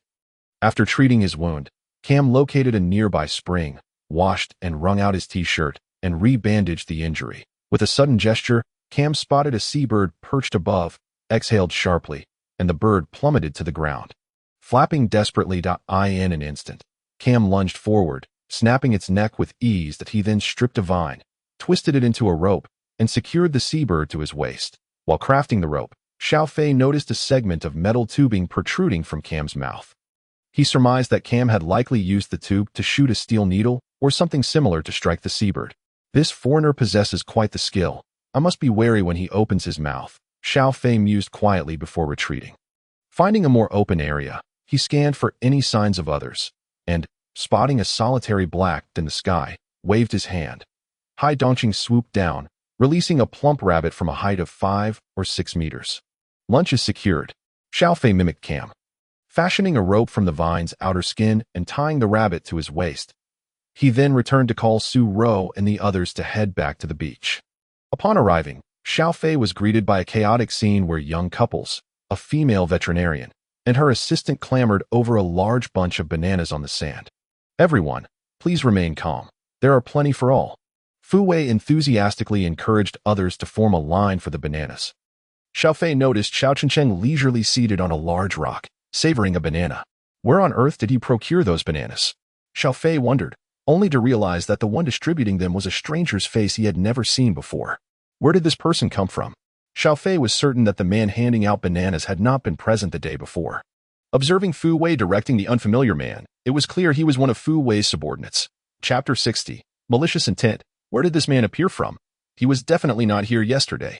Su Ro, having no recollection of the man with a buzz cut, questioned. He must have gone out to forage for food and just returned. Look at all those bananas. There are no banana trees in this vicinity, Xiao Fei deduced, piecing together Fu Wei's generous demeanor. Su Ro, do you believe Fu Wei would ever disclose to others where his subordinate found these bananas? I believe. Su Ro replied emphatically. You're not following the script here. Xiao Fei had intended to feign ignorance. But Su Ro's succinct remark left him momentarily speechless, much to his frustration. Well, since you say so, you must be confident. I have no choice but to believe you. Pray tell, what is your reasoning? Su Ro playfully pouted, instantly lifting Xiao Fei's spirits. It's quite simple, really. Fu Wei's character is that of a typical opportunist. He wouldn't rise early without a benefit. His willingness to share such a bounty of bananas is merely a tactic to win favor. Furthermore, his generosity indicates that the buzzcut man must have found an abundance of bananas, enough to last indefinitely. Xiao Fei spoke with conviction. I can also assert that Fu Wei would never disclose the location of the banana trees to anyone. However, if asked, he wouldn't outright refuse, but would concoct various justifications to portray himself as noble and selflessly devoted. Let us return and prepare the rabbit for lunch. Xiao Fei turned away from the unfolding scene. But what is Fu Wei's ultimate goal in all this? Is it merely to appear compassionate? Su Ro still found the situation perplexing. It's far more intricate than that. This is merely the first step. That Fu Wei's true ambition is to become the leader of these survivors. By aligning himself with those foreigners and having 2 subordinates of his own, he possesses the island's most formidable combat strength. If he also controls the food supply, the others will have no choice but to comply with his every command. Xiao Fei scoffed, ruffling the boy's hair. Once he gains control over them, if we refuse to submit, his next move will undoubtedly be against us. But let us not dwell on that. Soon enough, Someone will be delivering us bananas. The young boy, his mouth watering at the thought of bananas, leapt with joy upon hearing the news that as Xiao Fei crouched by the shore, cleaning the rabbit with seawater. He had just finished preparing it for roasting when he heard the sound of approaching footsteps. 3 individuals were drawing near. Fei Go. I felt quite guilty for consuming so much of your jerky yesterday that I noticed you didn't join the banana distribution earlier, so I brought you some. Your jerky must be gone, so have some bananas to stave off hunger. Fu Wei began, only to halt mid-sentence as he caught sight of Xiao Fei roasting the succulent rabbit, its juices sizzling over the fire, releasing a mouth-watering aroma. The remainder of his sentence was swallowed back into silence. Fei Go, where did you catch this rabbit? Fu Wei inquired, eyeing the roasting meat with palpable envy. I traversed that gorge. There's a patch of underbrush atop the hill where this rabbit, startled, tumbled down and met its demise. And I claimed it for our meal, Xiao Fei replied, rotating the rabbit over the flames, its aroma intensifying. Are there more rabbits in that area? The tattooed man asked eagerly. Certainly. I set a trap, and who knows? Perhaps tomorrow I will catch more. If I do, I might share 2 with you, Xiao Fei said, his focus unwavering on the roasting rabbit. The last part lacking any sincerity. Fu Wei fell silent, but showed no inclination to leave, clearly waiting for the rabbit to finish cooking. However, he subtly gestured to the tattooed man and the buzzcut man to step back discreetly. Fu Wei's caution was piqued by Xiao Fei's earlier words. He feared that Xiao Fei might have also set traps nearby. Naturally cautious and suspicious, he would not risk exposing himself to danger. By the way, Fu Wei, where did you acquire such an abundance of bananas? Would you mind sharing? Xiao Fei inquired. He is deliberately teasing Fu Wei, fully aware that Fu Wei would not disclose anything. Yet he still inquires. Just moments ago, when Fu Wei asked him where he caught the rabbit, he answered without hesitation. If Fu Wei were to respond vaguely to this question, it would be akin to slapping his own face. As Xiao Fei uttered these words, Fu Wei's complexion turned more ghastly than if he had ingested live maggots. Hee, Brother Fei, it's not that I'm being secretive, it's just rather difficult to explain. The bananas were sourced by my subordinates from the interior of the island over the past couple of days, and due to the complex terrain, it cannot be succinctly articulated. Regardless, the resources here belong to everyone. If you'd like to visit, I can arrange for one of my subordinates to serve as your guide, and that would be entirely feasible, Fu Wei replied smoothly. Oh, Xiao Fei ceased his inquiries, leaving Fu Wei to stew in silence. Since you won't be getting our bananas for free, do share the rabbit's head among yourselves. After roasting the rabbit, Xiao Fei did not allow Fu Wei to wait idly. He promptly tore off the rabbit's head and walked over to hand it to him. Moreover, he deliberately chose a conspicuous position, ensuring that those enjoying bananas could easily witness the interaction between him and Fu Wei. This gesture could easily be interpreted as Fu Wei delivering bananas to Xiao Fei in exchange for rabbit meat. Furthermore, Xiao Fei added, you all can share, intentionally clarifying his stance that the rabbit's head was intended for Fu Wei, along with the tattooed man and the buzzcut fellow, rather than solely for him. Consequently, once the rabbit's head was in Fu Wei's possession, he could not brazenly enjoy it alone, even though he was the boss of both the tattooed man and the buzzcut fellow. Conversely, with this remark, should Fu Wei remain indifferent and consume the rabbit's head by himself, it would indeed be shameless, and it would likely incite resentment from his 2 subordinates. With a simple phrase, Xiao Fei skillfully wove a scheme of discord. How could Fu Wei be unaware? He had already mentally sent his regards to Xiao Fei's family several times. Then, thank you, Brother Fei. Fu Wei forced a thin smile, breaking the rabbit's head apart to share with the tattooed man and the buzzcut fellow. A rabbit's head, roughly the size of a fist, consisted mostly of bones, offering scant meat, barely enough to fill the gaps between their teeth, serving primarily to further whet their appetites, after consuming the meager portion of meat. The buzzcut fellow even crunched the bones, then stared hungrily at the roasted rabbit in Xiao Fei's hands, his eyes gleaming with desire. Had it not been for the prior warnings from the tattooed man regarding Xiao Fei's encounters with the 2 foreigners, he would never have believed that this seemingly unremarkable man could crush a skull with a single slap. Chapter 61. Whose stone is it? The buzzcut fellow dared not take risks, merely watching Xiao Fei with envy as he imagined indulging in the roasted rabbit. Brother Fei, thank you for your hospitality. I plan to gather everyone shortly for a meeting to discuss survival strategies on this island. Brother Fei, please join us after your meal. Fu Wei extended the invitation sincerely. Sure. I will definitely attend. Xiao Fei nodded. Turning to enter the shelter with the roasted rabbit and bananas, Fu Wei walked away a short distance before speaking. This Xiao Fei is not merely a brute with skills. His mind is quite sharp as well. It would be best not to offend him. Xiao Fei, he really did come to deliver bananas to us. Su Rou overheard the conversation between Xiao Fei and Fu Wei clearly from within the shelter. A weasel wishing a hen a happy new year. Xiao Fei scoffed as he watched Fu Wei and his companions depart. Later, he will claim to hold a meeting, but as I mentioned earlier, it will merely be a performance to position himself as the leader. Just wait. Those 3 foreigners will undoubtedly play the role of his sidekicks. Uncle, what does sidekick mean? The little boy blinked his large eyes curiously. Let me give you an example. For instance, when your mother goes shopping for clothes, every outfit she tries on, your father says looks good. That makes your father the sidekick. Xiao Fei ruffled the boy's hair. My father drowned. The little boy's voice dwindled as he looked down. Xiao Fei felt an overwhelming urge to slap himself. Baby, come eat a banana. This one is quite sweet. Su Rou quickly peeled a banana and led the little boy over. After finishing their meal, Xiao Fei lit a cigarette and, accompanied by Su Rou and the others, made his way to Fu Wei's quarters. Unlike Xiao Fei and his companions, the others had no food aside from the bananas brought back by the buzzcut fellow. They were all gathered enjoying the bananas. Xiao Fei surveyed the area, noting the 3 foreigners were also present, with Floyd, whom he had injured, having his ribs bound with wooden slats, glaring at him with hatred. Do you want another punch? Xiao Fei raised his middle finger at Floyd, his eyes glinting with provocation. Brother Fei has arrived. Let's find a place to sit. Fu Wei interjected, warmly inviting Xiao Fei to take a seat. His gaze lingered on Su Rou, scrutinizing her for a few moments. Su Rou. Sister, you all sit here.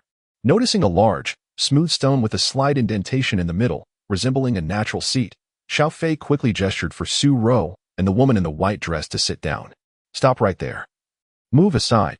Before the 2 women could settle on the stone, an assistant rushed over, her demeanor aggressive. So, should we stand still or move aside?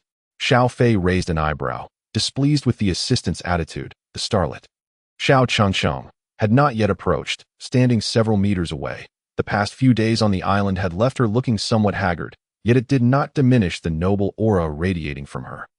Drawing attention effortlessly. This is our President Zhao's spot. You are not allowed to sit, the assistant asserted, brimming with confidence.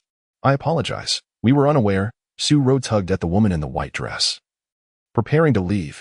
Wait a moment. How has this spot become yours? Is the beach your property, or is this island yours?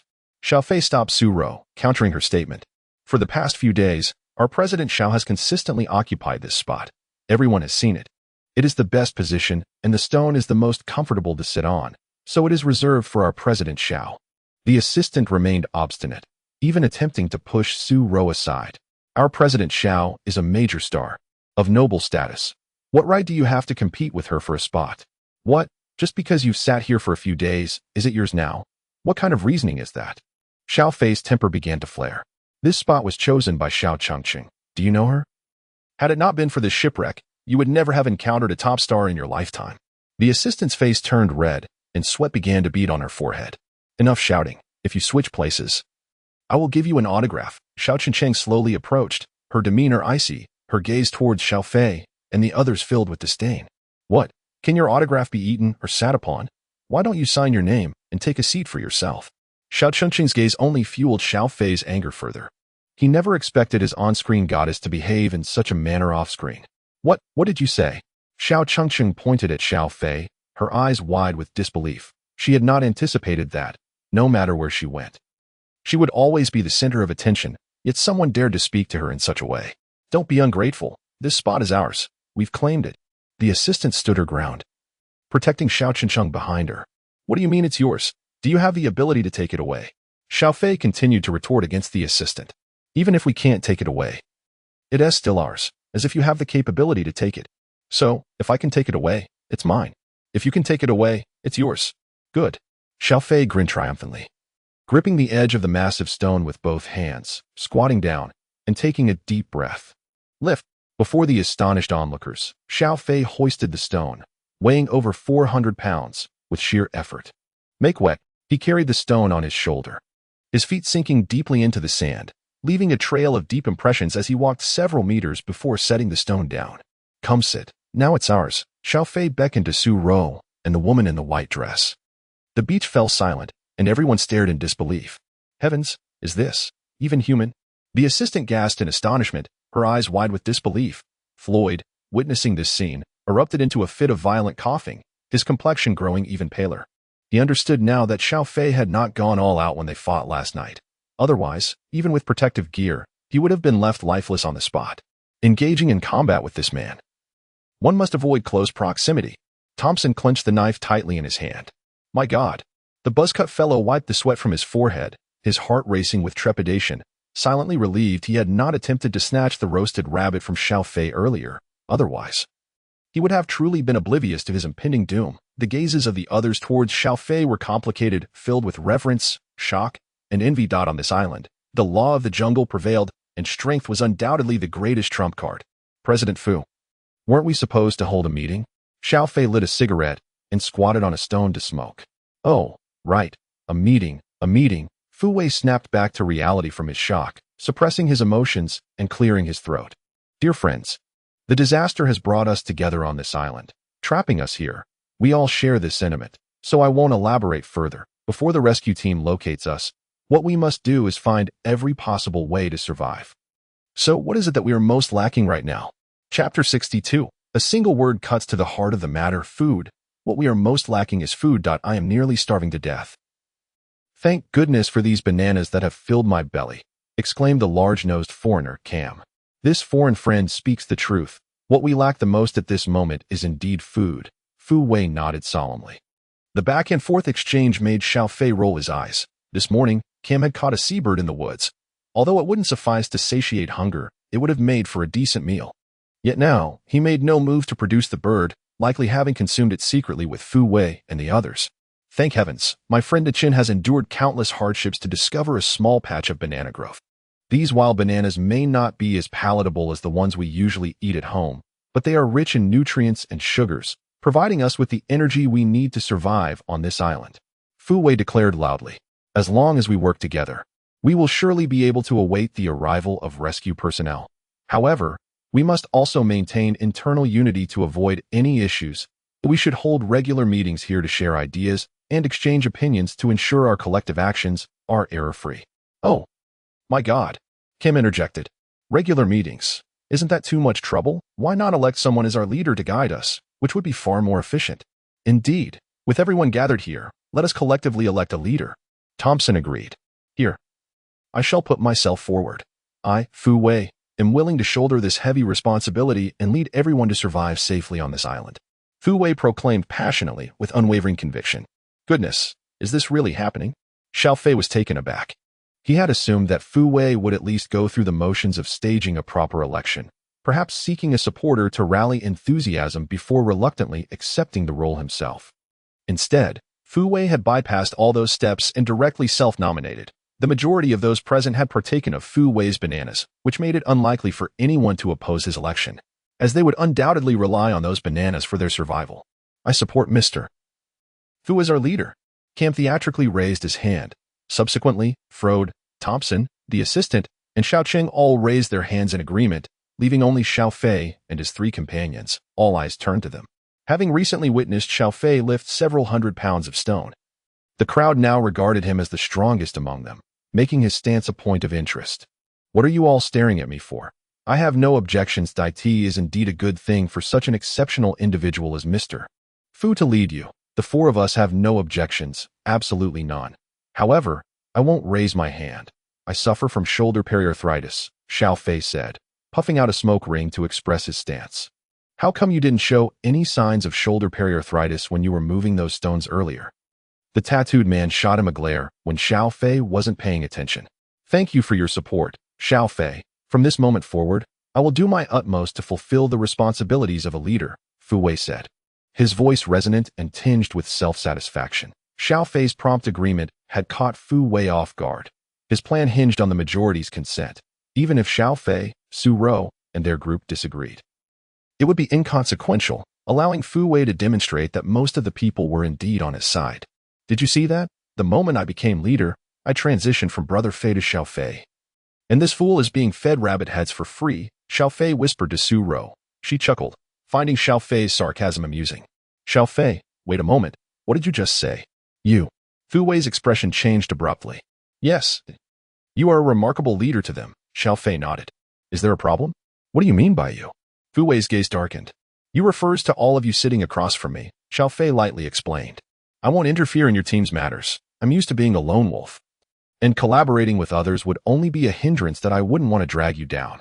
The others looked at the two women and a child beside Xiao Fei, clearly skeptical of his words. Fu Wei's expression soured further. Xiao Fei's actions had undoubtedly dealt a blow to his pride in front of everyone. By the way, do you still need the supplies from the ship? If not, I will retrieve them all. Xiao Fei pointed to the stranded cruise ship on the sea. Yes, there must be food on that cruise ship. Not only food, but also clothing, bedding, and communication devices. How did we not think to search the cruise ship for supplies? With so many resources aboard, why are we still eating these wretched bananas? Xiao Fei's words fell like a stone into a tranquil sea, stirring up a great commotion among the crowd. That Fu Wei's expression darkened further, just as he had begun to consolidate his position as leader. Xiao Fei's remark disrupted the fragile unity he had worked so hard to establish. Yet Xiao Fei was correct. The cruise ship was indeed the most resource-rich location. Fu Wei had been so focused on the ship for days that he had failed to consider this option. Not just him, but nearly everyone had overlooked it. Stop thinking about it. There are piranhas in the water. The bodies have been completely devoured by them. Can't you see? Cam scoffed. The previously agitated crowd fell silent once more. The cruise ship is right there. If we could swim over, would we still be waiting here? Cam continued to mock Xiao Fei. Indeed, I also wish to go to the cruise ship in search of supplies, but those piranhas are too dangerous. Once we enter the water, we would be devoured. Xiao Fei, your idea is overly naive. Fu Wei's expression finally softened a bit, joining Cam in deriding Xiao Fei. So there are piranhas. No wonder the water is so clean. Not even a shrimp or fish in sight. Xiao Fei mused thoughtfully. If that's the case, we can only build a raft to get over there. This statement caused the previously arrogant Fu Wei and Cam to wear expressions as if they had just eaten something unpleasant. In truth, Xiao Fei himself was puzzled. Why were these people so foolish? They had all descended from the cruise ship, which loomed large in their view every day. How had no one thought to go aboard to search for supplies? With so many trees on the mountain and so many people willing to chop them down, constructing a raft would be more than feasible. Could it be that days without a proper meal had left them addled? That was the only explanation Xiao Fei could fathom. Let us go. We need to chop some trees, Xiao Fei called to Su Rou and the others. Shall we build a raft? The assistant cautiously suggested. Fu Wei, already on the verge of losing his temper, nearly fainted at this suggestion. However, the others did not share his sentiment. They were increasingly in favor of the assistant's idea, with so many valuable resources on the cruise ship. Why should Xiao Fei and his group monopolize them? Even Cam and Thompson, who had vocally supported Fu Wei, exchanged knowing glances. Chapter 63. Unexpected developments. It is indeed surprising that this group, who could see the stranded cruise ship every day, had not thought to look for supplies on it after several days. Conversely, the newly arrived Xiao Fei had provided them with a much-needed wake-up call. Under normal circumstances, Xiao Fei's suggestion might have been well received. However, the timing he chose was far too astute. That Fu Wei's painstakingly crafted scheme was now within reach, only for Xiao Fei to undermine his authority at the moment Fu Wei was earnestly declaring his intent to lead the group in surviving on the deserted island. Redirecting everyone's attention from Fu Wei's banana grove to the cruise ship, this moment, Fu Wei truly despised Xiao Fei, wishing to tear him to shreds. Mr. Fu, should we build a raft to go to the cruise ship? The tattooed man cautiously inquired. However, upon seeing Fu Wei's lack of response, he quickly fell silent. Why not? Fu Wei chuckled eerily after several minutes, slowly speaking while staring at the cruise ship on the sea, his eyes glinting with a strange light. There are so many good things up there. Seeing his boss smile in that manner, the buzzcut man instinctively shrank back. Whenever Fu Wei displayed such an expression, it typically signaled that someone was about to face dire consequences. By midday, Xiao Fei had felled enough trees, and Su Rou and the woman in a white dress had spun sturdy ropes from straw. The machete Xiao Fei had used was already dulled and required sharpening. It's time to prepare to build the raft. Half a day this afternoon will suffice, and we can set off early tomorrow, Xiao Fei announced, glancing toward the other side. He was unsure what tactics Fu Wei had employed, but the chaotic crowd from earlier that morning had been regrouped by him, working together to construct a large wooden raft. Fu Wei is indeed quite capable, Xiao Fei mused, lighting a cigarette, somewhat astonished. Even after having his plans thwarted, Fu Wei managed to persuade everyone again, demonstrating his skill. However, I wonder how they will row such a large raft tomorrow. Xiao Fei let out a derisive laugh, lowered his head, and continued with his work. Initially, he had intended to collaborate with Fu Wei and others to board the cruise ship together. However, he quickly realized that cooperation with individuals like Fu Wei and Thompson was utterly futile. It was far better to go solo. Yet, to ensure that the supplies he brought back from the cruise ship would not attract the attention of others, Xiao Fei had to stir the waters. This prompted him to rally everyone to board the vessel as dusk approached. Xiao Fei finally completed the construction of the raft. It wasn't that he worked slowly. Rather, he had exerted considerable effort to ensure the raft would glide swiftly across the water. He shaped the front of the raft into a curve and fashioned a railing from grass ropes and branches to prevent piranhas from leaping aboard and causing harm. While the raft was lightweight, it was also prone to capsizing. If a piranha were to jump on board and bite, the ensuing struggle could easily overturn the raft. In such a case, they would plunge into the sea, likely meeting a gruesome fate. After addressing these concerns, Xiao Fei glanced over at Fu Wei and his group. Indeed, there was some merit in having numbers. Those individuals finished their tasks sooner than he did, and their raft was significantly larger. These fellows are all keen on keeping their secrets in adverse conditions. There truly are no fools among them. Xiao Fei lit a cigarette and settled onto a large rock to rest. Xiao Fei, who are you referring to? Su Rou, having not comprehended his words, approached to inquire, offering him a jug of water. Not everyone, just a portion, Xiao Fei replied, taking a few sips of the refreshing spring water. Feeling revitalized. Look at the timber they're using for the raft. It's so thick and in such abundance. If they only had 3 or 4 knives, they'd be exhausted without making any progress. Are you saying that everyone has knives? Su Rou felt a chill run down her spine. This was something she had never considered. I had thought they had exchanged all their most valuable possessions for jerky yesterday. Had I not seen their raft, I would have shared your sentiment, Xiao Fei remarked, retracting his gaze. If we hadn't brandished our long machetes to intimidate them yesterday, they wouldn't have been so courteous in trading jerky with us. With 1 knife each, they could have easily turned us into a beehive. Who knows, perhaps our corpses would have already been reduced to mere skeletons by piranhas. The abundance of supplies on the cruise ship is what truly compelled them to reveal their cards. Xiao Fei extinguished his cigarette on the ground and stood up. It's time for dinner. Let us change things up tonight. No rabbit meat. Instead, we'll have grilled fish. Dong Dong brought a particularly large grouper this afternoon. I've already prepared it, just waiting for you to grill it. Su Rou smiled as she looped her arm through Xiao Fei's. By the way, has Sister Yue'er or sure you written back? Oh, I forgot to mention that Dong Dong brought a letter. Xiao Fei produced a folded note from his pocket and handed it to Su Rou. I glanced at it. It's all just casual chatter with no mention of me. You take a look. I'm off to grill the fish. While Xiao Fei hummed a tune and grilled the fish, he heard footsteps approaching. He surmised it must be the woman in the white dress and her child. And without looking, he called out, Sister, you're back with the child just in time to. However, he didn't finish his sentence, swallowing his words.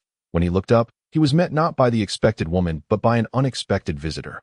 Even if Fu Wei, Cam, or Thompson had arrived, Xiao Fei would not have been surprised. Yet, the ones who stood before him were Xiao Chengcheng and her assistant.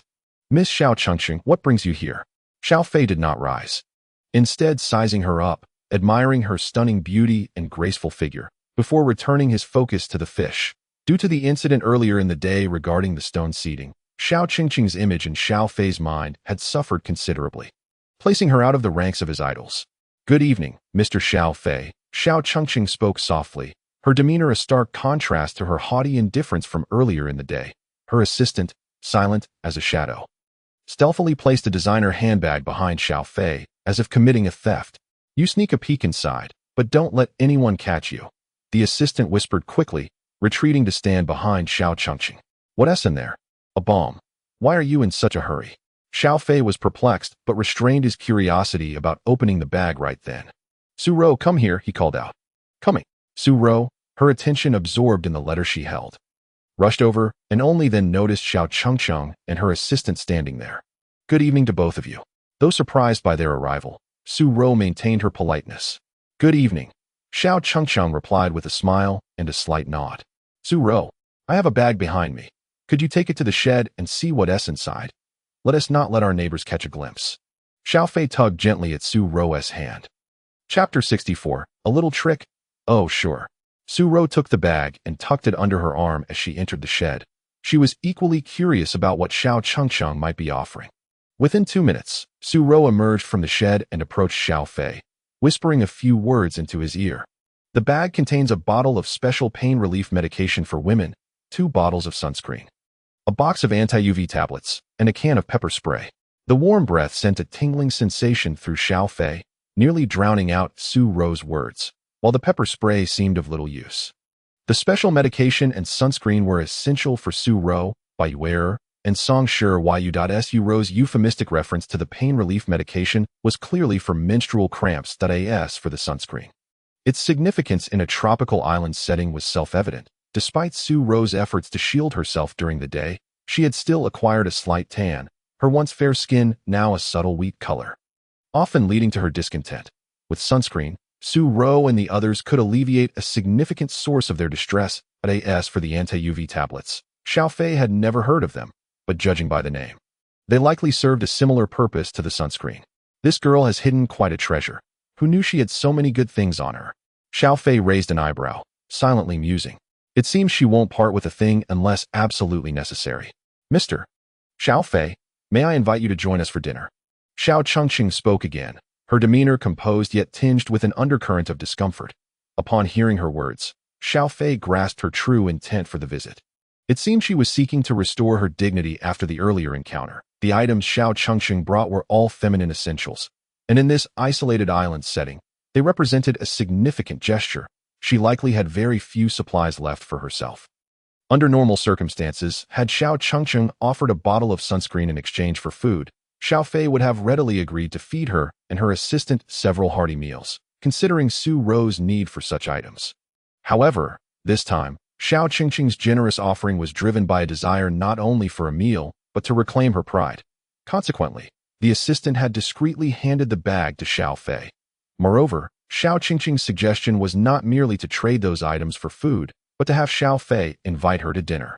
This way, others would witness that despite their earlier confrontation, Xiao Fei was extending an olive branch. It was a rare opportunity for many to savor a taste of grilled fish, the gesture brimming with sincerity. Of course, that would be delightful. Although Xiao Fei found her actions somewhat amusing, he did not hesitate to accept. For him, the items Xiao Chengqing offered held far greater significance than any notion of pride. All right, I shall take my leave now. Xiao Chengqing nodded and turned back towards Fu Wei and the others. What does this mean? Aren't we supposed to have dinner together? Xiao Fei was utterly confused. Oh, you need to go invite her so that everyone can see.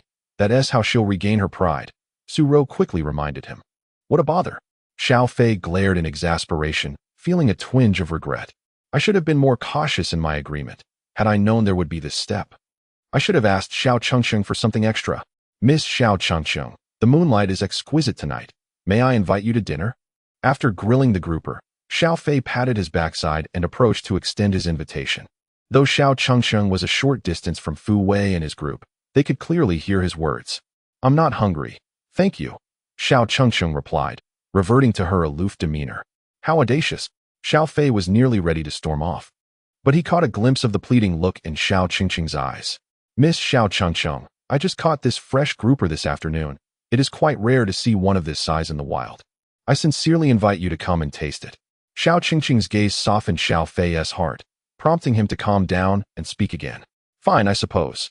After a moment of hesitation, she reluctantly nodded in agreement. Fei go, just as Xiao Fei, Xiao Chengqing, and her assistant were about to leave, a sweet, syrupy voice pierced through the air. Turning his head, he saw the delicate-faced beauty from the young couple approaching him with a playful gait. Fei go. I too long to savor the wild grouper. The beauty with a heart-shaped face cast a flirtatious glance at Xiao Fei, biting her lip as she gazed at him with longing eyes. Please, let me go over and taste it. Our side has unfavorable feng shui. It may bring you misfortune. Perhaps it would be better to postpone for another day, Xiao Fei scratched his head, concocting a reason that barely qualified as plausible. Feng shui is bad.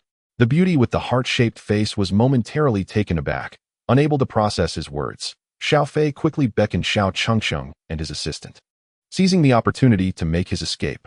Xiao Mei, what are you doing? The beauty's boyfriend, a bespectacled man, rushed over, clutching a somewhat darkened banana. Did you just try to seduce that guy? The bespectacled man was visibly annoyed. His face flushed with anger. Is it just because he has roasted fish? You actually flaunted yourself in front of him, hoping to exchange your body for food. Get away from me. The beauty with the heart-shaped face turned around and forcefully shoved the bespectacled man. Indeed, I wanted to eat roasted fish, and I'm willing to. Just look at yourself. Useless, incapable of even catching a fish or a rabbit. Why should I suffer alongside you? I've never encountered such a spineless man. I. The bespectacled man was taken aback by his girlfriend's harsh words, left speechless and trembling with frustration. Seeing you makes me feel sick. Just go away. The beauty pushed the bespectacled man aside and ran off to a corner. How could this happen? How could this happen? The bespectacled man wiped away his tears, feeling utterly wronged. Fu Wei noticed the beauty with the heart-shaped face sulking in the corner and, with a quick thought, approached her. Miss, please don't be upset. Your boyfriend just had a moment of weakness. He'll come around soon. Fu Wei stepped behind the beauty and draped his jacket over her shoulders. There are many mosquitoes here. Let us head back. Fu Zone. The beauty stood and turned to him, wiping away the traces of tears on her face. Just call me away. There's no need for formalities here. Fu Wei wore a warm smile that made one feel an irresistible urge to draw closer. By the way, we've been on this island for several days now, but I still don't know your name. I'm Xue Mimi. A hint of shyness crept onto the beauty's face. Then I shall call you Xiao Mei. Is that all right? Fu Wei asked gallantly. Of course. Xue Mimi nodded vigorously. Xiao Mei. I understand that our conditions have been rather harsh these past few days, but this is only temporary. Once we board the cruise ship, we will have ample supplies. Fu Wei continued to comfort Xue Mimi. By the way, Xiao Mei, I have some jerky here. If you don't mind, please eat it to fill your stomach. Fu Wei pulled out a rolled-up leaf from his pocket, which unfolded to reveal a piece of jerky the size of half a sausage. No. Fu Zone, this is your ration. Everyone has very little. I cannot eat it. Xue Mimi repeatedly declined, yet her gaze seemed glued to the jerky, her mouth watering incessantly. Observing her reaction, a subtle, scheming smile crept onto Fu Wei's lips. Chapter 65. Rising Suspicion. Don't be so polite. I'm AMAN.ITS. No big deal if I eat less. If a man cannot provide a woman with good food, what kind of man is he? Fu Wei spoke sincerely, placing the jerky into Xue Mimi's palm. And remember, I said not to call me Fu Zone. Yes, thank you. Wei. Xue Mimi lowered her head, feeling somewhat anxious. Go on, eat. After you finish the jerky, we'll head back. Fu Wei gently patted her delicate shoulder. Xue Mimi chewed heartily on the jerky, recalling her boyfriend's earlier demeanor, which filled her with revulsion, realizing how vastly inferior he was to Fu Wei. Yet, she completely forgot that the jerky they had obtained from Xiao Fei just the day before had been nearly devoured by her, leaving her boyfriend with only a meager portion. Slow down, don't choke. Fu Wei gently patted her back, then gradually transitioned from patting to caressing. Mr. Xiao Fei, thank you. Along the way, Xiao Chengcheng spoke softly. What's there to be polite about? You've given so much. Inviting you to dinner is my gain. Xiao Fei casually waved his hand, feigning indifference. How much can those things trade for a few meals? The assistant girl's eyes sparkled. Enough for you both to eat for a week without a doubt. Xiao Fei replied nonchalantly. Really? Then tomorrow we. The assistant girl was filled with excitement, but her words were cut short by Xiao Chengcheng. Regardless, Mr. Xiao Fei, thank you truly for this meal. We will only dine this once. After a brief hesitation, Xiao Chengcheng continued. Also, I want to apologize for what happened earlier today, to you and your friends. That I'm truly sorry. It took considerable courage for Xiao Chengcheng to utter the last 3 words. And once said, a wave of relief washed over her. It's nothing. We are friends from now on, Xiao Fei replied, somewhat taken aback by Xiao Chengcheng's humble demeanor, but soon he understood that for someone like her, living in the limelight, maintaining a perfect image was essential for her advancement in that circle. Everything was meticulously trained and planned, ensuring that her true self remained concealed, upon reflection, beneath the glamorous exterior. Xiao Chengcheng was also a pitiable individual. The following morning, Xiao Fei rolled over, hoping to catch a few more hours of sleep, only to be roused by a cacophony of shouts rising and falling. Who the hell is that? Xiao Fei, irritable, emerged from his shelter and followed the sound to find Fu Wei and the others, drenched in sweat, struggling to push the wooden raft into the water. The tide had receded overnight, leaving the raft, originally placed by the sea, now a good 50 or 60 meters away from the waterline. The raft was bulky and cumbersome, making it particularly strenuous to move even with everyone working together. Witnessing the scene, Xiao Fei's annoyance dissipated into amusement. What a bunch of fools, haha. After getting out of bed, Xiao Fei lit his first cigarette, gathered several larger shells, filled them with fresh water, and placed the remaining fish and seaweed from last night inside to boil. Treating it as a makeshift fish soup, the fragrant aroma of fish and seaweed wafted through the air, causing those laboring to push the raft to nearly lose their balance. How did that guy find so much to eat? Fu Wei glared in Xiao Fei's direction, irritated. There are some in the shallow waters, but we were too busy building the raft yesterday afternoon to notice where he caught the fish. This kid must be hiding more from us than we realize. I even suspect he has been living on this island for quite some time. The tattooed man swallowed hard, desperately hoping that he was the one to savor the fish soup. Everyone, put in more effort. Once we board the cruise ship, there will be plenty of good food that I've calculated it. There's no wind at sea now, and it won't take us half an hour to reach the cruise ship with our raft. Fu Wei, noticing all eyes were on Xiao Fei, quickly spoke up. Pushing the raft into the sea makes us closer to the cruise ship. After much persuasion, Fu Wei finally managed to rally everyone's spirits to continue working. While pushing the raft, Fu Wei pretended to exert himself, but his mind was occupied with the tattooed man's earlier complaint. Honestly, he too harbored some doubts about whether Xiao Fei had lived on this island. The more Fu Wei pondered, the more he felt something was amiss. It seemed entirely plausible. For them, searching for food, building shelter, and crafting a raft were all foreign endeavors. Yet, Xiao Fei managed to think of and accomplish these tasks with remarkable ease. As if the island were his personal garden, yielding whatever he desired, Fu Wei began to seriously question Xiao Fei's true motives for being on this island. By the way, the cruise ship. Fu Wei suddenly lifted his head, gazing at the vessel on the sea. Xiao Fei must have come here for the things on the cruise ship. In an instant, Fu Wei became animated, as if he had uncovered a monumental secret. It's clear that Xiao Fei does not lack food. He can easily procure sustenance from the island. But aside from food, what else is there on this island? Medicine, tobacco, alcohol. These are items he certainly lacks, yet they aren't critically important. He must have other objectives. What else is there on the cruise ship that holds significant value? Fu Wei narrowed his eyes, deep in thought. Emergency communication devices. The cruise ship has emergency communication equipment and a positioning system. Xiao Fei must have infiltrated for this purpose. Haha, Xiao Fei, do you think I will let you have your way? You're dreaming. Once we're on the cruise ship, just wait and see how I deal with you. Just as his expression turned fierce, Fu Wei was reminded of the scene where Xiao Fei effortlessly lifted several 100 pounds of stone. It seems I might not be able to handle him. With those two foreign fellows, we might still have a chance. Wait, there's that thing on the cruise ship. Haha, Xiao Fei, you're finished this time. Fu Wei suddenly burst into laughter, exuding an air of confidence. After Xiao Fei and the others finished their breakfast, a wave of cheers erupted not far away. Fu Wei and his companions had finally launched their raft into the water. It's time for us to get our raft into the water as well, Xiao Fei remarked, wiping his mouth as he stood up. This raft is quite heavy. It must weigh around 700 or 800 pounds. Do you think we can push it? Su Ro's voice carried a hint of concern. We may not be able to push it.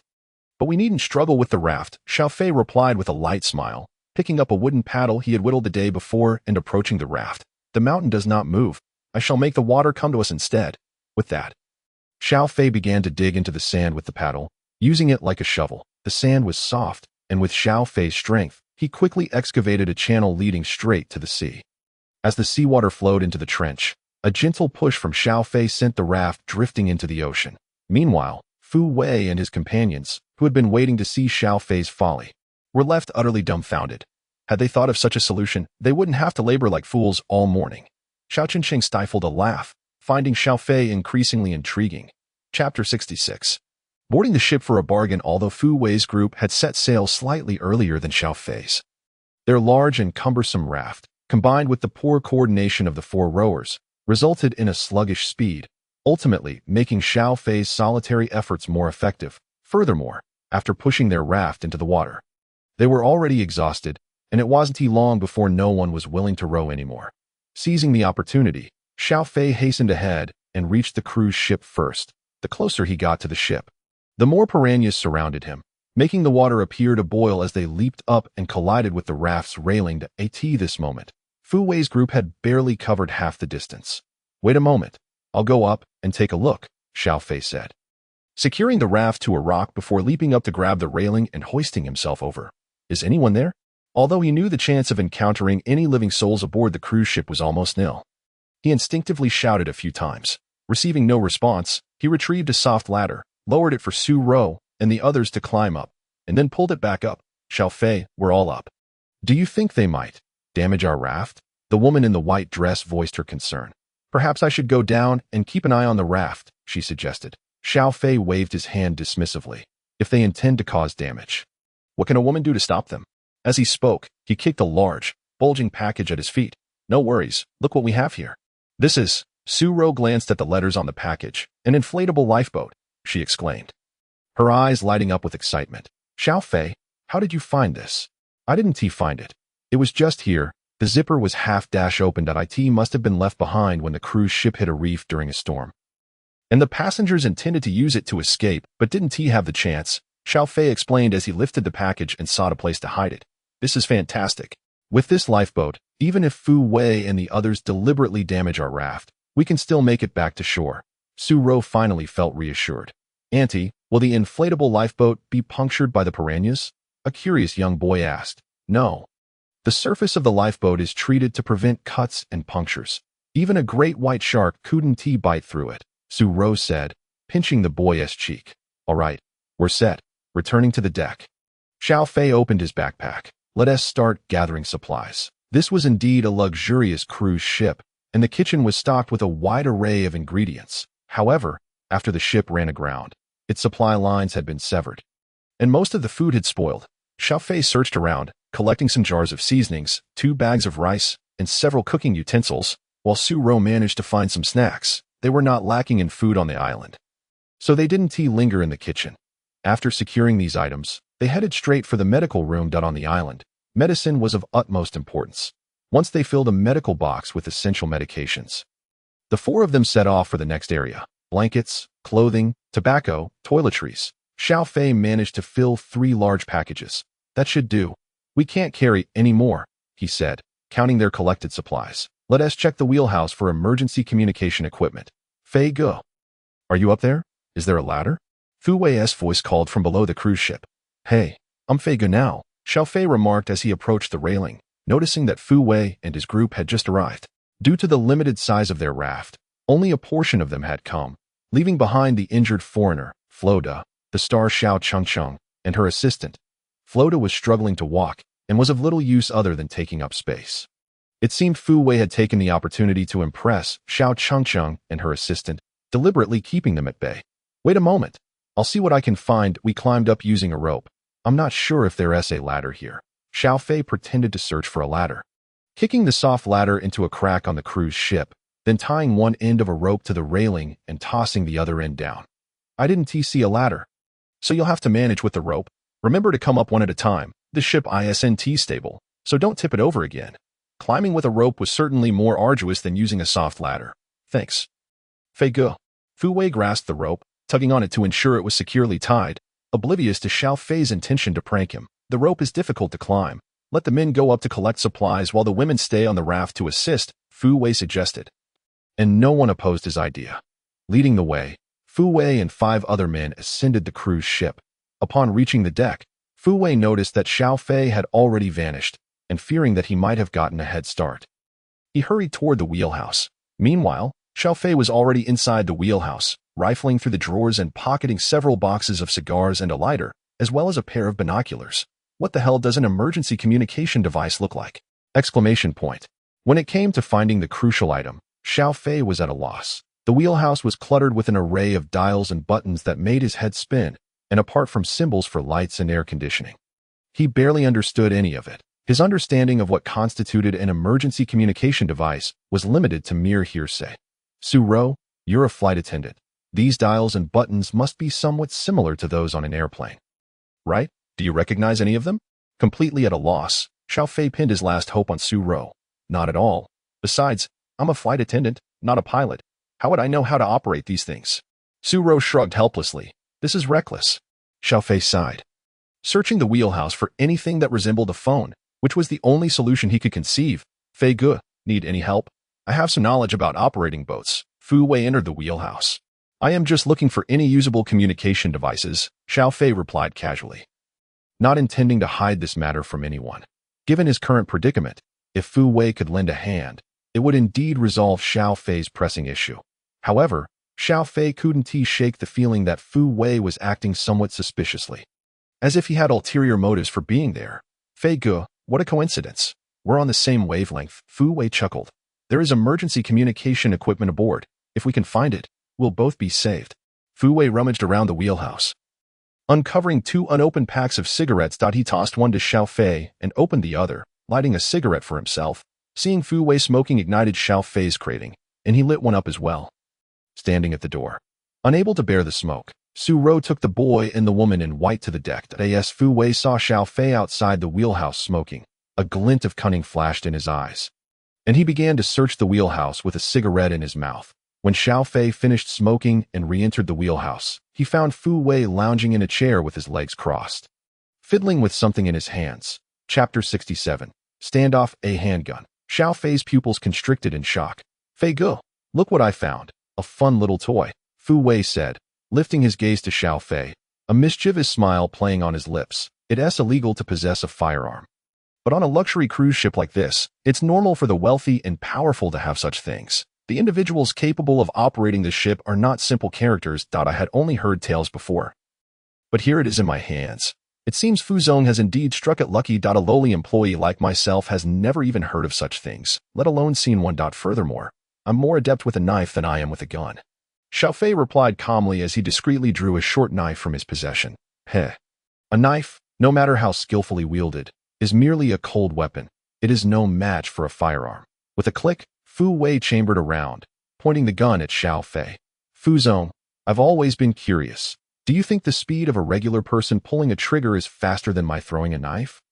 I am quite accurate with my throwing knives, you know. Xiao Fei scrutinized the handgun in Fu Wei's hand with an enigmatic expression. What? Fu Wei furrowed his brow, questioning whether he had misheard. Fu Zong, hypothetically speaking, if we were sworn enemies, and you had a gun while I had a knife, if you shot and I threw my knife, who would be the one to perish? Xiao Fei flicked the short knife in his hand a few times, its chilling gleam sending a shiver down Fu Wei's spine. The intense, expectant look in his eyes was even more terrifying. Fei Ge, you certainly have a knack for humor, Fu Wei remarked, his right hand, which held the gun, hanging limply, yet his index finger remained poised on the trigger, trembling slightly. I've never handled a gun before. I'm simply curious. This question has often crossed my mind, and I've arrived at a conclusion. Xiao Fei chuckled, lighting another cigarette. My conclusion is that unless one has undergone professional training, the speed of shooting cannot match that of my flying knife. However, the interval between throwing 2 knives will undoubtedly be longer than that of firing a shot. In other words, Fu Zong, if you have the opportunity to fire a second shot and hit a vital spot, I would truly be finished. Fei Ge, you truly have a way with jokes. We're in the same boat now. How could I possibly shoot at you? Fu Wei replied with a thin smile that lacked sincerity. By the way, Fei Ge, I have some unfortunate news to share. Fu Wei stood up, gesturing towards a machine in the corner, its casing shattered, revealing the wiring and motherboard inside. This is the emergency communication device on the ship. It's broken. The motherboard is cracked, and given our current circumstances, even with technical expertise, it cannot be repaired. That is indeed a great pity, Xiao Fei sighed. Since there is nothing to gain here, I shall take my leave and explore other areas. What about you, Fu Zong? I need to find some essential supplies as well, Fei Ge, Fu Wei said, yet showed no inclination to leave. Is that so? Then I shall excuse myself first. Xiao Fei toyed with the short knife before turning to exit the cockpit. Fu Wei stood behind him, his fierce and violent gaze fixed on Xiao Fei's retreating figure, his handgun wavering slightly as he lifted it and then lowered it repeatedly. Finally, after Xiao Fei had completely departed, he released his finger from the trigger. Fu Wei exhaled deeply, his emotions tumultuous, filled with regret for not having shot Xiao Fei the moment he found the gun, when Xiao Fei was completely unguarded. Xiao Fei's words and his conclusion that knives were faster than guns left Fu Wei in a state of half-belief, yet he dared not take the risk, unwilling to gamble that Xiao Fei was merely bluffing. After all, this was a being capable of lifting over 400 pounds of stone, possessing a physique far beyond that of an ordinary person, with some extraordinary means that seemed entirely plausible. Fu Wei was only aware of certain insider information that the captain of the cruise ship would possess a handgun, but he himself was quite unfamiliar with firearms and lacked accuracy. He also worried that if he lost the gamble, he might be fatally stabbed by Xiao Fei the moment he pulled the trigger. After stepping out of the cockpit, Xiao Fei also breathed a sigh of relief, his heart racing with fear. Beads of sweat forming on his forehead, soaking his back, he silently thanked his stars that it was Fu Wei who found the gun, rather than Cam or Thompson. He had no skill with flying knives. It was merely a spur-of-the-moment tactic to intimidate Fu Wei. Fu Wei, by nature cautious and suspicious, was not the type to take a bold gamble. Xiao Fei had seized upon this character flaw to gain the upper hand and frighten Fu Wei. Had it been Cam or Thompson, they would have certainly disregarded his ramblings and shot him on the spot, leading to his demise. No wonder that fellow appeared peculiar when he first arrived. He was worried I would find a gun before him. Now that he has a gun, the threat has escalated dramatically. I must devise a plan. Wiping the sweat from his brow, Xiao Fei kept the knife close, heading to reunite with Su Rou and the others. What are you looking at? As Xiao Fei approached, he noticed Su Rou and the woman in the white dress leaning against the railing. Peering down, he joined them to discover they were observing Thompson and his group, though their wooden raft was cumbersome. It was quite large and heavily laden with numerous packages. These guys are truly desperate. They're hauling everything back, Xiao Fei remarked. Finding it quite amusing, he spotted over a dozen pillows among their belongings.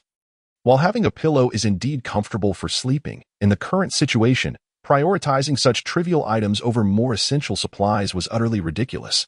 Let us go. We should continue searching for anything else we can salvage. And ignore them, Xiao Fei suggested to Su Rou and the others, casually picking up the items they had packed. If left here, they would surely be taken. But what if they damage our raft? Su Rou expressed her concerns. Rest assured, it is not a matter of if. They will definitely do so, Xiao Fei replied nonchalantly, a smile on his face. However, they will certainly regret it. Xiao Fei scoured the various corners of the cruise ship, gathering everything of value he could find. Upon returning to the deck, he discovered that Fu Wei and his group had already begun their journey back. Xiao Fei, our raft, Su Rou shouted, pointing towards the distant sea. Following her gaze, Xiao Fei noticed their raft had drifted over a kilometer away. Hey, Fei Gu, how did your raft float away? The man with the floral tattoos called back, his tone laden with schadenfreude. Perhaps we should return, drop off our things, and then come back for you. We have too much cargo to fit right now. You'll have to wait. He emphasized the last three words, raising his voice intentionally. A mere clown, Xiao Fei scoffed dismissively. We're not in a hurry. Let us have lunch first. I'll prepare the meal, the woman in the white dress offered. You've been taking care of us these past few days, and I can't repay you, so let me cook a meal for you. Sister, I'll help you, Su Rou chimed in.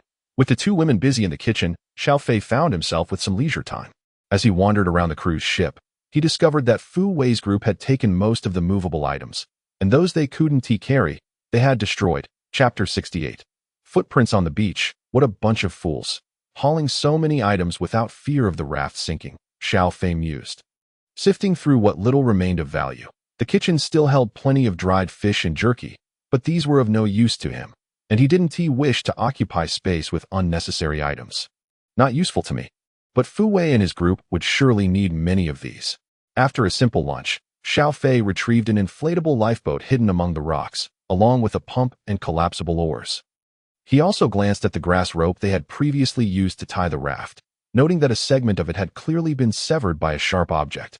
After inflating the lifeboat and placing it in the water, Xiao Fei realized it was much smaller than he had anticipated. With 4 of them on board, there was barely room for 2 packages, yet they had packed 4 in total. Xiao Fei, why don't we take some of the items back first? And you can return for the rest later? Su Rou suggested. If I'm not there, the items we take back will surely be stolen. Xiao Fei shook his head. It's possible you all might be robbed too. When I disembark, I'll retrieve the raft. He then paddled the lifeboat towards the direction the raft had drifted. Su Rou, Xiao Fei is truly a reliable man. You must not let him slip away, the woman in the white dress said, patting Su Rou's back as they watched Xiao Fei on the water. I want tea, Su Rou replied, her cheeks flushed. After more than half an hour, Xiao Fei returned, the back of the lifeboat tethered to the raft. All their items were piled onto the raft, and the 4 of them boarded the lifeboat, enjoying ample space. Ironically, despite departing nearly 2 hours later than Fu Wei's group. When they neared the shore, Xiao Fei noticed that Fu Wei's raft was still not docked. "Fu Zong, still busy, I see," Xiao Fei called out with a playful tone as they passed by. "There are just too many good items. We've been slow in returning," Fu Wei replied defensively, flaunting the large amount of supplies they had brought back. In contrast, Xiao Fei's 4 packages seemed utterly insignificant. "Why is there so much water on your raft? Did something fall into the water? Did anyone get bitten by piranhas?" Xiao Fei pointedly remarked, eyeing several wet bundles without mercy. The floral-tattooed man shifted his feet, attempting to cover the bite mark on his ankle inflicted by a piranha. Xiao Fei was correct. They had brought too much, and the raft was overloaded. Midway, the wind had picked up, causing several packages to tumble into the sea. The floral-tattooed man had also fallen in, but managed to react quickly and climb back aboard, albeit with a bite from a piranha. "We should head back now," Xiao Fei signaled, and the lifeboat easily surpassed Fu Wei's group. "Where did they get that lifeboat? We turned the ship upside down and couldn't find one," the crew-cut man exclaimed, utterly baffled. "I checked their packages. I didn't see it at all." "Humph, they arrived early. They must have hidden it beforehand." Seems Xiao Fei anticipated that we would target their raft before leaving, so he prepared accordingly. Fu Wei's lips twitched in frustration. Throughout the days of subtle competition with Xiao Fei, he had consistently found himself at a disadvantage, with Xiao Fei maintaining the upper hand. This feeling left Fu Wei quite displeased. "What the hell?" As they approached the shore, Xiao Fei halted his paddling, his expression growing serious. The makeshift shelter they had set up on the shore had been utterly torn apart, and he had no idea what had caused the destruction. Not only had Xiao Fei's shelter been demolished, but Fu Wei's as well had been reduced to mere fragments. "Attacked!" Xiao Fei's heart raced. With a piercing cry, the majestic eagle's call resonated, alerting Xiao Fei to the imminent danger on the shore. "Fu Zong, look quickly. Our shelter has collapsed. What on earth happened?" shouted the tattooed man, as their makeshift raft approached. Xiao Fei. Su Ro tugged at his sleeve. "It's all right. Let them investigate first," Xiao Fei replied softly. "Oh no. Florid." Cam could no longer restrain himself, darting towards the shore, racing towards their shelter. Xiao Fei watched as Cam brushed aside branches and foliage, dragging Florid out. Blood soaked his body, and it was evident that survival was unlikely. Xiao Fei, Fu Wei, and the others shared an unspoken understanding and remained still. After several tense minutes without any further movement on the shore, they cautiously approached the land. Upon disembarking, Xiao Fei noticed the ground was littered with chaotic footprints, resembling those of cattle, but significantly larger. "A herd of wild animals has passed through here," Xiao Fei said, his vigilance heightened. "Let us gather our belongings and head to the mountain." While Fu Wei and the others were still in shock, Xiao Fei swiftly took action, locating a steep hill on 3 sides and transporting all their supplies there. Not far from their location, there was a spring. Following this, Xiao Fei dismantled the raft and, using the salvaged wood and ropes from the cruise ship, constructed a framework atop the hill. He called upon Su Ro and the woman in the white dress to assist in gathering stones to build a low wall around the framework. After completing the task, Xiao Fei glanced at Fu Wei and his group. They were not foolish, as they observed Xiao Fei's actions and began to imitate him, hauling their possessions up the mountain. Those footprints might belong to a herd of wild buffalo, Xiao Fei mused, considering the numerous herbivores on the island that had undergone mutations, growing to colossal sizes, which gave him yet another headache. While staying on the mountain was manageable, encountering another stampede on the beach could prove fatal. However, they could not remain on the mountain indefinitely. "We need to find an opportunity to return," Xiao Fei sighed, rubbing his face as he began to pitch a tent within the newly erected framework. The canvas they salvaged from the cruise ship was put to good use, and by nightfall, a sturdy, spacious tent was erected, capable of accommodating 5 or 6 people side by side. "The ground on this hill is sloped. Shall we gather some sand to level it out before laying down leaves?" Su Ro suggested, pulling out a spade and grabbing 2 bags to dig sand from the beach. "No need to rush. We have ample supplies now. Wouldn't sleeping on the sandy ground be too much of a compromise for you?" Xiao Fei interjected, a playful smile curling at his lips. "We have something better to sleep on." "What is it?" Su Ro asked, intrigued. "Just tidy up the items we brought back. I'll return shortly," Xiao Fei said, rummaging through his pack before heading along the rugged mountain path to join Fu Wei and the others. "Fu Zong, busy are we?" Xiao Fei greeted as he spotted Fu Wei and his group using bed sheets to construct a tent. "Fei Ge." "You are quite fortunate to have found a lifeboat. We were considering returning to retrieve you," Fu Wei replied politely. "Just luck, but I appreciate it." "Fu Zong," Xiao Fei said, pulling out a pack of cigarettes and dispersing a few. The men, all seasoned smokers, had been deprived of cigarettes for days and were eagerly indulging. "Fu Zong, I've come to propose a trade," Xiao Fei stated directly. "What do you wish to exchange?" Fu Wei asked cautiously.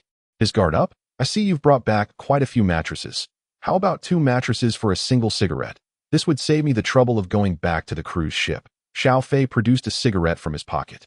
Fu Wei's eyes flickered, clearly tempted, while internally cursing Xiao Fei for his audacity. After boarding the cruise ship, aside from those ruined by water, they had barely found any cigarettes. He had managed to locate 2 packs in the cockpit, but had to relinquish one to divert Xiao Fei's attention while he searched for a handgun. Now, seeing Xiao Fei produce a full pack, Fu Wei realized that all the cigarettes aboard had likely been seized by Xiao Fei. "Offering a cigarette for 2 mattresses? You're quite the negotiator," the tattooed man scoffed. 2 cigarettes for 1 mattress would be more reasonable. "Do you have any idea how much effort it took us to bring those mattresses back?" 2 cigarettes for 2 mattresses would suffice, Fu Wei chimed in. "There are numerous mattresses on the cruise ship. But cigarettes are scarce. I simply didn't want to make another trip, and I thought you might be in need of cigarettes, which prompted me to propose this exchange," Xiao Fei remarked, tucking the cigarette back into his pocket. "I've saved myself some effort. And you now have cigarettes. It's a mutually beneficial arrangement. If you're unwilling, I can send Su Ro to fetch 2 more mattresses tomorrow. That we're friends after all. Consider this half pack a gift from me." He produced half a pack of cigarettes and placed it down before turning to leave. "I'll lower my offer. 3 cigarettes for 2 mattresses." Seeing Xiao Fei's quick departure, Fu Wei couldn't hold back any longer and quickly interjected. Initially, Fu Wei had calculated that Xiao Fei wouldn't leave supplies on the island, and if he made another trip to the cruise ship, all of Xiao Fei's provisions would be divided among them. It was clear that 2 women and a child could not safeguard them. However, when Xiao Fei mentioned sending Su Ro to retrieve mattresses from the cruise ship, Fu Wei lost his confidence. The cruise ship likely had dozens of mattresses, and retrieving just 2 would suffice. 1 cigarette for 2 packs. Xiao Fei halted, turning around to negotiate. "Don't assume I have an abundance of supplies. Most of them were severely waterlogged, and I didn't manage to salvage much. 2.5. It can't go lower." Fu Wei gritted his teeth. 1 for 2 packs. Xiao Fei remained resolute. 2. Any less, and the deal is off. Fu Wei insisted firmly on his final offer. 1.5. Anything more, and I might as well go to the cruise ship myself. Xiao Fei disregarded Fu Wei's insistence, continuing to negotiate. "Deal." After a moment of hesitation, Fu Wei nodded in agreement. The leverage between them was uneven. Fu Wei had little confidence in bargaining with Xiao Fei. "I'll only take 1 cigarette. Here's the deal. You send 2 people to deliver the mattresses to me, and I'll hand them over in one go," Xiao Fei declared, not giving Fu Wei the chance to counter. "Send them over," Fu Wei commanded darkly. "Be careful not to damage them. Otherwise, I'll need to recover several packs of cigarettes." The tattooed man and the buzzcut carried a mattress each, gritting their teeth as they followed behind. "All right, you can set them down now." Before they reached the hill where Xiao Fei had pitched his tent, he turned to stop the tattooed man and the buzzcut, producing 2 packs of cigarettes and 2 cigars from his coat. "Thank you, brothers. These cigars are a token of appreciation for your hard work." "Thank you, Fei Go." The once exhausted tattooed man and buzzcut, who had been grumbling, were suddenly elated to receive the unexpected cigars. "The burn time of a single cigar is nearly equivalent to that of a pack of cigarettes. I see you 2 labor alongside Fu Zong tirelessly, yet receive little in return. With these cigarettes, each of you could average 3 packs, which is likely more than you'd receive otherwise. I apologize for my excessive chatter."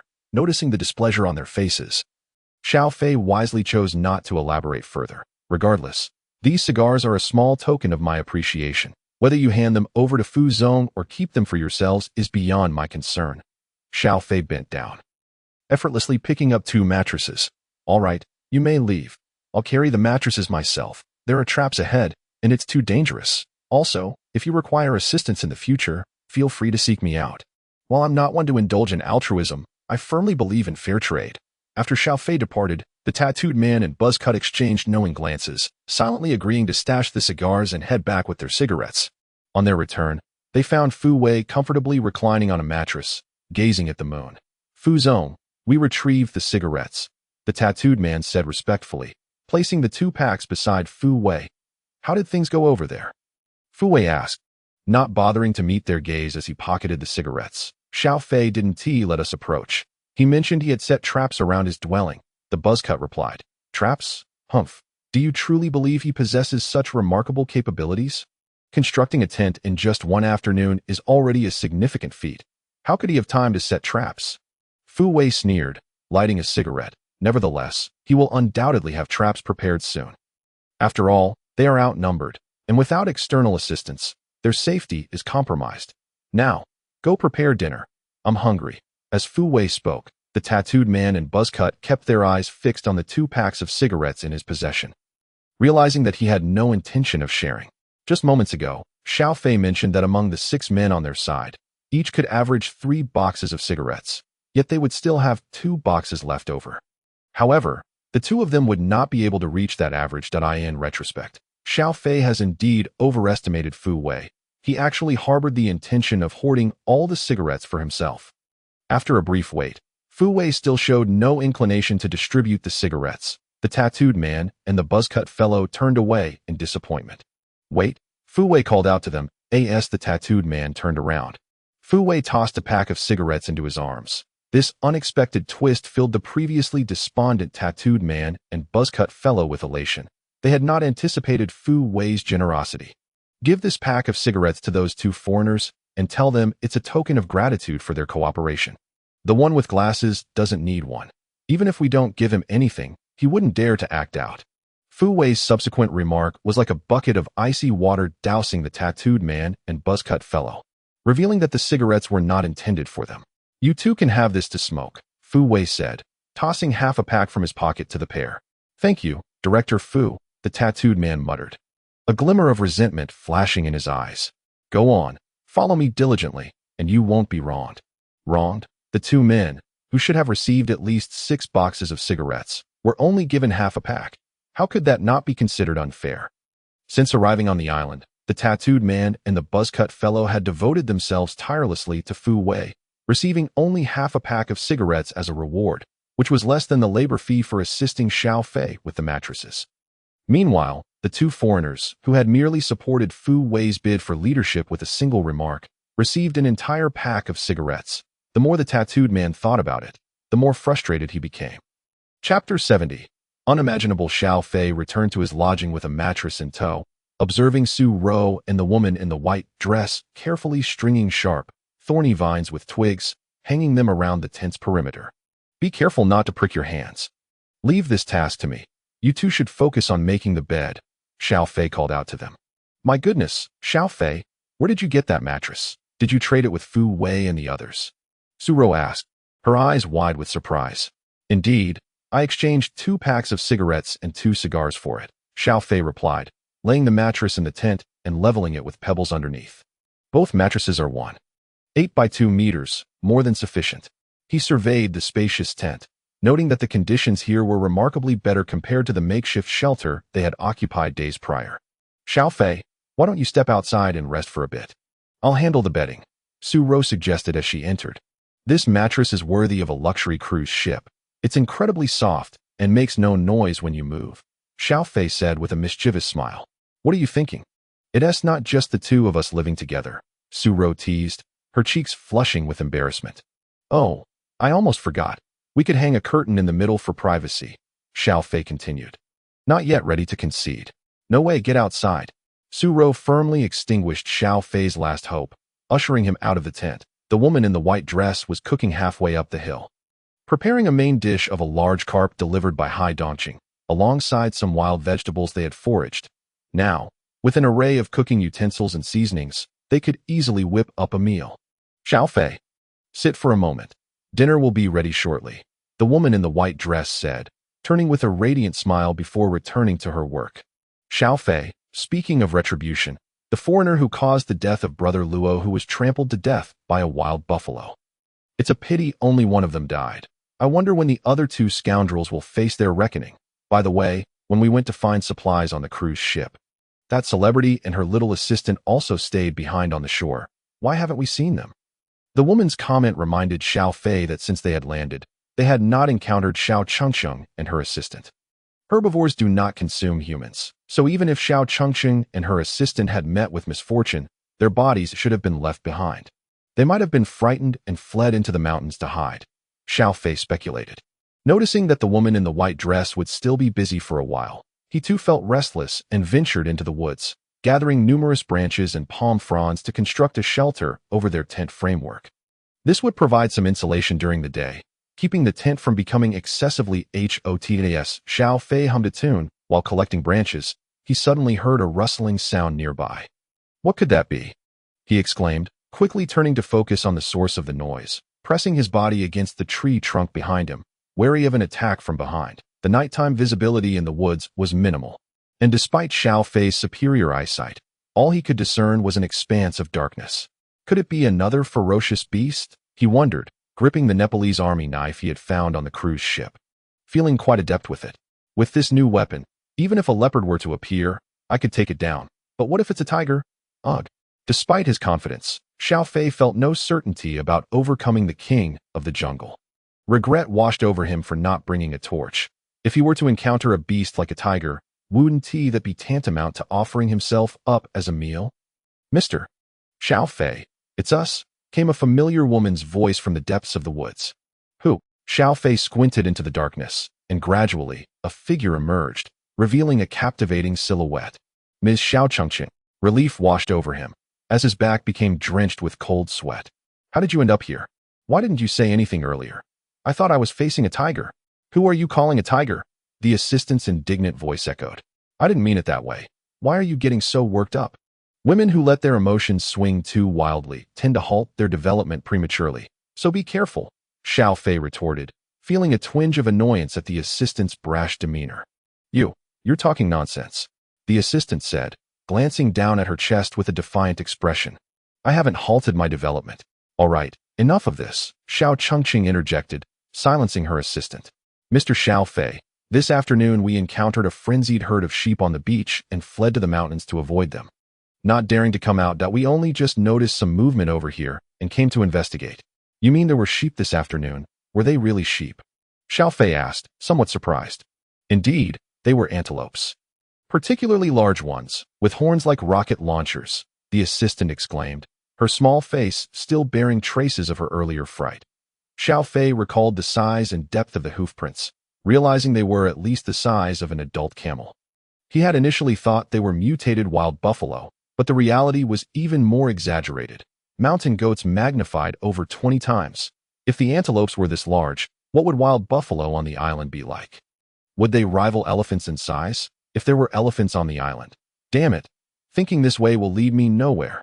Xiao Fei massaged his temples, attempting to halt his runaway imagination. Mr. Xiao Fei, our clothes got torn while we were fleeing earlier. Could we borrow a few pieces of clothing from you? Xiao Chengqing and her assistant remained concealed in the shadows, not stepping out. Of course, just wait a moment. I'll fetch some for you. What size do you wear? Xiao Fei finally understood why Xiao Chengqing had not approached. She must have been too embarrassed due to her torn clothes. Just bring us 2 sets that are a size larger. Thank you, Xiao Chengqing replied, hesitating to disclose her clothing size. Realizing that his inquiry might have been somewhat rude, Xiao Fei awkwardly coughed twice and turned to head towards the tent. Xiao Fei, stop what you're doing and wash your hands. Dinner is ready, the woman in the white dress called out, ladling soup as she caught sight of him emerging from the woods. Sister, your mouth must be enchanted. Saying whatever happens, Xiao Chengqing and her assistant have appeared. Xiao Fei chuckled to himself, thinking this was fortuitous. It was inappropriate for him to inquire, so he would have a woman ask Xiao Chengqing and her assistant about their clothing sizes in return. Perfect timing. Sister, could you please take a trip for me? Xiao Chengqing and her assistant ran into the woods to escape the sheep this afternoon, and their clothes got torn. They're hiding in the front of the woods that I'm not comfortable asking. So could you find out what sizes they wear and bring back a couple of outfits for them? So that's what happened. The woman in the white dress nodded. That's easy enough. I'll head over. No need to ask. As a clothing designer, I can pretty much gauge their sizes just by looking. I'll bring them 2 outfits. That would be splendid. It saves an extra trip, Xiao Fei smiled. They certainly chose the perfect time to show up. Right at dinner time. We can't let them go back with empty stomachs, can we? Is there enough food for tonight? Chapter 71. An unwelcome request. We prepared plenty for tonight. even with 2 extra people. There will be enough to eat, the woman in the white dress assured him. I'll go get the clothes. I wonder what valuable items they could possibly trade with. Xiao Fei mused at the moment. The only useful item he could think of from Xiao Changcheng was the medication for menstrual pain. They had found plenty of sunscreen on the cruise ship today, along with some other supplies that Hai Dongqing had taken back for Bai Yue'er and Song Xiu. After 2 or 3 minutes, the woman in the white dress returned, leading Xiao Changcheng and her assistant out from the woods. Xiao Changcheng donned a snug blue hoodie, paired with light blue jeans and flat shoes, perfectly accentuating her curvaceous figure from every angle. Her assistant, dressed in a Pikachu yellow t-shirt, white jeans, and white sneakers, radiated vitality. Xiao Fei stole a glance at the assistant's large, expressive eyes. Realizing he had underestimated her dimensions, her development was indeed quite ample. We just finished dinner, why not join us? Xiao Fei stood up to invite them. Unfolding a folding table at the entrance of the tent, the evening meal featured a large carp, with the head and tail simmered in soup and the middle braised, exuding an enticing aroma. With noodles cooked in the fish broth, once everyone gathered, Xiao Fei eagerly ladled himself a bowl of noodle soup, having gone days without indulging in such fare. Sister, this noodle soup is absolutely exquisite, Xiao Fei exclaimed, enjoying the meal heartily. Slow down. There's still some dough left. If you want more, I can cut and cook it again. The woman in the white dress smiled genuinely. She felt a sense of relief. Having owed Xiao Fei a great debt of gratitude, and now finding a way to repay it, even if only slightly. After dinner, Xiao Changcheng exchanged a glance with her assistant, who reluctantly retrieved 2 bottles of the medicine given previously. A pack of sanitary napkins, a box of chocolates, a bank card, and a ring box from her bag. Mr. Xiao, we don't have much of value left, just these few items that are presentable. This card contains just over 10 million. The password starts from the 3rd digit of the card number and continues for 6 digits. It may not hold value on this island, but once we return, it can be transferred to your name immediately, Xiao Changcheng stated. 10 million. Xiao Fei's eyes lit up. He had promised to act as a bodyguard for Song Xiu, who had only pledged 2 million in return. Ms. Xiao, it was merely a couple of outfits and a meal. I'll keep 1 bottle of the medicine, but please take the rest. Xiao Fei, despite feeling tempted, resolutely declined. It was his principle to maintain a balance in give and take. Accepting over 10 million for such trivial items would haunt him through the night. Mr. Xiao, my offering comes with a rather reluctant request, Xiao Changcheng said, her lips trembling as she found it difficult to articulate. What is it? Xiao Fei asked, intrigued by the nature of her request. Could we stay here? Xiao Changcheng immediately lowered her head. That individual, Fu Wei, is no good. He's been fixated on our Xiaozong, and our safety is compromised if we remain there. Fortunately, we were starving the other day, so there wasn't much else on our minds, the assistant interjected. However, now that you've brought back so many supplies and food from the cruise, there's a saying that goes full bellies lead to wandering thoughts. We are concerned about this. Additionally, the injured foreigner cannot walk. We left him behind while escaping, and the remaining 2 foreigners will surely seek retribution. Staying here at least ensures our safety, she continued. You have certainly thought this through. Xiao Fei hesitated, not immediately responding to their request. The addition of Xiao Changcheng and her assistant would not bring him any advantage in the event of an emergency. They could become liabilities. Xiao Fei's thoughts were pragmatic. In such circumstances, there was no room for dreams. Yet, the allure of that bank card worth over 10 million was undeniably tempting. I almost forgot to mention. This ring contains a pink diamond valued at over 20 million, and its worth will only appreciate in the coming years. Welcome to our little family. Xiao Fei warmly accepted the ring and the bank card. The 3-meter-6 large bunk was indeed a bit cramped with 5 adults lying down, but it was not so tight that they couldn't turn. Lying on the soft bed, Xiao Fei caught a whiff of 2 new, refreshing fragrances in the air and drifted off to sleep peacefully. Boom! In the middle of the night, Xiao Fei was jolted awake by thunderous claps of thunder. The wind howled through the tent seams. Fortunately, their tent was supported by a wooden frame and a stone foundation. The wind wasn't too fierce, and they were spared from being toppled over. Haha, Fu Wei and his gang are in for it, Xiao Fei said with a smirk. Recalling that Fu Wei's tent was a makeshift one taken from the cruise ship, held down only by a few stones, it would be no match for such winds. Peering through the plastic window of the tent, illuminated by flashes of lightning, Xiao Fei saw a commotion on the hill where Fu Wei's group was located. After a few minutes, the wind and rain subsided, and the previously raucous environment fell into an eerie silence, which only deepened Xiao Fei's unease. Do you hear that? Is there something moving? Xiao Fei suddenly detected faint sounds, placing his hand on the ground and feeling a slight tremor, as if something was approaching. What sound? It's so quiet. The assistant rubbed her sleepy eyes. Xiao Fei realized that his senses were sharper than theirs. What he could perceive, they might not. Leaning closer to the plastic window, he discovered small black dots hopping about on a distant hill. Quickly, he retrieved the binoculars from under his pillow and scrutinized the scene. Damn! Xiao Fei exclaimed, springing to his feet and bursting out of the tent. Xiao Fei, you're such a fool. How could you overlook something so simple? Damn it! He hurriedly dragged out all the firewood that had been covered with plastic sheets, stacking it nearby to encircle the tent. He silently thanked himself for having kept the firewood dry. Had it gotten wet, they would have been in dire straits. Randomly, Xiao Fei also retrieved a bottle of lighter fluid from the tent and doused the firewood before igniting it. The dry wood, fueled by the lighter fluid, quickly blazed to life. Xiao Fei, what are you doing? Su Ro was taken aback by his actions, even doubting whether he was sleepwalking. You'll see soon enough, Xiao Fei replied, wiping sweat from his palms as he gazed into the distance. I hope this will hold. Chapter 72. Mother and son perish. Just as Xiao Fei lit the bonfire around the tent, the chaotic sound of hooves grew louder as a herd of goats, resembling camels in size, came galloping from afar. These wild goats were the very black dots Xiao Fei had spotted through the plastic window when he encountered Xiao Chengcheng and her assistant in the woods, hearing their account of the wild goats attacking the beach during the day. He was astonished by their sheer size, but had forgotten their natural instincts. Goats are called goats for a reason.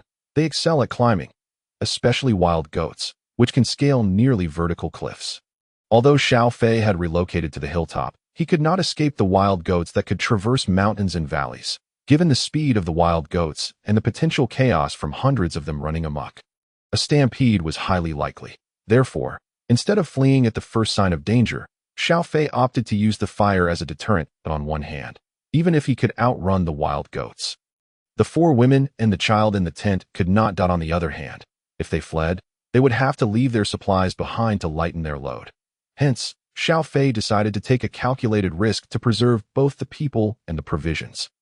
The herd of wild goats charged from east to west, first passing by Fu Wei's camp. Now, that area was a cacophony of panic. The misfortunate group had just had their tent blown away by the strong winds and were left drenched, only to be confronted by the frenzied herd. Oh no, a herd of wild bulls is coming. Run, run. A tattooed man scrambled to grab anything he could carry while realizing the approaching wild goats were not bulls, but rather massive sheep. Run towards Xiao Fei. He's built a bonfire. Those beasts will surely fear the flames. At a critical moment, Fu Wei surprisingly had a moment of clarity. Forget the supplies. Just run. Staying alive is the priority. Damn it, Cam cursed under his breath in English as he and Thompson dashed towards Xiao Fei's hill. The two, endowed with good physical fitness and long legs, quickly left Fu Wei and the others behind. Damn it, those 2 foreigners have no sense of martial ethics. Fu Wei grumbled, pushing himself to run faster. They're coming this way. Xiao Fei, with his keen eyesight, spotted the situation in the west. Xiao Fei, should we let them take refuge with us? Su Ro approached him with a question. We can't just stand by and watch them perish.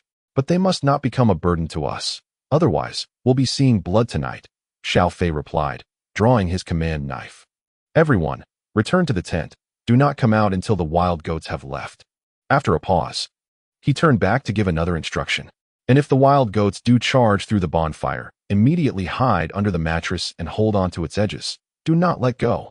Xiao Fei suddenly remembered that, since the mattress was placed on a slope, some stones and dry grass had been tucked underneath to level it. If the bonfire failed to hold back the wild goats, Su Ro and the others could take refuge under the mattress. And the stones and grass would provide some cushioning. As long as the mattress did not topple, they might survive if the wild goats trampled over it. That moment, fleeing was actually the most perilous choice, as no one could predict where the wild goats would charge next. On this desolate island, Xiao Fei had already experienced the frenzied habits of the animals, which could not be judged by the norms of the outside world. Good days never last long, he mused. Lighting a cigarette from the campfire, having painstakingly gathered some supplies and secured a decent shelter on the west coast after venturing from the island's central region, he had barely enjoyed a proper meal before encountering such a calamity after only a few hours of sleep. Under the threat of death, Fu Wei and his group fled with remarkable speed, their explosive energy allowing them to outpace a herd of wild goats, regardless of gender. Who? Thompson and Cam dashed towards him, bypassing the fire pit, but upon seeing Xiao Fei standing before the tent with a knife in hand, they halted abruptly. "Thank you, Mr. Xiao Fei," they expressed, knowing full well he had provided them with a chance to seek refuge. Xiao Fei remained silent, nodding slightly while tossing them a couple of cigarettes. Following Thompson and Cam, to Xiao Fei's surprise, the next arrivals were a female veterinarian and a beautiful woman with an oval face. Glancing up, he noticed a bespectacled man closely trailing the oval-faced beauty, pushing her forward. This seemingly frail individual was surprisingly swift. Behind them came the tattooed man and the buzz-cut fellow, with Fu Wei lagging at the rear. "Fu Zong, hurry, they're coming," the tattooed man shouted as he leaped into the fire circle, directing his voice toward Fu Wei. Fu Wei's expression was contorted with desperation as he sprinted forward, his eyes indicating a desire to curse the tattooed man. Yet he was so exhausted he could barely catch his breath. The herd of wild goats was hot on his heels, the foremost goat's large, sharp horns nearly poking Fu Wei's backside. "Mama, look at all the sheep." A little boy, having emerged unnoticed, stood before the campfire, excitedly clapping his hands at the sight of the wild goats. "Get out of the way, you little brat." Just then, Fu Wei arrived, leaping into the fire circle, but the boy stood in his path. With a grimace, he seized the child and tossed him aside. The direction Fu Wei threw the boy was outside the fire circle, and in an instant, the child's figure was swallowed by the frenzied herd of goats. "Baby!" A woman in a white dress rushed out in search of the little boy, only to witness this horrifying scene. Crying out as she dashed forward, in the blink of an eye, her white dress disappeared amongst the throng of goats, not a sound escaping her lips. "Fu Wei, I curse your ancestors." Xiao Fei's fist struck Fu Wei's face, causing him to spit blood and collapse to the ground. Immediately after, Xiao Fei charged toward the fire circle's edge. "Are you out of your mind? Going out now is just asking for death." In a moment of urgency, the buzz-cut fellow lunged to embrace the agitated Xiao Fei, but was unprepared for the latter's immense strength, which propelled him into the air. "Wow!" exclaimed the tattooed man as he quickly wrapped his arms around the buzz-cut fellow. With the bespectacled man rushing over to assist, the female veterinarian, Cam, and others joined in, surrounding Xiao Fei to restrain him. The herd of wild goats swirled around the fire circle, rushing past like two tempests sweeping over the hill.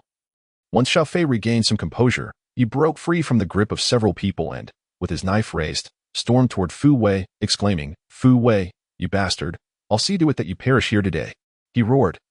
The cold glint of his blade aimed directly at Fu Wei's unconscious neck. Chapter 73. A scheme of division. Upon witnessing this, the tattooed man and the buzz-cut fellow hesitated momentarily, refraining from rushing to obstruct Xiao Fei. Clang! Clang! Suddenly, the sound of metal clashing rang out, sparks flying as Cam and Thompson each wielded a short blade to block Xiao Fei's downward strike. "Mr. Xiao Fei, please calm down." Mr. Fu acted impulsively. That poor mother and child have already gone to meet their maker. "Let us not add to the needless sacrifice," Cam implored. "Humph, why is it not Fu Wei, that scoundrel, who is dead? Spare me your empty words. If you two do not step aside, I'll slay you both as well." Xiao Fei, filled with rage, gripped his knife tightly, determined to slay Fu Wei. "Mr. Xiao Fei, you are making a grave mistake. We must stop you." Thompson and Cam remained steadfast. They understood that allowing Xiao Fei to kill Fu Wei was not an option. Earlier that day, they had inspected the cruise ship, discovering that the emergency communication devices were damaged. Their only hope of escape now rested with the positioning bracelet on Fu Wei's wrist, which was linked to his heartbeat. If Fu Wei were to die, the bracelet would become ineffective as well. Thus, Thompson and Cam were resolute in preserving Fu Wei's life. However, they had also cursed Fu Wei countless times in their minds. His reckless actions had led to the demise of two individuals and had driven Xiao Fei, a force comparable to a monster, into a frenzy. Cam and Thompson harbored no illusions about their ability to withstand him. They could only hope that as Xiao Fei exerted himself, he would eventually tire and regain his composure. While Xiao Fei faced off against the two foreigners, the tattooed man stealthily slipped into the tent. "Ladies, Brother Fei is too impulsive right now. Regardless of the reasons, you must find a way to calm him down. Continuing this fight will only lead to mutual destruction, which benefits none of us." At this critical juncture, The tattooed man dared not harbor any ulterior motives towards Su Ro. Instead, he sought her to persuade Xiao Fei to ease his wrath. It was evident to all that Su Ro shared the closest bond with Xiao Fei, which meant that no one dared to target her. At least, that was the case until Xiao Fei fell. Clang! Clang! Before Su Ro could respond, the sounds of cold weapons clashing erupted once more. Xiao Fei had engaged in a fierce battle with Cam and Thompson. "I have no other choice. Let him fight it out to vent his anger," Su Ro said. Wiping the tears from her eyes, she had witnessed everything through the plastic window of the tent. After spending these days with the woman in white, Su Ro had developed feelings for her. Appreciating her tenderness and thoughtfulness, which felt like a breath of spring. Now, a good soul had met a tragic end beneath the hooves of the wild goats. Su Ro fervently wished for Xiao Fei to avenge the woman in white. Yet, she also knew that the two foreigners were formidable adversaries.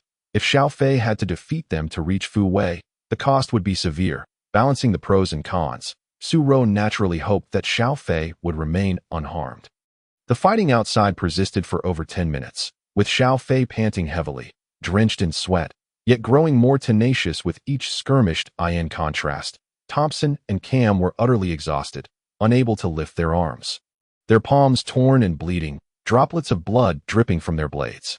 "Xiao Fei, cease this fighting. Your sister and her child are still outside. Bring them back and give them a proper burial." Su Ro seized the opportunity to urge for peace. "Immediately take this scoundrel and get lost. If he isn't gone in a minute, I will shred him to pieces." Xiao Fei stood firm, his silence lingering until he finally spoke slowly. Seeing Xiao Fei relent, Cam and Thompson sighed with relief, mustering their remaining strength to hoist the unconscious Fu Wei back toward their camp. "When this scoundrel awakens, relay this message to him. He should keep the handgun he brought from the cruise ship loaded and close at hand for safety." As Cam and Thompson took a few steps away, Xiao Fei added. This statement struck Cam and Thompson like a thunderbolt, leaving them utterly stunned. The tattooed man and the buzzcut fellow were equally shaken. None of them had been aware of Fu Wei acquiring a handgun from the cruise ship. It was easy to surmise the potential motives behind Fu Wei's secretive possession of the weapon. This was precisely Xiao Fei's intention, unable to eliminate Fu Wei for the time being. He sought to thrust this scoundrel into a precarious position. Since Fu Wei was collaborating with the two foreigners, Xiao Fei aimed to exploit his clandestine gun ownership to sow discord in their already fragile alliance. The tattooed man and the buzzcut fellow, Fu Wei's subordinates, would begin to harbor suspicions against him, and Xiao Fei was keen to stoke the flames of discontent. Having planted this seed, Xiao Fei knew he need not worry about its future growth. After the earlier confrontation with Thompson and Cam, Xiao Fei had calmed down significantly, sensing that the two foreigners had yet to reveal all their cards during their clash. His instincts hinted at the possibility of them resorting to a mutually destructive strategy. Weighing the situation, Xiao Fei decided to suppress his fury for the time being. He was acutely aware that several women depended on him for survival on this island. He could not act impulsively. Moreover, he needed to preserve his own life so that Su Ro and the others would have a reliable protector. In short, Xiao Fei's life was no longer solely his own. "We will convey your message," Cam replied. Taking Thompson and Fu Wei away, the tattooed man and the others exchanged glances, preparing to leave as well. "Wait," Xiao Fei called out, gesturing for the tattooed man, the buzzcut fellow, and the bespectacled man to come over. "You all, come here." The tattooed man felt a pang of anxiety, fearing that Xiao Fei might hold them accountable for Fu Wei's actions. However, he understood he could not outrun Xiao Fei, and thus steeled himself to follow him behind the tent. The buzzcut fellow and the bespectacled man exchanged apprehensive looks, nervously trailing behind. "Three brothers," Xiao Fei remarked. "I acted impulsively just now. Had you not intervened, I fear I might have lost half my life." "Thank you." He produced 3 boxes of cigarettes and distributed them among the trio. This gesture momentarily stunned the tattooed man, and the crew-cut individual. It turned out that Xiao Fei had summoned them not to settle accounts, but rather to express his gratitude. That moment, the crew-cut man and the tattooed man had merely pulled Xiao Fei back in a moment of instinct, not thinking much of it. After all, Xiao Fei had privately offered them a cigar. Little did they expect Xiao Fei to unleash such tremendous power that it took 5 or 6 men to barely restrain him. Later that evening, when the bespectacled man observed the tattooed fellow and the crew-cut man returning after delivering a mattress to Xiao Fei, he was dismayed to find that he had not received his share of cigarettes. Anger bubbled within him, yet he could only stifle it. Suddenly receiving a box of cigarettes filled him with excitement. He felt that his spontaneous act of helping Xiao Fei had truly paid off. Whenever you feel the urge to smoke, just come find me, Xiao Fei stated. And if you wish to drink, I have some here as well. Thank you, Brother Fei, the tattooed man and the crew-cut individual chorused in unison, their camaraderie evident. However, they were acutely aware that Xiao Fei's generosity was not without its expectations.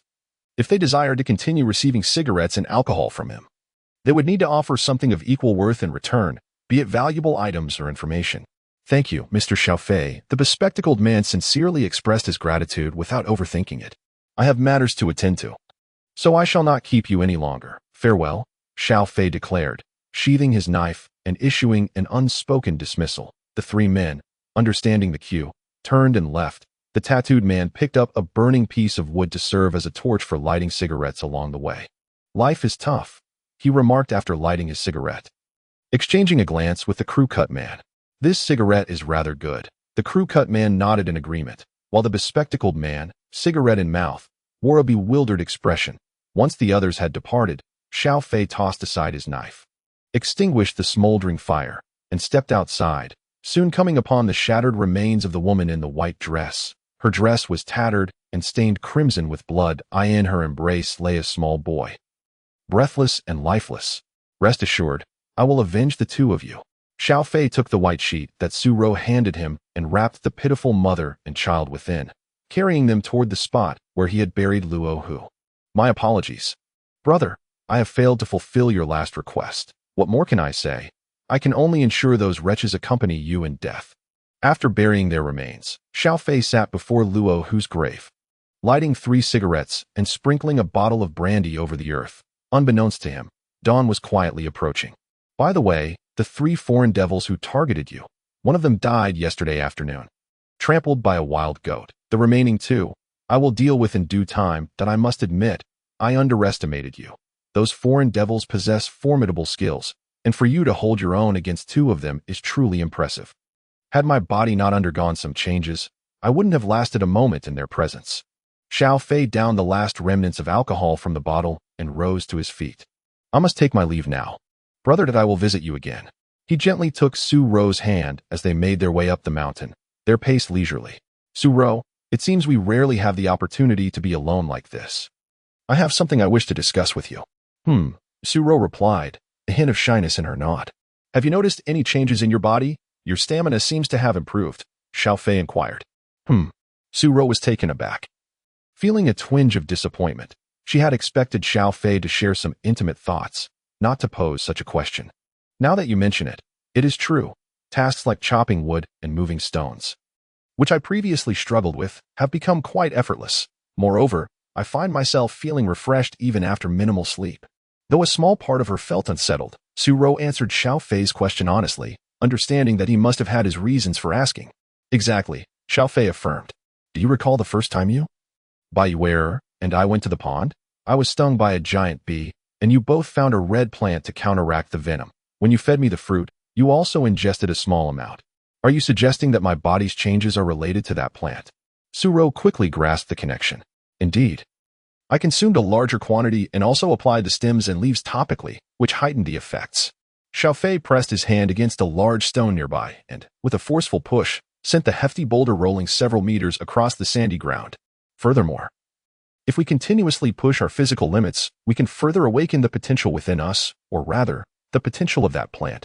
After my encounter with those 2 foreign devils, I distinctly felt my strength increasing, along with heightened sensory perception and reaction speed. If I undergo some training as well, could I achieve similar results?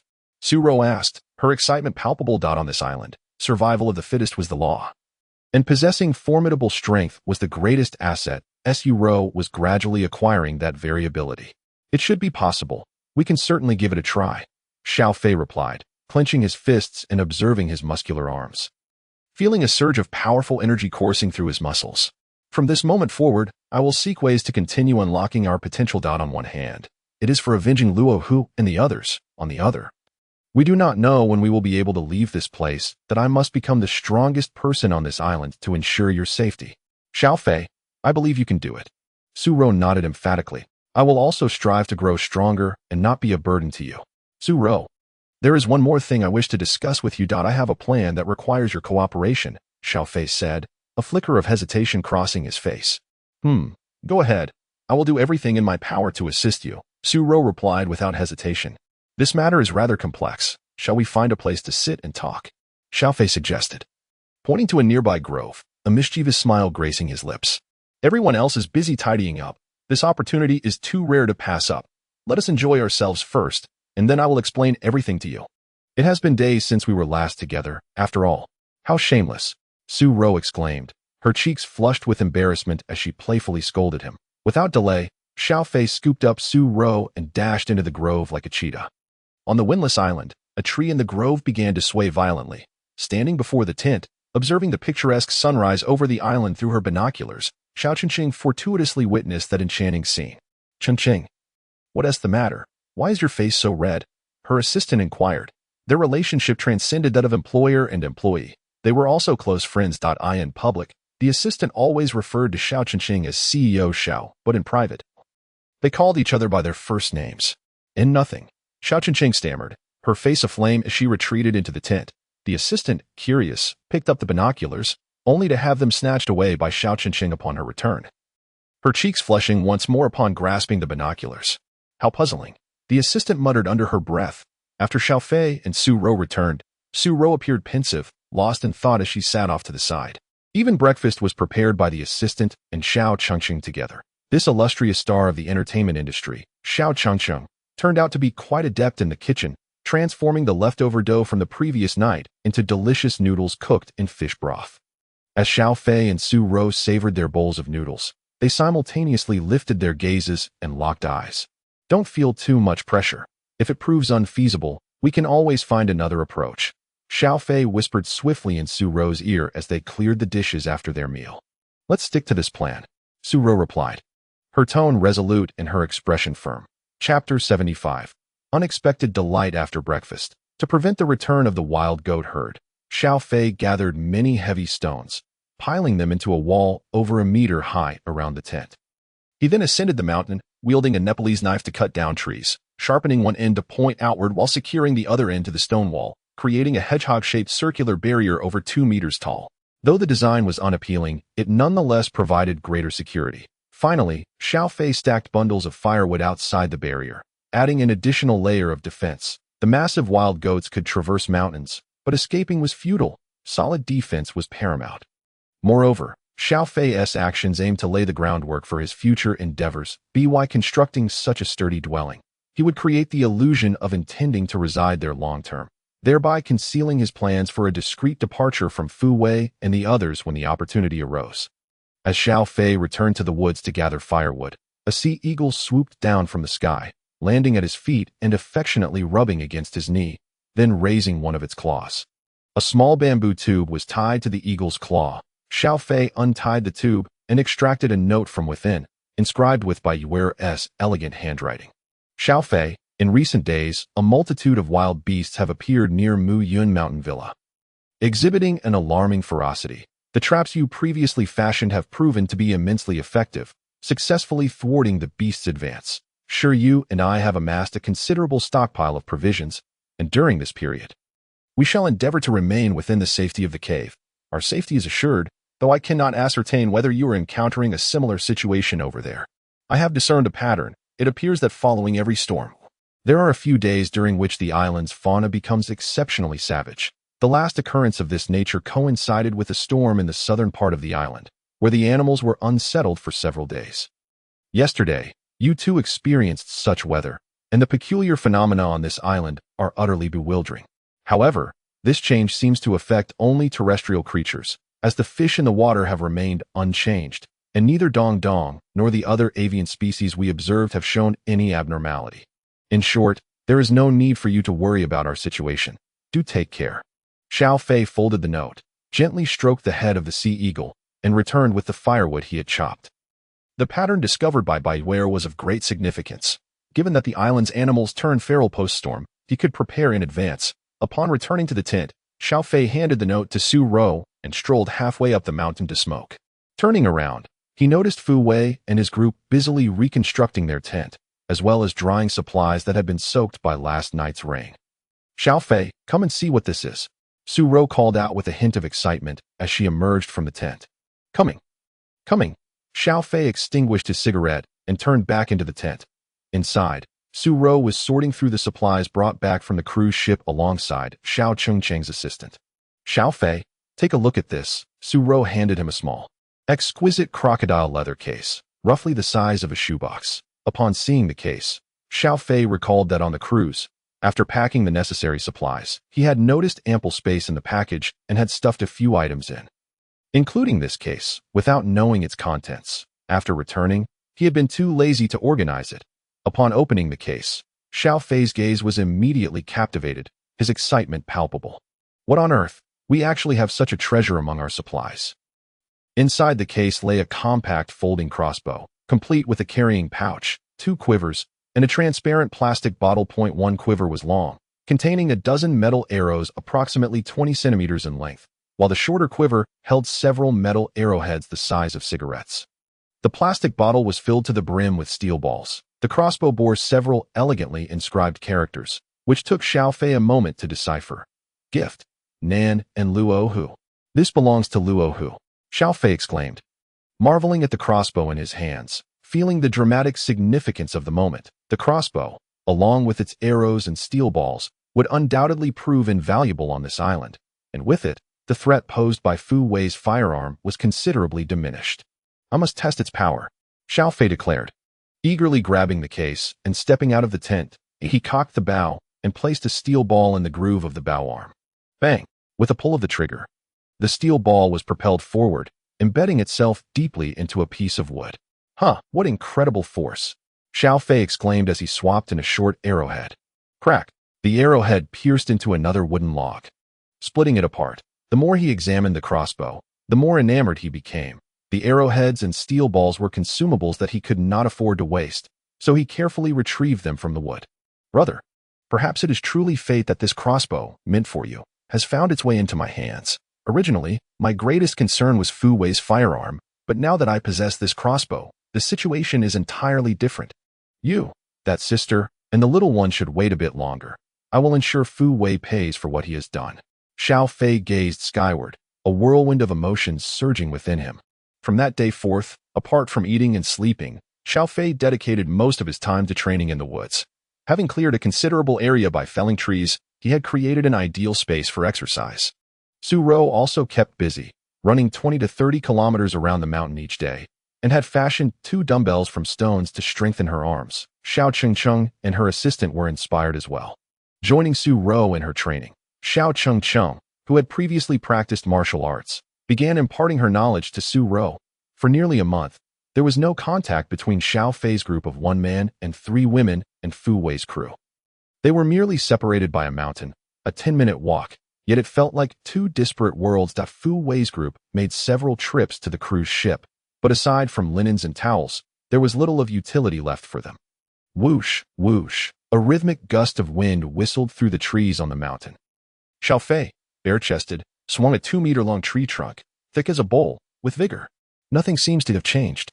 After exercising for over 2 hours, Xiao Fei tossed the trunk aside, sat on a stone, took a few sips from his water bottle, and lit a cigarette.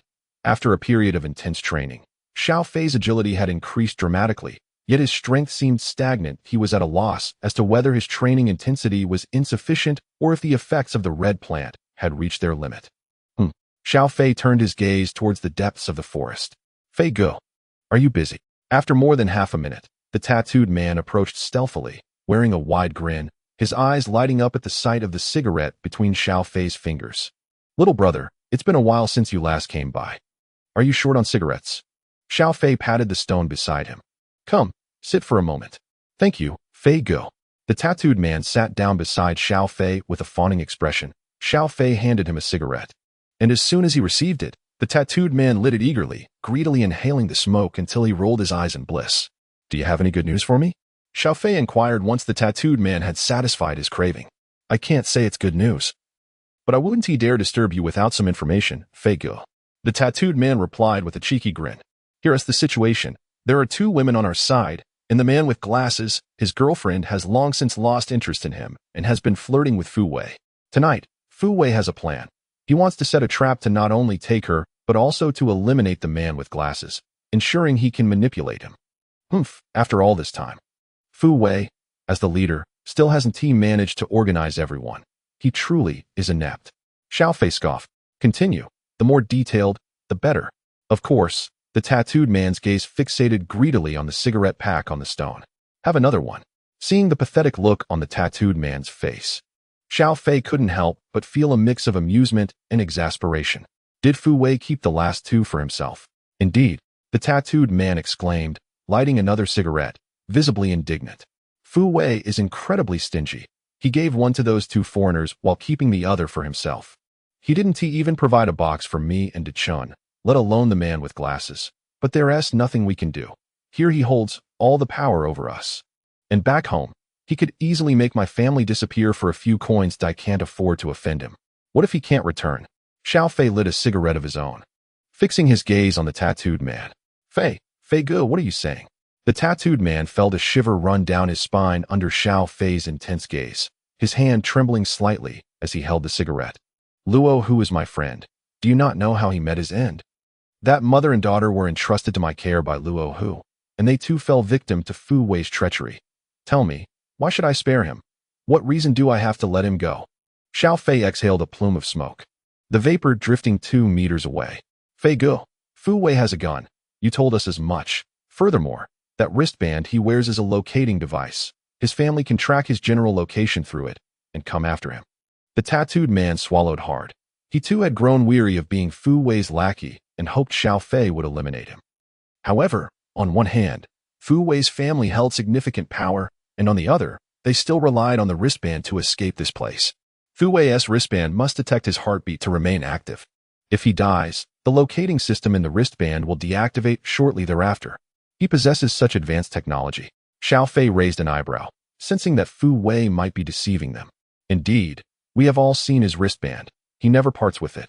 The tattooed man asserted confidently. Yet, when the wild goats chased you to my location, that scoundrel wasn't wearing any wristband. Xiao Fei recalled the previous encounter. When that scoundrel approached, he was dressed in a short-sleeved t-shirt and beach shorts. Such an obvious device. If he truly wore it, how could I not see it? Fei Gu, are you suggesting that Fu Wei is deceiving us, and that his wristband has no locating function? The tattooed man was taken aback. Use your brain and think carefully. We crashed on this island after the plane went down, yet no one has come to search for us, and no matter how impressive Fu Wei might be, can a mere bracelet truly surpass the positioning device within a black box? If that were the case, we could simply wait by the shore, rather than having to come all the way here. Xiao Fei, noticing the dazed expression on the tattooed man's face, patted him on the shoulder. What I'm saying may be difficult for you to accept, or perhaps even impossible for you to believe. Just wait and see. If Fu Wei's bracelet truly possesses any utility, as long as he doesn't starve to death, he certainly will not stray far from the coastline. The interior of the island is fraught with perilous mountains and dense forests that severely hinder signal transmission, likely rendering the bracelet's signal ineffective. This is common knowledge. I assent it. Conversely, if Fu Wei has plans to venture deeper into the island, it indicates that he realizes he cannot leave this place in the near future and must seek an alternative escape. The tattooed man interjected. Precisely. That is the essence of it. Moreover, I can assure you that the interior of the island is exceedingly dangerous. The wildlife has mutated, and you've seen the size of those wild goats. Haven to you. Xiao Fei nodded, gesturing to the scar on his leg inflicted by a giant wasp's sting. Do you see this scar? It was from a hornet's sting that nearly cost me my life. Have you ever seen a hornet larger than a swan? And these scratches on my shoulder, they are from a leopard. Brother Fei, what should I do? I don't want to die here. Even if I cannot return, I wish to survive this ordeal. I beg of you. I would do anything for you. Please save me. The tattooed man knelt before Xiao Fei, clutching his arm, tears streaming down his face. Get up, Xiao Fei said as he gently lifted the tattooed man's arm, prompting him to rise. This is simple. You must remain by Fu Wei's side, serving him as you always have. However, there are matters you must heed my counsel on. It is still too early to discuss too much. First, tell me about Fu Wei's plans for tonight. All right, I'll tell you. The tattooed man wiped his face with his hand. The man with glasses, I don't know his girlfriend's full name. I only heard him refer to her as Xiao Mei. They have been secretly involved for about half a month, but she is afraid to break up with him because he has a touch of mania, and she worries that initiating a breakup now might provoke him into doing something extreme. Does Fu Wei not plan to intervene if that man becomes violent? Xiao Fei inquired. You guessed right. Brother Fei. Fu Wei has never made his intentions clear, but today, for some reason, he suddenly proposed to make their relationship public and support Xiao Mei in breaking up with that man that I suspect he has been enjoying being served these past few days. Which has led him to this decision, the tattooed man explained. Fu Wei and Xiao Mei have conspired to let that man discover their affair. Tonight, Xiao Mei will first propose a breakup, intending to infuriate him.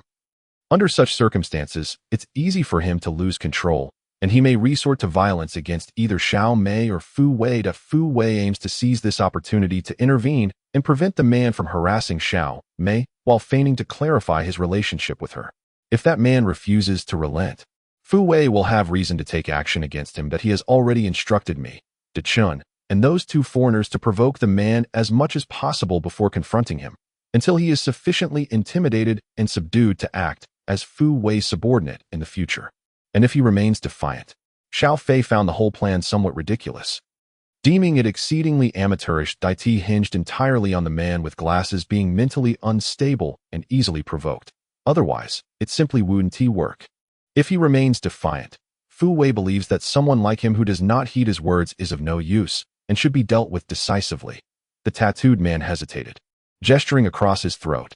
Using such a pathetic scheme to solidify his position, this kid truly lacks caliber. Xiao Fei scoffed disdainfully, considering how, were he in Fu Wei's position, he would have ample means to win over the man with glasses without resorting to such despicable tactics. I just remembered. You have two women on your side, right? Besides Xiao Mei, there's also that female veterinarian. That veterinarian is attractive and well-built. Surely Fu Wei would be tempted. In Xiao Fei's view, the importance of the female veterinarian far exceeded that of the fickle Xiao Mei. Setting aside her looks and physique, the veterinarian possessed genuine medical skills. Though she was a veterinarian, her ability to work on such a luxurious cruise ship indicated that her expertise far surpassed that of the average person, perhaps even surpassing that of typical doctors on this island. The roles of doctors and medicine were inextricably linked and crucially important. Thus, winning over the veterinarian would be the optimal choice, but Fu Wei should have enough sense to recognize this. Let me guess. Fu Wei plans to first secure Xiao Mei before dealing with her boyfriend. Then, using Xiao Mei to influence the veterinarian, persuading her to grow closer to Fu Wei, while simultaneously portraying himself in a favorable light and painting his relationship with the man with glasses in a negative context, Xiao Fei surmised. Tossing a cigarette to the tattooed man. The veterinarian appears to have a fiery temperament. She likely responds better to gentleness than force. Forcing her would only yield physical submission, and she would not utilize her medical skills. Therefore, Xiao Mei must have already begun this process. Since Fu Wei wishes to maintain a positive image before the veterinarian, some groundwork is essential. Then, after this so-called ridiculous plan succeeds tonight, if the man with glasses concedes, Fu Wei gains another subordinate. If he does not concede and ends up dead, it merely eliminates a useless individual without significant repercussions. Brother Fei, you're remarkably insightful. Every word you say is correct. This is precisely Fu Wei's arrangement. The tattooed man felt a newfound respect for Xiao Fei. Despite having had no contact for a month, Xiao Fei had deduced Fu Wei's plan with astonishing accuracy. It's nothing special. Fu Wei's tactics are simply too crude. A little critical thinking can unveil much. Xiao Fei remarked. The next phase of Fu Wei's plan will likely involve a hero saving the damsel in distress. The likely antagonists will be those two foreigners, attempting to take advantage of the female veterinarian, with Fu Wei stepping in to save the day, employing a bit of self-sacrifice to earn her trust at the very least. This ensures that a doctor is present within your ranks. Subsequently, Fu Wei will likely pursue the veterinarian. After all, by that time, Fu Wei will have clarified his inappropriate relationship with Xiao Mei, allowing him to maintain a facade of having the veterinarian on one side, while still keeping Xiao Mei on the other. Effectively juggling two women. The two foreign men are not to be trifled with, so it is very likely that Xiao Mei will become their plaything. Brother Fei, these matters have never been mentioned by Fu Wei, and I have no idea how he plans to proceed. I only know what he has asked us to do tonight. The tattooed man was once again taken aback. He genuinely had no knowledge of Fu Wei's subsequent plans. Yet, Based on his understanding of Fu Wei, it seemed highly plausible that Fu Wei would follow the line of reasoning Xiao Fei had laid out. Realizing this, the tattooed man silently congratulated himself for having secretly ingratiated himself with Xiao Fei. Otherwise, offending such a formidable individual in both intellect and strength would surely have been tantamount to courting death. All right, you should return now, or Fu Wei will become suspicious. When you get back, be sure to tell your friend De Qin that as long as you both wish to befriend me, I will certainly not treat friends poorly. Xiao Fei glanced at the time. The tattooed man had already been there for over 10 minutes. Understood. Brother Fei, I will follow your instructions. There won't be any issues with De Qin. He has always admired you and wishes to befriend you. The tattooed man eagerly agreed. Brother Fei, about the man with glasses. What should we do tonight? I already told you. Do as Fu Wei instructs. I have only one requirement. He must not die. If he truly refuses to relent, find a way to let him go, so he can seek me out. Xiao Fei stood up, preparing to return for dinner. But Brother Fei, I truly cannot think of a good way to let the man with glasses go. Could you perhaps give me a hint? The tattooed man asked cautiously. All right, I will teach you a trick. Xiao Fei sat back down. Since you're unwilling to profit from these 2 packs of cigarettes, I might as well save some. No, Brother Fei, I have my own methods. You carry on. The tattooed man quickly helped Xiao Fei to his feet upon hearing about the cigarettes. I will definitely find a way to preserve the life of the man with glasses. You can rest assured on that. As for the cigarettes, there are a few left in this pack. Take them back to share with De Qin. After tomorrow's success, come back here and tell me the details, and I will also inform you about the next steps. Xiao Fei handed the pack of cigarettes to the tattooed man. Also, keep an eye out for what I just mentioned. Fu Wei will likely stage a heroic rescue. When he is ready to make his move, you must inform me promptly. This hero is mine to embody. Do you understand? Thank you, Feej. Rest assured, I will ensure everything is executed flawlessly, the tattooed man replied, eagerly accepting the cigarette pack and nodding repeatedly. After the tattooed man departed, Xiao Fei donned his coat and left as well. Upon exiting the woods, he glanced westward, and with his extraordinary vision, he spotted Fu Wei in a corner whispering to Cam. The beauty with the oval face, known as Xiao Mei, was engaged in hushed conversation with the female veterinarian. While the bespectacled man lingered nearby, seemingly torn between speaking and remaining silent, his demeanor sullen. Meanwhile, Thompson was meandering around a tent, occasionally casting furtive glances inside. The crew-cut man was tidying up in the vicinity.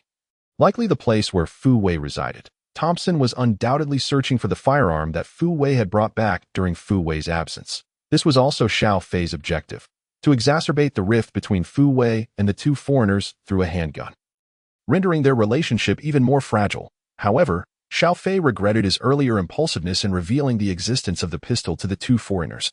Although it served to sow discord, it also introduced an element of risk. Chapter 78.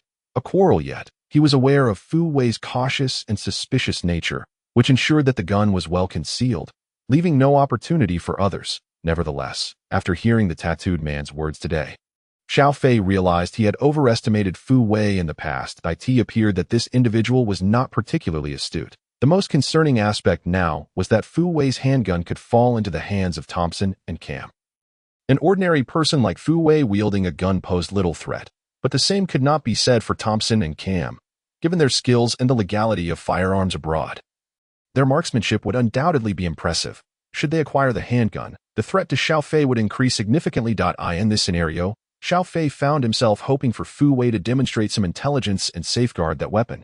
In just a few days, Fu Wei will be left without allies. At that point, I will find a way to retrieve the gun from him, and he will be utterly powerless. Upon returning to his dwelling, Xiao Fei felt a sense of satisfaction as his plans progressed smoothly. Just then, he spotted Su Ro jogging back and smiled as he approached her. I encountered Fu Wei today. He sincerely apologized for the previous incident. Su Ro wiped the sweat from her forehead and casually remarked, "Humph. Does an apology even matter? 2 lives were lost." Xiao Fei scoffed coldly. "Su Fei, it's been so long since that event. Why are you still dwelling on it?" Su Ro felt a twinge of discomfort at Xiao Fei's reaction. At that moment, Fu Wei did not act with malice. To survive on this island, we must unite. There are so few of us. If we splinter apart, we can thrive on our own, can't we?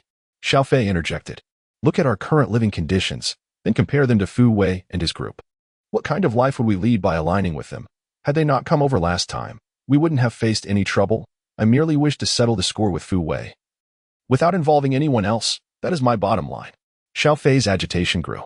The dying request of Luo Hu was for me to care for her and her children. Such a simple task. Yet I failed to do it. I watched them perish before my eyes. Can you comprehend that mere days have passed, and I feel guilt towards Luo Hu? Xiao Fei, be realistic. How long have you known Luo Hu? Why do you feel such an obligation to help him? If we were on good terms with Fu Wei, we could easily acquire supplies from the cruise ship. But as you know, if we go there now, they'll surely come to sabotage us and steal our belongings, Su Ro countered, visibly frustrated. Staying glued to this hilltop, can that be called living? Xiao Chengqing and her assistant were drawn over by the sound of their argument. Xiao Chengqing attempted several times to intervene, but the intensity of the dispute made it impossible for her to interject. I think Su Ro has a valid point. We are indeed in a passive position. Moreover, Fu Wei is armed. Opposing him is truly. Mind your words. Do you not see who Fu Wei is? Xiao Chengqing shot a glare at her assistant, clearly irked by such remarks. Xiao Fei and Su Ro argued for several minutes before falling silent, each ignoring the other. After dinner, they went about their own tasks. You both should take a break. We can handle the cleanup, Xiao Chengqing said, cautious not to invite further conflict. Thank you for your hard work, Xiao Fei murmured before turning and retreating into the woods. Lighting a cigarette as he leaned against a tree, brooding. Su Ro made her way halfway up the mountain, sitting on a large rock and discreetly wiping away tears. The hours swiftly passed, and after dinner, Xiao Fei ascended to the highest rock on the mountain, sitting atop it to gaze westward, awaiting the commencement of Fu Wei's ill-conceived plan. His extraordinary vision allowed him to observe the situation across the mountain. Though his hearing was not acute enough to detect distant sounds, after waiting for over half an hour, Xiao Mei approached the bespectacled man and exchanged a few words. Suddenly, the bespectacled man became agitated. Seizing Xiao Mei's shoulders and shouting loudly, the female veterinarian rushed forward to intervene, attempting to separate them, but was shoved to the ground by the bespectacled man. Seizing the moment, Fu Wei approached, pulling the bespectacled man away. And after a brief exchange, the latter grew even more enraged, preparing to strike Fu Wei. After a struggle, the tattooed man, the crew-cut man, and Cam rushed over to separate the two. Xiao Fei's gaze shifted to Fu Wei's tent, where Thompson was still wandering about, not having intervened in the scuffle. This guy remains fixated on Fu Wei's gun. When Xiao Fei looked back to the scene with Fu Wei and the bespectacled man, he saw that the latter was now being restrained and beaten by the trio. The female veterinarian paced anxiously, hoping to quell the conflict, while Xiao Mei and Fu Wei stood by, observing with detached indifference. Minutes later, Fu Wei finally stepped in to pull the three away, assisting the bespectacled man to his feet. They exchanged a few words, and the bespectacled man bowed to Fu Wei. What the hell? He has already submitted? Xiao Fei thought, surprised by how quickly the bespectacled man capitulated. He had become Fu Wei's subordinate instead of choosing to resist, which posed a minor complication for Xiao Fei's plans. Nonetheless, the overall trajectory remained unchanged. The bespectacled man's decision to stay was a factor Xiao Fei had anticipated, and strategies had already been devised. However, this would necessitate that the tattooed man and the crew-cut man exert more effort in the process. Not all is lost. At least there is now another pawn at Fu Wei's disposal. Xiao Fei leaped down from the large rock and continued into the woods to train. Later that night, after bathing in the mountain spring, he returned to the tent only to find Su Ro asleep, having taken up the space where he usually rested with an array of belongings. The tent was divided into two sleeping areas, one for Xiao Fei and Su Ro, and the other for Xiao Chengqing and her assistant. Now, however, Su Ro occupied an entire mattress by herself, surrounded by various items. Xiao Chengqing and her assistant sat on their bed, feeling somewhat awkward. Well, I suppose I shall sleep outside. Xiao Fei chuckled ruefully as he exited the tent to seek the inflatable lifeboat, once inflated. It offered ample space for 1 or 2 people to sleep comfortably. He placed the lifeboat at the entrance of the tent, prepared to lie down. Mr. Xiao Fei, there are many mosquitoes outside. Please come in and sleep with us. We can make some room for you, Xiao Chengqing said, stepping out of the tent, her face reddening as she spoke. Such good fortune. Xiao Fei felt a surge of excitement, but pretended to decline. That wouldn't be appropriate. Ms. Chengqing, you all should rest. I can manage outside for a night. The only issues are the wind, fog, and the mosquitoes. I am tough enough to endure a night or two of discomfort. Chapter 79. A deliberate intimidation really. Mr. Xiao Fei, we are occupying your space, so please do not refuse, Xiao Qingqing insisted softly. Having never shared a bed with a man before, she found it difficult to make such a request. However, feeling indebted to Xiao Fei for his earlier kindness, she could not bear to see him sleeping outdoors. Then I apologize for the intrusion. Xiao Fei acquiesced quickly, fearing that any further pretenses would lead Xiao Qingqing to insist that he stay inside. As soon as he entered the tent, he noticed Su Ro, who had been lying on her back, abruptly rolling over to face the inner side. Sighing, Xiao Fei gazed at Su Ro's profile with a wry smile as he settled beside Xiao Qingqing. Mr. Xiao Fei, Sister Su Ro is also considering our survival, though your motivations differ. In truth, she is quite a reasonable person, and I believe she will gradually come to understand your perspective, Xiao Qingqing whispered. Leaning closer to Xiao Fei's ear, the warm, fragrant breath brushed against Xiao Fei's face, stirring feelings within him. Thank you. It isn't a significant matter. I was simply too impulsive during the day, he acknowledged. Nodding, after sitting for a while, he finally lay down. Turning his head, he noticed the assistant had snuggled close to Xiao Qingqing, making room on the bed for him. This sudden revelation left Xiao Fei feeling quite dejected. He had initially hoped to take advantage of the situation. Miss Cheng, I tend to sleep quite soundly at night and hardly move, so you need not crowd together, he said as he lay down close to the edge of the bed, while he harbored some personal thoughts. He certainly didn't want to disrupt the normal rest of Xiao Qingqing and the assistant girl. After a day of strenuous exercise, Xiao Fei felt somewhat fatigued and soon succumbed to slumber. Lulled by the faint fragrance in the at dawn the next day, Xiao Fei returned to the woods for his workout. Just as he finished his warm-up, the tattooed man and the buzzcut fellow approached with a sneaky demeanor. Your hair hasn't really grown much, has it? Xiao Fei teased the buzzcut guy. Brother Fei, I just shave it frequently. Longer hair tends to irritate my scalp, the buzzcut replied with a sycophantic grin. Have a seat. Xiao Fei gestured towards a large stone beneath the tree and offered them 2 cigarettes. What transpired last night? Although Xiao Fei had already discerned the situation clearly, he pretended to inquire further. Brother Fei, as you've already surmised, Fu Wei's plan unfolded just as expected last night.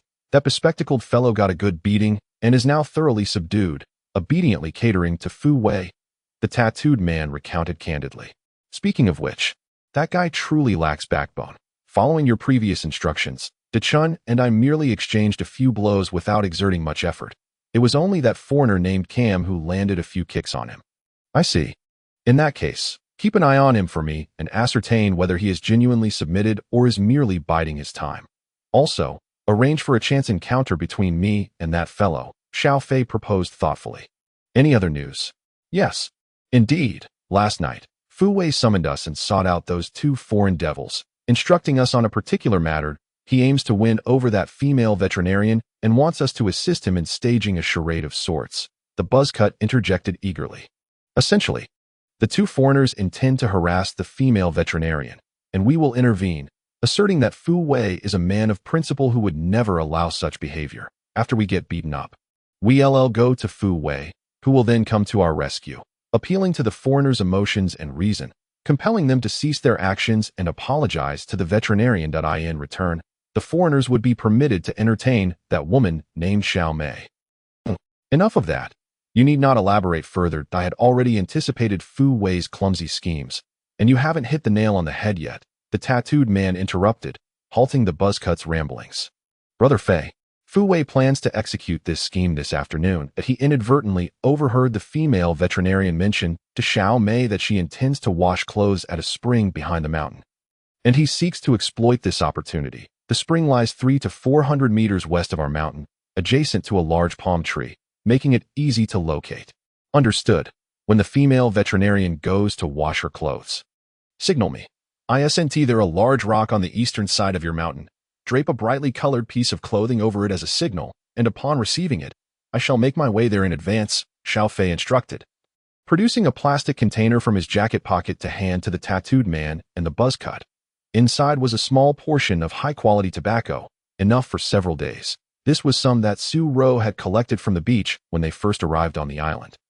And Xiao Fei had saved a bit, albeit slightly damp, to share with them.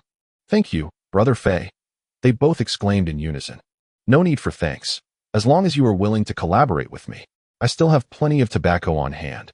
Xiao Fei waved his hand dismissively. Isn't that the truth? You managed to bring back the entire ship's supply of tobacco, the tattooed man muttered under his breath. Are you not curious as to why I trust you and do not suspect you of being double agents? Xiao Fei suddenly inquired. Brother Fei, please don't misunderstand. We've never engaged in such activities. You have treated us so generously, and Fu Wei is abominably unkind to us. How could we possibly serve him?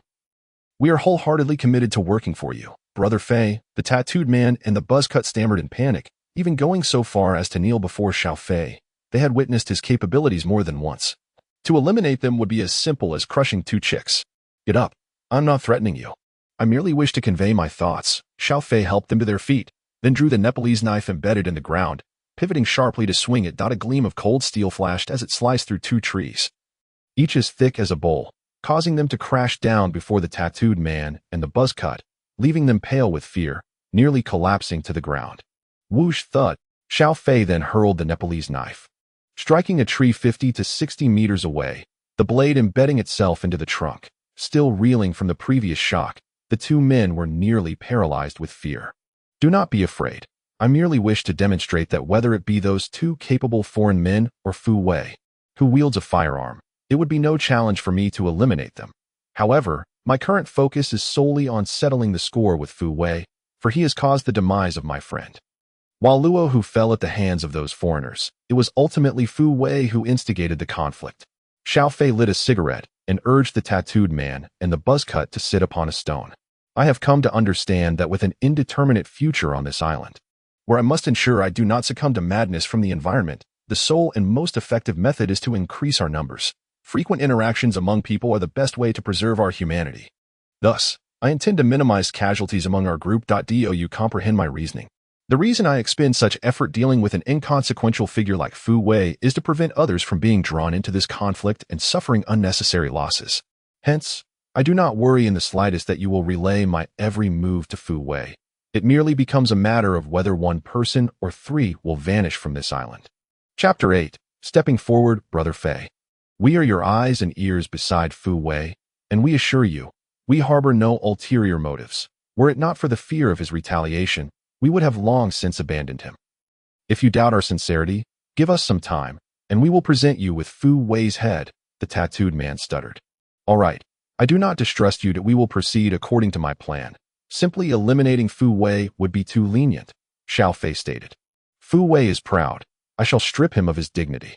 He is suspicious by nature, so I will ensure he lives in constant fear and unease. Once he resigns himself to a life of servitude, I will slowly grind him down. Otherwise, I shall never be able to vent my frustration.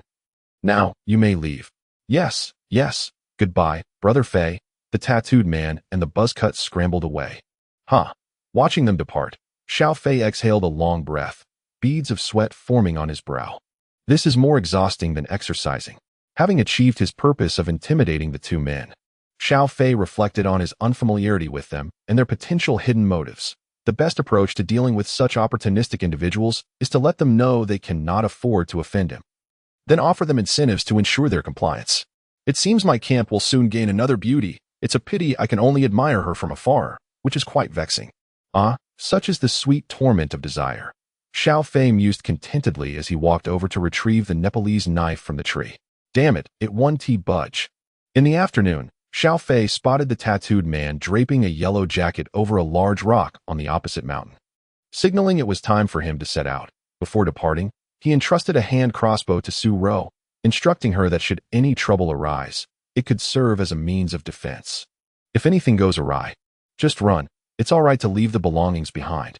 Xiao Fei reiterated, though Su Ro still seemed upset, ignoring him entirely. With a resigned shrug, Xiao Fei donned the Nepalese knife and a short blade and set off. He moved swiftly, and within 5 to 6 minutes, he heard the sound of flowing water and spotted the imposing palm tree nearby. Before he even reached the spring, he saw the female veterinarian descending the mountain. A small woven basket in hand containing a few garments. Her fitted t-shirt and snug workout pants were somewhat worn. The rugged mountain path made her steps slow, and with a figure surpassing that of Wen Xiaoqian. Xiao Fei found himself momentarily entranced. Another exquisite woman, he shamelessly admired from a concealed position. The female veterinarian remained oblivious to Xiao Fei lurking behind the palm tree as she bent down to place her clothes into the spring. As she did so, her neckline strained under the pressure, revealing a tantalizing glimpse of her ample bosom. Unfortunately, her position was somewhat backlit, limiting Xiao Fei's view, yet he could not help but focus on the scene before him. Without detergent, she vigorously rubbed the damp clothes in her hands, her body swaying rhythmically, creating an almost mesmerizing spectacle.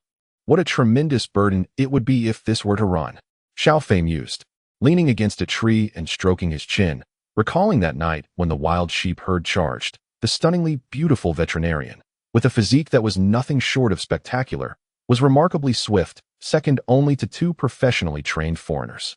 Unfortunately, the circumstances that day were urgent, and I didn't have the chance to witness her in full stride. It must have been akin to a 10-level tidal wave. As Xiao Fei's thoughts wandered, he heard footsteps approaching from the mountain, steady and calm. Thompson and Cam were coming. In less than a minute, the towering figures of the two men appeared in Xiao Fei's line of sight. He crouched slightly to allow the wild grass to better conceal his presence. "Hey, beautiful, doing laundry," Cam called out loudly. "Mr. Cam, Mr. Thompson, good afternoon. My clothes are dirty, so I'm just taking them over to wash," the beautiful veterinarian replied, completely unaware of the impending crisis. "You truly are a considerate woman," Cam said, giving her a thumbs up as he approached her. "Wow, this garment of yours is also dirty. Let us wash it together." "I'll help you," Cam added with a lewd grin, reaching out to tug at the veterinarian's clothing. What the hell?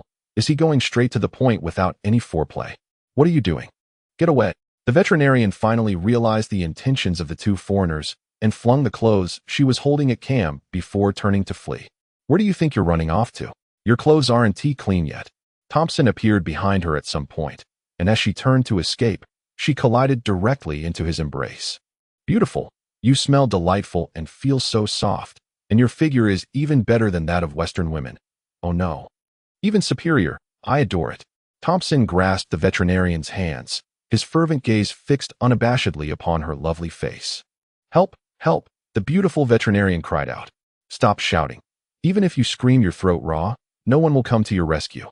Cam advanced towards her, his piercing gaze fixated on her writhing body as she struggled.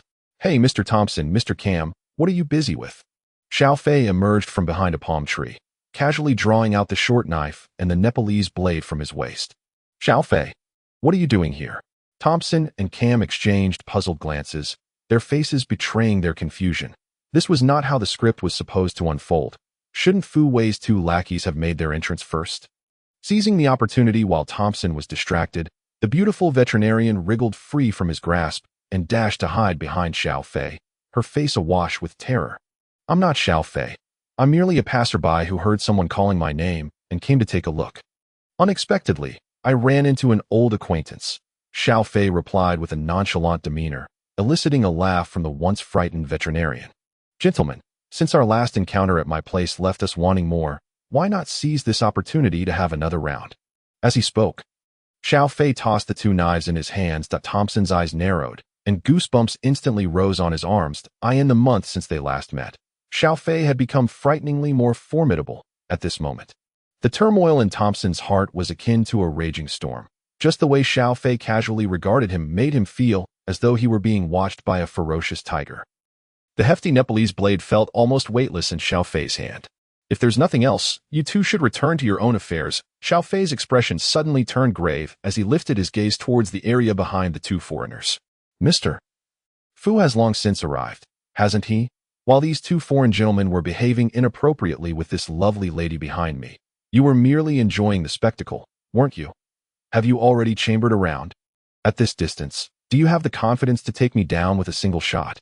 Chapter 81. An honest encounter. Upon hearing Xiao Fei's mention of Fu Wei having his gun ready in the shadows, Cam and Thompson reacted swiftly, their figures slipping into the dead angle of vision as they craned their necks to survey the mountainous terrain, seemingly preparing to flank him. "Or are you simply waiting in line for these two foreign gentlemen to finish their fun before making your entrance?" Xiao Fei fixed his gaze on Fu Wei's hiding spot and subtly shifted his footing. The terrified veterinarian, hearing Xiao Fei's words, turned pale once more, imagining the tragic fate she would have faced had Xiao Fei not arrived in time, a sharp pain gripping her lower abdomen. after a few minutes of silence from the mountain. Cam and Thompson finally realized that Xiao Fei might be merely trying to scare them. "It seems Mr. Fu is not on the mountain. We misunderstood," Cam remarked, his eyes darting as he attempted to shield Fu Wei. Yet he did not emerge from his hiding place. "We just happened to be passing through here. Please don't misconstrue our intentions. Xiao Fei, don't make baseless accusations. What do you mean by trying to pin this on us? Do you think Mr. Fu is that kind of person? Spare us your slander." The tattooed man stepped forward to protest, but before he could finish, Fu Wei yanked him back down into the bushes. "If you didn't come out to clarify, no one would have noticed Fu Wei's presence there," and the tattooed man's careless words only served to betray Fu Wei's hiding spot. "Have you lost your mind? At this moment, stepping out is akin to dropping your pants to fart." Fu Wei scolded him darkly, seething with rage. "Boss Fu, Xiao Fei has already said as much. If I don't step out to explain, won't you be painted as the villain?" The tattooed man replied innocently. "Explain what? If you don't come out to clarify, and Xiao Fei merely claims I'm here, who would believe him? We were fine until you stirred the pot." Fu Wei was so furious he could hardly contain himself, astonished that this usually clever subordinate could be so foolish in a crisis. "Boss Fu, what should we do? Should I go out again to clarify that you're not here, and it's just me and Dechun?" the tattooed man suggested, attempting to rise once more. "Enough with your explanations. You look like you want to talk." Fu Wei was about to explode, nearly fainting from anger, and he delivered a resounding slap to the tattooed man's face. The crew-cut man behind Fu Wei stifled a laugh, but was startled by the sudden sound of the slap. Xiao Fei, Thompson, and the others halfway up the mountain heard the sharp sound coming from the bushes above. It was easy to deduce who had just been slapped, and it was clear who had dealt the blow. Hearing the slap, the beautiful veterinarian felt her last shred of doubt vanish, fully convinced that Fu Wei was indeed present. Xiao Fei hadn't anticipated the tattooed man's unexpected cooperation, thinking that the fellow was rather clever. Moreover, the tattooed man's actions not only aligned with Xiao Fei's intentions, but also expressed his unwavering loyalty to Xiao Fei's cause. "Ah, it seems there's a complication. If there's nothing more, I shall take my leave. The remaining matters you can resolve amongst yourselves." Xiao Fei's eyes remained fixed on every movement of Thompson and Cam while he also kept an eye on Fu Wei's activity in the bushes. Slowly retreating, the beautiful veterinarian followed closely behind him. Once they were entirely out of Thompson and Cam's sight, Xiao Fei turned around, still holding onto his knives. "You're safe now, beautiful," he said to the veterinarian. "Thank you, Xiao Fei." Seeing no one pursuing them from behind, the veterinarian exhaled a sigh of relief, patting her chest as she felt a lingering dread for having encountered Xiao Fei, had it not been for him. She dared not imagine what fate awaited her. "In truth, even if I hadn't come, you wouldn't have been in any real danger, but being harassed by those two foreigners would have been inevitable," Xiao Fei stated. "What do you mean?" "I am sorry, I didn't quite catch that," the beautiful veterinarian replied, feeling perplexed by Xiao Fei's words. What Fu Wei truly intended was to stage a heroic rescue. Two foreigners acting as villains to harass you. And at the critical moment, Fu Wei would dramatically step in to save you. This was all his scheme, as he has his sights set on your medical skills and, your beauty. He planned to gain your trust through this incident. Xiao Fei explained candidly. "I received this information through my channels. And my visit here is partly to prevent a fine lady like you from being deceived by someone like Fu Wei, and partly due to my personal grievances with him, which you should be aware of. Therefore, when the opportunity arises, I will certainly do everything in my power to thwart his plans. If you feel used by me, I sincerely apologize. To speak plainly, your medical expertise holds significant weight on this island, and I have been considering inviting you to join my side. If you are willing, I can assure you that your living conditions will be vastly improved, whether it's your food, clothing, housing, or cosmetics, or any other items women desire. I can provide them all," Xiao Fei proposed, seeking to recruit the beautiful veterinarian. The original plan was to portray Fu Wei and the two foreigners as wicked, lecherous devils, making the veterinarian hesitant to return, thus allowing him to invite her into his fold. However, upon leaving with the beautiful veterinarian, Xiao Fei reconsidered. He felt that if he were to invite her into his ranks, it would require a long-term relationship, at the very least. A friendship. He is not one who excels at deceit, and such behavior would only lead the beautiful veterinarian to be perpetually misled, causing him his own share of misery. Thus, Xiao Fei resolved to have an earnest conversation with the enchanting veterinarian, enlightening her to the true circumstances before she made her decision. Xiao Fei, thank you. However, I cannot go. I truly apologize. The beautiful veterinarian hesitated for a few moments before slowly articulating. As you know, there are only two women here, myself and Xiao Mei. We are friends, very good friends, and if I were to abandon her now, she would be in greater peril. I cannot leave her alone here. I cannot do that. I'm sorry. So that is the reason, Xiao Fei nodded. Yet, there is one point you have misunderstood. Your presence here makes your friend even more endangered. Why? The beautiful veterinarian asked, her face a mask of confusion. What I just shared with you was merely part of Fu Wei's complete scheme. There is another aspect I have yet to reveal. That is, Fu Wei's ability to negotiate with the two foreigners and have them cooperate in his charade does not come without a cost. The compensation Fu Wei offers them is none other than your friend Xiao Mei's body, Xiao Fei explained. What? I must return to save her. I need to tell her the truth. The beautiful veterinarian turned to dash back. Chapter 82. My name is Tianmi.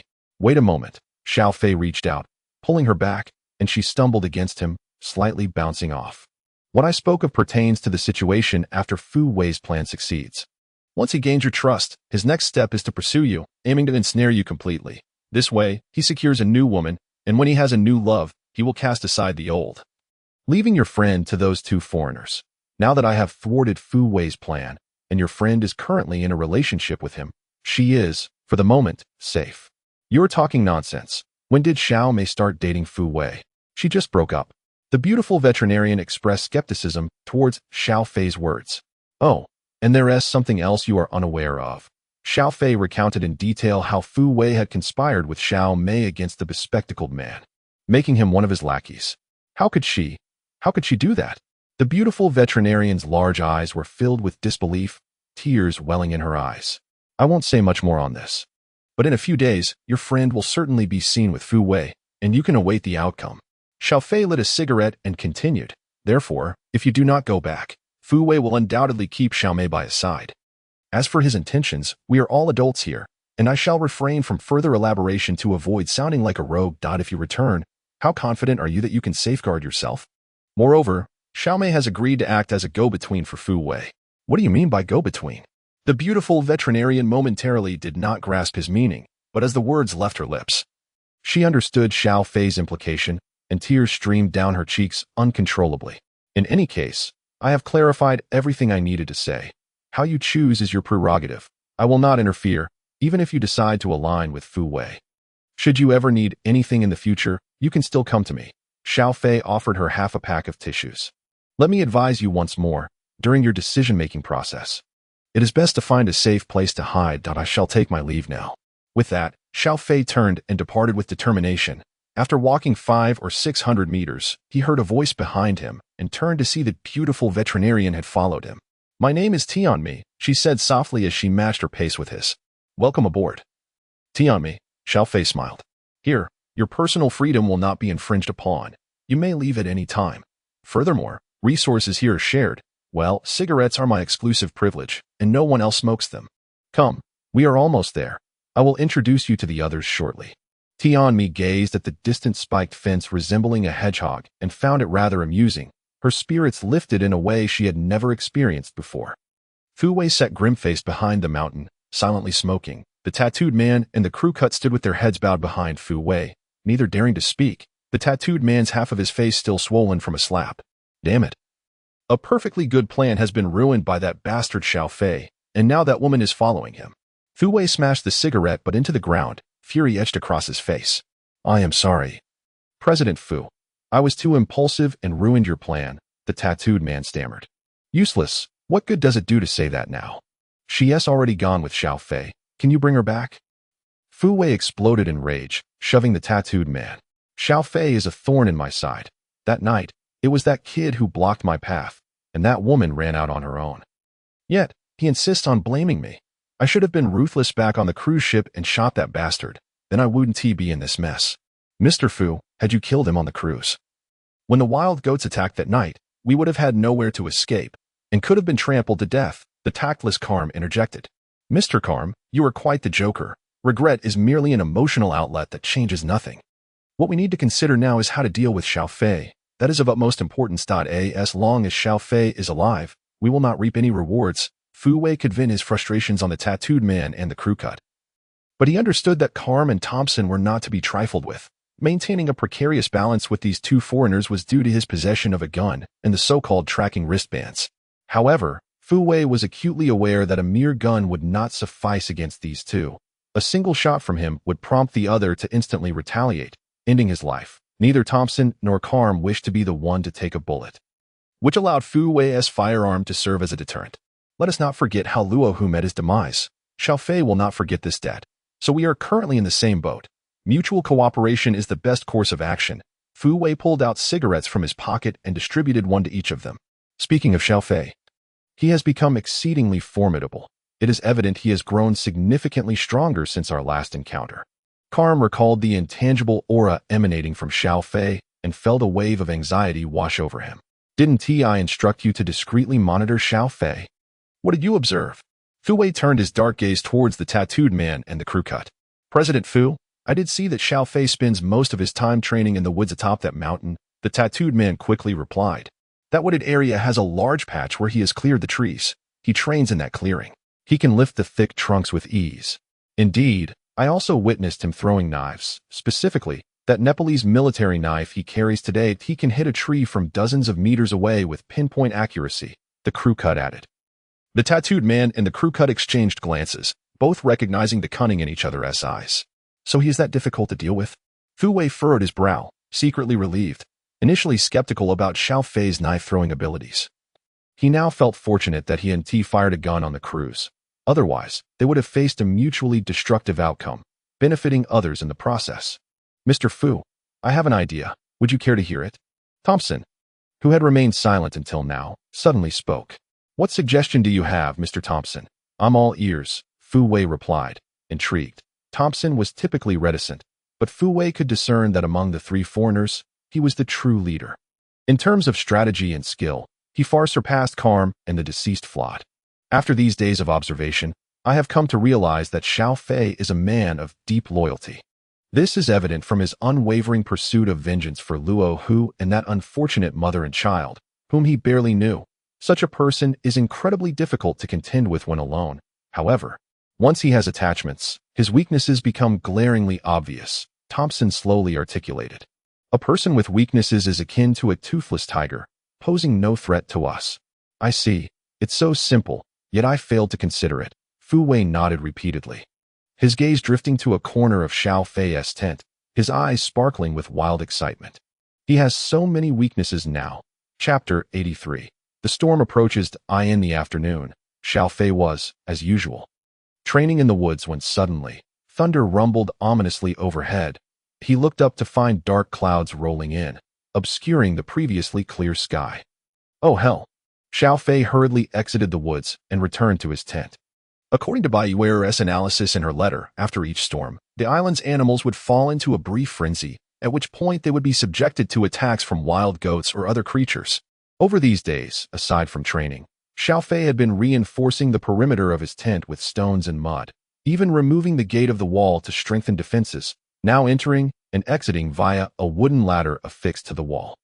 However, despite the meticulous preparations, Xiao Fei remained uncertain about his ability to withstand the onslaught of a horde of beasts. A storm is imminent. Gather firewood. As much as possible, he instructed Su Ro and the others.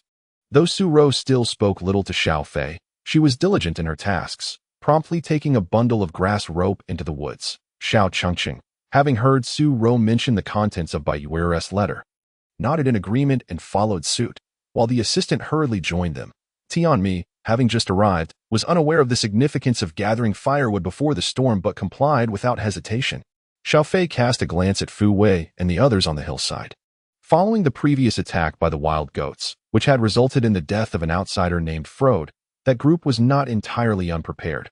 However, they lacked Xiao Fei's remarkable stamina and skill, preventing them from constructing a sturdy barricade, yet they had devised an effective alternative. They had brought back several folding ladders from the cruise ship, propping them against nearby trees, allowing for a quick escape should trouble arise.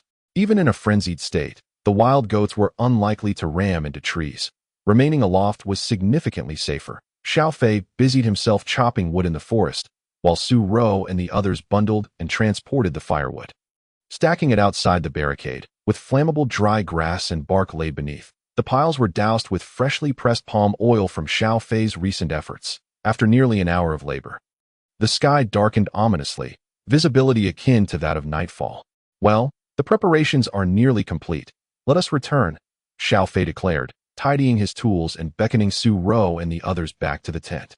As customary, he ignited several torches within the stone cave of the barricade for illumination, standing at the entrance for a moment before stepping outside. The wild goats had not been seen since the last storm. Their whereabouts unknown, he planned to set 2 traps. Should the wild goats return, he could capture a few, for goat meat would be a splendid delicacy for them. The sea eagle was a master hunter, but due to its size constraints, it could only catch rabbits and fish, unable to tackle medium to large prey. The trap construction was straightforward, for the wild goats appeared in herds, as long as they were tripped. The subsequent ones would trample them to death. Afterward, Xiao Fei fashioned several tripwire traps using rope. Just as he completed the traps and began his return, heavy raindrops began to pelt down. The rainfall was fierce and relentless, yet curiously devoid of wind. This bizarre weather further unsettled Xiao Fei. Surely, we won't be confronted by a herd of massive wild buffalo. Even the thickest barricade would be trampled into nothing. He dashed back to their shelter, vaulting over the barricade and diving into the tent. Today's weather is most peculiar. Let us refrain from cooking for now, as those beasts might arrive at any moment. We still have plenty of canned meat from the cruise ship. Let us consume a few to tide us over. I've just set up some traps. Perhaps we can catch a few wild goats to change things up, as we've grown weary of merely eating rabbits and fish. Xiao Fei opened several cans of meat and a few cans of beer. Perfect timing. Today marks Dr. Tianmi's first meal with us. Let us raise our cans in a toast to welcome her. Thank you. Thank you. Tianmi replied politely, clinking cans with the others, though internally, she was profoundly impacted. Unlike Fu Wei, who hoarded all the good supplies in his tent, Xiao Fei truly lived up to his words on the journey, openly sharing all resources with no restrictions. Additionally, Tianmi observed that although Xiao Fei's group had only ventured to the cruise ship once and brought back what seemed like a meager amount of supplies, he had managed to retrieve nearly all the most valuable and useful items, such as beer, canned meat, and cigars, items she had never seen among their haul.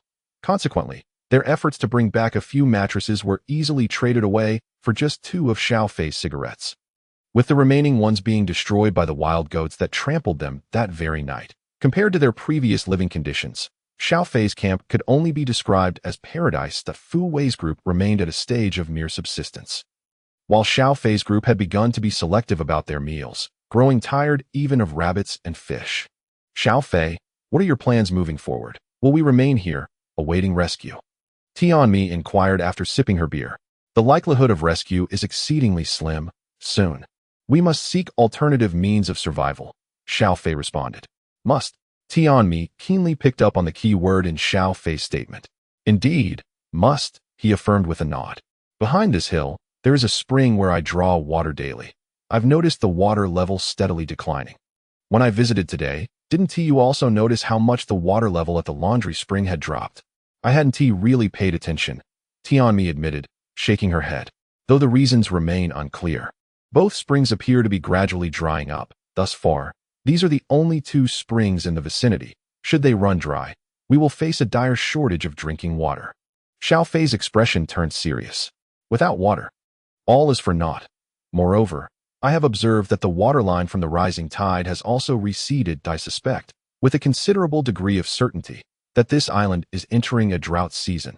However, I cannot draw any conclusions without a better understanding of the terrain and climate here. What will you do if the springs do indeed dry up? The assistant queried. What else can we do but venture deeper into the island to seek a new path for survival? Xiao Fei shrugged. However, there is no need for haste. I've estimated the rate at which the spring water is declining, and we should be fine for another 2 to 3 months. Additionally, I plan to excavate a water reservoir to collect more water, allowing us to last even longer. During this time, we can explore the island's interior in search of a more habitable location. Chapter 84, Pretending Not to Know. We have been here for over a month. If in another 2 or 3 months no one comes to rescue us, it is very likely we will be abandoned. Even staying near the coast offers no hope, Tianmi remarked, taking a large gulp of beer, a hint of bitterness gracing her lips. Do not despair. We still have a cruise ship. If we dismantle it, we can construct a boat. Let us observe the situation for a while, and once we understand the weather patterns at sea, we can choose an opportune moment to set sail. Perhaps we may find our way back, Xiao Fei consoled, cracking open another beer for Tianmi. Suddenly, a thunderous clap of thunder echoed, lightning illuminating the tin overhead. Damn it, I was merely sharing my thoughts. Not making a vow. Why are you getting so worked up? Xiao Fei shouted, tilting his head in exasperation. Xiao Fei, there's a fire on the sea, the assistant exclaimed, peering through the plastic window. Spotting a blaze far beyond the barricade, clearly surpassing the distance to the shore. Let me take a look, Xiao Fei said, crouching down to the window. The barricade stood over 2 meters high, yet from within the tent, he could see the flames outside, indicating a significant fire. That direction. Good heavens, it can't be. Xiao Fei exclaimed as he grabbed an umbrella from beside his bed and dashed outside. Upon leaping over the barricade, he discovered a massive fireball raging on the water's surface, and to his shock, it was the cruise ship. Damn it, is this fate conspiring against me? Just as I mentioned building a boat. You go and destroy all my materials. Xiao Fei shouted at the sea. The lightning had struck, followed by the cruise ship igniting, and Xiao Fei quickly connected the two events. The ship caught fire due to being struck by lightning. Boom! The enormous fireball erupted, transforming into countless smaller flames scattered across the water, likely a result of the cruise ship's fuel tanks exploding. Damn! Xiao Fei cursed as he returned to the tent. The cruise ship was struck by lightning. Our boat-building plans will need revision. No worries. There will surely be other opportunities in the future, Tianmi reassured him. By the way, I was quite curious why you had us gather so much firewood outside the barricade before the rain. It's a hypothesis of mine. The last wild goat attack occurred after a storm, leading me to wonder if weather conditions might alter the behavior of those beasts, prompting them to act erratically, Xiao Fei explained, glancing at the assistant. But when we went to the cruise ship to gather supplies, the weather was clear in the afternoon, yet there were wild goats then too, Tianmi countered. True, but during the day, the wild goats traversed the beach, which was a normal passage, unlike the frenzied stampede seen after a storm at night, Xiao Fei clarified. Nevertheless, this remains merely a supposition without concrete evidence. Gathering firewood was a precaution. Regardless, we would need to burn firewood eventually. I just stepped outside and observed that the heavy rain should cease in a few minutes. At which point we can verify my theory. Xiao Fei, you've just been soaked. Have some hot tea, Xiao Chengqing offered, bringing a pure silver tea set and pouring red tea for Xiao Fei and the others. You still have tea. The brilliance in Tianmi's eyes once again shone forth. Wasn't Xiao Fei and the others living a life too lavish? Alas, how unfortunate. My phone must have been left behind in the woods. It must have fallen while I was gathering firewood. I must retrieve it, for it contains something of great importance that I shall drink tea upon my return. Suddenly, the assistant stood up, not even bothering to open her umbrella, and dashed out of the tent. Yue'er. Xiao Chengqing rose to call out to the assistant, but upon turning, she noticed the assistant's phone peeking out from beneath the pillow. She opened her mouth, then sat back down, raising her gaze to Xiao Fei. It's all right. Let her go, Xiao Fei nodded. After 7 or 8 minutes, Xiao Fei picked up the binoculars and glanced westward, discovering that the assistant had already reached the opposite hillside and slipped into Fu Wei's tent. She's arrived. Xiao Fei set down the binoculars and looked at Xiao Chengqing. For Xiao Fei, using binoculars was rather unnecessary given his eyesight, but to conceal his abilities, he played along. Thank you. Xiao Chengqing smiled, relieved. Was that girl just now going to inform Fu Wei? Tianmi hesitated several times before mustering the courage to ask. Indeed, Xiao Fei nodded, lifting his cup to finish the tea in one gulp.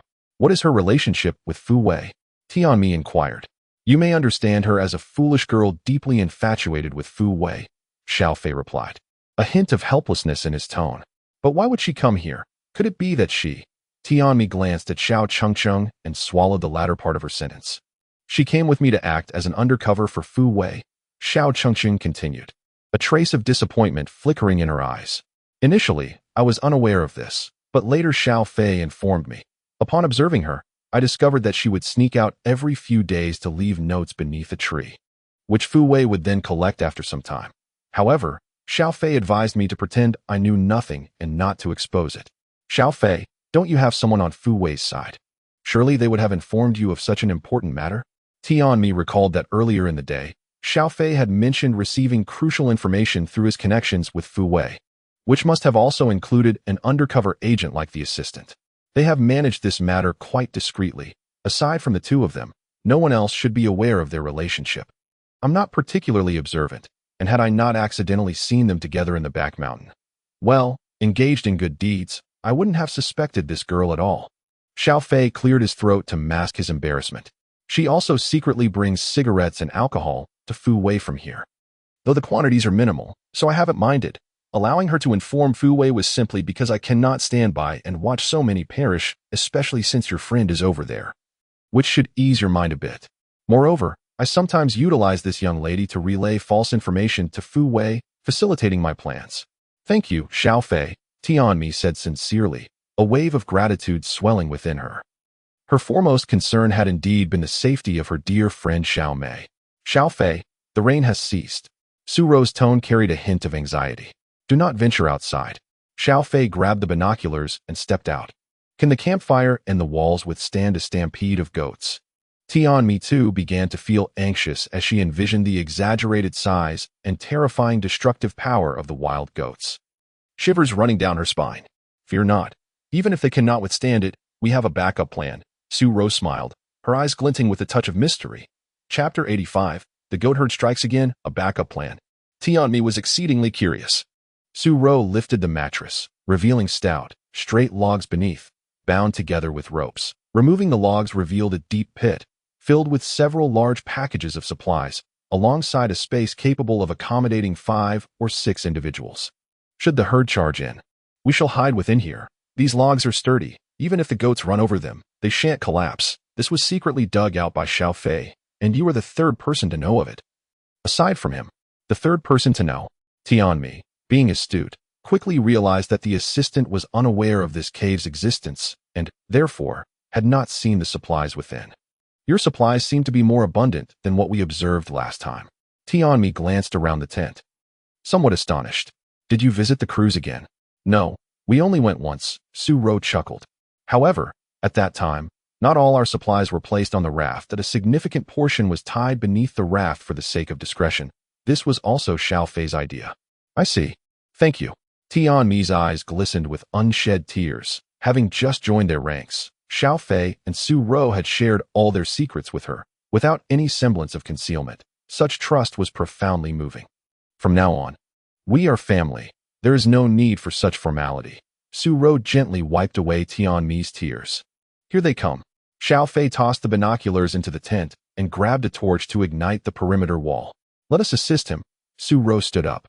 Taking a torch of her own, the 3 women emerged from the tent, quickly dispersing, and the walls were soon engulfed in flames. Standing atop a tree stump, Su Ro used the binoculars to observe the situation on Fu Wei's side.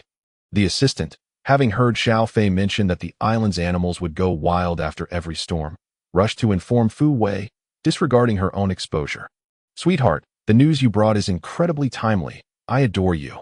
Fu Wei pinched the assistant's cheek and called for everyone to climb the trees for safety. The tattooed man and the crew-cut fellow were no fools. Upon witnessing this scene, they exchanged glances, deciding it best to inform Xiao Fei about the matter the following day, just as Fu Wei and the others had clambered up the trees.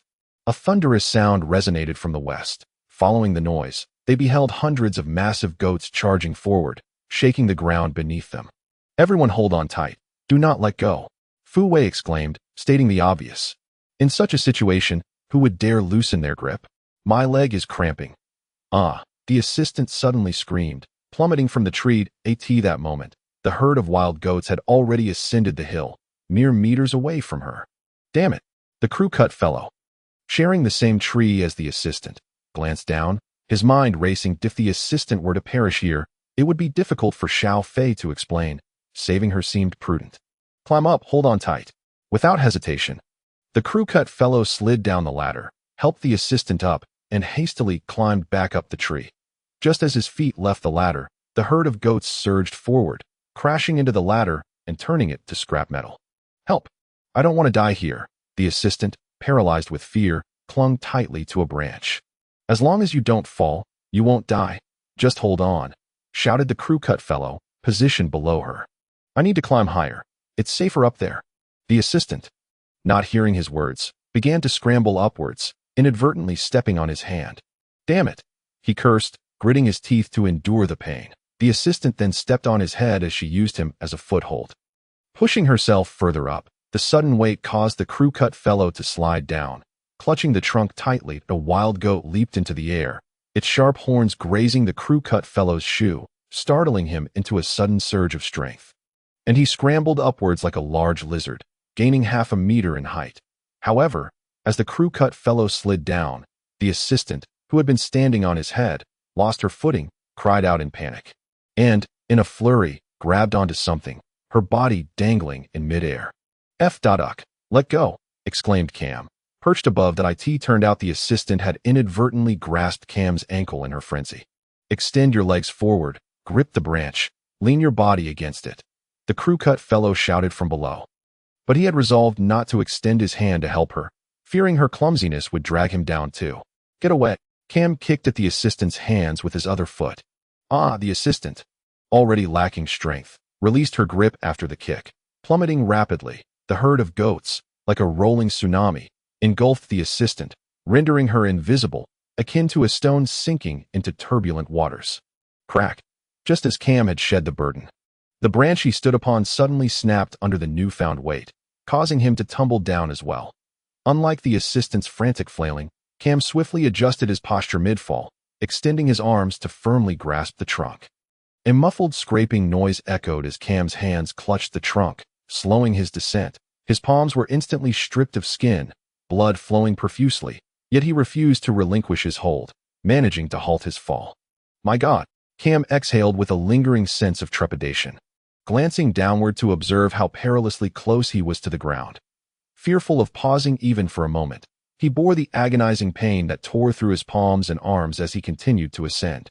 Suddenly, a wild goat sprang into the air, colliding forcefully with Cam's back. The impact left him incapacitated, and he tumbled among the herd of goats. "No!" Cam roared, using the back of a goat as leverage to leap upward, then bouncing from one goat to another in a frantic attempt to reach the towering tree again. However, the goats moved with astonishing speed. After mere seconds of jumping, his strength waned, and he found himself stumbling into empty air. As he landed, countless goat hooves descended upon him. "Cam!" Thompson shouted, his eyes reddened with grief, yet he dared not leap into the fray of goats, fearing for his own life. Moments later, the herd surged over the hill, leaving chaos in their wake as they charged toward the direction of Xiao Fei and his companions. "No!" Xiao Chengxing cried, discarding her binoculars and burying her face in her hands, weeping uncontrollably through the lenses.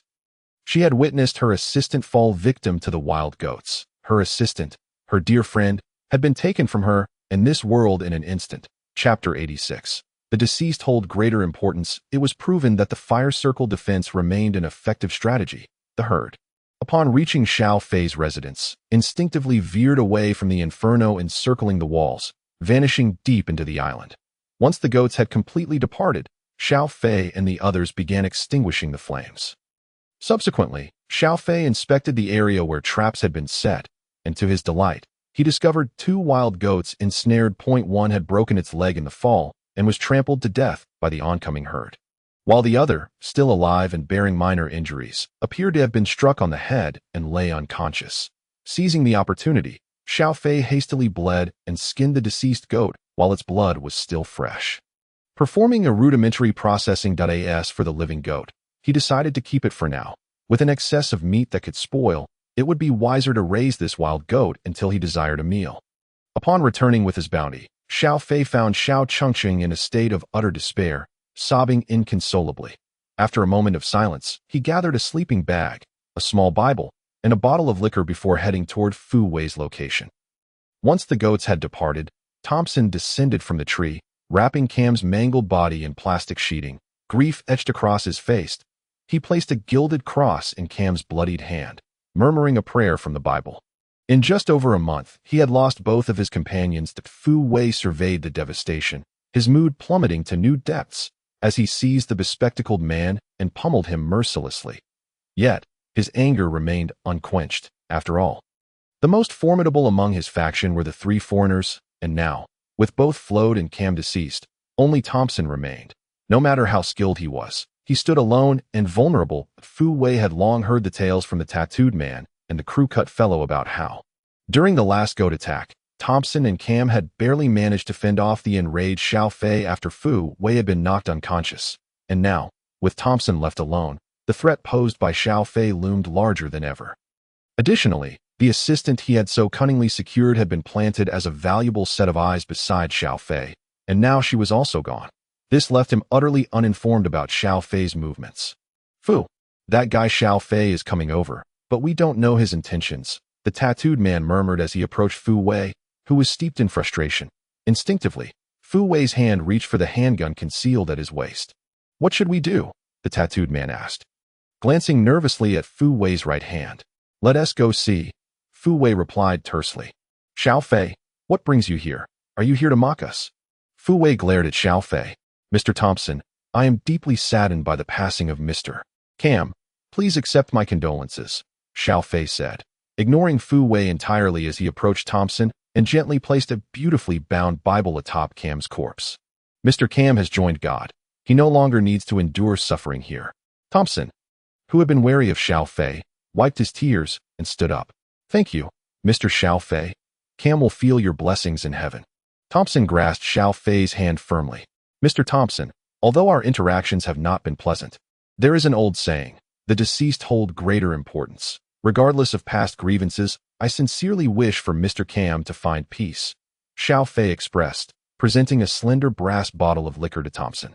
This must be Mr. Cam's favorite drink, is it not? Xiao Fei remarked, revealing the rum that Cam and Thompson had once exchanged for antibiotics and anti-inflammatory medications. The bottom of the bottle bore the engraving of Cam's English name. The liquor had been consumed and refilled. Thank you, Mr. Xiao Fei, thank you. Thompson was overwhelmed with emotion. This was precisely Xiao Fei's intention, to win hearts at the opportune moment. You're too kind, Mr. Thompson, that I shall not intrude any further.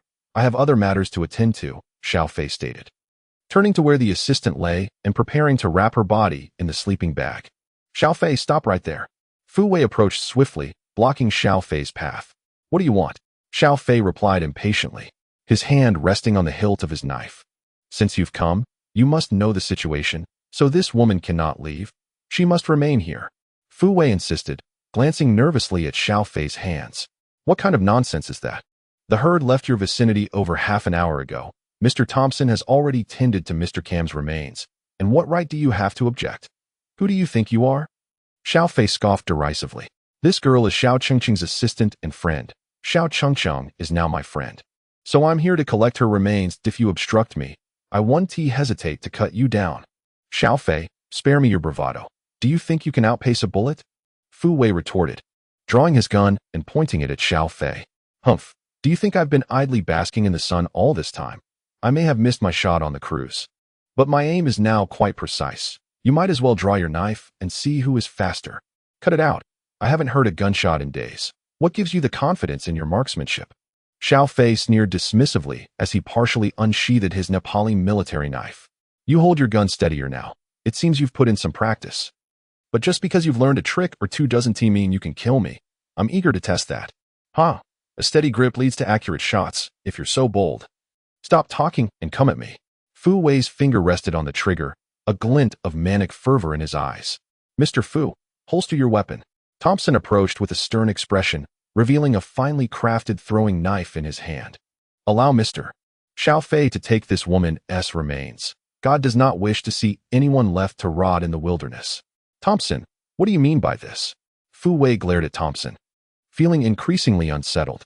Mr. Xiao Fei has come to bid farewell to Cam, and this is my way of repaying him. Mr. Fu, you need to contemplate this carefully.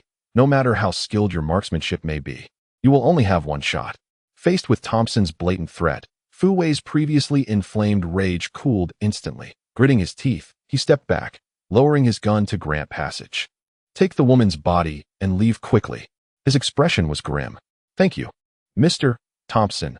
Xiao Fei nodded in appreciation, gathering the assistant's body into the sleeping bag and shouldering it as he departed. It was only after Xiao Fei's figure had vanished that Thompson sheathed his knife. Turning to Fu Wei, I am going to bury Cam now.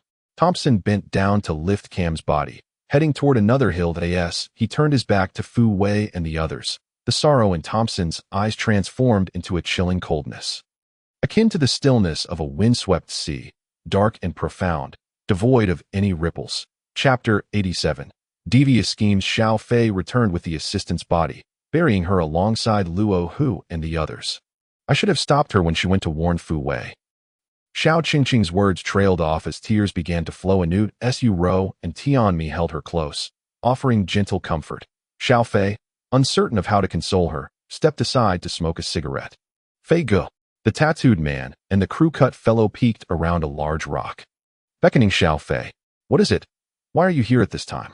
Xiao Fei was taken aback by their unexpected appearance. Fei Ge, Fu Wei sent us, the crew-cut man stammered. What does he want you to do? Spy on me.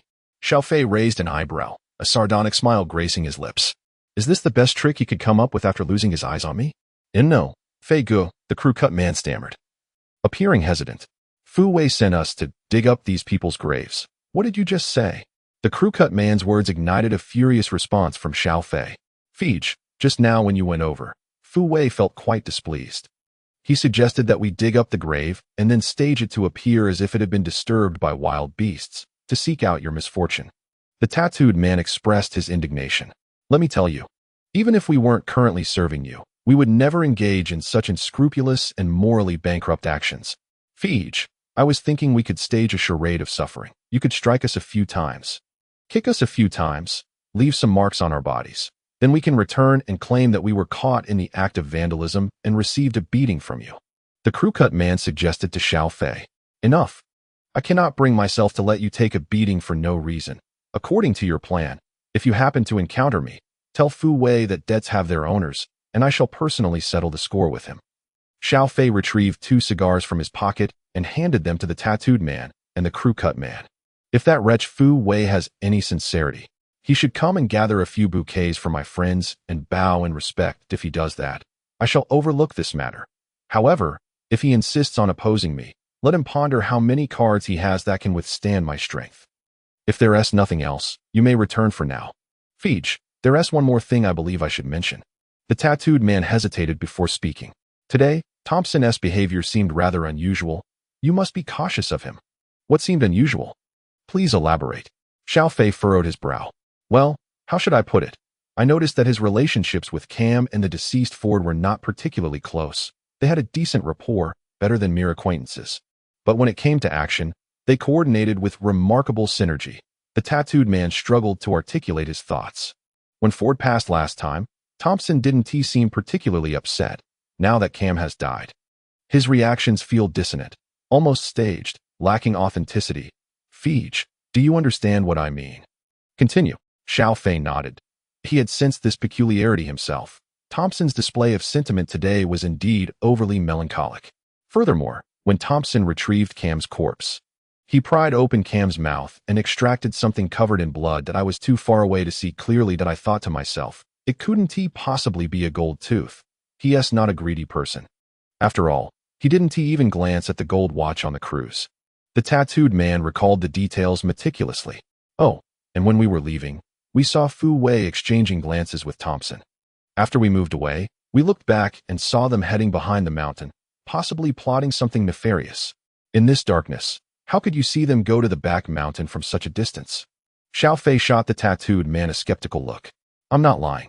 Fij, I didn't see them, but I noticed a lighter flicker twice, with some distance in between. This indicates that 2 individuals lit cigarettes sequentially. The only ones who smoke now are Fu Wei and Thompson. The bespectacled one wouldn't have the chance. The tattooed man quickly clarified. You're quite clever. It's a pity to be following Fu Wei. Xiao Fei chuckled. Fij, you flatter me. My brother and I have long stopped following Fu Wei. We are now following you. The tattooed man hastily flattered Xiao Fei. Let us not say that. I've always maintained that if we get along well, we can be friends and share our resources. Xiao Fei waved his hand dismissively. I should be heading back. You two carry on. With that, Xiao Fei turned to seek out Su Ro and the others. The tattooed man and the crew-cut man immediately set off to leave it on their way. The two slowed their pace, eagerly lighting their cigars and taking deep puffs. Old Zhao, do you think it's reliable for us to follow Xiao Fei? The crew-cut man inquired. Putting aside everything else, at least on this island, Xiao Fei is far more dependable than that son of a gun Fu Wei. Just think, we've been providing Xiao Fei with intel, and how much tobacco has he given us? Fu Wei has barely given us half a box, and it was even damp. The tattooed man grew increasingly agitated as he spoke, taking a vigorous drag of his cigar. Fu Wei is arrogant, self-serving, and malicious. We both know this well. As for Xiao Fei, he appears to be a righteous individual who dislikes owing favors. With just these two qualities, we certainly won't suffer in dealing with him. Thus, on this island, aligning ourselves with Xiao Fei is undoubtedly the right choice. However, we must not offend Fu Wei. Otherwise, once we return, both our lives and those of our families will be in peril. By the way, old Zhao, didn't Xiao Fei mention wanting to eliminate Fu Wei? Perhaps we could do him a favor? The crew-cut man's eyes gleamed with a hint of malice. We should seize an opportunity. Perhaps after he has been with that woman and is in a relaxed state, we could act swiftly before he has time to draw his gun. No, De Chun. Remember, we must not engage in any risky endeavors. Not even a little. The tattooed man shook his head, rejecting the crew-cut man's idea. Fu Wei is not as simple as he appears. He has experience in the octagonal cage. Even if we catch him off guard, it would be difficult for just the two of us to take him down. If any commotion arises, Thompson, that foreigner, will surely not sit idly by. That fellow is a true expert. A mere flick of his finger could spell our doom. Let us just bide our time. Avoiding offense to either side. What if Fu Wei makes a comeback? Then we won't have anything to worry about. And if both sides turn out to be unreliable, I have other plans. Hey, old Zhao, you've got a backup plan. When did this happen? How come I wasn't aware? The crew-cut man exclaimed with delight. I prepared it as soon as I arrived here. You were off searching for food those days and weren't around. The tattooed man smiled enigmatically, a glint of cunning in his eyes. With this escape route in place, we certainly won't suffer losses, and there will be no worries, rest assured. Chapter 88. Tree trunk marks. After the tattooed man and the crew-cut man relayed Xiao Fei's message, Fu Wei proved to be somewhat perceptive. The following morning, he indeed brought a few bouquets to the graves of Luo Hu and the others, performing the ritual with a semblance of respect. However, just after completing the tribute, Fu Wei suddenly erupted in fury, turning and delivering a kick to the bespectacled man's abdomen. The bespectacled man was taken by surprise, taking the full brunt of the kick and collapsing onto the beach. Curling up in pain, before he could recover, Fu Wei relentlessly continued to kick him in the face and body. Darling, kick him in the stomach. That's where the flesh is softest. Kicking his waist is also fine. Just don't stomp on his head. You might hurt yourself. As Fu Wei pummeled the bespectacled man, Xiao Mei stood by, gleefully offering him advice, as if he were beating a heinous criminal rather than her former lover of many years. After 10 minutes of merciless assault, Fu Wei finally paused, panting heavily. Darling, you must be exhausted. You look so handsome when you're beating someone. Xiao Mei approached, concerned, to wipe the sweat from Fu Wei's brow. Xiao Fei, you scoundrel, how dare you threaten me? I'll remember this debt. Fu Wei glared at the distant mountaintop, cursing vehemently, while Xiao Fei stood there, observing. From such a distance, Fu Wei believed neither could see the other clearly, unaware that every move of his was captured by Xiao Fei's hawk-like vision. Couples are like birds of a feather. It's not a major crisis. Watching the bespectacled man struggling to rise from the sand, Xiao Fei felt a twinge of sympathy, but his mind was preoccupied with other matters. Upon returning to the tent, he coincidentally encountered Su Ro, who was approaching with 2 boxes of cigarettes. I ran out of soy sauce, and the vinegar is nearly finished. I'm going to see if Fu Wei has any to trade. Su Ro informed him. All right, stay safe. Xiao Fei nodded. Take your time on the way back. There's no rush. Fu Wei is still on the beach, just heading back. After retrieving a water bottle from the tent, Xiao Fei habitually went to train on the back mountain. As he reached the edge of the woods, he noticed some straight, intersecting marks on a tree. The cursory glance led him to assume they were scratches made by a wild goat during the previous night. After a second look, Xiao Fei halted, reaching out to feel the marks. They were straight, varying in depth, with a wider outer and narrower inner shape, resembling cuts made by a blade. However, he could not recall having made these cuts himself. He had always trained in the open spaces of the woods, and whenever he used the trees as targets for his knife practice, he would cut them down to bring back as firewood. These marks were not left by him that a sense of alarm surged within Xiao Fei as he quickly drew the short knife from its sheath at his waist and the Nepalese army knife. Comparing the blade to the marks, the width of the marks exceeded that of the spine of the Nepalese knife. Initially, Xiao Fei wondered if Su Ro or the others had made them. But now it seemed not. He was acutely aware of the tools in his possession. The standard short knife he had seized from Su Hu, the command knife he had found on the beach, a machete ground from an airplane's outer shell, and the 2 Nepalese army knives he had brought back from the cruise, along with several short knives and daggers. Among these blades, the Nepalese kukri possesses the thickest blade. Yet it fails to match the markings on the tree. Observing the width of those marks, they resemble more the impressions left by an axe. Could it be those 2 fellows? Xiao Fei pondered, recalling the tattooed man and the crew-cut individual, wondering if they had left these traces during their visit. However, in Xiao Fei's memory, those 2 always arrived empty-handed.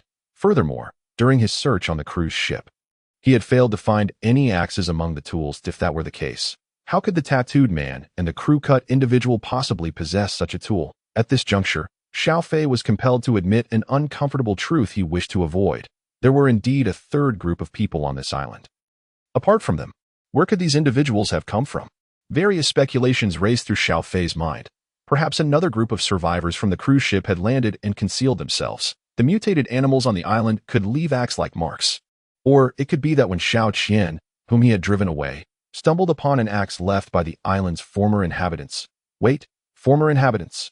Xiao Fei's eyes suddenly ignited with alarming clarity. From the cave paintings, he deduced that after several significant upheavals, all the indigenous people had departed the island, taking to the sea in their vessels. Yet, his analysis of the paintings had only scratched the surface. About 30% remained incomprehensible. If everyone left the island back then who could have created the clearly delineated paintings from various periods? At that moment, Xiao Fei and his companions had been too preoccupied with deciphering the information recorded in the paintings to secure any advantage for survival. Neglecting this crucial question, for some, the bond to their homeland is nearly obsessive. Even in the face of calamity, such individuals would rather perish than budge an inch. Moreover, while this island is fraught with peril, it is also a land abundant in resources that it is entirely plausible that some of the indigenous people chose to remain, relocating to a more concealed and secure area, and continued to thrive here. If that is the case, this could pose a significant dilemma. The thought of the island still harboring inhabitants, coupled with the almost certain possibility of their existence, left Xiao Fei feeling anything but relieved. Rather, it filled him with apprehension. To the indigenous people lurking in the shadows, Xiao Fei and his companions were tangible invaders. He could not fathom why those axe marks were present on the trees, but he was acutely aware that the indigenous people had followed their trail to the western coast. I must quickly inform Bai Yue'er and Song Shiyu. Xiao Fei turned and hurried back to the tent, swiftly drafting a letter, signaling for Hai Dongqing to descend and deliver it to Mu Yun Mountain Villa. Subsequently, Xiao Fei readied his hand crossbow, loading it with bolts, handing it to Xiao Chengcheng as a precaution against potential intrusions. Before setting off to fetch Su Ro from Fu Wei's location, the sap on the tree bark hasn't dried. Those axe marks were made recently. Xiao Fei sprinted, anxious that the indigenous people might ambush Su Ro before he could reach her. Upon seeing Su Ro slowly returning with a bag in hand, he finally breathed a sigh of relief. Whoosh thud. Just as Xiao Fei was about to greet Su Ro, a wooden arrow whizzed through the air, striking a tree directly in front of her, the fletching quivering mere centimeters from her. Get down, hide behind the tree quickly, Xiao Fei shouted, drawing his knife and rushing towards Su Ro. Whoosh, whoosh, whoosh, a barrage of wooden arrows rained down, and Xiao Fei swiftly wielded his knife, creating a series of impenetrable shadows around him to deflect the oncoming projectiles. Be careful, those arrows may be poisoned. Shielding Su Ro, Xiao Fei searched for nearby cover. Who are these people? Although Su Ro was tense, she remained composed, cooperating with Xiao Fei as they moved swiftly. We will discuss this later. Hiss, an arrow shot out from the shadows, striking Xiao Fei in the back. Chapter 89. Using a knife to kill. The wound from the wooden arrow was not deep, and Xiao Fei could bear it. However, an intense pain swiftly radiated from the wound throughout his body, accompanied by waves of dizziness and nausea. The arrow is indeed poisoned. Xiao Fei collapsed heavily to the ground, clutching Su Ro protectively in his arms. Xiao Fei, what is wrong? Don't scare me. Su Rou struggled to break free from Xiao Fei's embrace to check his injury. Yet, Xiao Fei held her too tightly, and she could not escape. After a few moments, for figures clad in animal skins and shrouded in darkness emerged from the forest, cautiously approaching with iron-tipped wooden spears. Gibberish, the tallest among them, a burly man, uttered a few words, while a companion with small eyes raised his spear and approached Xiao Fei, aiming to stab him in the back. These individuals were exceptionally cautious, leaving no opportunity for Xiao Fei to retaliate. Just as the spear was about to pierce Xiao Fei's back, he sprang into action, gripping the spear shaft tightly and forcefully pushing it away. The spear's end collided heavily with the chest of the assailant. Seizing the moment, Xiao Fei swung the spear with remarkable strength, causing the other three to hesitate. Taking advantage of the brief window, Su Rou immediately got to her feet and fled, seeing her distance increasing. Xiao Fei hurled the spear at one of the assailants, then charged forward, swiftly severing the spears from the hands of the other two before crashing into the burly leader, the burly man. Dismissive of Xiao Fei's audacity, discarded the broken spear and unsheathed an axe from his waist, aiming a deadly strike at Xiao Fei's head. Clang! The axe collided violently with Xiao Fei's kukri, and in a flash, the axe was sent flying. Following that, Xiao Fei's shoulder slammed into the man's chest, propelling him 5 or 6 meters away until he crashed against a tree, leaves cascading down upon him. Without pausing, Xiao Fei charged at the other two, quickly bringing them to the ground as well. Once he ensured that all 4 adversaries were incapacitated, he collected their weapons, including the arrows they had shot at him. When he picked up the axe, Xiao Fei inspected its blade and compared it with the marks on the tree. They were evidently identical in size. He could be almost certain that these indigenous people had visited their camp. However, communicating with them would be impossible for the time being. Casting a final glance at them, Xiao Fei turned to leave. Xiao Fei, are you all right? Su Rou rushed over from a distance. I'm fine, Xiao Fei shook his head. You nearly scared me to death. Su Rou, still shaken, recalled the moment when Xiao Fei collapsed. I'm all right, don't move. After Xiao Fei was struck, he whispered to Su Rou. Hearing his voice, she immediately quieted down, her previously racing heart gradually calming. Having spent so much time with Xiao Fei, Su Rou quickly understood his intentions. He aimed to use the opportunity of being struck to mount a counterattack against the indigenous people. Su Rou also realized that in such circumstances, her best contribution was to keep her distance and not become a burden. Take these items and head back first. Xiao Fei's voice brought Su Rou back to reality. I'll return later. You go ahead and be careful not to get hit by the arrows. They are poisoned and likely contain a potent anesthetic. Once you return, remain vigilant and be aware of your surroundings. There are some indigenous people on this island who pose a significant threat to us. All right, stay safe. Su Rou nodded, taking the items and making her way back. Xiao Fei waited until he saw her climb over the fence and pull the ladder inside before he turned and retraced his steps. The 4 indigenous individuals whom Xiao Fei had incapacitated had just regained their composure and were helping one another deeper into the mountains. Xiao Fei maintained his distance, following them from afar. After traversing over hills for more than an hour, the 4 indigenous people arrived in a small clearing in the mountains, where several wooden huts stood and domesticated animals were kept. A few women were busily working in front of the huts, while 7 or 8 small children played nearby. Upon returning to the huts, the women immediately ceased their tasks and gathered around. The burly man seized one woman's hair and threw her to the ground, unleashing a flurry of punches and kicks. The woman curled up on the ground, shielding her head and remaining silent. The other indigenous individuals also joined in the assault, while the children playing nearby seemed unfazed by the scene, continuing their games without any reaction. A patriarchal society, quite primitive, Xiao Fei murmured to himself. Carefully observing the indigenous people's dwelling, aside from the 4 men and 6 women standing in front of the huts, along with the 7 or 8 children, he also heard the sound of metal clanging behind the huts.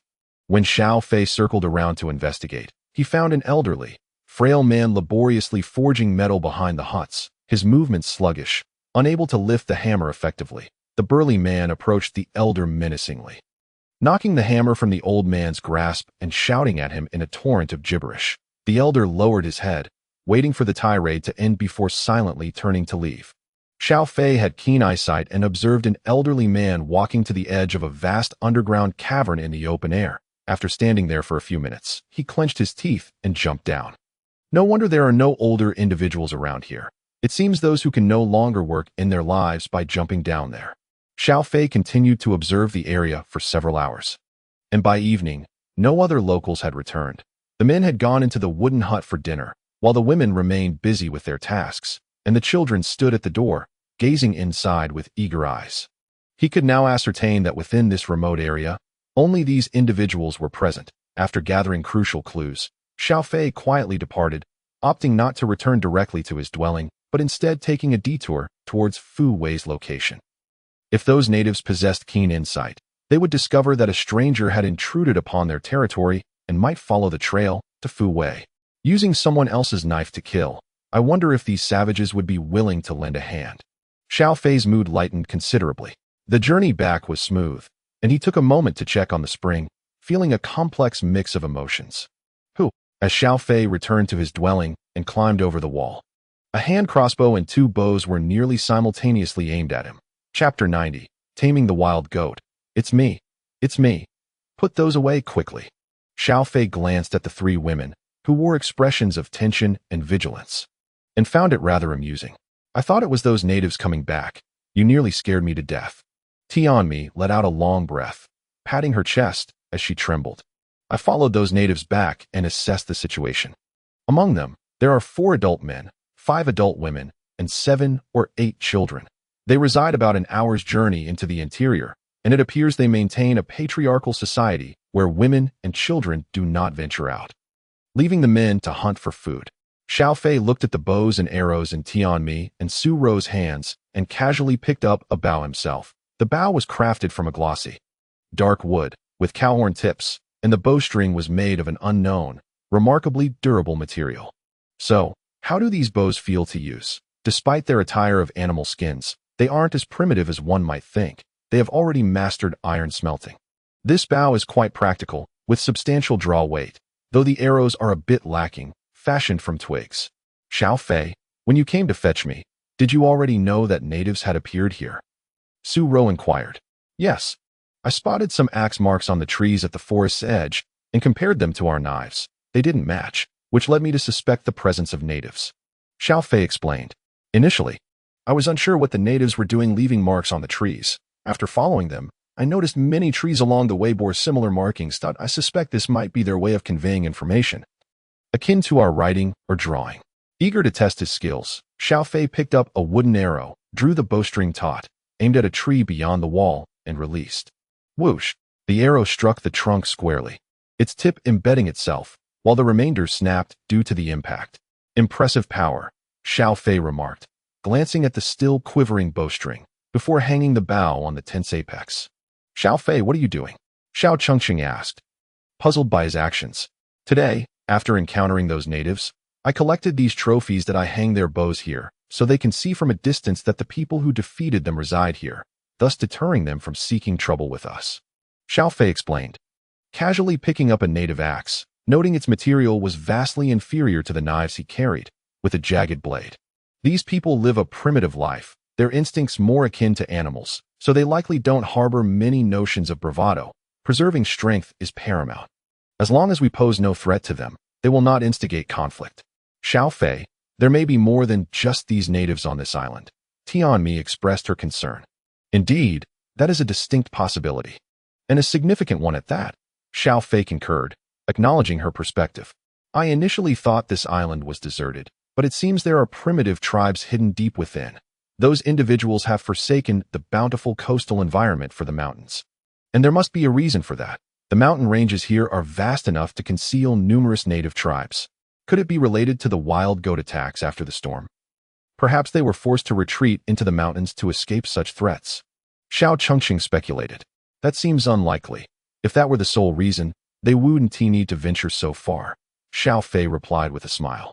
Though the cause remains unknown, it serves as a reminder that this beach is not a place for prolonged habitation.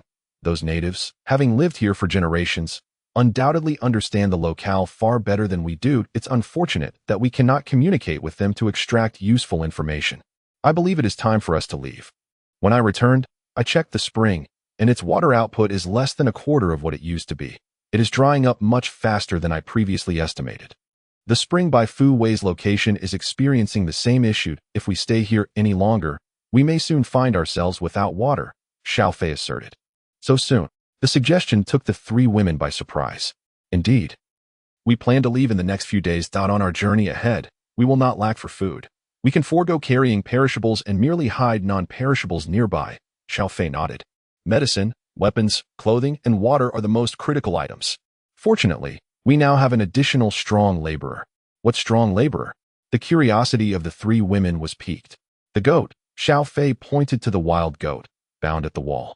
With such a large frame, it should have no problem carrying 100 or 80 pounds. But this creature is particularly fierce. Will it obey? Xiao Chengcheng remarked. I nearly got rammed when I tried to feed it some grass this afternoon. Rest assured, I will handle this. I can definitely tame this big fellow, Xiao Fei said confidently. All right, you all prepare your things, and I will go tame this creature. With that, Xiao Fei threw the wild goat over the wall and pressed down on the wall's edge. Leaping outside, shortly after, a cry of distress from the goat echoed outside. Oh dear, I do feel a bit reluctant to leave this place, Tianmi said, gazing at the tent with a sense of nostalgia. Having been stranded on the island for only a few days, she had nearly forgotten what life felt like before. The clearest memories were of the anxious days before arriving at Xiao Fei's place. Venturing deeper into the island would undoubtedly lead to a harsher living environment. Having just begun to settle, Tianmi would prefer not to leave if given the choice.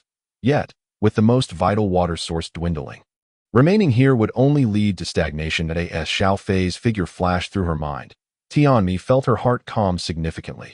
She entered the tent to help Su Rou and Xiao Chengqing gather their belongings for departure. Outside the wall, Xiao Fei's method of taming the wild goat was quite straightforward and brutal. He untied the ropes binding the goat's legs. When the goat charged at him, he retaliated with a beating. And when it attempted to flee, he swiftly pursued and administered another beating. After several cycles of this, the goat had completely lost its spirit, no longer daring to resist or escape, obediently following Xiao Fei. You came to heal quite quickly, didn't you? You're not as foolish as you look. Follow me. I'll take you for a drink. Xiao Fei headed towards the spring, with the goat closely trailing behind, seemingly fearful of being beaten again if it strayed too far. While the goat drank, Xiao Fei called down a sea eagle, instructing it to deliver a message to Bai Yue'er and Song Shiyu. Yue'er, it has been far too long. I have missed you greatly. At the end of the letter, Xiao Fei added this line deliberately. Chapter 91. A frantic surprise attack. Bang, bang. Awakened in the dead of night by the sound of gunfire, Xiao Fei rolled over and pressed his body against the plastic window to peer outside. The gunfire emanated from the mountain where Fu Wei was located. Under the hazy moonlight, Xiao Fei vaguely discerned several dark figures clad in animal skins darting into the woods. Haha, my cunning plan has succeeded. Xiao Fei remained crouched by the window, watching the unfolding drama. What should I call this tactic? Using a knife to kill? Or perhaps shifting the blame? Xiao Fei, what is happening? Tianmi whispered from behind him. When I returned from the natives' dwelling, I deliberately left some traces to lure them towards Fu Wei, Xiao Fei replied. Only then realizing he was leaning on Xiao Chengqing. Startled by the gunfire, she had yet to regain her composure and did not think to push him away. Oh, sorry, Chengqing. Xiao Fei quickly got up, feeling a sudden awkwardness as he realized a certain part of his body had just awakened. It's fine, Xiao Chengqing said, her cheeks reddening slightly. Were those natives attempting to ambush Fu Wei and the others? Su Rou, now awake, inquired. Yes, but it appears they have failed. They revealed themselves too early. Before they could act, Fu Wei had already opened fire. Xiao Fei was not particularly pleased with the outcome, feeling that the performance of the few indigenous individuals was rather subpar and did not meet his expectations. Nevertheless, it had some utility, at least depleting a few of Fu Wei's bullets. Such ammunition was a rarity on this island, and every round mattered to this day. Xiao Fei could only console himself with this thought. After idly chatting in the tent for about half an hour, the three women, who had been startled by the gunfire, gradually calmed down and began to feel sleepy again. Wait a moment, Xiao Fei pressed his hand against the bed, suddenly sensing a chaotic and irregular vibration, which grew increasingly intense. Get down, hide. Xiao Fei's expression abruptly changed as he lifted the mattress, clearing away the wooden planks beneath it, urging the three women to take refuge in the cavity below. Although Su Rou and the others were initially perplexed, They dared not hesitate upon seeing Xiao Fei's tense demeanor, quickly scrambling inside. Xiao Fei was the last to jump down, carefully replacing the wooden planks and mattress, and turning on a few flashlights fixed to the wall. "What's wrong, Xiao Fei?" Su Rou inquired, having never witnessed such panic from him before. Before he could respond, the exterior walls and tent collapsed with a resounding crash. A series of dull thuds echoed above, as the wooden supports at the cave entrance creaked ominously under the weight, threatening to splinter at any moment. Xiao Fei swiftly grabbed a remaining wooden beam from the corner, holding it aloft to brace the entrance. Soon, the pressure from above caused him to sweat profusely. It took over half an hour for the outside to quiet down, leaving behind an eerie silence. "Phew," Xiao Fei gasped for air, tossing aside the wooden beam and collapsing onto the ground, his clothes drenched in sweat. Tianmi quickly rummaged through her bag in the corner, retrieving a bottle of drink and handing it to him. After a few minutes of rest, Xiao Fei regained his composure, discarding the empty bottle and pushing against the wooden beam overhead. The collapsed walls and wooden frames bore down upon him, and with his strength alone, he could only create a small gap. Through this opening, he glimpsed the forest on the mountain engulfed in flames, a scorching wave of heat rushing towards him. Fortunately, he had chosen this location with the potential forest fire in mind. Keeping it over 100 meters away from the woods, coupled with the wind blowing from the sea towards the island, the flames were unlikely to spread here. Those indigenous people are utterly insane. Resorting to setting the mountain ablaze to force the beasts from the woods, hoping to annihilate us with the onslaught of wild animals, Xiao Fei sank back to the ground, stretching his sore arms. "If it weren't for my prior encounters with the wild goat herds, I might not have recognized the sound of hooves trampling the ground, though, and the goats I had just trained are undoubtedly fleeing now. Well, it's for the best. I no longer need to ponder when to leave, as we must depart now. Fortunately, most of our essential supplies are still down here. We'll take some now and bury the rest later." "Can't we just leave everything here?" With the tent and walls collapsed, "It's perfectly concealed," Xiao Chengchen questioned. "That's not safe." Xiao Fei shook his head. "Those indigenous people will surely come searching for their belongings. If we leave it here, it would only benefit them." After another half hour, Xiao Fei peeked outside again. The fire in the woods had diminished slightly. He opened a small gap, allowing the three women to exit with their supplies. Before climbing out himself, "Damn it, what a bunch of lunatics." Observing the ruins, Xiao Fei realized that these reckless and extreme indigenous individuals could pose a significant threat. "Bah!" a bleat echoed from behind him, and Xiao Fei turned to see the elusive black goat had returned. "You came back," Xiao Fei exclaimed, his dismal mood lifting slightly. They hurriedly organized their belongings, sitting among the debris until dawn, having a light breakfast.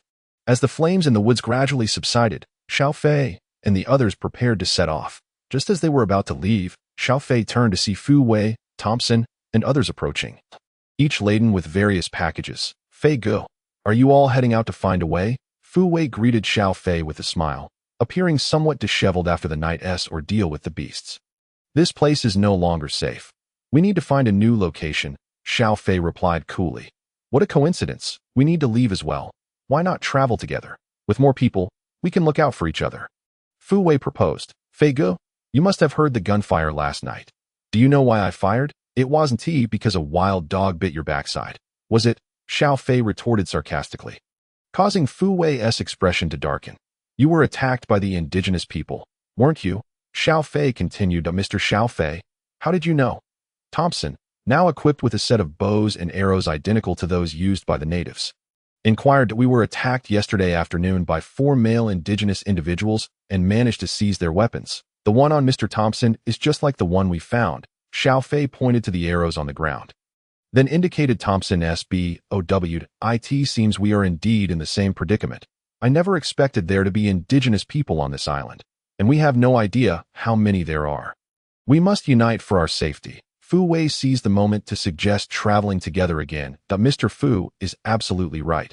Let us set off together." Xiao Fei nodded in agreement. "However, there are some matters that must be clarified beforehand.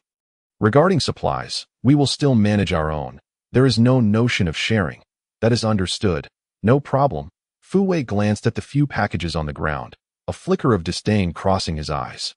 The meager supplies they had were nothing compared to what they carried. Indeed, they did not bring much from the cruise ship, and after so many days, they have nearly exhausted their supplies, Fu Wei mused. suspecting that Xiao Fei's insistence on not sharing resources was perhaps for their benefit. Chapter 92. Jungle Adventure. Xiao Fei, Fu Wei, and a group of 10 navigated around the charred woods, entering the mountains via a winding path. Merely taking this detour consumed half a day. It was then that Fu Wei understood the true intention behind Xiao Fei's reluctance to share supplies. In Xiao Fei's possession was a giant wild goat, carrying all their supplies. Besides Xiao Fei, who bore a single backpack, the other 3 women were nearly empty-handed, merely equipped with weapons, bows and arrows from the natives, as well as knives and water bottles. All lightweight. To make matters worse, when the women grew fatigued, they would ride atop the wild goat to rest, only to dismount when they regained their strength. Such comfort was unparalleled. In stark contrast, Fu Wei's group was on the verge of exhaustion. Except for the physically robust Thompson, the others were utterly spent, but Fu Wei himself carried a hefty backpack. He could have entrusted the supplies to the heavily tattooed man or the crew-cut fellow, or even let the bespectacled man carry some. Yet, his cautious nature prevented him from relinquishing important items from his grasp. Fei Ge, can we take a break? I can barely move, Fu Wei gasped, struggling to keep pace with Xiao Fei. Mr. Fu, perhaps we should push on a bit longer. It's midday, and the sun is scorching. Look around, it's all barren, not a hint of shade. We would surely roast here. There's a patch of woods up ahead. Let us hold on until we reach it before resting. Xiao Fei offered Fu Wei a cigarette. Compared to Fu Wei's nearly lifeless state, he appeared remarkably at ease, merely perspiring slightly. All right, let us wait until we reach the woods to rest. Fu Wei gritted his teeth and nodded. Xiao Fei's suggestion was entirely reasonable from the perspective of the group as a whole. After continuing on for a while, Fu Wei truly experienced what it meant to be misled by appearances. The forest, seemingly within reach, took over 2 hours of arduous trekking to finally arrive. Damn it, I'm utterly exhausted. Someone bring me water. Upon entering the woods, Fu Wei dropped his backpack, slumping against a tree. Rolling his eyes as if he might collapse at any moment, the bespectacled man, nearly fainting from fatigue, stubbornly brought the water bottle to Fu Wei's lips. Twisting the cap open, Xiao Fei and his group distanced themselves. Finding a clear area, laying out a sheet, and beginning to eat, they were too weary to start a fire, opting for canned meat for lunch. Damn it, all the good stuff has been taken by them. Fu Wei glared at Xiao Fei and his companions, enjoying their canned meat with relish. Nearly seething with rage, he knew all too well that those canned goods had likely come from the cruise ship. And when they boarded, not a single can had been in sight. That you've worked hard too. Xiao Fei patted the black goat's head, retrieving a salt container and sprinkling a small spoonful of salt on the grass. The black goat eagerly munched on the salted grass, as this species has a certain requirement for salt, often traversing rugged terrains to lick the salty crystals found on cliffs. Once Xiao Fei and his companions finished their lunch and began to doze off, Fu Wei and the others barely regained their strength, pulling out some compressed biscuits to stave off hunger. The heavily tattooed man, feeling the heat after eating the biscuits, noticed a river nearby and decided to wash up. As he approached, the tattooed man was astounded to discover that the river's expanse far exceeded his expectations, measuring an astonishing 50 to 60 meters in width. It surged from west to east, splitting into several tributaries in the distance, extending towards the horizon. The tattooed man found a tranquil spot along the riverbank, crouched down, and splashed his face with the cool, refreshing water. How utterly delightful! Just as he was about to remove his shirt and indulge in a bath, he suddenly noticed a shadow lurking beneath the surface. He paused momentarily, curious about what lay beneath the water. Splash! A crocodile erupted from the depths, its massive jaws agape, lunging towards the tattooed man's head. Holy crap! The tattooed man reacted swiftly, rolling and scrambling backward just in time to evade the crocodile's gaping maw. Emboldened by an unknown courage, he delivered a swift kick to the crocodile's head, sending it back into the water, and then fled without a backward glance. There's a crocodile. There's a damn crocodile in the water. His shout roused Xiao Fei and the others from their slumber. Splash!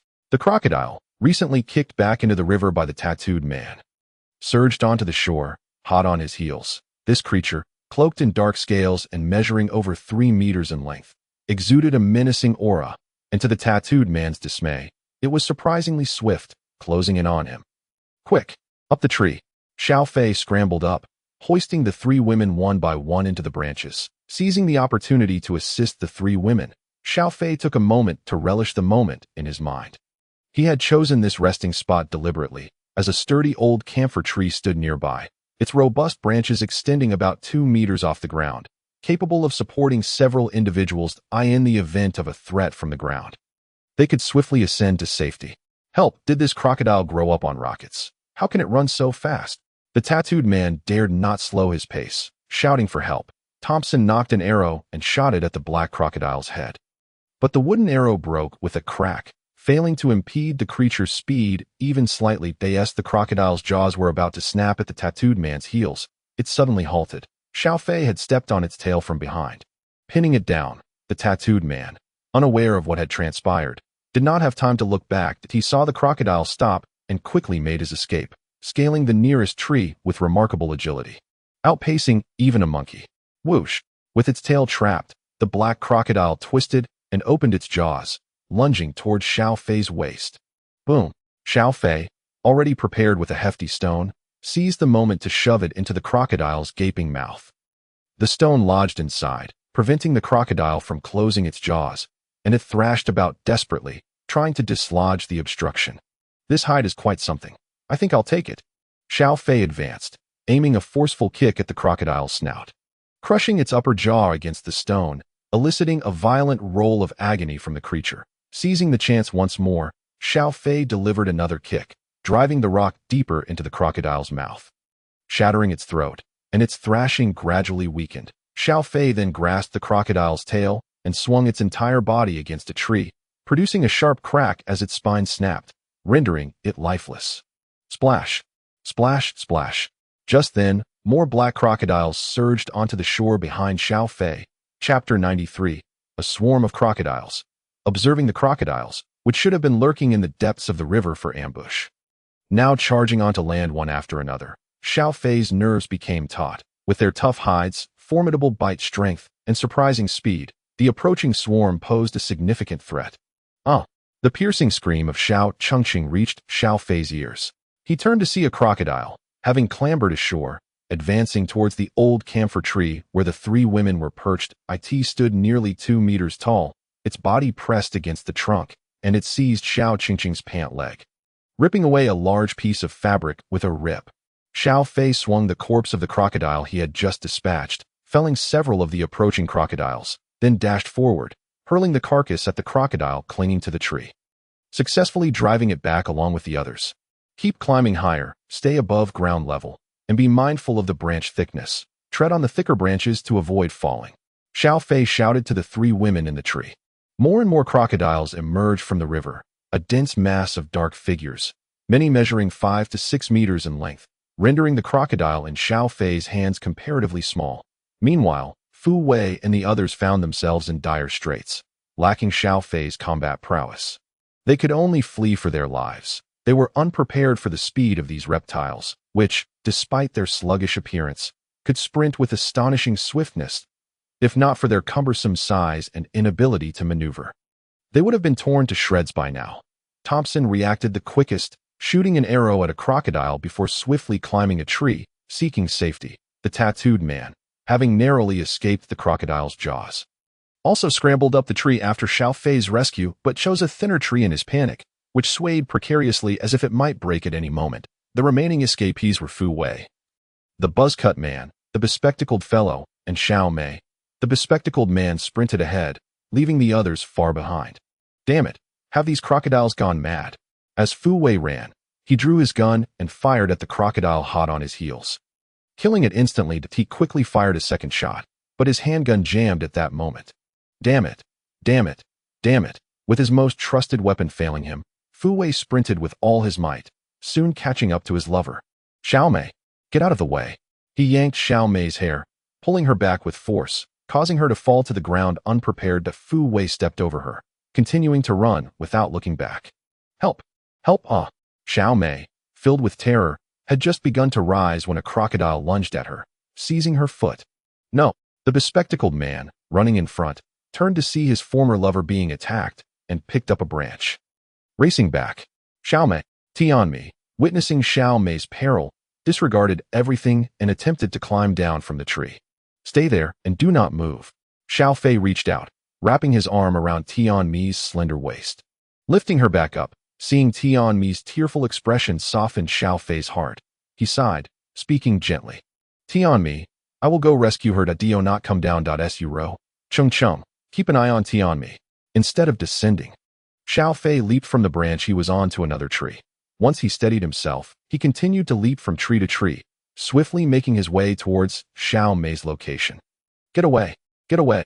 The bespectacled man, now beside Xiao Mei, desperately swung the branch in an effort to fend off the approaching crocodiles. However, the crocodile that had latched onto Xiao Mei's leg refused to relent, its grip tightening despite all attempts to dislodge it. Ah, it hurts so much. Xiao Mei's piercing cries echoed through the forest. Whoosh crack! Xiao Fei, having arrived just in time, leapt down from the tree, landing heavily on the heads of two crocodiles, instantly shattering their upper jaws. He then dispatched several nearby crocodiles with swift kicks. Next, he aimed a powerful kick at the back of the crocodile gripping Xiao Mei, and upon feeling the pain, it released its hold, allowing the bespectacled man to drag Xiao Mei back and lift her into a nearby tree. Hiss! A sudden, searing pain radiated from Xiao Fei's ankle. A crocodile had clamped down on it. Damn! He retaliated by drawing his knife, stabbing it through the crocodile's skull, and followed up with a series of slashes, wounding the encroaching crocodiles. Seizing the brief moment of reprieve, Xiao Fei pried his foot free from the crocodile's jaws. Realizing the intense pain in his ankles signified a fracture, he was suddenly surrounded again by more crocodiles. Whoosh! A monstrous crocodile, exceeding 8 meters in length, charged forward, its tail whipping violently and striking Xiao Fei's chest. The impact felt akin to being hit by a vehicle, sending him reeling into a dizzying haze, his feet leaving the ground as he was propelled backward. Wake up! Hold on a little longer. The bespectacled man rushed to steady the disoriented Xiao Fei, helping him continue to run forward. Xiao Fei felt as though his chest might explode from the agonizing pain, yet his limbs still retained some strength, even as his head spun uncontrollably, with the sound of crocodile feet scraping the ground growing ever closer behind him. He found himself utterly helpless. Whoosh, whoosh, whoosh. Several flaming wooden arrows flew through the air, landing on the ground behind Xiao Fei in a line, the flames and smoke barely managing to halt the relentless pursuit of the crocodiles. Moments later, the crocodiles redirected their course, circumventing the arrows to continue their chase. The massive crocodile, the fastest of them all, surged from the side, its jaws wide open, lunging toward Xiao Fei and the bespectacled man. If bitten, both Xiao Fei and the bespectacled man would likely be severed in two. Whoosh! The sharp sound of metal swiftly slicing through the air echoed as the colossal crocodile lunged forward.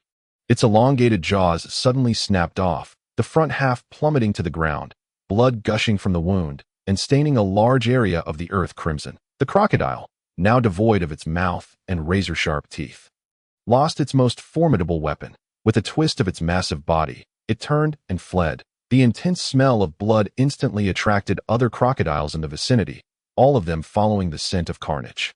The giant crocodile was soon overwhelmed by the pack, torn to shreds. Seizing the moment while the crocodile horde was distracted, Xiao Fei and the bespectacled man quickly ascended a tree, regaining his composure. Xiao Fei began to inspect the wound on his leg inflicted by the crocodile's bite. Chapter 94. The obsessive man. The deep, bloodied impressions of teeth were a harrowing sight. Fortunately, the crocodile's method of tearing apart its prey relied primarily on death rolls, and its teeth were not particularly sharp. Thus, the wound wasn't excessively deep, resulting in minimal blood loss. However, the crocodile's biting force was astonishing, and the one that had bitten Xiao Fei was massive, possessing the terrifying power to easily pierce steel. The force it exerted on Xiao Fei's ankle was akin to that of two colliding cars. Had it not been for Xiao Fei's remarkable physical resilience, that bite could have rendered his leg utterly useless. This is quite the predicament, he muttered, removing his clothing to fashion strips of fabric with his military knife, and cutting some branches to simply secure his ankle with the makeshift bandages. The injury to his leg severely hampered his mobility, significantly diminishing his combat effectiveness, which was a profoundly troubling issue in such an environment. Brother, thank you, he said, glancing up to express his gratitude to the bespectacled man, offering him a cigarette from his pack. Not at all. After all, it was you who saved my friend first, the bespectacled man replied slowly, lighting the cigarette and inhaling greedily. Xiao Fei noticed there were only 3 cigarettes left in the pack and offered another to the bespectacled man. He then tied the pack to a sturdy branch and tossed it towards Thompson, who was perched on another tree not far away.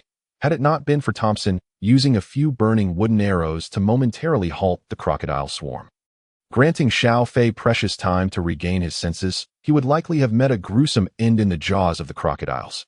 Although the true intent behind Thompson's rescue remained unclear. At the very least, he was extending a gesture of goodwill, which was a positive omen.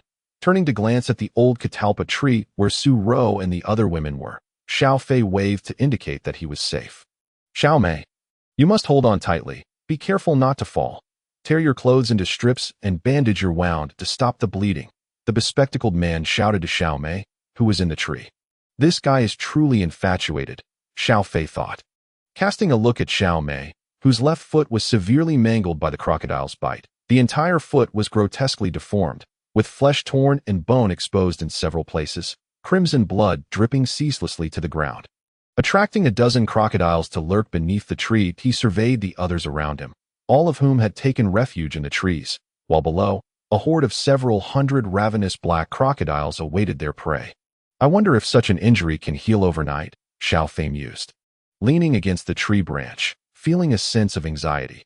Here, possessing formidable strength was the only means of survival, and his current injuries left him feeling vulnerable. He could only pray that the effects of the red plants would be potent enough to enhance his body's self-healing abilities, enabling his bones to mend overnight. Xiao Mei, wake up! You must hold on. Don't fall. Wake up! Xiao Fei had barely closed his eyes for a few moments when the bespectacled man called out again.